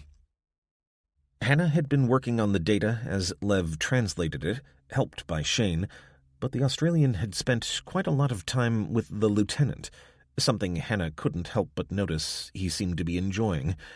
Together, they'd come up with a plan to get the scientists and Lev to shore using the rib, but this was hampered by the fact that Garrett wasn't sure how many of the crew could be completely trusted. This would involve breaking, or at least bending, a direct order from the naval hierarchy. So she'd been forced to demonstrate how to launch the inflatable without actually doing it, which meant they relied on Shane fully taking in what she was saying and being able to do in practice what, so far, he'd only observed. And, in the middle of all this, Captain Enriquez had died, his body left in his cabin, and Lieutenant Garrett had taken on the burden of captaining the ship, even as she pushed her grief to one side. "I have the latest rendering," Akihiro said, leaning back as his ancient laptop plotted the familiar map dot by dot and line by line. "That's amazing," Hannah said, watching, fascinated, as the picture built up. Akihiro made a pleased sound. "We must run this on your laptop. The resolution of this screen is too low, and, of course, we will not be able to print it." "But it's already looking pretty good." Shane prodded at the screen. "You reckon that's the Aurora from last night?" Hannah did a quick mental calculation. "I think so." "Which means that this distance represents 1 week," Shane said, "because the previous light show was a week before. I remember it well." Lev squinted at the screen. "So we can predict when big wave comes?" "In theory, but the resolution is too low," Akihiro said. What I wouldn't give for a decent laser printer right now," Hannah groaned. "Let me have that file, and I'll bring it up on here." It took another 10 minutes to transfer the file and macros across, but once it was done, the map appeared with eye-watering clarity. Hannah took a screenshot, then opened the image in Photoshop and measured the distances. "So that's a week," she said, muttering to herself as she did it, as focused as a spear point, "which means around 50 pixels per week." She made a mark on the image every 50 pixels. Akihiro's map looked like a river meandering through a valley, and then coming back on itself as it reached the sea. But there were places where it hit the baseline. These indicated when the aurora would appear. The darker the color, the more intense the radiation, and the wider the band, the longer it would last. Almost half of the map was made up of a continuous dark band, like an estuary. "Have you got your notebook, Akihiro-san?" I am ready." She counted along, calling out the smaller, though still deadly, outbreaks, but all eyes were on the big wave. 11 weeks, she said. That's when it will hit. She continued to count off her markers with a pencil. And it'll last. Oh, good grief. It'll last a fortnight at least. The little room filled with groans and exclamations of dismay. So we've got 11 weeks to tell the world that everyone's got to get themselves underground and stay there for 2 weeks, Shane said, looking over Hannah's shoulder as if he might spot a flaw in her calculations. And we must tell the whole world, not just United States, Lev added. Hannah sat up and glanced at Akihiro, whose desolate expression summed up her mood perfectly. Then the professor nodded, returned her gaze, and said, "If this is the task, then we must attempt it. The survival of our species depends on it." She was just going to reply when the ship's klaxon went off. "Come on, Han," Shane said, grabbing her shoulder. "I reckon it's about to kick off." "This is USS Curtis out of Naval Base San Diego. State your identity and disposition." Hannah watched as the ashen-faced Lieutenant Garrett picked up the radio handset. "Curtis, this is USS Good out of Naval Station Pearl Harbor. Lieutenant Garrett commanding." "Acknowledged. Prepare to receive our tender." "Curtis, for what purpose?" "Good. We are instructed to inspect all incoming vessels." Garrett looked over at Hannah and Shane and gave a shrug. "Nothing I can do." Then, activating the radio handset, she said, "Acknowledged, Curtis." She put the handset back in its caddy and turned to the scientists. Time to prepare to leave in a hurry. "But we're too far out, aren't we? You said you'd let us off near the shore," Shane said. "I wasn't expecting them to send someone to intercept us. To be honest, I wasn't sure they'd have any ocean-going ships. Look, this may be nothing more than they claim, just a quick check that we're who we say we are. But be ready, in case it isn't, okay?" Hannah returned from throwing her gear in her bag in time to follow Garrett onto the aft deck as a figure threw a rope from a small, ancient boat, which was then tied securely. A compact man in naval uniform and a full-length coat climbed aboard, put on his hat, and saluted as he approached them. "Lieutenant Pierce, Flag Lieutenant to Admiral Cunningham, Commander NBSD. Permission to come aboard?" "Welcome, Lieutenant. Permission granted." He nodded, then looked past Garrett to where Hannah stood, shivering in the bitter, salty wind, next to Shane. "Where is Captain Enriquez? And who are these people?" "The captain died from radiation exposure. He manned the bridge when most of the crew were sheltering."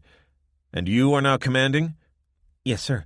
This is Dr. Redman, who is working on a method to predict future Aurora outbreaks." Pierce glanced at Hannah and gave a curt nod. "You have Special Agent Nelson here?" Hannah could see the surprise in Garrett's expression. "Yes. He is confined under guard." "Why?" "He attempted to flood the engine room." Now it was Pierce's turn to be surprised, but he shook it off quickly. "He is to be released to my custody." "He tried to sink the ship." "Nevertheless, you are ordered to hand him over and then follow me into port. Dock at Pier 19.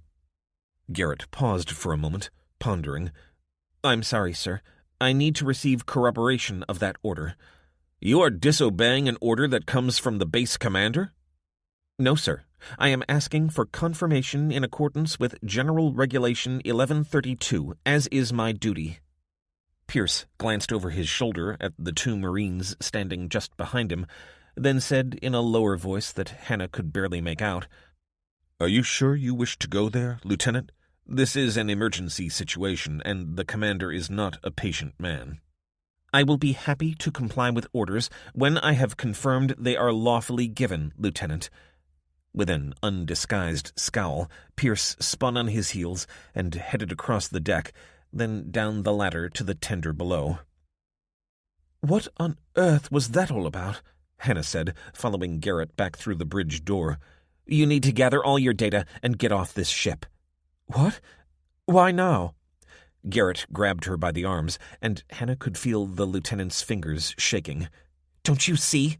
Someone wants what you know suppressed." "But why?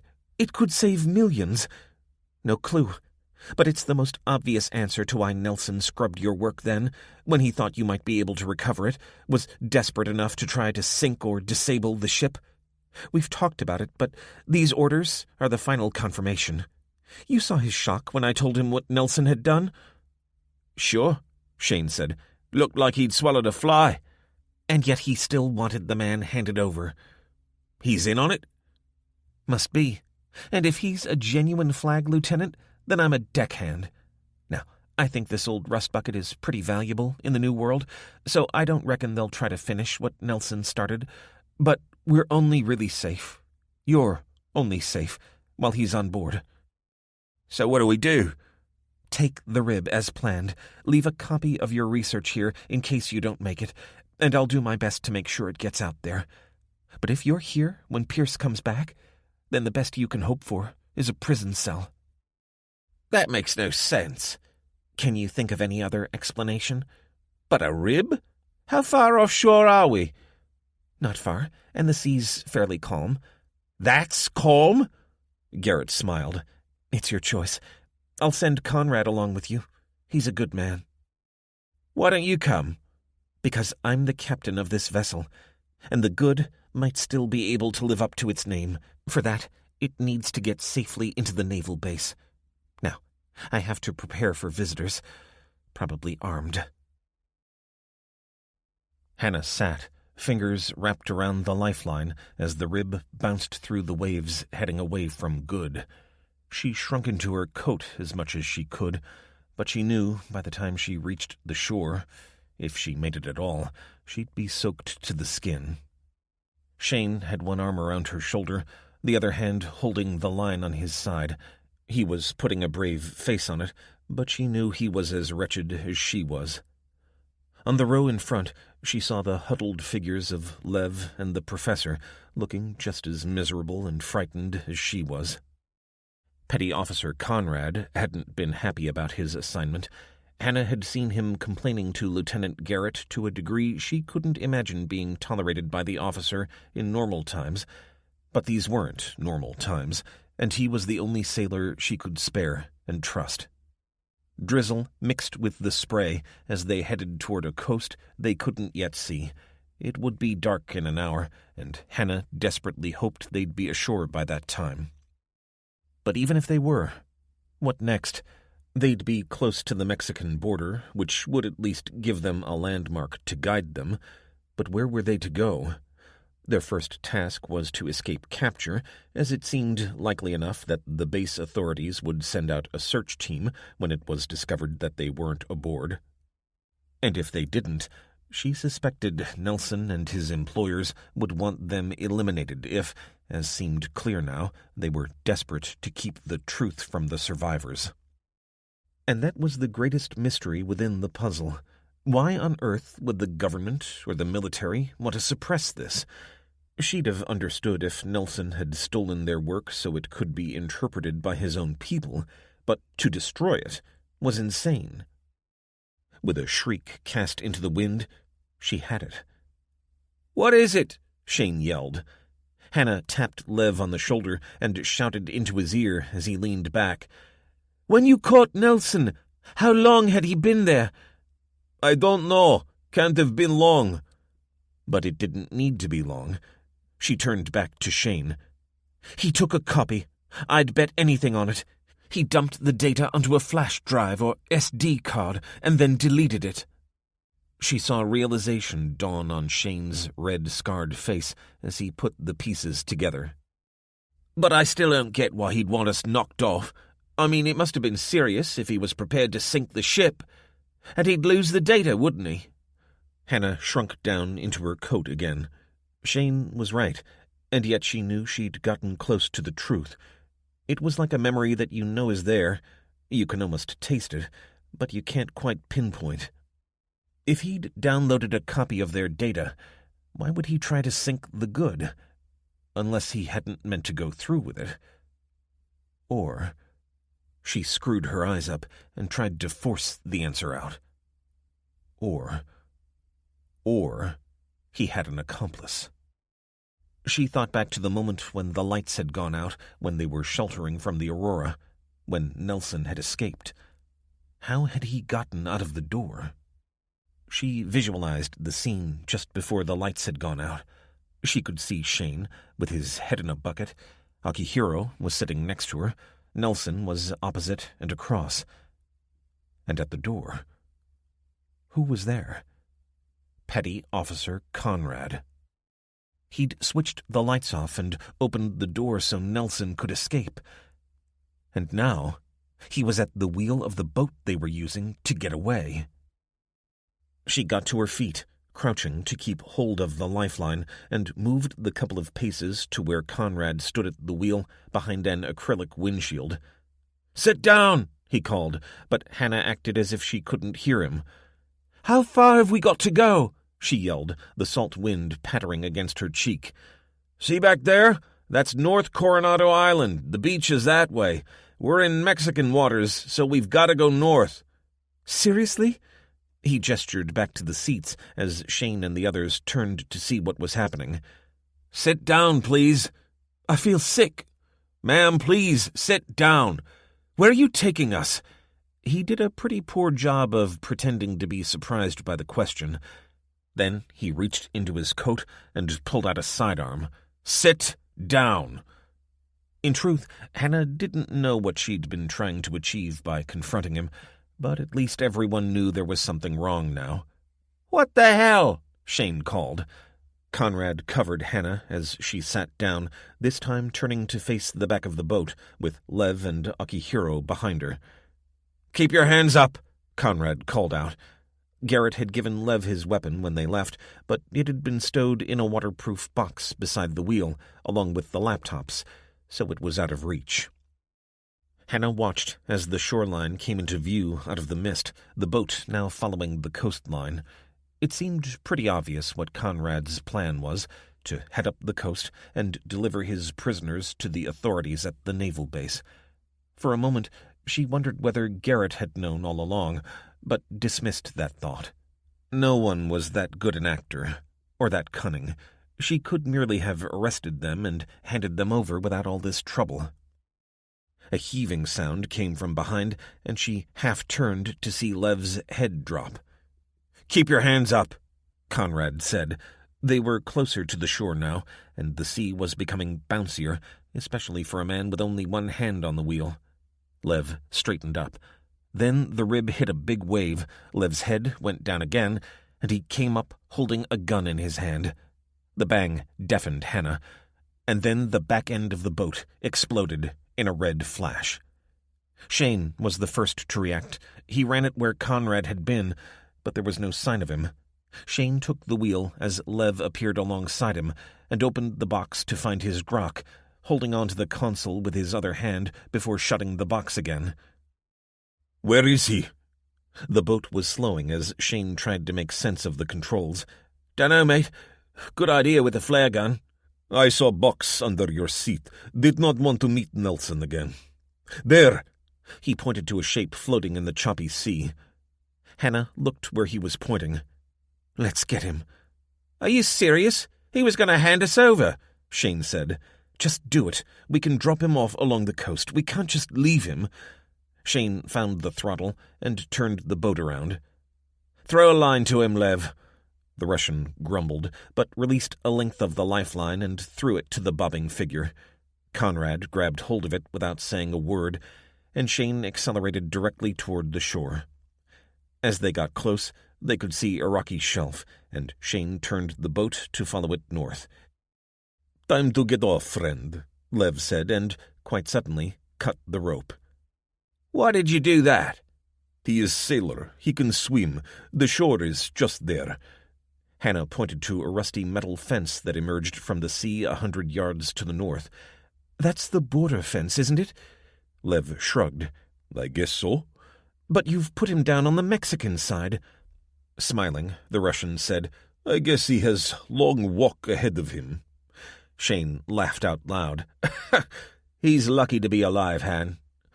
And, as she watched Petty Officer Conrad fall behind and he struck out for the rocky foreshore, she said, "Yeah, fair enough." 19. Elijah.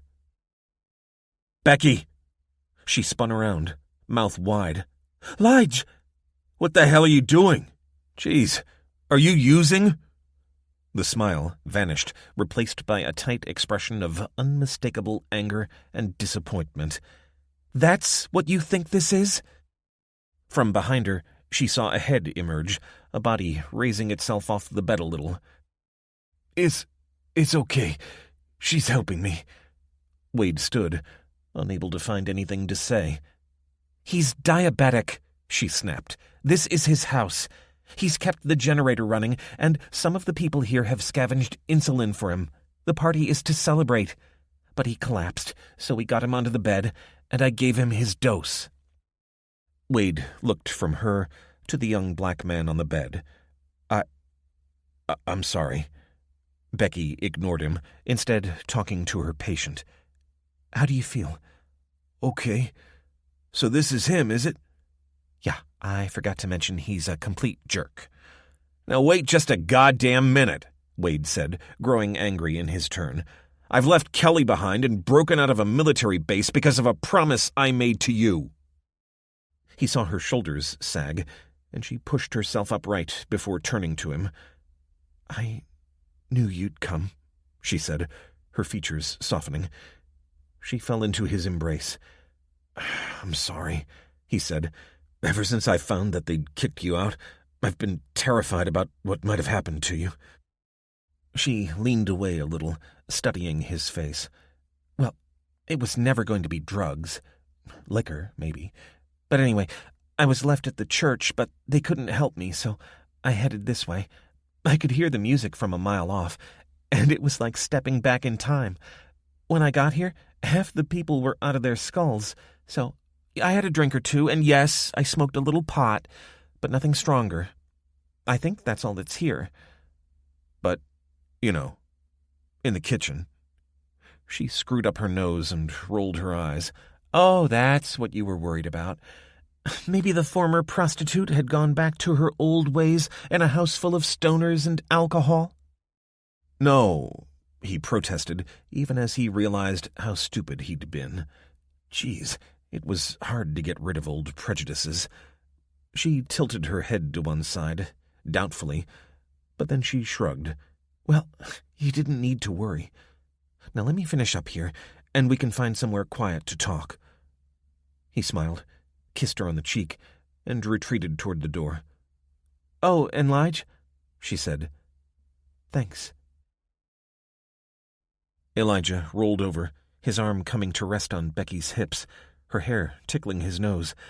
She'd refused to leave her patient until she was sure he was okay. Then the party had subsided as the participants ran out of energy, liquor, and weed, and Wade had reluctantly agreed to stay the night and press on in the morning. By the time she'd taken him into a small bedroom that had been decorated for a young girl, he was in no mood to argue about whether they slept together. But his mind had other ideas, however much his body needed the sleep, and a couple of hours later he crept out of bed, disentangling himself from Becky's arms, and slipped downstairs, past a living room full of the sounds of snoring and a heady aroma, and made his way out to the truck.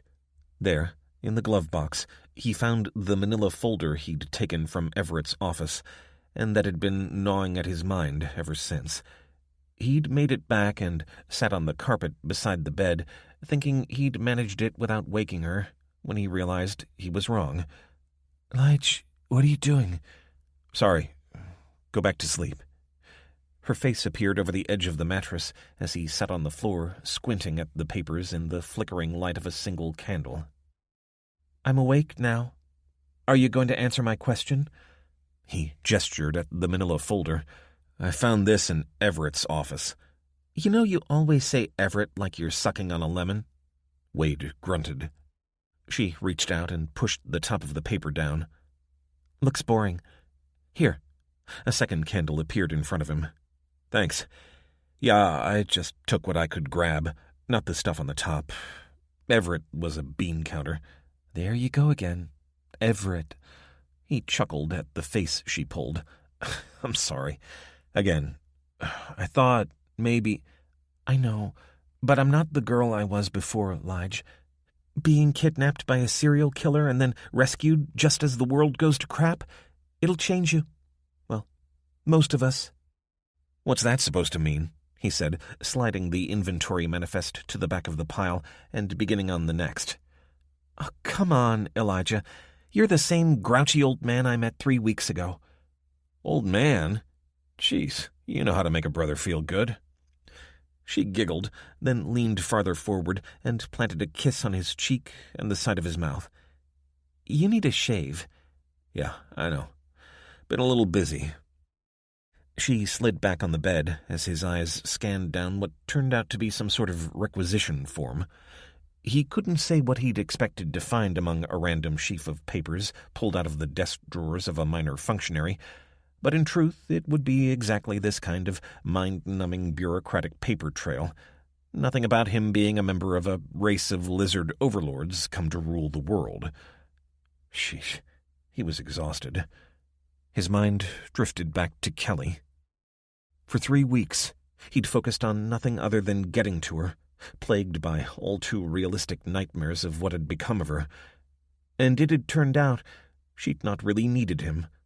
For most of the time he'd been crossing the continent, she'd been safe with her mother, and he'd played no part in their rescue and shelter. That had been Samuel Gerber. He'd helped to remove the threat of Dimitri, but he imagined that Everett would have had people looking for Lindsay anyway, and if the man was anything, he was efficient. Wade had wasted his time.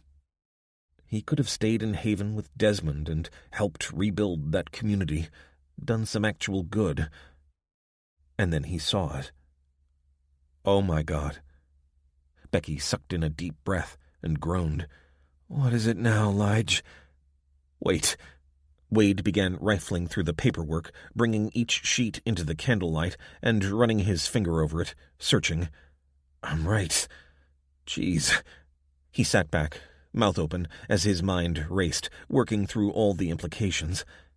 Elijah Wade, tell me right now, what the He held up the papers. Look. Look at this. What am I looking at? He jabbed his finger at the top sheet. This is a food requisition sheet. See? If you say so. It says it at the top. What does it mean? A requisition is when the government orders... I know what it is, but so what? Why's your hand shaking? He forced his finger to become still. Look at the date, Becky. She squinted at it. December 13th, so what? Becky, that's 2 days before the Aurora.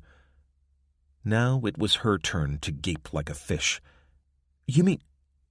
Oh my God. Elijah... They knew, Becky. They knew.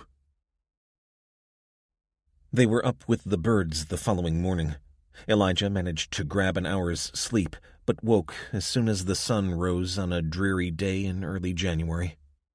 Becky's arms were wrapped around his chest, her breath warming his back, and he'd have given a lot to just stay here in peace, enjoying the intimacy, but they had to be a long way away when the alarm was sounded on the hill. His throat tightened as he thought of Kelly. He wasn't especially worried about the trouble she'd get in when Everett noticed his ID was missing. She'd known what she was getting into when she took them, but the idea of being parted from her so soon tore at his heart.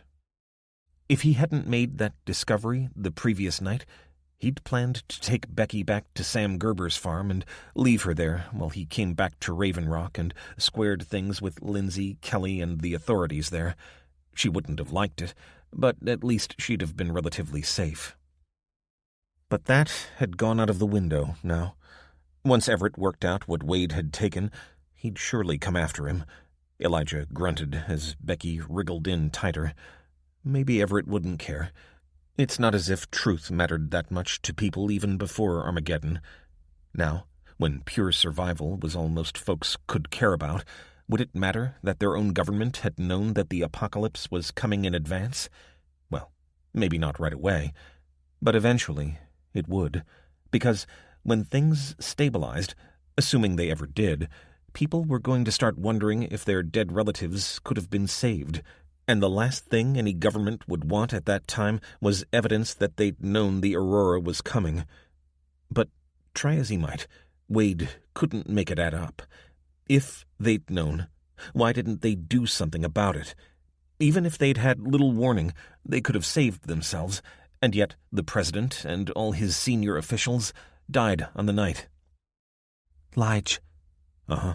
Stop thinking and go back to sleep. You're wound up tight. She was right. The peace he'd felt had evaporated, and so had any chance of sleep. He swung his legs out of bed, ignoring her groans of protest, and pulled his pants on. He'd left his pack at Raven Rock, but had only transferred the bare minimum into it when they'd arrived. Something had told him he'd have to make a swift exit, so he had a spare T-shirt, though his underwear would have to wait. Becky yawned as she made her way out to the truck in the half-light, and with a final look back at the house, climbed inside. "How is he?" She didn't look at him, but simply shook her head. "He's a diabetic kid with no one to look after him, and no one to make insulin. I'd bet good money they've got some up at Raven Rock, but they also wouldn't give it to him." "No, I guess not." Wade glanced across at her. "I know it. That world belongs to the bean counters. Anyone who isn't a black line on the ledger gets kicked out. Unless it's one of the guys making the rules. There's always wriggle room for worms." I can't leave him, Lige." "You only met him yesterday." "So what? If you saw a baby by the side of the road, how long would it take you to decide to help?" "He's not a baby." Now she looked at him. "Are you jealous?" His jaw hit the floor. "What are you talking about? He's just a kid." But she'd hit the target. He only knew it when she said it, and she could see for herself. She put out her hand and took his. "It's okay. You're right. He's a kid. But I can't leave him." "You can't stay here," Wade said. "The place will be crawling soon enough. They'll be looking for me, but they know they can get to me through you." She said in a soft whisper, "I can't leave him." "Then he'd better come," Wade said with a sigh. "But geez, Becky, we can't pick up every hopeless case." "I know." She went to get out, but he put out a hand. "And look, Beck, you know you're just delaying things. He's gonna run out of insulin pretty soon." She sat with the door open, looking at the house. "Yeah, but maybe that's what life's about now. Every day he stays alive because of me is another day." "Maybe that's what life's always been about," Wade muttered to himself as she shut the door and headed toward the house. "We were just too wrapped up in pointless crap to understand it. Carpe diem." "This is Tyrell," Becky said as she opened the back door of the truck and the young man slid onto the bench seat. Wade nodded. "I'm Elijah, though I guess Becky's told you about me." "Yeah, a little." Becky got into the passenger seat. "I told him you're an asshat." "An asshat and chauffeur." "Thanks, Mr. Wade. I appreciate you giving me a ride. Where are we going?" "Yes, Mr. Wade," Becky said. "Where are we going? Back to the Gerber farm?" Wade started the truck and turned it in front of the house, glancing at the shapes shambling onto the porch, attracted by the sound of the vehicle. "Yeah, but we're short on fuel. Gotta stop on the way." 20. Hannah. Agent Nelson emerged onto the bridge with a look of triumph on his face. Lieutenant Pierce had returned with orders from the Admiral forcing Garrett to turn over command, so she stood behind him on the bridge, helping to nurse the ship back into harbor. After that, she expected to become familiar with the inside of a prison cell. Pierce's first act had been to send a detachment to the brig to free Nelson, and Garrett scowled as he appeared. "You should have cooperated with me, Lieutenant, instead of siding with insurrectionists." "Cooperated by sinking one of the Navy's few working ships?" Nelson smiled and shook his head. "That was never my intention, as you would have discovered if you'd consulted me. Now, where are the scientists and the Russian?" Garrett treated him to what she'd intended to be a withering stare, though it bounced off his robotic exterior. "Answer, Agent Nelson. That's an order," Pierce snapped. Lieutenant Garrett just managed to stop herself rolling her eyes as Pierce had his revenge for her earlier insubordination. Nelson raised a hand casually. "It's okay, Lieutenant. I know enough for my comfort. I know that they're heading for the coast somewhere south of San Diego, and I know that Petty Officer Conrad is their pilot. Fortunately, he is my man, and will contact us when he has taken them directly into the harbor. They should be arriving any time." Conrad? She couldn't help it. She thought she could trust the man, but he'd somehow been bought by Nelson. Now she understood how the agent had gotten out of the shelter room that night. "You'd be surprised how persuasive I can be, even when confined to my quarters. Conrad has been in the Navy for 25 years. Did you know that? No? Well, men like him see what's happening, and see the collapse of all they'd thought was solid and sacred, and they look for something to replace it." Garrett sighed. "And what is that?" "Well, in Conrad's case, he just wants someone to tell him what to do. Many men are the same. They can't get to grips with the wider picture, but if you give them a mop and bucket and tell them to clean the deck, they're happy. I mean, did you have any plans beyond San Diego?" "Only to do my duty." "By disobeying direct orders?" Pierce snapped. Garrett kept her gaze on Nelson. Pierce was just a small man promoted beyond his ability. "Your duty is to your superiors, to the Navy, to the hierarchy." Garrett simply shook her head. "Maybe, but I have a higher responsibility that takes precedence over all of them." "And what is that?" "My duty to my species." Nelson did nothing to hide the contempt in his expression. "And you presume to know better than your superiors? Has it occurred to you that they, have that as their prime mission?" "By keeping the truth to themselves?" "Until the time is right. Now I am going down below to clean myself up. I haven't shaved for 2 days. Your duty is to see this ship to safe harbor. After that, I dare say you'll become more familiar than I am with the brig." Shane leaped out of the rib and pulled it into the shore. "Come on, Han," he said, offering his hand to help her. Akihiro was the last one to climb out. "Are you okay, Prof?"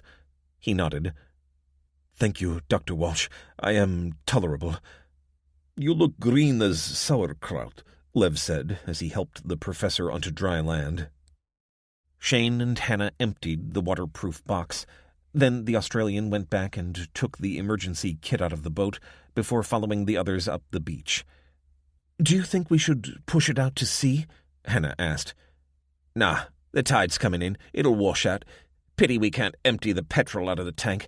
I reckon we're going to need it." Akihiro met them. "Is that an emergency transponder?" "Dunno, Prof." The old man took it from him and inspected it. "It is." He turned the dial, then immediately turned it back as the sound of static erupted from it. "We must get off beach," Lev said. Hannah nodded. To her right, a wall of blue-painted rusted iron sheeting marched out of the water and up the wet sand of the beach. Frankly, she felt miserable. The trip across the water had left her soaked, despite the so-called waterproofs they'd been given. What she wanted now was a set of clean, dry clothes and a roaring fire to warm herself against. What she got was a cool, easterly wind blowing inland that, despite their latitude, threatened to chill her to the bone. "This way," Shane called, pointing off to the west. "We don't want to get caught in no man's land." Hannah followed him as he headed toward a second wall, this one well-maintained and made up of bars. 2 Border Patrol trucks stood rusting in the salt air, the driver's doors open as if the guards had been sharing a conversation when the disaster had happened almost 4 weeks ago. To the left, she saw a covered area with concrete benches. Then she looked over her shoulder at the huge metal tower with its surveillance cameras pointing in all directions. and for the first time she felt relieved that the electronics in them had fried, and the eyes were blind. As they reached the top of the rise that led down to the beach, Hannah gasped. The last thing she'd expected so close to San Diego was the wilderness she saw ahead of her. She could glimpse the city to her left, but they didn't want to go that way, so they would crawl along like insects, trapped between the city and the border until, hopefully, they could escape to the east. And then where? Hannah felt hopelessness descend on her. It was their duty to spread the word, to get the message to as many people as possible, in the hope that some would believe them and shelter underground. But here, in this desolation, that seemed an impossible task, and she lost hope. Then Shane's arm was around her shoulder. "One step at a time, Han. One step at a time." Garrett. It took another hour before Garrett could escape from the bridge. The ship was on course, and she'd said she needed to get her logs together and take a bathroom break, so, in the end, Pierce relented. She left him on the bridge, looking out to sea with his hands locked behind his back like a child playing at being a captain. As expected, he'd ordered one of his Marines to follow her, with instructions to wait outside her cabin, which suited her fine. She sighed as she slipped into her chair. What had she gotten herself into? A whole heap of trouble, that was for sure. It was Captain Enriquez's fault. They'd only met a few days before she'd left for the observatory, but she'd instantly recognized a man of honor and integrity. He was an equally good judge, sensing in her someone to trust. So, when he'd expressed his thoughts about Nelson and his masters, she'd listened. Enriquez trusted Hannah and the other scientists. He hadn't extended this to Lev Makarov, but his doubts had been extinguished when the Russian had saved the ship. On the other hand, as soon as Lieutenant Pierce had come on board, Garrett had seen him for what he was, a Confederate of Nelson with next to no experience at sea. She looked down at the package on her fold-out desk. Inside, she found the tape cassette Akihiro had left for her. The one stroke of luck they'd had was that the first officer's cabin was where the backup radio transmitter had been kept. It was designed to broadcast a distress message on repeat, and she'd been relieved to find it was in working order, then invited the professor to record a message to replace the standard one. How many times would it transmit before it was shut down? She didn't know. All she knew was that she'd made the promise to Enriquez that she would do all she could to get the word out. It was a long shot, and the more frequencies she broadcast on, the sooner she'd be caught, and the better the chance that someone would pick it up. She set it going, turning the volume down on the internal speaker, and went into the bathroom because that need was real enough. Then she went outside, nodded to the guard, and locked the door. 21. Abby and Ray. Day 26. California. "That's the last of it," Abby said as she dropped a cardboard box in the kitchen of the house that had once belonged to the Vargas family. They'd left half of what Abby had salvaged from their father's bunker with Irma as a token of thanks for the shelter and help she'd given them over the past week. Abby had been checking Gray's wound for signs of infection, but though it looked pinched where she'd pulled the skin together, it was healing. So she'd helped him dress, wrapping blankets taken from the Vargas house around his shoulders, and she'd helped him make the short journey. Now he was installed in the main bedroom, and Abby, at last, could look forward to sleeping in an actual bed, albeit one intended for a child. Irma had done what she could to teach Abby to make bread, and Gray had been left with the toasted results of her attempts, with a few slices of Spam to sweeten the deal. Irma had been relieved to have her cottage back, but Coltrane was not happy when he realized that Ray was leaving and, in fact, had shadowed her every move. Abby went down to the river to pull the boat along from the rotten jetty to the one the Vargases used, and when she got back, she found Gray in the kitchen, carrying a plate. "How did you get down here?" "Down the stairs? Not sure I'll be able to get back up, though." Abby grunted. "Well, you'd better find a way, because I'm too tired to be helping you up and down. You should have waited until I'd gotten back and called." "Yeah, I'm sure you'd appreciate that." "I've been waiting on you hand and foot. I brought you Spam and toast." He shrugged. "And you're enjoying every second of it." Gray cursed as he dropped the plate he was carrying one-handed. "Well, you shouldn't have gotten yourself shot then, should you?" "Give me a break, Abby." She scrambled about on the floor, picking up the shards of shattered plate and the Spam on toast she'd lovingly made. Her bread-making skills had improved to the extent that what she produced was now edible, especially when toasted, and, to be honest, she was proud of the achievement. But she was finding herself increasingly impatient with her patient, and his frustration at being unable to carry out anything but the most basic functions for himself was threatening to boil over. "Come on, then," she sighed. "Let's get you into bed again. And no, this is not the time for your trademark sense of humor. It really isn't." Gray put his hand over his mouth in mock shock. "I've got no idea what you're talking about, nurse." It took 10 minutes to get him back up the stairs, and Abby was looking forward to a little alone time when she found Ray at the kitchen table, winding the radio up. Oh, great. So, no peace and quiet for her.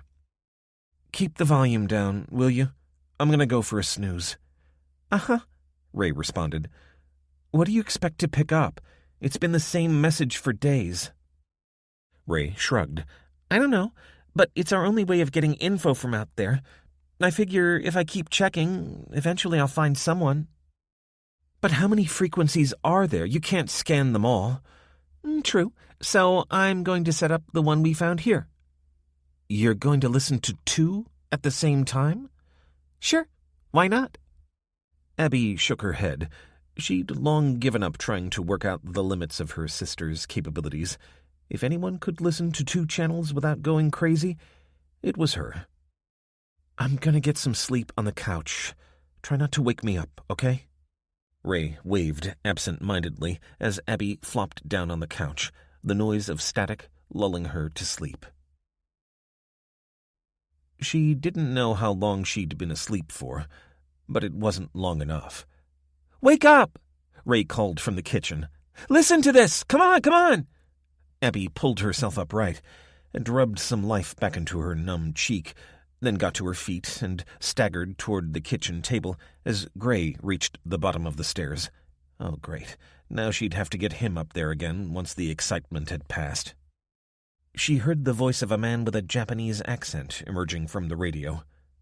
"What's that?" Ray was sitting at the little desk with a legal pad and pencil, scribbling as the man spoke.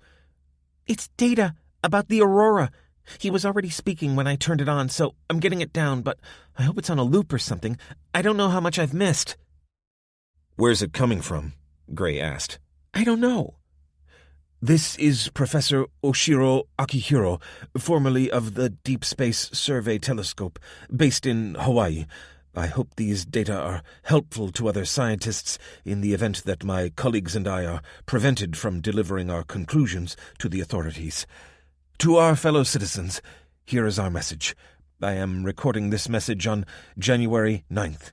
In approximately 12 weeks, a second wave will arrive, even more lethal than the first. Anyone not sheltered will die of radiation poisoning.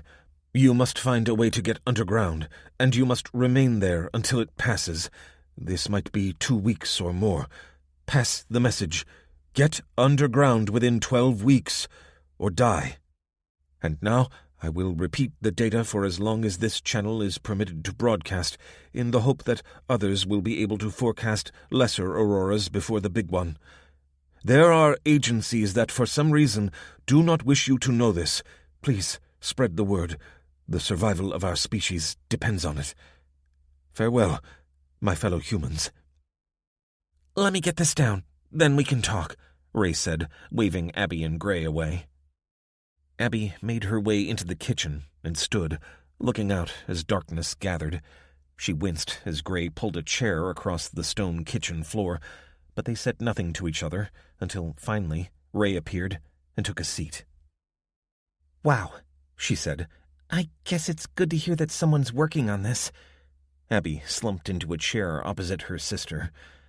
"On the other hand, that scientist said anyone left above ground in 12 weeks will die." "I know." "Do you believe him?" Gray asked. Ray nodded. "I mean, it's not as if I've met a lot of scientists, but the data looks genuine to me." "Are you able to make any sense of it?" "Give me a chance, I've only just written it down," Ray snapped. "I'm sorry, I just feel like overwhelmed by it all." Gray sighed. "Well, the plain facts are simple enough, if we believe them. We have to get underground and stay put for at least a couple of weeks. Maybe we'd better dig out the bunker?" "We can't defend it," Abby said. "And can you imagine what it'd be like stuck down there, the three of us?" Gray grunted. "Better than being dead." "Don't you see?" Ray said. "We can't stay here. That scientist said someone wants to suppress this, though God knows why. He's somewhere off the West Coast, so not far away. We've got to spread the word. I mean, how desperate do you have to be to broadcast that data on an open radio channel, knowing that probably no one's listening?" Abby took her sister's hands, feeling them tensing. "You need to calm down. You're going to have an attack." "I will, but I need to talk it out first. You said about Aunt Grace. She's in Texas, isn't she?" "Yeah, a long way from here." "But Texas is the only place we know for certain has some sort of government. They need to know that people have to get underground." Abby looked at her younger sister for a long while. Brilliant though she was, Ray had no grasp of the distance between where they were now and Grace's place. Abby wasn't even sure she remembered where it was. And they'd probably moved. "You're right," Grace said, before Abby could respond. "We can't only be thinking about ourselves. And at least there's something happening in Texas. Folks are getting back on their feet, it looks like." Abby sighed, rubbing her eyes and leaning forward, feeling as though she barely had the energy to get into bed, let alone trek across the country. "We don't need to decide today. Let's think about it overnight, and then we can make our plans." "I don't see that we have any choice," Ray said. "Probably not," Abby responded. "And there's one thing neither of you know that might help us make our minds up. Grace and Walt have a basement. A big basement." "That settles it, then." Abby shook her head. "Look, I hate to bring this up, but how do we know we can believe what this man is saying?" "Why would he tell a lie like that?" Shrugging, Abby said, "People have lots of reasons. I mean, conspiracy theories were everywhere even before this all happened." "That's what I was thinking," Grace said. "This man says he's in danger. Well, maybe the FBI's after him because he's spreading lies. Like you say, he must be pretty desperate to be broadcasting on an open channel." Ray made a despairing noise in her throat. "I just don't see why anyone would say it." "That's because you're 15. "Right. Thing is, dear sister, that data doesn't lie, and it's hard to fake. I'm going to work on it and see if it can predict the next Aurora. Then we'll know, won't we?" She lifted the cyberdeck onto the kitchen table and booted it up. After a few moments, Abby looked across at Gray, whose excitement had given way to exhaustion. "Let's leave Mr. Spock to it. Come on. Time for bed." Abby couldn't sleep, partly because she'd had several hours already, but also because her mind was spinning. She believed what the scientists had said. She'd never been a conspiracy theorist, but she'd noticed that those who were tended to adopt theories that reflected what they wanted to be true, rather than what was true. Sometimes this was as vague as to simply undermine accepted reality, like the absurd but long-lived accusation that the moon landings had been shot on a studio lot in Hollywood. The motivation there, she suspected, was to be the one who peeks behind the Wizard of Oz's curtain and sees the truth that those around them, Those that ridicule them dismiss. And some hoaxers clearly got a kick out of it. But why would this soft-spoken Japanese man broadcast such a specific warning, and the data to go with it? It was possible he was motivated by his own reasons. Maybe he was an agent for a foreign government, one that wanted the survivors to hide underground while they invaded unopposed. But if that were the case, she couldn't imagine why they'd choose such an inefficient communication channel. It was pure luck that Ray had tuned in at the right time. Abby gave up and got out of bed to find Ray slumped over the cyberdeck, asleep. Tapping the trackpad, the display came on, bathing her sister in a blue light. "Ray," she whispered. "What do you want?" "Oh, hey," she yawned. "Is it morning already?" "No, but your computer is running out of battery, and I didn't want you to lose your work." Ray came to full attention instantly. "Oh my God, thanks. I've been at this for hours," she said as she saved her work, then scribbled down some numbers and closed the lid. "We have to charge it up." "How?" "Dad charged it with the solar panels." "Does this place have a generator?" Abby sat down. "We'll check in the morning." "It's genuine, the data," Ray said. "It gives values for short-wave radiation in a timeline. Trouble is, I don't know what level would be dangerous. The Earth's exposed to radiation all the time. I've written down the levels for the next few days, so we can check it to the tricorder." "What do you think we should do?" "Head for Aunt Grace and Uncle Walt's, I suppose. But they're 1,000 miles away." She shrugged. "What else are we going to do? Stay here and dig a hole?" Abby didn't dignify that comment with an answer. Gray's not well enough to move yet. "Didn't his dad have a truck that was still working?" "You're right. I was thinking we'd go as far as we could by river, though."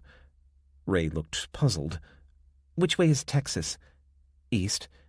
"And which way's the sea?" "Ah, smartass." "What about Irma? You think we could persuade her to come?" Ray shook her head. "No, she'll have to go to the bunker. It's not big enough for 3 of us, but it'll be better than nothing. But it's not going to be enough, even if we do make it to Aunt Grace's." "What do you mean?" "You heard what the professor said. We have to tell everyone. We have to get the message out there." Rubbing her eyes, Abby wished she could get back into bed. "And how do we do that?" "I don't know, but we've got to try. It sounds like Texas is getting a government together. Perhaps we could tell them. Look, can we talk about this tomorrow? I couldn't sleep, but 10 minutes of talking with you, and I feel the need to get back into bed." Ray smiled. "Get your rest, big sister, because tomorrow we're going to save the world." 22. Elijah. They'd gone maybe 10 miles when Wade noticed the car tailing them. It was a black SUV with darkened windows and 2 men sitting in front. He cursed under his breath. He'd just started to relax. Now they'd made it onto the freeway and picked up speed. But it had all been for nothing. "What are we going to do?" Becky said as she looked behind. He had 2 options: pull over and give in, or put his foot down and try to lose them. He yanked on the steering wheel, swerving between 2 trucks that were almost nose to nose, blackened shells like skulls, then, as Becky shrieked, headed across rough ground to where the road joined a slipway. He pulled the wheel back again as the truck's tires lost their grip, riding the drift and tearing along the road as fast as he dared, and then some. "Can you see them?" he yelled, keeping his eyes fixed firmly on the road ahead. She turned around, looking through the back window. "No!" "Tyrell," Wade called out, "there's a manila folder in my pack. Hide it under the bench best you can." In the rearview mirror, he saw the boy's dark head as he kneeled on the floor and pulled up the seat. "Damn!" "What is it?" He gestured off to the left. A dark car moved along the parallel highway, the one they were headed for. "And they're behind us." The SUV they'd glimpsed first appeared behind them, a long way back, but Wade had nowhere to go now, unless he was going to head off across country. "Done," Tyrell said, getting back into place on the back seat. "Right," Wade responded. Then, quite suddenly, he pulled the truck into the side of the road until it came to a stop beside a rusting station wagon, then got out and stood in the road and waited, arms folded, for the pursuers to catch up. He slipped his weapon into the belt in the small of his back, though he doubted he'd get to it if shooting broke out. The SUV came to a halt, and the passenger door opened. "Everett," Wade said, as the other doors opened and gun barrels appeared, all pointing at him. "Got enough backup?" "Put your hands up, detective, and tell the others to get out of the car. No fast moves, no smart talk." Wade forced an unconcerned smile and called over his shoulder to the others. "Miss Powell, I know," Everett said as Becky came and stood beside Wade. "Who is this?" "Tyrell Williams." "And what are you doing with these two?" "Becky helped me." Everett's left eyebrow shot into orbit. "Did she?" "Oh, get your mind out of your pants, Everett," Wade snapped. "The boy's got type 1 diabetes, and Becky was helping him with his insulin." "I guess she's used to needles." "You son of a No, Lige, he's not worth it." Everett smiled, then gestured to his SUV. "Watch over these two, while the detective and I have a chat." "They haven't done anything wrong," Wade growled as two black-suited figures advanced on Becky and Tyrell. "They have been discovered in the vehicle of a thief and deserter." The words stung, and though Wade tried to disguise it, Everett noticed. "Come with me," he said, looking behind Wade to where the second SUV was making its way toward them.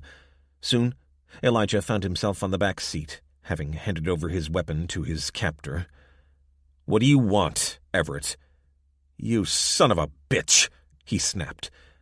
Wade couldn't help his jaw dropping. This was the first hint of real emotion he'd ever seen from the agent. "What are you talking about?" "You talk a good game. You know, the devoted but misunderstood father who crossed a continent to be with his daughter, the daughter he should have been with all along."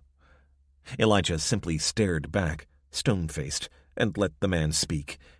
He fought to hold back the despair threatening to overwhelm him. He didn't doubt that this was the end of his journey. The only question was whether Everett would drag him back to Raven Rock to face punishment, or shoot him here and now. And what about the others? He knew what the special agent thought about Becky, and Tyrell wouldn't exactly be an asset to the new administration. 3 bullets. That would be all it would take to solve Everett's problems. "I don't pretend to be a great father," Elijah said, softly. Everett scratched his chin, and, for the first time, Elijah noticed he hadn't shaved. "A good father wouldn't leave his daughter to face the music, or put her up to stealing. You know I didn't ask Kelly to do that. You should have told her to put my pass back. Then I could have pretended it had never happened. But no, you used it to escape, and the sentries recorded it. And for what? To protect a whore?" It took all of Wade's self-control to keep his arm from lashing out, but Everett had his snub-nosed Glock 26 pointed at Elijah's chest, and his finger looked pretty shaky. Instead, he hissed, "Do you have an empathetic bone in your body, Everett?" "Not for women like her.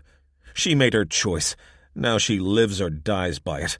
There's no room in the New Order for the likes of her." "New Order? What is this, Gilead?" The agent shrugged. "Would that be so bad?" "Not for men, I suppose, unless they like their women to be equals. I assumed that was what you saw in Lindsay. If you expect her to know her place in a man's world, you've made a massive mistake." "Of course, women play a critical role in our president's plans for the coming years," Wade grunted, "whether they want that role or not.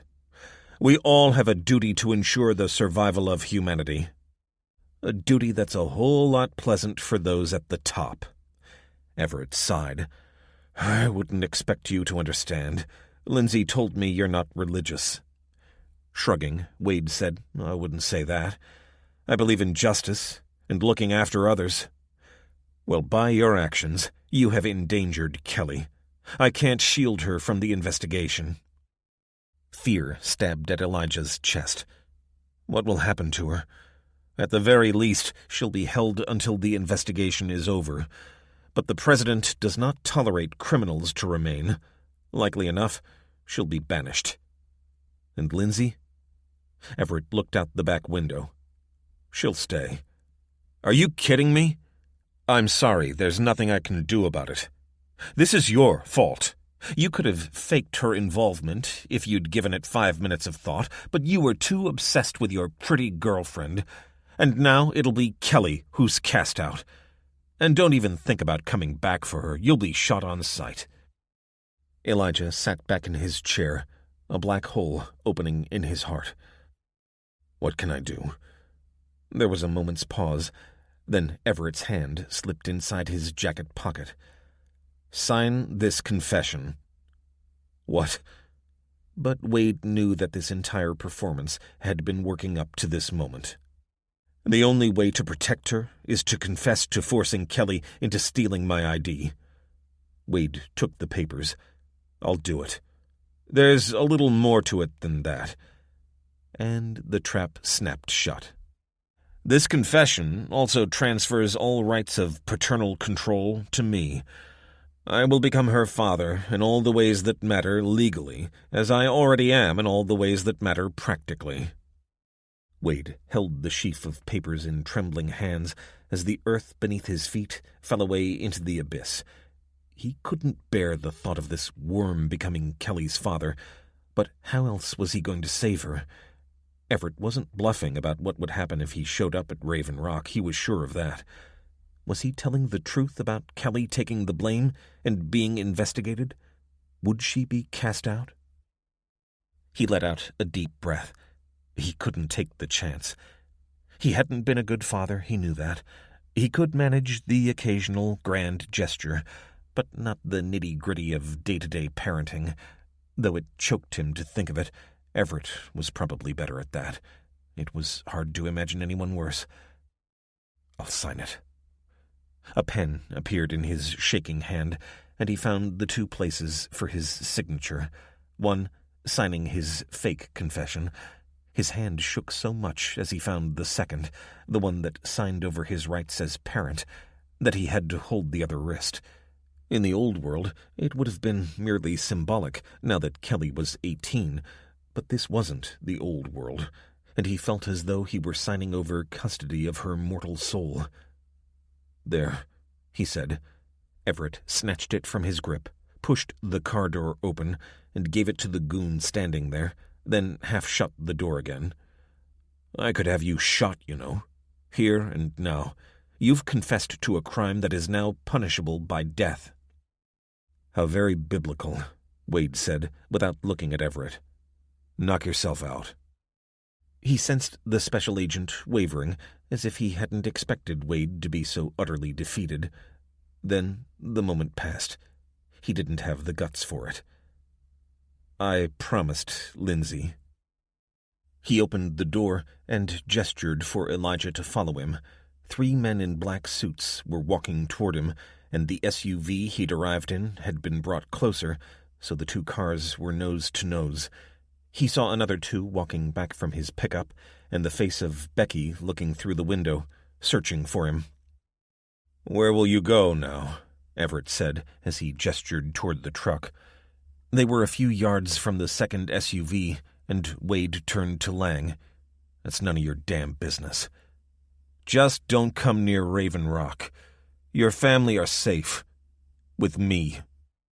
And like a striking snake, Wade had him by the throat, pushing him backward until he was pressed against the hood of the SUV. Any harm comes to them, he hissed, and I will come for you. Wade let go, leaving white and red marks around Everett's neck as he was jerked away by strong arms and 2 pistols pointed at his chest. Say the word, Agent, one of the guards said. Everett rubbed at his throat, glared at Wade with utter loathing, then swung away. Let's go. Then, As he reached the SUV, he turned back to face Elijah. "Do not come near me or my family again. Approach Raven Rock and you'll be shot like a dog." Then he climbed in, slammed the door shut, and the car sped away. "Are you okay, Lige? I thought he was going to shoot you." Becky had flung her arms around him as he got back to the truck. "I don't want to talk about it," he said. "We survived. That's what matters." Or was it? He brooded on this as he took the truck back to the highway, heading in the opposite direction to the two black SUVs. Was it enough to survive? Something was gnawing at his soul, and Becky, after one quick glance at him, subsided, leaning against the window and staring along the road. But Wade wasn't paying attention. He was wandering the deep, dark pathways of resentment, bitterness, and revenge. Everett Lang had played him like a ukulele, though the special agent couldn't have known how close he came to having his throat crushed, and damn the consequences. It clawed at his heart that the man had won. But that wasn't the killing blow. The coup de grace was that Wade knew his daughter and ex-wife were better off with Lang than with him. Everett could provide at least some measure of protection, as long as they followed the rules that he and his president set down. Wade turned onto the highway and headed north. He would get even with Everett Lang, but that would mean playing a long game. He wasn't a patient man, but for this, for his revenge, he would wait. And when it came, it would be sweet and lethal. "Maybe he's been relieved," Becky said as they pulled into the parking lot behind Rural Propane. The place had an undefinable feeling of desertion, like a theme park after the hordes have gone home, but still Wade pulled out his Colt 1911 and left the car as far from the building as possible. "You stay in the truck," he said, turning to Tyrell. Then, looking at Becky, he added, "No point wasting my breath on you." She chuckled. "You go ahead. I'll be right behind you. I hope Carlos is okay." Elijah grunted. Carlos wasn't here, he was sure of that. Maybe he'd been relieved, but in that case, where were his replacements? Maybe he'd left the place, but Wade didn't figure he'd leave the wounded girl, and she sure as hell wouldn't have recovered by now. Whatever the truth turned out to be, they were here to get the gas they needed to make it back to Dayton, and the less trouble they found, the happier Elijah would be. "Anyone here?" he called, propping the front door open with his shoulder, fingers wrapped around his 1911. The only answer came from fractured echoes that quickly died. He slipped inside, Becky following, and marched quickly to the front counter. It looked just as he'd last seen it. What was that, 3, 4 days ago? There were several boxes of MREs, most opened, but most with at least half the packs remaining. Beyond them, the kitchen where they'd first heard gunfire, and to one side was the room the guards here had used as a dormitory. He felt Becky following him. "Where are they? Do you think the army came for them?" He didn't say anything. Not yet. He looked down at the floor, where Merle's sleeping bag had been, and he could trace where it had been pulled along, lightly polishing the surface. He followed it out through a back door. Oh, damn it.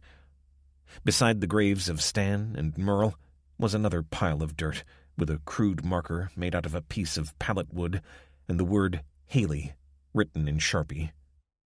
"She didn't make it then," Becky said, before suddenly bursting into tears. He put his arms around her. "It's okay." "I did it, Lige," she sobbed, her head shaking. "I killed her." He'd forgotten. She'd just been another victim of the shootout to him. But Becky hadn't, and it was like the light of reality penetrating the darkness he'd built around himself. He had shot and killed people in the world before the lights had first appeared in the sky, both as a soldier and during his years in the police. That made him better prepared for this new and horrific world. But Becky had no such experience.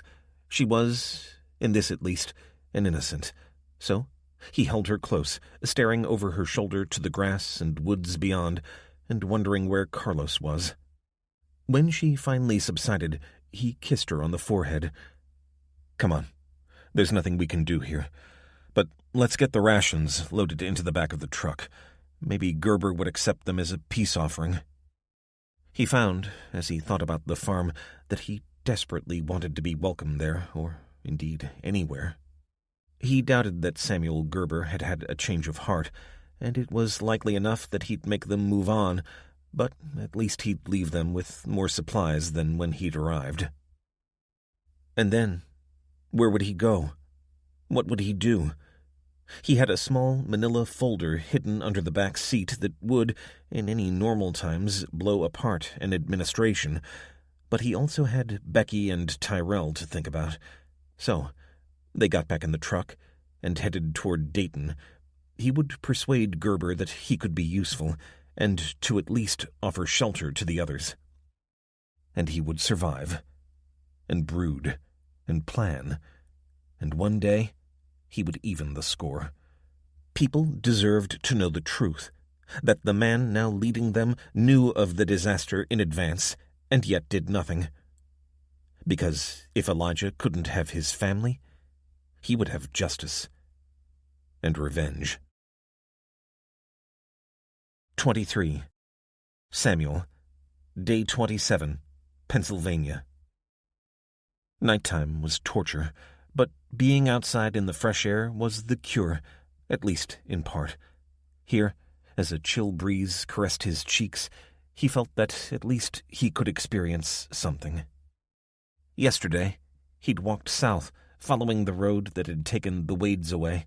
So today, once his chores were done, he took the northern way, toward the center of town. He hadn't been this way often, only coming into town when he needed specific supplies. It wasn't that he avoided people, but rather that they didn't have anything he wanted. When he reached the elementary school, he came off the highway and walked toward its front entrance, almost as if he were being magnetically pulled. He paused halfway, disturbed by wondering what he might find inside. Not children, surely. They'd have gone home that evening and died under the lights over the next days. Again, he found himself shaking his head at what his mind could conceive, likely billions of dead children around the world, but he could only begin to process it when faced with an empty school. Not empty. Voices like whispers reached his ears as the front doors opened a little in the breeze. Living voices? Or the chatter of ghosts? He stood there, rooted to the spot, ready to turn and head back onto the sunny highway. But something made him move forward, so he walked up to the front entrance and listened. Nothing. Had it been his imagination? Was he going insane? He pushed the door open and snuck inside, gently closing it behind him. He was in a corridor, lit by the stray light coming in through the door windows. To the left, an abandoned reception desk. Ahead of him, doors on either side. And between the doors, photos of smiling children behind glass. Except that the topmost pictures had faded as if they'd been out in the sun for months. Captivated by the images, he found himself examining the faces as if trying to divine any knowledge of what was to happen to them. Then he heard laughter. Of all the sounds in this dark parallel universe, the most incongruous. Then shushing. Did ghosts shush? The sounds were coming from the next classroom on the right. Without another thought, he strode to the door and opened it. A moment's silence, then a chaos of screaming and running feet. "Who are you?" The voice was that of a woman who stood with her hands on her hips as the children sheltered behind her. She was, Sam would guess, in her late 30s, shorter than average, and wearing a crisp white shirt and black pants. My name..." "It's Mr. Gerber!" A child came running from behind the teacher and ran toward him. For a moment he was so stunned he didn't recognize her. "Bonnie," he said, as the dam blocking his mind freed itself. "What are you doing here?" "I'm at school," This is Miss Novak. She's my teacher. This is Mr. Gerber.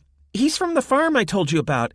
He got cross and—" Sam straightened up and found the teacher looking at him in surprise. "You're not what I expected. Bonnie's mom said you'd kicked them out." "It's true," Sam said, remembering his fey mood. "My only defense is that I had just lost my wife, and all I could hold on to was performing the rituals properly. I regret it very much." Bonnie looked up at him. "Can we come back and live with you? I miss Caitlin and Logan." "I was hoping to find your mom and grandma and apologize, but yes, you're welcome to come back," he said, before looking back at the teacher.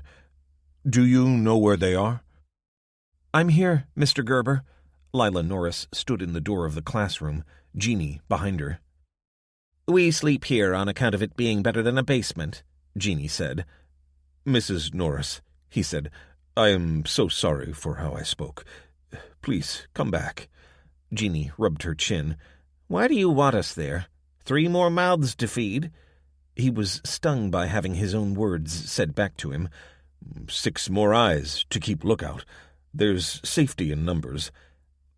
"And what about Miss Novak here?" "What about her?" "She's kept these children safe all this time, but she can't do it on her own." He turned to the teacher, who'd stood silently observing this. "You've been caring for them on your own?" "For the past week, yes. I did have a helper, but he left. We live in a house on Church Avenue, the children and I." "And there are 7 of you?" he said, counting the children sheltering behind her. "I'm not sure we have space." He saw the disappointment in her face, then thought of the photos on the walls. 6 children out of perhaps a couple of hundred. "But we will find a place for you, if you will come." "I want to keep teaching them," she said. "It's what I do." He nodded. "And you are right to do it. We have 2 children to add to the class." Stepping forward, he put out his hand. "If you come, Miss Novak, we will make it work." "Monica. My name's Monica." "Call me Sam." He led them out of the school, and it was like a poignant reminder of what it was like to be in a crowd, even one so small. The children played, running along the road and skipping off to each side as the adults talked, and Sam felt a surge of reluctant hope. He couldn't help it. Their enthusiasm was catching, and he'd wanted more eyes to keep watch.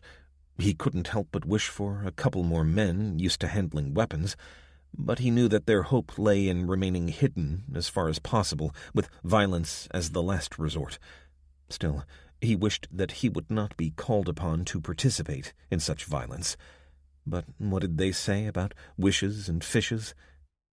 For the first time since Dmitri had arrived at the farmhouse, Sam felt as though he could one day be happy, at least from time to time.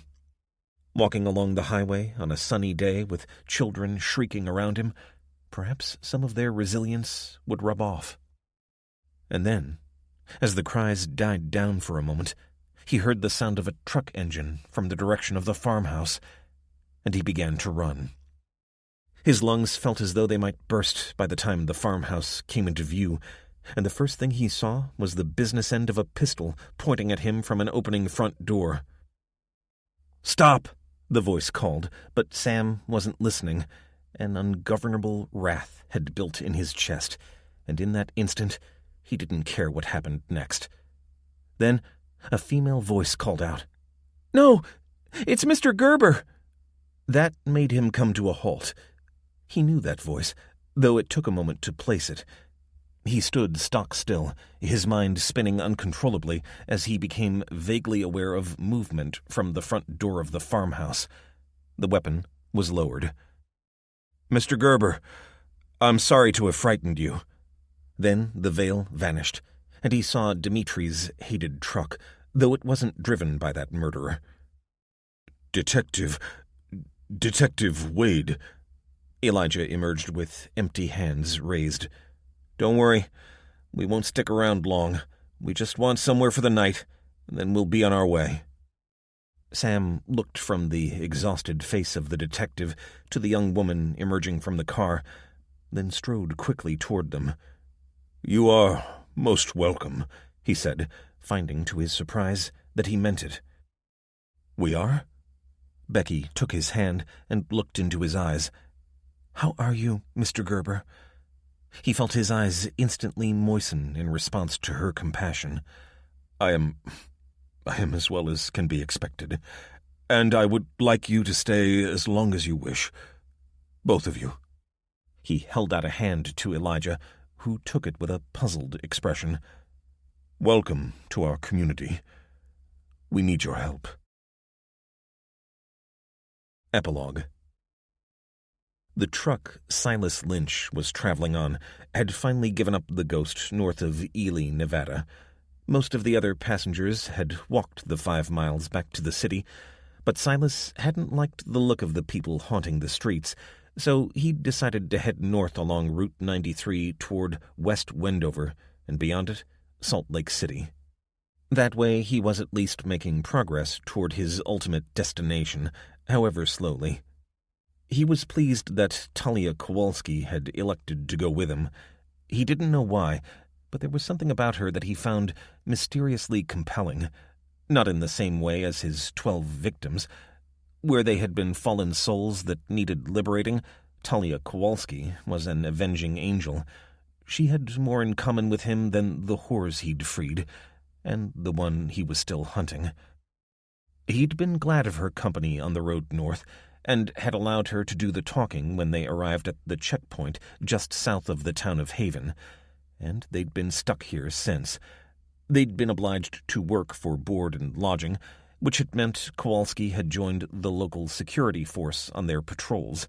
Silas, on the other hand, had been put to work in the kitchen of Josie's diner, which, it seemed, formed a nexus for the mayor and his cronies. Silas was a hygienic man, not the dirty boy his mother said, so spending hours cleaning tables and washing up was a torture almost beyond endurance. Why did he endure it? Partly because he didn't yet know what his next step was, and partly because he enjoyed spending time with Kowalski. Right now, he saw her striding across Main Street toward the diner as he wiped down the bar counter. She'd been given a deputy's uniform, which suited her even better than the camouflage she'd been wearing when he'd met her. He felt a surge of desire as she came into the diner and smiled as she saw him at the counter. Josie emerged from the kitchen at the sound of the doorbell and gestured to Kowalski to sit in the window. "Your shift's over, Silas," she said to him. "Go sit with your friend, and I'll bring you something to eat." He thanked her. Courtesy cost nothing, after all, and sat in the chair opposite. "You look tired," he said, and yet this seemed to accentuate her beauty. He wanted to lay down with her in the room they shared and help her relax. No, that would be disgusting. He wasn't a dirty boy. She nodded. "It was a long night. This is a beautiful part of the world. Reminds me of Israel." Yes, that's where she'd come from, our Lord's birthplace. "I'd like to go there someday," he lied. Even before the cleansing lights, the prospect of getting into a metal tube with a load of demons had filled him with horror. But he'd learned the kind of small talk she liked to hear. "Huh, no chance of that. How was your shift here?" He shrugged. He wasn't going to pretend that he thought the work was suitable for someone with his talents. "There's the mayor," he said, deflecting the issue. "Looks like he's coming this way. I think he's got a thing going with Josie." Now it was her turn to shrug, and Silas buttoned it as Josie put 2 bowls of steaming oatmeal on the table. "Thanks," Kowalski said. Silas forced a smile. "The mayor's coming," he said.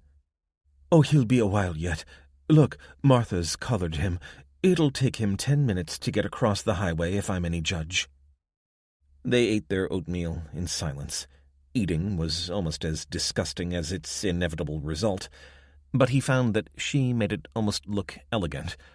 They'd been in Haven 3 days now, and, to begin with, he'd felt trapped in this little oasis of civilization surrounded on all sides by desert. He wondered how he'd ever find the courage or will to head north. Maybe if she came with him. But he couldn't imagine doing it alone. He still felt the burning need for revenge whenever he thought of Elijah Wade and the slut who'd gone with him. But his feelings for Kowalski doused his rage. When he was with her, he wondered whether it would really be so bad to stay here forever. Maybe get married. Have kids. He caught her looking at him and immediately turned his attention back to his bowl until the doorbell rang again and they heard the heavy boots of the mayor. "Ah, Talia, I'm glad I found you," he said. "Do you mind if I join you?" Silas scowled inwardly as she gestured him into a third seat. Desmond Myers turned his handsome brown face to him. "Silas, isn't it?" "Yes." "Josie tells me you're a good worker." "Thank you."